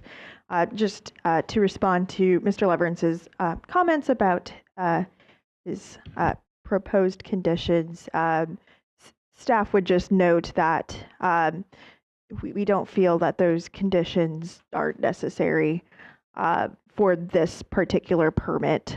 And then just with respect to the comments made about the Pier headline, I just wanted to note that the staff report, explains that in detail. I can go into more detail if you'd like, but we do address it in the staff report. That concludes staff's comments. Awesome. Thank you very much. Okay, I'll return to the commission. Comments, questions, or a motion?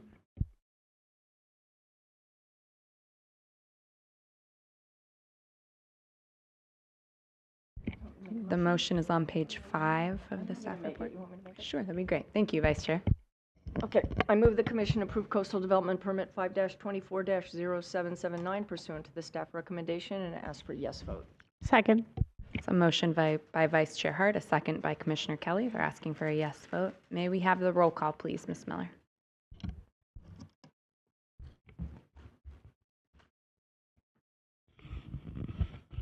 Commissioner Preciado. Yes. Preciado, yes. Commissioner Wilson. Yes. Wilson, yes. Commissioner O'Malley. Yes. O'Malley, yes. Commissioner Escalante. Yes. Escalante, yes. Commissioner Hart. Yes. Hart, yes. Commissioner Jackson. Aye. Jackson, yes. Commissioner Kelly. Yes. Kelly, yes. Commissioner Lee. Yes. Lee, yes. Commissioner Nodoff. Aye. Nodoff, yes. Chair Harmon. Harmon, yes. The vote is unanimous.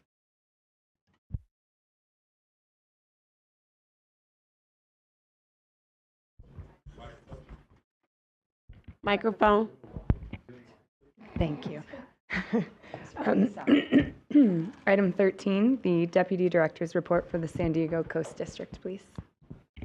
Thank you, Madam Chair. And so in this report, we are reporting 5 waivers for projects in Solana Beach and San Diego and 3 permit amendments. There's no known opposition, so we're asking whether 3 or more commissioners object to the waivers or the amendment. Thank you. Any ex partes? Any speakers? It looks like we have one speaker, Roberto Salas, and supposed to be on Zoom, but I do not see him. If you are on Zoom, please use *6. He's to raise just your hand. he's a representative for the applicant, just in case there were questions. Okay, thank you. Great. Thank you very much. Do 3 or more commissioners wish or object, to any item in the Deputy Director's report? Okay, seeing no objection, the commission concurs. Now we'll go to item 16A, please. Thank you. And there is a staff PowerPoint on this item, if you could bring that up. And Melody Lassiter with our San Diego Coast District Office is doing the staff presentation on that matter. Good evening, Commissioners. Item 16A is a request by the Port of San Diego to amend its Port Master Plan to allow for the National City Balance Plan, which is a joint planning effort with the City of National City for the development of an approximately 77-acre area spanning both city and port jurisdiction. A separate amendment to the city's local coastal program was certified by the Commission in February 2025. Staff has coordinated extensively with the port on this plan and is recommending approval as submitted. There is an addendum to this item that includes the preliminary RV site plans. Next slide, please. The National City Bayfront is located in the South Bay region of San Diego County. The port's jurisdiction, shown in orange on the slide, encompasses the majority of the coastal zone, including the entire waterfront south of Naval Base San Diego, shown in blue diagonal stripes, and along the Sweetwater Channel west of Interstate 5. The city's jurisdiction is shown in gray. National City is in the top 25% of the state's disadvantaged communities by coronavirus screen and lacks access to a majority of the waterfront, which is dedicated to military and import-export industries. Next slide, please. The majority of the project components would occur in the port's jurisdiction and include an RV park in Phase 1 and 2 and hotels in Phase 2, a dry dock facility, expansion of the Pier 32 Marina, the expansion of Pepper Park by 2.5 acres, the closure of portions of 28th and Tidelands Avenue, and realignment of Marina Way. Next slide, please.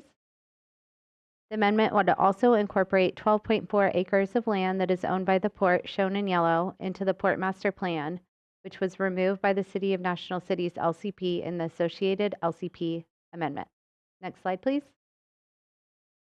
Since the initial submittal, the port and developer have revised the project proposal to add lower cost overnight accommodations to the RV site, including van and tent camping sites, which would be constructed along with cabins, structured tents, and RV sites.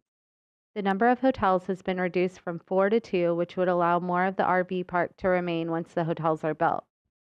These accommodations align with Coastal Act provisions requiring lower cost facilities to be provided along the coast, and the proposed amendment would result in the construction of the only lower cost overnight accommodations in the Port District. Next slide, please. This slide shows the preliminary site plan for the RV park, which includes cabins, bathroom facilities, structured tents, and tent sites to be located on the Pier 32 Marina Jetty and Marina Basin, which is adjacent to the Bayshore Bikeway, a regional bike path shown by the blue dash line on this slide. The existing jetty does not contain structures and is open to public access. To allow for some coastal views to remain, the amendment contains language that identifies that the structured tents located on the jetty would be small-scale accommodations, no higher than 13 feet tall, requires the remaining development to be sited to protect views from the bike path, and designates a new vista point to protect views from the bike path, shown by the red dash line. Next slide, please. In addition, the proposed development includes a 12-foot wide public walkway along the jetty, shown by the blue dash line, and an approximately 3,600 square foot public open space viewing area on the westernmost part of the jetty outlined in blue, which would continue to provide coastal viewing areas to the public. Next slide. This slide shows the original proposal for docks and moorings in the Sweetwater Channel on the left. Eelgrass is shown in green with project-related impacts to eelgrass shown in orange. After coordinating with Commission staff, the port and developer have revised the design to minimize eelgrass impacts by reducing the size of the dock, shifting it west, and only allowing 10 moorings in a location that's absent of eelgrass.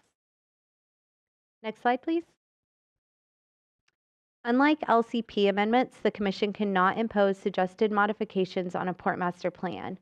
So we have coordinated with the port and they have revised the original amendment submittal to incorporate staff's suggested policy language to address Coastal Act consistency concerns.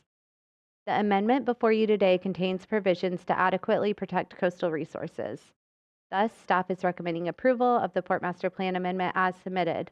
The motion and resolutions begin on page 6 of the staff report, and this concludes our presentation. Okay, great. Thank you very much. And I believe that we have at least one ex parte to report. I'll start with Commissioner Kelly. Thank you, Chair Harmon. I just wanted to report that I received 2 emails, one that had previously been reported, but another one within the last 24 hours from Allison Rolfe from Collaborative Land Use Solutions, outlining the letters of support that have been submitted, and then also the comments against and just discussion of the points and issues that were raised throughout this process since 2016. Thanks. Commissioner Preciado. I too want to report the ex parte that is already on file and that was with Allison Rolfe, who described the project for me and its 10-year history and all of the considerations. And I also got another ex parte from Allison Rolfe yesterday, indicating to me that there was continued community input related to the direction of one of the pathways inclusive of the project. Thank you, Commissioner. Commissioner Jackson. Thank you, Madam Chair. I just saw an email from Allison Rolfe that she sent me yesterday. So I've not even read it. Perfect. I also have a few emails from Allison Rolfe. I didn't read them also until last night. Apologies, Ms. Rolfe. That they were substantially similar to those that were described by Commissioner Kelly. I responded to Ms. Rolfe with my apologies and that I was able to communicate with her this morning, and she said it was not necessary, so that was the extent of our ex parte. Thank you. Okay, with that, we will move to public comment, please.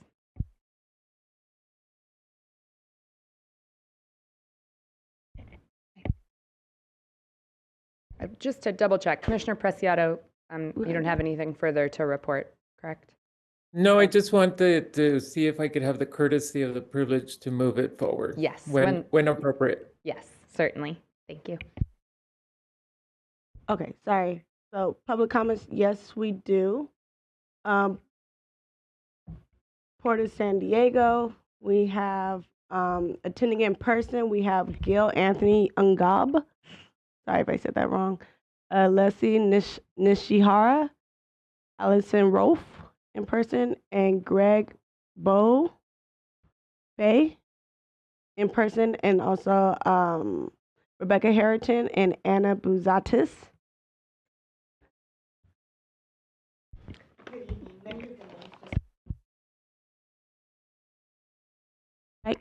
Apologize. Good evening. I'm Leslie Nishihara, representing the Port of San Diego and the applicant. I'm going to kick off our organized testimony this evening, and many of the names called out are available for questions if asked. We know it's been a long day. We really appreciate your time, and we are very excited to have this item before you. Ma'am, could I interrupt you briefly? Could I ask you first to repeat your name and then to advise how much time you need? Leslie Nishihara, thank you, representing the Port of San Diego. I think we probably need a combined total of 10 minutes for the organized testimony and support on behalf of the applicant. Thank you. Again, very appreciative of your time tonight. We're very happy to be here at long last to have you consider the National City Balance Plan, Port Master Plan Amendment. It has taken us a very long time to get here, and we are so very grateful to coastal staff for their long, tireless dedication to see this project over the finish line, and most importantly, for their willingness to collaborate with us to arrive at a place where they're recommending approval of this PMPA, and we are very, very appreciative of that. We respectfully request your support of their recommendation. And next, I'll turn it over to a current Port Commissioner, Dr. Gil Ungab, representing the Port of San Diego. I'll be quick. make sure you move your legs. I'm a cardiologist, and we've all been sitting down. I'm a little stiff. So thank you, Honorable Chairman Harmon and Commissioners. I am Dr. Gil Anthony Ungeb, and I'm proud to be here today to speak to you on behalf of this project. I serve as one of the Port of San Diego Commissioners, and I represent National City. And I'm very happy to be appointed by National City, and we'd like you to really take good consideration of this project. For me personally, my family came from the Philippines with the U.S. Navy, and my parents bought their first home in National City in 1960, just 2 years before the Port of San Diego was established, and the mission of Tideland Trust Resources, protecting Tideland Trust Resources while fostering economic vitality and community benefit. Yet, almost a half century, the National City waterfront was dedicated almost entirely to maritime industry, and residents had little access to the bay, and were left with all the negative sequelae that comes with a heavy industry. The disparities became clear. National City did not share the same economic vitality and community benefit realized by the other cities in our bay, our beautiful bay. Over the past 2 decades, the port has worked to correct this imbalance. With our maritime clean air strategy, we've really worked aggressively to reduce our emissions and pollutions that affects a high amount of children with asthma and an increased rate of cancer anywhere else in the Bay Area. And alongside our cargo terminal is our marina, a restaurant, a boat launch, and now soon to be open, our redeveloped Pepper Park, which allows kids to have picnic spaces, parks, a bike lane, aquatic center, something I never had growing up in National City since we started the port.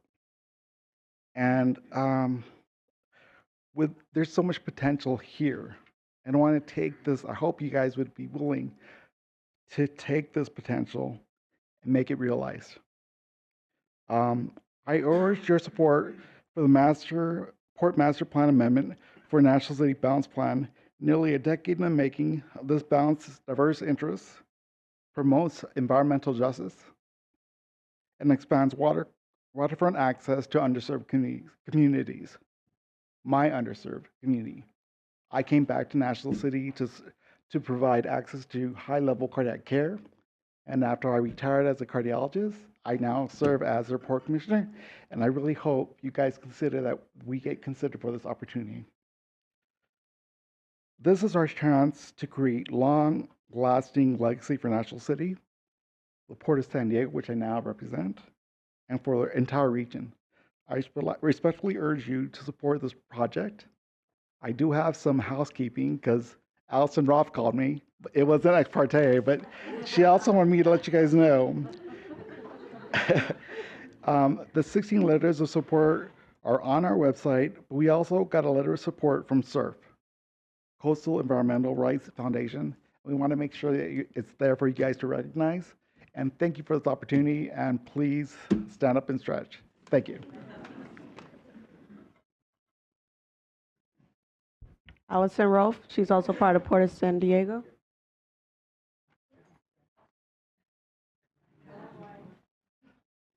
I'm not Allison. No. I'm Mayor Ron Morrison, the mayor of the city of National City. I've been before you a couple times before on aspects of this issue. This is my 34th year in office, and a lot of it has been consumed with this project, just to give you an idea. So more than a decade ago, in 2014, our city began an effort to create what would become the Balance Plan. At that time, I led the city's initiative to craft a vision that addressed the needs of our working waterfront while reflecting the priorities of our community. I delivered that plan to the Port of San Diego in December of 2014. Since then, for the past 11 years, National City has worked closely and constructively with both the port staff and your commission staff. Throughout this long process, my role has been to help guide the conversation, keep the partners at the table, and ensure that every concern is heard and addressed. That hasn't been easy. We brought together maritime industry, labor unions, environmental advocates, industrial operators, public access supporters, port leadership, and community members from our entire disadvantaged community. This is why it's called the Balance Plan. It is important to note that this development is not on the bayfront. National City does not have a single inch of public access to its 3 miles of shoreline. The result is a plan that reflects collaboration, compromise, and a strong vision for National City. Nothing in this plan reduces or restricts coastal access because none exists today. So over the years, we've ensured that the plan remained a priority, stayed on track, and evolved through extensive public input and technical review. Today, we respectfully ask for your approval so that our community can fully and finally move this long-awaited project forward. This plan will create economic opportunity, strengthen maritime operations, and deliver benefits our region can all take pride in. And we thank you for your thankful consideration. Normally, I speak impromptu, but I know that would take too long, so I decided to prepare something to keep it short. Thank you very much. We also have Luz Molina and Sandy Naranjo. Good evening. My name is Luz Molina. I am the Vice Mayor for City of National City. I represent District 1, which encompasses the west side of National City, including the area that we are speaking of here. I want to give my sincere gratitude to the staff at the San Diego Port, as well as the staff at the Coastal Commission, which has worked tirelessly to get to this point, and many of the staff at the City of National City. National City has spent decades waiting for a real chance to shape its own waterfront. This approval finally opens that door. It means the future of National City's coast can reflect the story and priorities of the people that actually live here. This is an important first step, and I won't forget that we will continue to work on this balance. There are many pieces to this, of which balance will always be the focus. The work begins, and we will ensure this momentum turns into real results for National City's future. And I am ecstatic for this future. Thank you for your support. Please approve the National City Balance Plan. Thank you. All right. Hello, Chair. Hello, Commissioners. Hi, Matt. I'm really in the holiday spirit with Commissioner Jackson. So I just want to say that your vote yes today will be a gift that is completely, fully compliant with the FPPC rules. And so my testimony is a yes to vote for the National City Balance Plan. My name is Sandy Naranjo. I was the former port commissioner for the city of National City, and I'm here in strong support of the National City Balance Plan, a plan I just didn't only advocate for, but actively helped push from years of discussion into getting to a draft reviewed and into the certification process before you today. When I began my tenure as commissioner, the plan had already lived through multiple timelines like a cat, some that even projected it would be already completed by now. But progress had slowed. Community frustration was real, environmental review was lagging. But during my tenure, I pushed to re-energize the process, just like I'm doing right now for this meeting for you all, and elevate it as a priority and move it decisively through the EIR process, because community planning without execution is just performative. That push resulted into the EIR being completed and formally approved by the board that I was sitting on in 2022. That approval is the foundation that allows you all to consider the plan today. And now, even after my service ended, I am still showing up, because what in front of you is an opportunity to rewrite the script for National City. So, how the community was centered in the planning itself. First of all, we've had workshops in 3 languages, English, Spanish, and Tagalog. We had workshops in the evenings because that's when people are out of work. And also we had real access. And this was a process where portside residents were just not spectators in the planning process, but they were actually involved. So the plan before you is stronger because people who live with the port impacts every day were actually involved in shaping the solutions. As you know, Pepper Park is expanded by 2.5 acres, the new east, west, and north-south public access corridors. We have the lower cost overnight accommodation, stronger habitat protections, and a bayshore bikeway realignment and public promenade guarantees. And at the same time, it strengthens maritime operations, improves rail access, and aligns with the Coastal Act's priority for port-dependent industry. That is real balance, not rhetoric. So I participated in this work not just as a commissioner, but as someone who was born and raised in the South Bay community and who has lived in the impacts of industry without equal access to the shoreline. Today's vote is the final link in a chain of years of work, community organizing, environmental review, environmental justice, board approval, and now coastal certification. So I respectfully urge you to vote yes on the National City Balance Plan. Thank you. Thank you. Okay, so we have the public. We have Cynthia Fuller Quinones, Zayetsis Carrillo, and Ted Gottschalk, Margaret Gottschalk, and Janice Luna Reynoso. Come on up. And Sean Sumner, also Joanne Fields, and also Robert Valderrama. Good evening, commissioners, and everyone lasting until now for today. My name again is Cynthia Quinones. I'm a National City resident, landlord, longtime local health advocate, and Healthy Culturas Coalition member. Underlying the incredible good of the balanced plan, there is at least one problem that warrants Coastal Commission consideration. The supporting EIR, like many other tideland EIRs, fails to account for actual levels of air pollution. Only now this month are 2 essential air quality monitors being installed in National City by the San Diego Air Pollution Control District. Without local monitors, projects have commonly been justified with data from a Sherman Heights location, including excluding consistently worse tideland air quality data, as which we can track using NASA satellite and crowdsourced commercial systems. When asked in October if the EIR could gain the advantage of the new air quality measures, the port chose to remain silent and push ahead. Second, improving and expanding Pepper Park is very important and appreciated, but it would be better combined with port measures to reduce excessive parking lot sprawl that covers South Bay tidelands. The significance of 2 to 3 new acres of park with improvements, much needed, is diminished when hundreds of acres of often empty parking lot asphalt keep generating 10 plus degrees of extra heat daily, exacerbating our air pollution. Third, it's great that Austell USA is contributing towards Pepper Park improvements. However, a port framework to secure funds from more tideland tenants for community benefit would, of course, be better, especially from major long-term tenants like BNSF, Pasha, and the Navy. Thank you.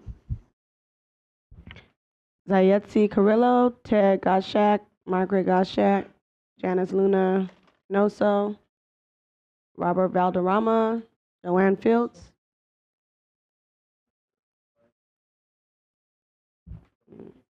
Is that from you?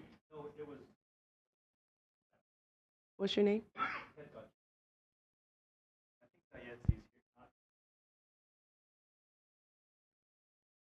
She's going to put this slide up for me. We're going to try to hold on real quick for us. And can the subsequent speakers please line up? Thank you. Oh, can I get the slide? Yeah, can you show me that piece of paper for like 2 seconds? I'm sorry. Please see which one you were.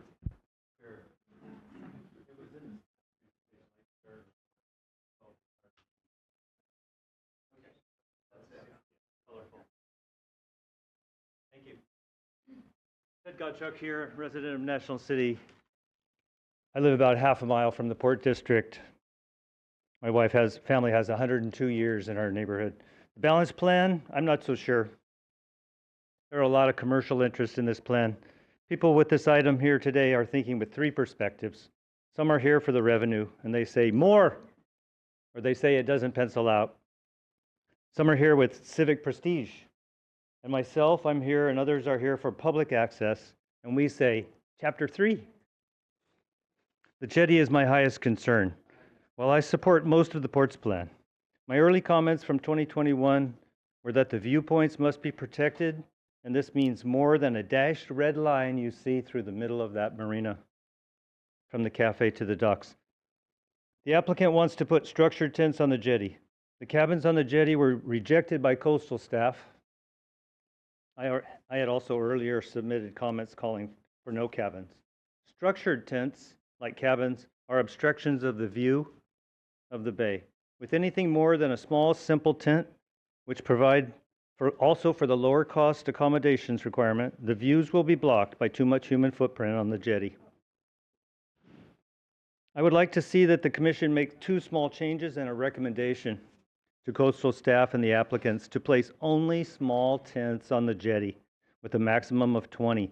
All structured tents can be placed on the east side of the basin or further inland in the RV park. These recommendations to you for your staff will be giving guidance to the coastal development permit. With the Coastal Act considerations in mind, this helps the project provide for enhanced views and public access through the basin. Lastly, I also think that the direction for development should be that the sidewalk along the jetty be on the south side of these tents, facing the refuge, closest to the refuge, so that people are enjoying the views of the refuge rather than looking at the boat parking lot. Thank you. Thank you. And can everybody please come up, those that are in here that I've said their names already, come up and line up one after another so we can move on. Good evening, Madam Chair and Commissioners. Thank you for genuinely championing public participation. I'm Margaret Avalos Gottschalk, a native of Westside National City, where the balance plan is taking place. We in National City, as you've heard many times, have no beach access. We have access to the water only if you have a boat or a kayak, so that means that most of us have only visual access as our public access. And as you've heard, the development at the jetty proposes to put tents now. It had been cabins. I have a note here that I had sent to Ann at the port in 2019, commenting that I was very concerned about those cabins. I'm multiple times a week, I use the bike path for walking or biking, and I cherish the view of the channel, the wetlands, the bay, Coronado. I can see Chula Vista Nature Center. The cabins would have been a wall up so that would have been eliminated. That view would have been eliminated. Now the cabins are going to be here between the bike path and the marina, so now we can't even see the marina. And they're going to put tents now along the jetty, which is again a wall that's going to obstruct our visual access, our very little access. They have a path, which, as Ted told you, the path is on the north side, so it's between the tents and the marina. And all of the view was on the other side. I think this is really dismissive of our right to public access, our visual access. I think it was very cavalier of them to not see that we had the right to that access, and I would like to see that changed. Thank you very much for your attention. Thank you. We don't see Zayatsi Carrillo, Robert Valderrama, Joanne Fields. Good evening, Coastal Commissioners. My name is Joanne Fields, and I'm here on behalf of our organization, the Asian Pacific Islander Initiative, of which I'm the Government and Public Relations Director. But I'm first and foremost here because I'm a mom first. I'm a daughter of a Navy veteran. My ex-husband's a Navy veteran that was stationed on Pier 13. And while we would wait for Dad to be off work, I would take the kids to Pepper Park. And I felt like a single mom while they were away for 6 months. And the best place for me to bring my kids that was affordable was Pepper Park. They have a playground. They can run around without me worrying about them getting run over from, busy traffic at other parks. So with this amendment that's here before you, it is historical for our community, so that with all the challenges that we have, the economic challenges, I'm not here for the challenges, I'm here for the hope that we have something that has been inclusive of, yes, business, of maritime, but more importantly, community. The Filipino community in which I represent, we are, according to the census, are the second largest ethnic group. And I bring that up only because we are so diverse in National City, so diverse in the South Bay and the County of San Diego. But at Pepper Park, we're able to tell our stories and celebrate, like when we had the Mariachi Festival there, when we have an API celebration, or that we can have a picnic with our organizations and tell about how the Kumaye was first here. But without a venue that is inclusive, other than maritime or other business, we'll miss the opportunity. So I strongly encourage all of you to pass this balance amendment because it is inclusive of the community's voice that we didn't have years past.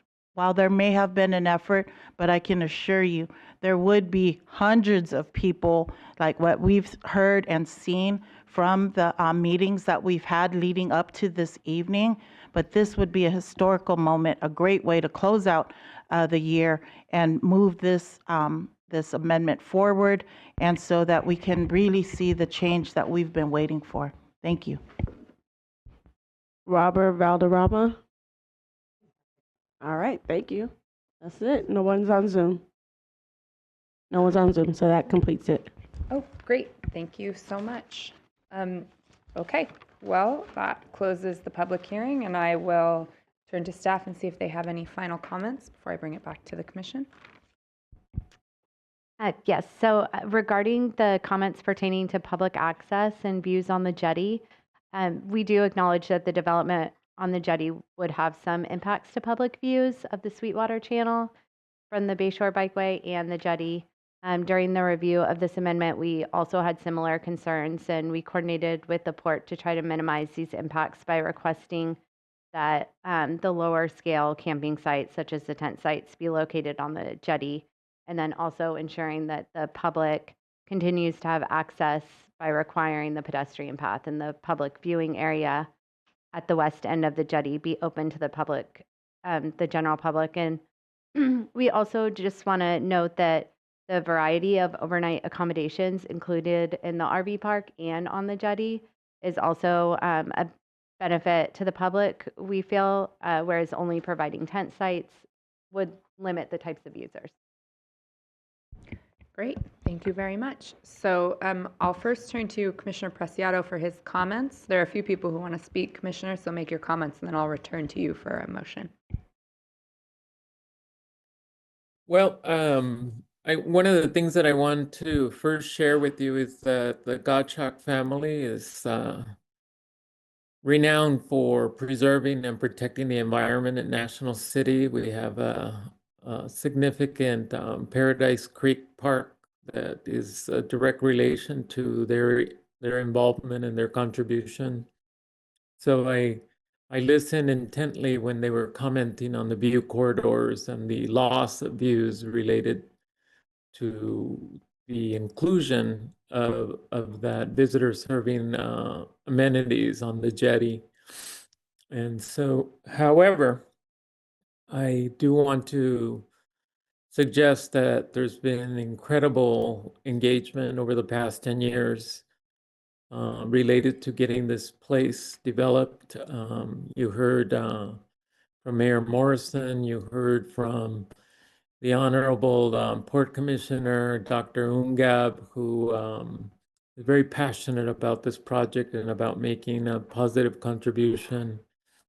And in that regard, I want to see, I'm interested in hearing comments from the commissioners, but I will take the opportunity to advance the project through a motion and hopefully get unanimous support. Thank you.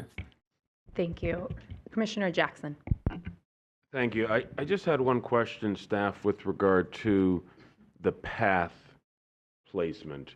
And is there merit to moving the location for better view corridors as suggested? Commissioner Jackson, I might recommend that we direct that question to the port. Thank you. If I may, Leslie Nishihira from the record representing the Port of San Diego. So I would just want to share with you some of our rationale and thought process. The pathway was purposefully located in this location. The structured tents being placed on the south side of the jetty, in our view, will reduce noise and lighting impacts to the sensitive habitat areas located to the south.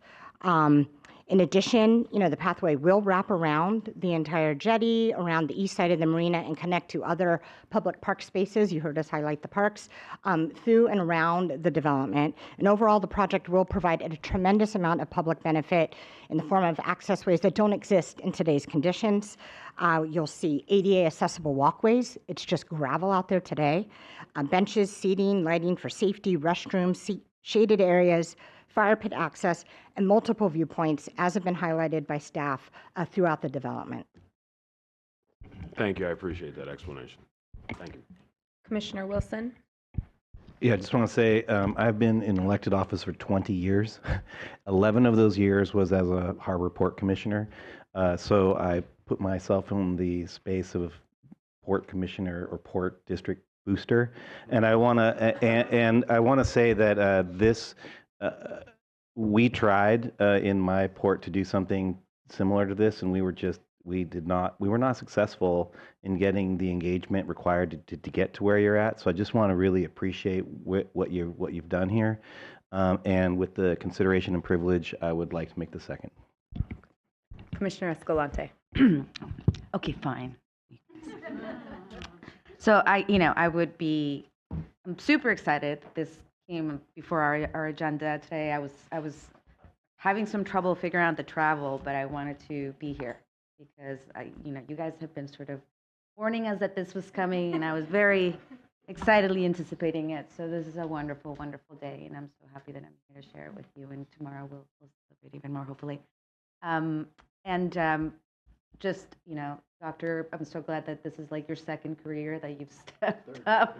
It's like, I've been trying to get a little easier, but no, you want to go be in the port of San Diego. So appreciate that. And I would propose that somebody name, I don't know, a bench, a facility, a viewing set for the great Sandy Naranjo, because I know that a lot of this has happened thanks to her incredible energy and her love for her local community, and the fact that you're still here, fighting the good fight, and bringing us your joy and your energy with it. I see it. I really appreciate it. The whole community has felt it, and I can't wait to celebrate this part with you. So, thank you.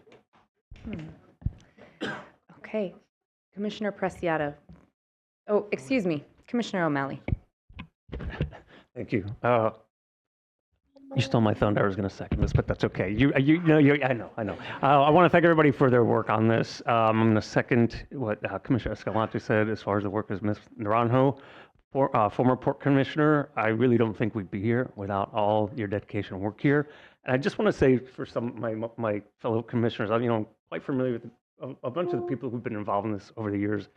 And when I looked at the comment letters of support, they went everywhere from Environmental Health Coalition, who, if you know this area, for near 50 years, they've been basically the protector of environmental health in the South Bay, to Ms. Naranjo, Supervisor Aguirre, former Coastal Commissioner Aguirre, but also then Sharon Cloward of the Port Tenants Association and other business associations. I've not seen anything like that.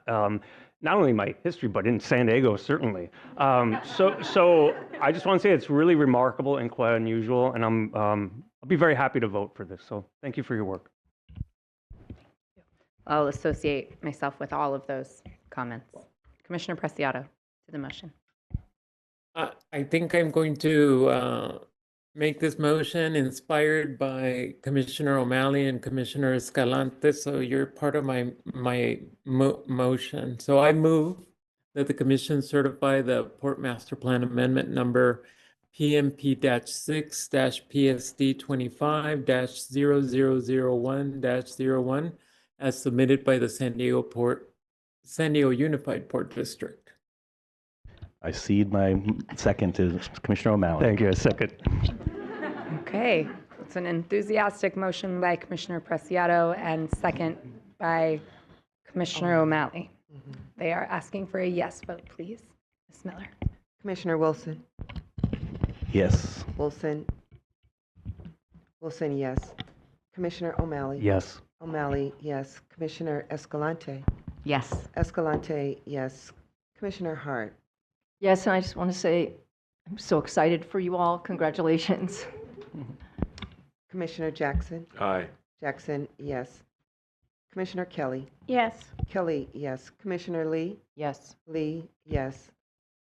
Commissioner Nuttall. Aye. Nuttall, yes. Commissioner Preciado. Aye. Preciado, yes.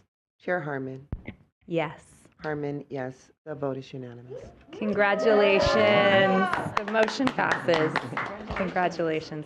Okay, I'm going to suggest that we trail the statewide items to Friday. Awesome. Thank you. So we are done for the day. I have Thank you to our staff. Chair Hart, Thanks. or Chair Harmon, I just wanted to make a statement that just maybe we could adjourn in honor of Frank Gehry. It was actually 2 years ago in Santa Cruz where it was another late night meeting. I believe he waited until 8 p.m. to testify.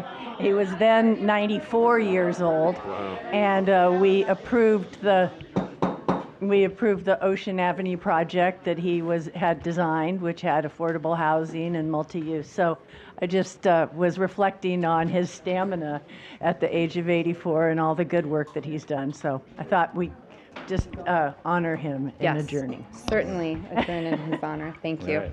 Okay, see y'all tomorrow. Thank you.